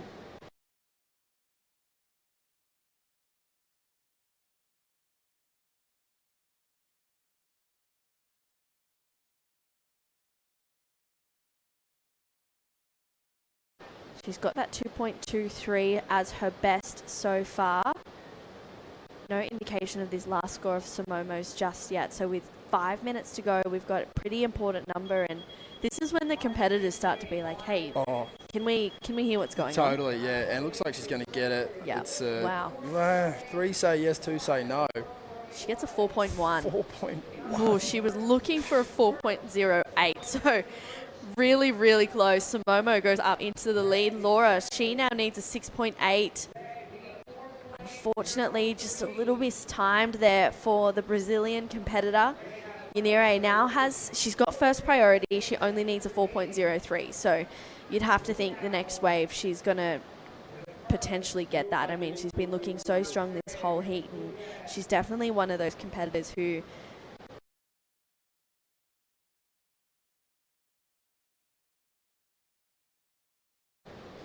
This is good news for Momo. She's just seen these huge sets roll in, just wipe everyone out. She'd be like, 10 wave set, do it. Yeah. I don't mind.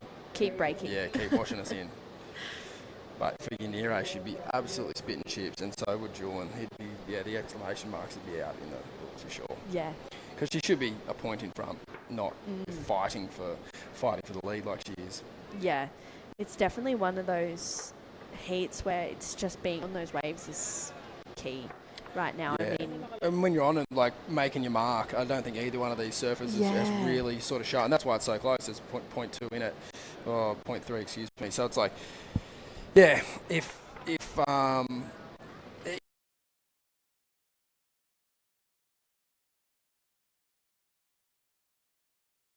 surfers, so that's why being a judge is such a thankless job. They have to pick a winner. They're not really looking at the strategy perspective. They're just looking purely at the performance, and that's where it's a really tricky job, because it's like can be hard to differentiate the good from the bad when it's all kind of everything's kind of wobbly. Yeah. It's like, okay, well, who out of this heat as an overall pack? It does have a lot of impact, like you said. Winner skips around, the other two go through the elimination round. So it is really important, and the judges take it really seriously. That's why they took so long to put in a 4-point ride. Like it's an important score. She only needed a small score, so that's why they took a lot longer than, say, a normal 4 at the start of a heat, where you just get it in and then compare from there. This one, this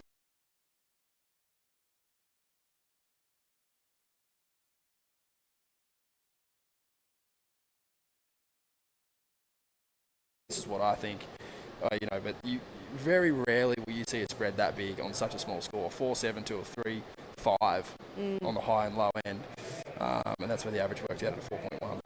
Yes, Momo takes the lead. Yanire, she's up now, looking to get herself back in that top spot. That was a strong turn there, a good moment.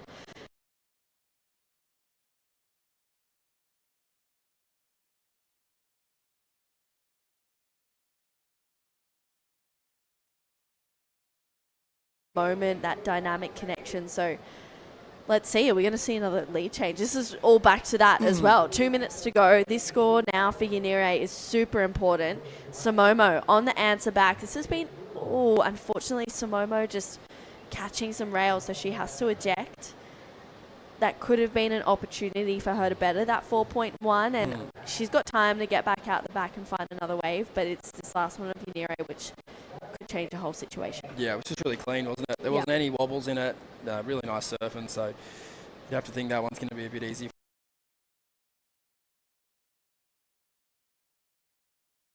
Of the heat, the only thing they could do as a courtesy to Blue is just get it before she gets back out the back.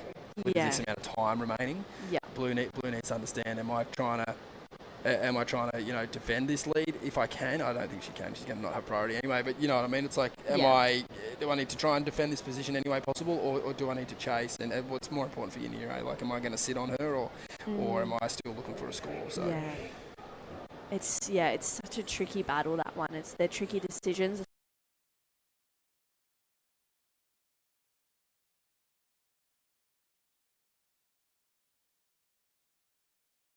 To say no.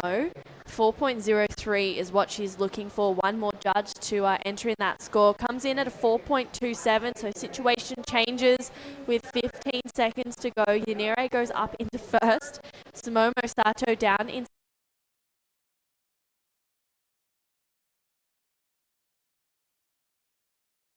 remaining, chasing a 7.04. Good first turn. She found a fun little inside bowl, but unfortunately it doesn't look like this one's going to offer a good connection to finish. It might actually just stand up. I'm going to eat my words. She goes back to the rail, but it won't be the 7.04 she is looking for. So it is Yanire Gonzalez heat of the day for day one of the WSL World Junior Championships presented by Purefoods and Magnolia. We'll be right back. Switch na tayo to Nutri-Chocks for small breeds like you. Small bone shaped kibbles para easy to chew. And for easy digestion for your teeny tiny tummy. Fortified with essential nutrients. Nutri-Chocks for small breeds. Love in every meal. Di mabilang ang uwian na naging kabang-abang. Kasama ang pambansak manok. Magnolia, 100 taon na at hihigit pa.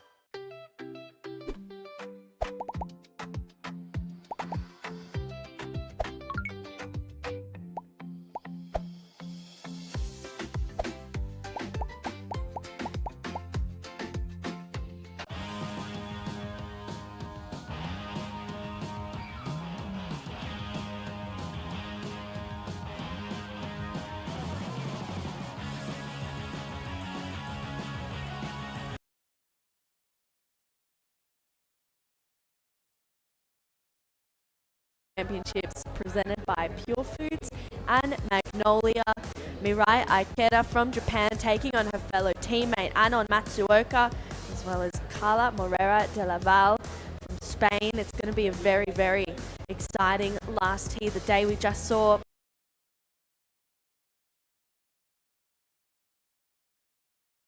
just flipping the leaderboard in the last 5 minutes of that heat right now. This is Mirai Aiketa up and riding into that section, gets hung up, and you can see her just jump off the back of that turn. Mirai, she's got the wild card into this event. She's been an incredible surfer to watch. Anon Matsuoka took out the Asia Junior rankings. She's up and riding as well. Oh, wow, belts it for that connection stays. That could have been huge. That would have been one of the... My goodness, it is lighting up right now. There's lots of waves rolling through. Carla just hits the eject button to get back out the back. It's funny. It's really interesting. Sometimes you see these swell lines roll through and there's a lot going on. There's a lot of water moving, and then it just has a moment of going flat. Tomorrow's going to be really interesting. Like I said, the wave height's not as tall, but the...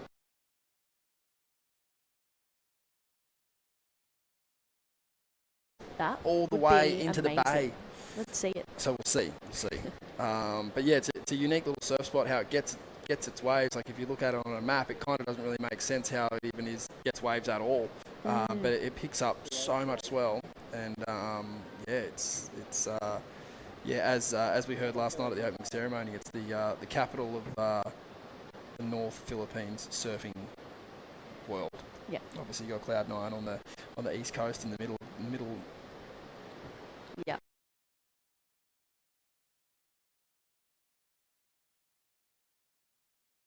Pretty crazy heat. Yanire taking it out in the last 2 minutes. She's down there with Camille. Thank you so much. Yes, I am here with Janire, who in the last 5 minutes of that heat, you were kind of in a serious paddle battle. The start went really good for me. I get like 2 fast, pretty normal waves, so I was like confident, but then I was like wanting to get a better one and just better my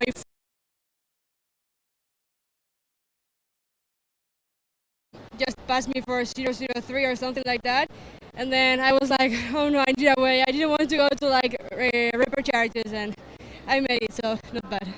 I know that you particularly love lefts, and obviously this is a right-hander, so... If it's something good or if it's something bad, you have your sister and you can count with her for everything. So it's really special to do all these things with her and hope her for everything. So it's really special to do all these things with her, and hopefully we meet each other in the finals. Okay, yes, that would be... I'm rooting for that too. You and Annette in the finals. Let's see what happens, and word of thanks, shout out to anyone back home. Bai, bueno, eskerrik asko etxeko guztiei apoiatzeagatik eta laguntzagatik. Barkatu sufrimenduagatik, baina bueno, horregan ikustea. Eskerrik asko. Salamat. Salamat. Time to free surf some laps, Janine. Okay. I don't think so. Okay, all right. A couple more heats left. Back to the live action. Thank you, Camille. Salamat, Camille, and also Yanire. And yeah, the sisters are actually on opposite ends of the draw, so we could see a sister match up for the final. Woo on, bit early now. I know. Eh? A girl can dream. A girl can Let dream. a girl dream. A boy can dream. Yeah. A girl can dream. Let's shoot for the stars. Yeah. Yeah. May as well. No, just I'm a bit superstitious like that. Yeah. Even you Huey are. and Lennox were talking about this morning. I was like, boys, you gotta get through about Settle down. 100 other heats before you... Yeah. Slow and down, he's supposed to please. surf like garbage this morning. Like, come on, lads. Yeah, nah. It's nah. day Love one. it. I love it. No, I do love it. You see it on the tour with like Griffin and Crosby. They've both been in a few semis, and one will get through and the other doesn't. And it just, it's like you want it to happen. It's a cool headline, but it's so difficult. Yeah, it's difficult to make one heat on these tours, let alone you and someone else have the perfect run. But hey, why not? Can happen, like you said. It could. It could. There's a possibility. It's too early in the week to be that grumpy, Stace. Lighten up. Yeah, it's day one. Day one. Come on. No, I'm frothing. It's been a big day of surfing. Last heat of the day, Mirai Aiketa, she's trying to get excited about this wave. Unfortunately, just a little bit too deep. You could see how much further up the point she took off on that wave as well. It's really, really far away. So 29 minutes to go in this heat. And not really much on the scoreboard. We got scores to come through for this last one of Anon's locks in at a 4.0. So she goes up into the lead. She's a 4 and a 1. Carla, she's got a 2.5 and a 0.6. She needs a 2.51 to go to first. Mirai, she hasn't really found the groove just yet. She's got that 2, needing a 3.01. And it's these tricky moments when you've been watching the surfing all day and you just say, all right, it's my turn now. And then you need to really light up. Yeah, and like Inire said, it's like, it's all well and good travelling, obviously, with your sister and whoever, big team and that, especially if they've been making heats. But if you're the last heat of the day and crew have been getting belted all day, it's like, oh, am I going to be the one person at dinner tonight that can lift this, you know? So, it's it's all part of travelling with the team. Obviously, surfing's incredibly individual, but it's definitely, You feed off each you other's do feed vibes. off each other, for sure. Yeah. All right, Carla up and riding on her backhand, goofy-footed approach. Stays tight in the pocket of this wave. She's really lively on this one as well. Great style. She's got a cool, really, wow. She's just found some really good connections on this wave, finding herself in those really steep parts of it. That last turn was strong. She's quite young, but she's got a really cool approach out here at Mona Lisa Point. And a bit of energy on this one as well, Stace. Yeah, so it's like perfect size. It sort of just ran down the middle part of the reef nice and had a few steeper sections on offer. And being on the backhand, I think on some occasions today has had its advantages for sure, particularly in sections like this where are a bit fatter. You can kind of, quote unquote, ham it up a bit, sort of bang it on and sort of, kick the tail out and try and throw as much spray as you can, whereas front side it's been a bit harder. So, yeah, she made the most of that for sure. Yeah, she's been really showcasing her talent. She needs a 2.51, feeling like she'll get that. 27 minutes to go. And as we're coming down to pretty much the last 27 minutes of competition for the day, we'll see scores come through for Carla and Mirai. Mirai needs a 3.01. She's a very exciting competitor. Priority is with Anon. So she's going to sit out there, wait to hear these scores. Anon, she's had some pretty impressive results this year on both the QS and the Pro Juniors, also chasing the Challenger Series as well. So she's triple dipping really. She's doing all of the tours and vying for a championship tour qualification as well. And the winner of this event will get a wild card into the Challenger Series too. So that is a massive leg up as well for some of these junior surfers. Still waiting on these scores. 26 minutes. I dare say that we would see heat number 7 start off the morning tomorrow morning. Talia Swindle taking on Vaihiti Mahana Inso and also Emily Jenkinson. That could be the very first heat of the morning tomorrow. That's a great way to start the day. That is a good way. So scores are in. 3.6 comes through for Carla. Scores slowly starting to filter on in for Mirai Aikeda as well. It won't be the 4.1 that she's looking for. So Carla out in front. She's got a 3.6 and a 2.5. Anon Matsuoka with the best wave of the heat so far in a 4, needing a 2.1. And Mirai, a 2.87 and a 2. She's looking for a 3.24 to go to first place. So it's been a really slow, sleepy heat for the first 10 minutes of this one. Yeah, it has been. There's been some shades of brilliance. Anon's first wave was like nearly just a lights out 9.1 turner. Yeah. But unfortunately, couldn't bring it down. So yeah, should be. Honestly, I reckon she'd be looking for that again. She's such a mad dog that I reckon that she would just go, you know what, I was this close to making it. Get me another opportunity like that. I won't fall this time. And something that I find is really impressive with pretty much all of these people in this draw is the awareness that they have as well. They can come out of a heat and pinpoint moments in that heat to be like, I know that I did that wrong, or I know that I could have been here or there, and the recollection of that is just pretty incredible for surfers at such a young age. You've a drone angle of San Juan, a couple of beaches along the way. There's plenty on offer. And that is kind of coming around to the back end. Is that where we are now? So no, I'm lost. We're staying just there, and that's where you were surfing that little right, Yes. just into those rocks there. I was like, I Yep. know where Yep. this is. Yeah. I've literally been. Yep. That was my landmark. That of was you were yesterday. lining up with that building yesterday. Yeah. Yep. I was like, I'm lost with where we are, but I know this. Yeah, that is actually a really fun wave. There's so much on offer around beautiful San Juan. There's heaps of waves, heaps Hey of Riz, food. go way up into the sky again and check that right for us. Is it worth the trek? Hopefully. Could be. Could be worth the mission. That's what surfing's all about, isn't it? Yeah. It's not really about surfing. It's about the journey. It's about the journey. 23 and a half minutes to go. No changes to this situation. Big heats to round out the opening round of the women's. We'll see them tomorrow morning, potentially. Heat number 8 is going to be actually stacked. Reed Van Wagner from the USA, Sierra Kerr and Isla Hupperts. That is a very, very stacked We're heat. saving a couple of best heats till last there in the women's draw. 7 and 8 are stack house. Wow. Yeah. Good way to start the morning tomorrow. Big time. Oh, this looks like a great wave. Here we go. Anon. Lots of speed and power and drive.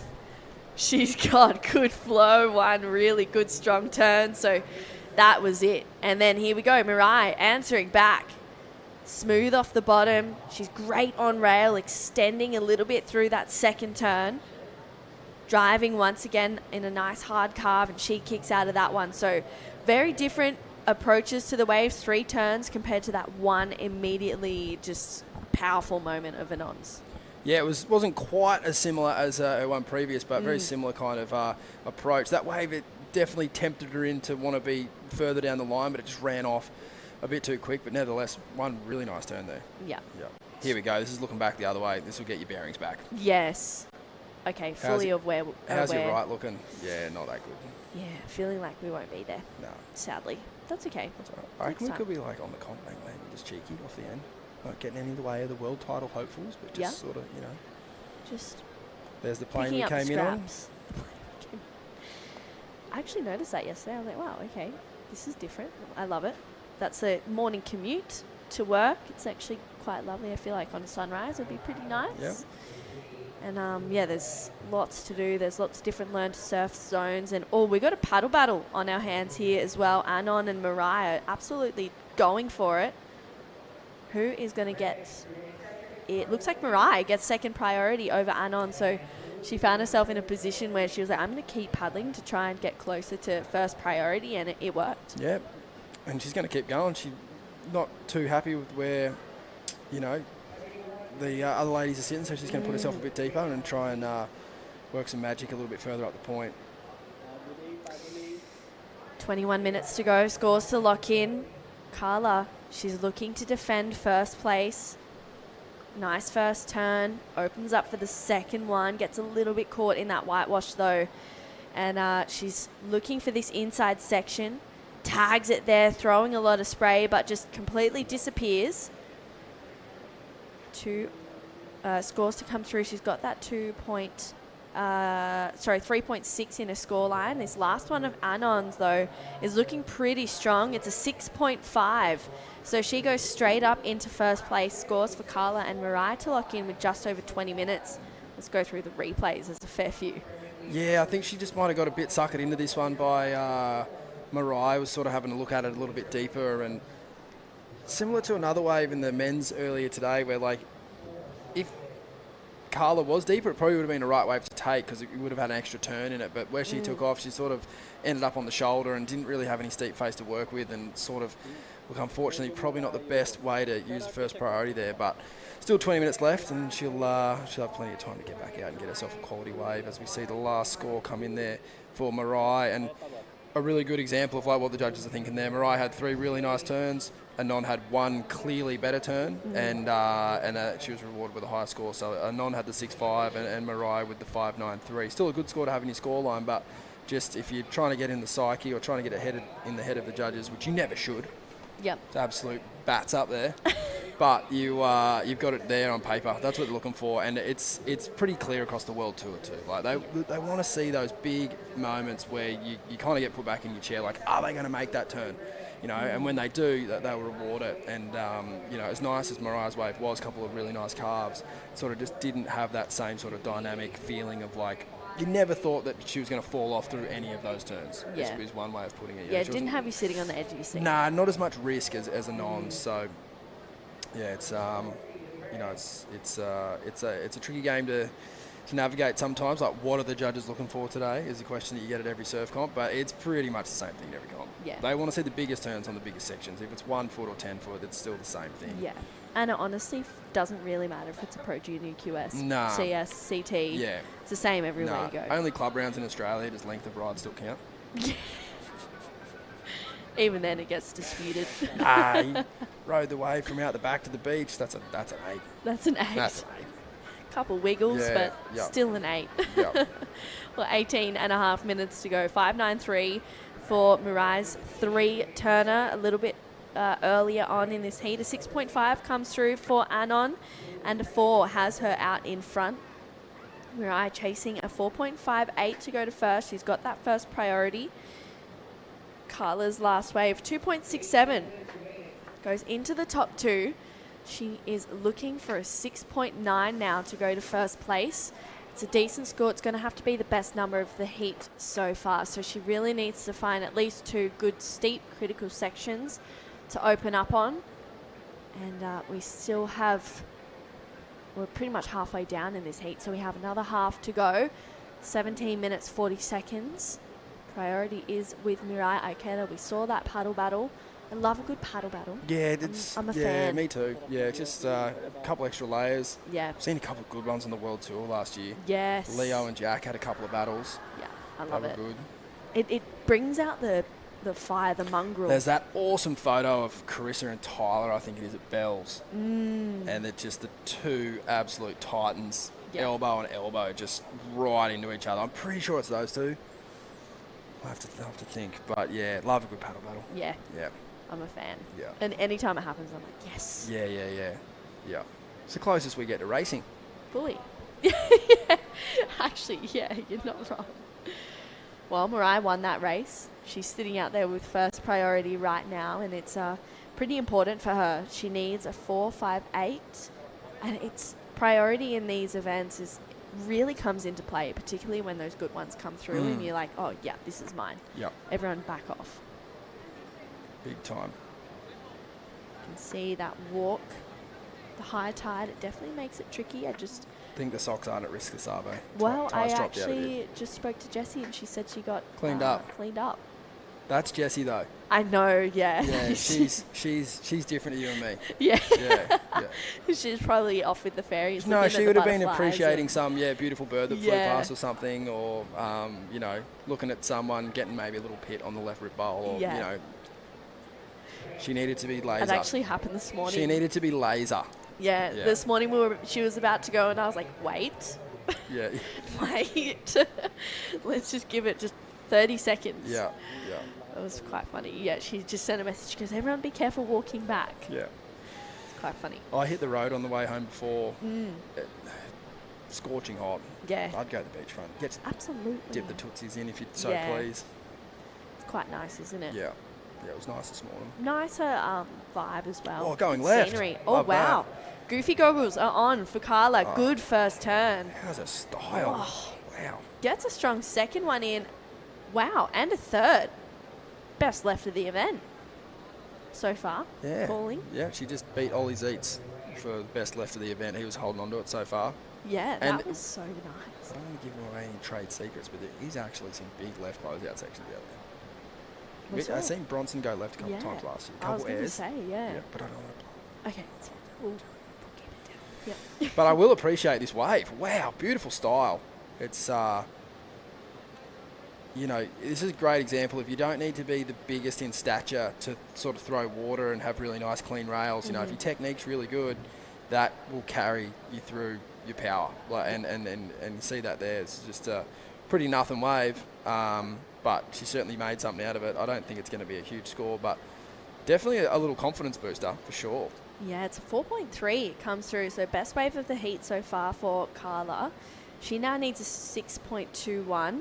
And someone that comes to mind for me that has like really strong technique but is small in stature is Coco Hope. Yeah, oh yeah, for That sure. she has Yeah. so much power, but Yeah. and she throws so much spray, but she's so little. Her influence on all the girls from Oahu, you can still see it now with Sky and there's a few other youngsters. They just have that same sort of beautiful off the bottom, amazing technique off the top wrap. And you still see like, oh, that looks like Coco. Like, you know, just glimpses, you know, like not exactly the same, but you still see her style shining through so many of those girls. Yeah, I definitely used to watch a lot of her surfing growing up. Because, yeah, it's as a small person, speaking on behalf of all the shorties Small out people. here. Yeah, no, it's it's all, you know, it's all in technique. Like, I think about William Cardoso, he's judging right now. He competed a lot when I was coaching guys on the QS and the tour, and he was so dynamic when it was small. And he's a big unit. Like, you know, he's 3 of you. Yeah. And his groveling power was unmatched. Like, just, you know, he'd be racking up results in events all around the world in just the tiniest conditions, and it just comes down to technique. Yeah. Here we go, live action, straight off the bottom into the that's lip better. for Carla. Bit of a disappearing act. She kicks out of that one. A 6.21 might not be that, but she's in a good position to claw her way back into this heat. And she's gaining that momentum. I like it. If the judges aren't too critical of her getting a bit hung up there, they could actually, which I hope they do, they probably might go above the 4.3, which then she'll chip away at the 6.2 and kind of make it all a bit more achievable. If she can just bring that requirement under 6, I think that's you know, definitely heading in the right direction. Yeah, absolutely. Well, we do have a call for tomorrow. It's a 7:30 a.m. call for a possible 8:05 a.m. start. We've got the women's opening rounds, heats 7 to 8 on standby, and then the men's and women's elimination rounds on standby. So big heats, but that was a strong turn there for Carla. 3:17 it comes through. Oh, they absolutely didn't like it. Not as much as me and you. Yeah, I liked it. See, we're being nice. Yeah. Yeah, she's just a little late, wasn't she? Did sort of that angle didn't help it. The behind angle looked sick, but in front you can just kind of see she just didn't quite get the timing right. Yeah, that's a bit of a bummer as well, because it was such a good moment for her to unleash. But it's why angles, they really come into play and they make things look better than they are. But it was still a strong turn. This is Mirai. Smooth surfing off the bottom into that second connection. And that one just, that's all she wrote. Not much more on offer for Mirai. She was looking for a 4.58. 11 and a half minutes to go. So slowly ticking away for the last heat of the day. We'll be back for a 7:30 a.m. call tomorrow, as I was saying. And straight into the women's last 2 heats of the opening round. I've been sitting on the fence all day. I'm just going to go and say it. I think it's going to be cooking. I love to hear that. I think it's going to be pumping. I love to hear that. Okay. I think the recipe's good. Is this the spider senses? Is just Just trying to bring it on, I guess. But Love yeah, that. I don't know. I think that today's been like a little too big, like a bit too. You're kind of a bit overloaded. So I think, like I said, tomorrow drops a little bit, but it's still got that sort of enough period in the swell that won't completely disappear. I think we could be on. Okay. I really hope tomorrow morning we wake up and it's just corduroy lines. Yeah, that would be cool. That would be amazing. For the rest of the event, that would be good. I think we'll get another day and a half maybe, and then it's anyone's game after that. Yeah. Wake up and see. Yeah. Lots of Ambrose golf going on. Let's make it happen. A 4.67 locks in for Mirai. So situation change. She goes up into first place. Anon Matsuoka down in second now, looking for a 4.1. That requirement increases for Carla. Morera de Laval as well. She needs a 6.3 with 10 minutes to go. So 10 minutes remaining in this one, and it's really a battle right now. We've been saying, you know, you want to obviously take out heats and be winning, but then there's also that advantage of going into the elimination round and finding yourself in a bit of rhythm throughout the event. Mirai deep off the bottom, just a little bit of a washy wave there. We've seen some glimpses of some really good moments throughout the whole day, but then also some weird kind of wobbly ones as well. That was a funny wave, that one. That wave actually came from way deeper. And it was a hard one for the crew with first and second priority. They kind of passed it up like, oh, we know we're not really in the spot, whereas Mariah in third priority was like, oh, I've got nothing to lose here. I'll have a go. But, yeah, if they were 20 metres further up, they would have been onto a big score. Here we go, another left. Carla. What? Wow. Enjoying some rail time there on that one. And, oh, wow, that was sick. Belted that last turn, just gets a fin. I really, really like that wave. I mean, a lot. It's the best surfing of the heat. Like, just purely based on how well she rode the wave. The wave was just 1 foot. Yeah. And, you know, Anon's got these big, tall set waves that she's belting, but technically, like, to surf a wave that small, that good is really hard to do. But when you've got waves this big coming through out the back, I just can't see that being a huge score. But it's always a really good sign of a surfer when they can do a full wraparound rebound in one moment, like without having that double pump. It's such an underrated skill. Beautiful board speed. Just look at the way that her board is going through the water. The fins just throwing so much spray, like rails just so clean. It's is it a 387? Yeah. It's the best 387 I've ever seen. Yeah. Look at how nice this turn is. Bang. Great upper body rotation. I love this last turn. Great style. There's no lip there. That turn had no right to be that big. Yeah, literally. She had no right to do that on that section. It's just the wave height. Like, unfortunately, there's no critical section there. The wave is really flat, but it's very pleasing on the eye for sure. Wow, that she needs to do that on a right. She needs to find a big steep section and put that technique and put that style into a right. And I think that she should be, you know, kind of scoring a bit higher in this heat. I think maybe just a little bit of nerves, a bit of inexperience on the wave selection side of things. If we're looking at if this was a left, Carla would be winning this heat. No, exactly. You can tell the techniques there, the styles there. It's all there. But maybe in another universe, true, not today. It's a big bombing right-hander. Yep, except reality. And the goofy just neck just needs to go back this way, back to the rights. Yeah, absolutely. It's tricky to do, particularly when you see some fun little playful lefts on the inside. Time. You're like, wait. Yeah, can't help myself. Yeah, please let me go. But I would argue if you can do that on your forehand, you can definitely do very similar surfing on your backhand. Like that rotation off the bottom is how you see surfers get so vertical, like a Conor O'Leary or a Gabriel Medina or any of these greats on the backhand. It's like it's just all about that rotation off the bottom and not being scared to commit to the lip. As you know, growing up one of the best lefts in the world, it's like belting and feel on the backhand kind of sometimes easier than like teching out front side with all the different options that you have. And you just kind of get like looking at an on 6.5. It's sort of you've just got to be brave. Bread and butter. Yeah, just get up and get under it. Yeah, absolutely. Come down with the explosion, flick the hair back, and thanks for coming. There you go, a bit of drama to it. Oh, you got to add some drama. Yeah, you got to add some drama. Some excitement. Erin Brooks got the best hair flick on tour at the moment, I reckon. Oh, at the end of every wave, she just goes, "Thank you." You know, she really does. Big tube or something, just kick out and hair flips. Too easy. Yeah. Did you guys see that? Is what she's saying. Yeah. Did you see that? Did that look as good as that felt? Because that felt pretty bloody good. Yeah, absolutely. I feel like those moments when you kind of flick the hair or you do the nose wipe claim, it's like, that was sick. Yeah. Thanks for coming. Yeah, it's like when you see John smile, you're like, oh, okay, it's game over. Yeah. No one else is even in the ballpark. Nah. Well, coming down to just over 5.5 minutes to go.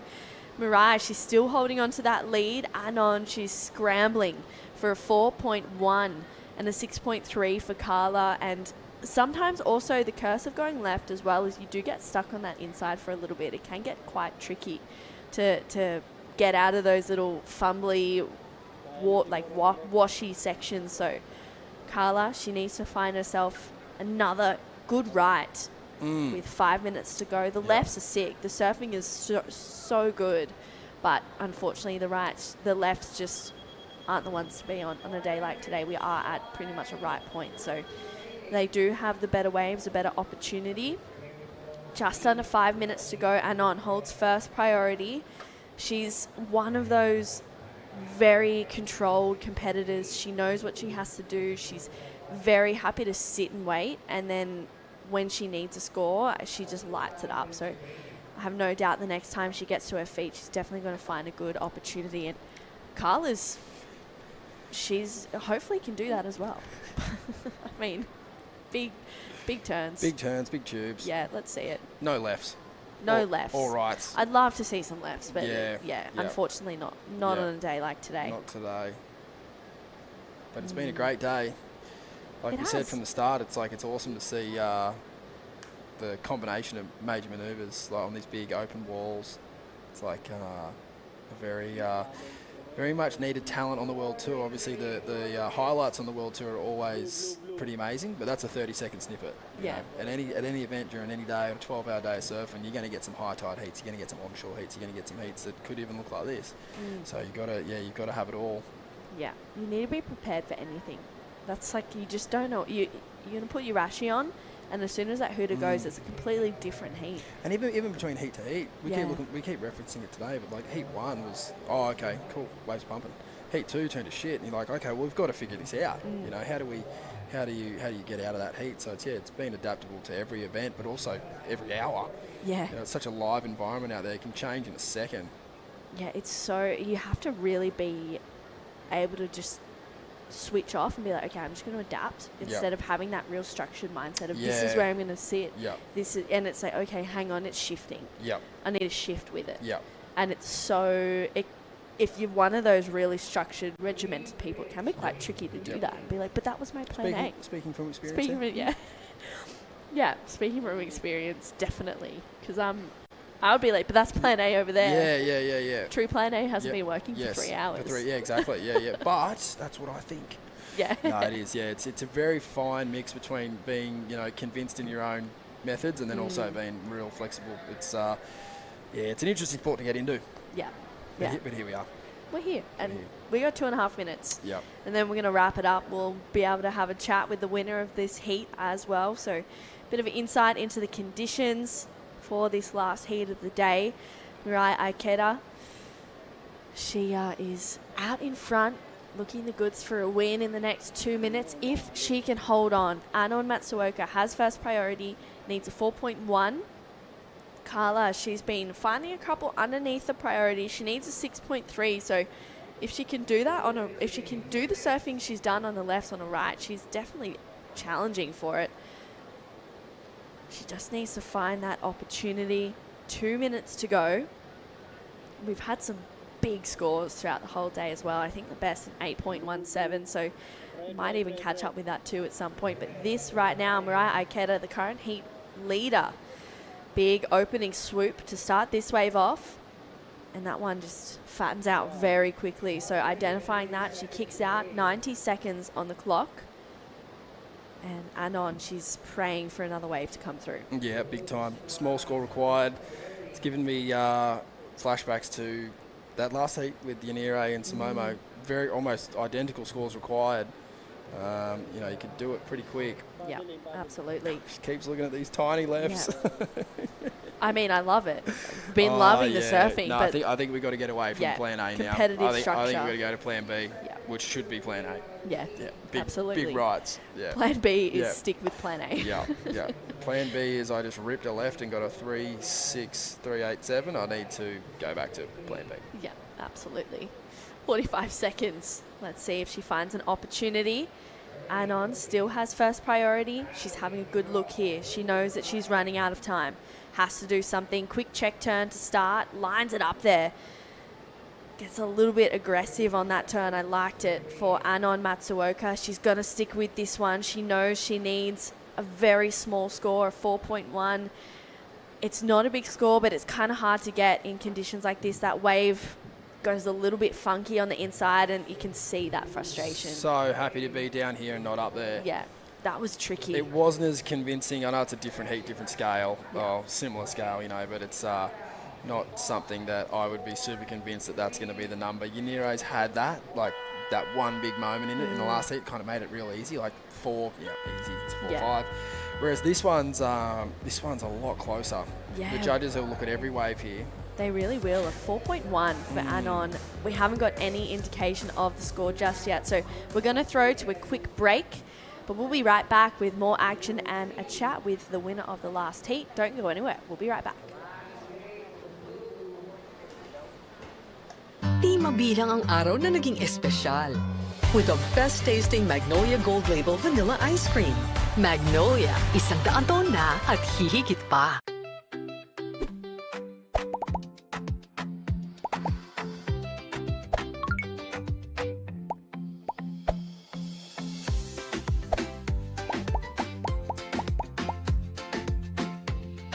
Di mabilang ang bonding na nabuo. Kasama ng tamang tamis sa asim sarap na Magnolia Real Mayonnaise. Magnolia, 100 taon na at hihigit pa.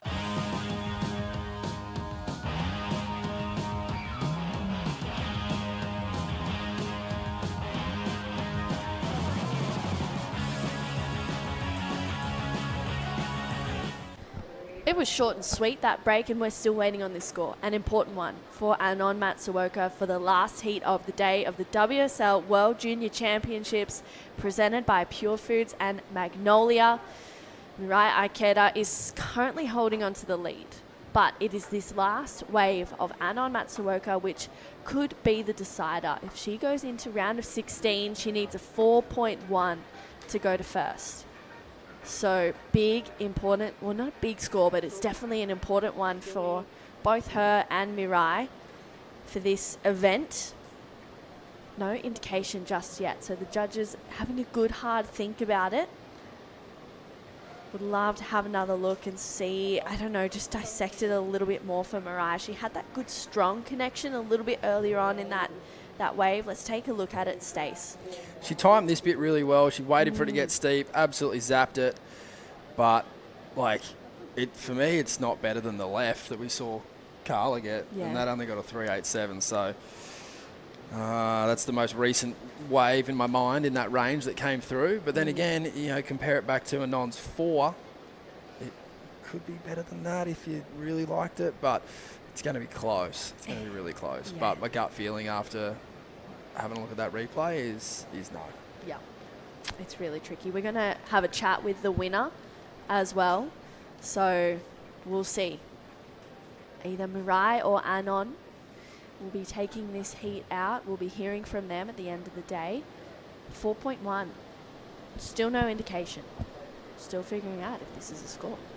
Anon, she's got a big smile. She's waiting for it on the beach. These are the moments when you start to see the drama come in and you're like, oh, you know, how's she going to be feeling if she doesn't get this score? Oh, devoed, but yeah. at the same time, too, everyone gets to it is what it surf is. another heat here. So yeah. I don't think we'll see a full explosion. I don't think we'd ever see a full explosion out of Anon, but it's going to be a result that she wants for sure.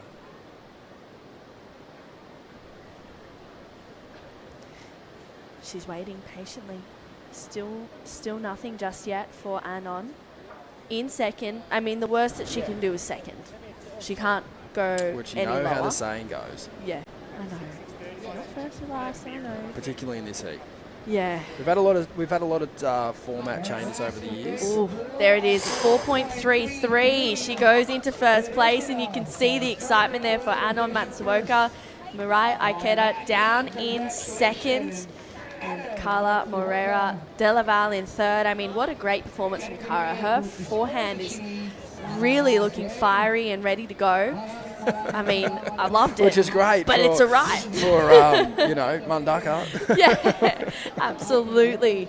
So good news for Anon Matsuoka. Unfortunately for Mirai, moving down into second place. We've had a big day of surfing, Stace. It's been super exciting. There's been so much going on. Highlight for you? There's been a few. I like the look of Winter Vincent. I think he's looking really good. Yeah. Well, I think we should take a look at the top 5 scores of the day as well. Should we start with Winters? Sure. Okay. Actually, at this point, I'll get what we're given. Well, actually, we're going to start with Arena, though. Just kidding. Keeping us on our toes. This is the 817 of Arena Rodriguez. Yeah, I saw this wave from down the bottom, and you can't quite tell. Oh, yeah, there it is there. Just going to say that the foam on the wave can make this place really hard to surf, but Arena just went through that like it was just a hot knife through some butter. No drama at all. Lucas Cassidy as well was on fire. This is a 7.93. I remember seeing this one with his stays and thinking, wow, that was strong. That was an awesome wave. The second bottom turn in particular, he just drove so hard off the bottom and put himself into that last section as hard as he could. So much passion and Leant fire. over on that rail. Yeah. But I think he's got more in the tank too, I reckon. Way more. So we'll see how he develops through the week. That's a little bit scary when you're dropping 7.93s this early on in the event as well. The Mexican surfer showing us how it's done. This is Oliver Zeitz as well. A 7.5, very first heat of the day, setting the pace. Yeah, this was a good heat. Him and Lucas Skinner had a pretty good battle. They're both really mature. They didn't ride a lot of waves. They just waited for the better waves. And they gave us a great heat, a great battle. And it was Ollie who got the job done. Laura Raup as well, a 7.0 for just one turn. And she was looking so smooth. The opening round of the women's heat too. Laura was just, wow, this was so nice. Yeah, you can see the control has been a big factor today in the women's event. There's been a couple of nice turns, but a lot of falls and a few wobbles. But Laura on that occasion just absolutely rock solid. Personal favourite of Stacey Galbraith, Winter Vincent, a 7.0 of this one. 2 quick turns, but yeah, talk about more to give. Like Winter sort of made that happen with a lot of relative ease. That wasn't a hard thing for him to do, and it was a big score for what that was. So, yeah, he's looking really good. Picking up where he left off from last year, really, for Winter. We had an exciting last heat, last kind of battle in that last heat. Anon, she was waiting on the beach for a score. She got it, 4.33. She's down there with none other than Daiwako. 素晴らしいヒート展開、最後の30秒を切ってからの1本で大逆転をして第1位通過になりました。惜しくも第2位が同じチームの池田選手だったんですが、まずはヒート振り返ってみてどうですか？はい、今日のコンディションは、練習のヒートと比べてすごい波が一気に上がって、午前中結構ドキドキしてたんですけど、最終ヒートで波がすごく良くなって、ちょっとスローな時もあったんですけど、自分のサーフィンが出せる波を乗れたので良かったです。サイズが朝から比べてだいぶ上がってきました。板を変えたりとか、こう道具の変化とかはあったんですか？板はもう変えずに、これはロストサーフボードのフォーミュラー1っていう新しいモデルなんですけど、練習の小さな波の時からすごく良くて、なんか新しい感覚が発揮できる板なので、もう大きくなってもこれだなっていう自信を持ってこの板に選びました。WJC という大きな舞台での戦いですが、やはり1ヒート目緊張しましたか？結構緊張しましたドキドキして、もう本当今回で WJC は3回目なんですけど、2回ともあんまりいい結果が出せなくて、で私が最後の年のジュニアなので、本当にここは勝ちに来てるので、ラウンド1勝ててよかったです。 This is her third try in the WJC World Junior Championships, and she didn't get any good results the last two WJCs, but definitely she's just looking for the win here, and that's pretty much why she was a little bit nervous in the last hit, but she enjoyed every moment, and she's super stoked that he made it to the round of 16. それでは今日はこれで、長い一日が終わりました。この後はどのように過ごして明日に備えますか？そうですね、ゆっくり、シャワー浴びて、ご飯食べてしっかり寝てストレッチしてメディテーションして明日に備えたいと思います。たくさんの方見てます。メッセージお願いします。いつも応援ありがとうございます。いいサーフィンをやっていいサーフィンをして今回優勝できるように頑張るので応援よろしくお願いします。 Congratulations and good luck in the round of 16, and back to you guys. Thank you so much, Dai. Thank you, Anon. It's been an exciting day of surfing. There's been so much going on, Stace. We're back here tomorrow. Yep, bright and early for today. Bright and early. It's a 7:30 a.m. call for tomorrow. We have highlights from the day. It's going to be an exciting watch as well. So make sure you stay tuned for the highlights, and we'll be back here tomorrow. See you guys then.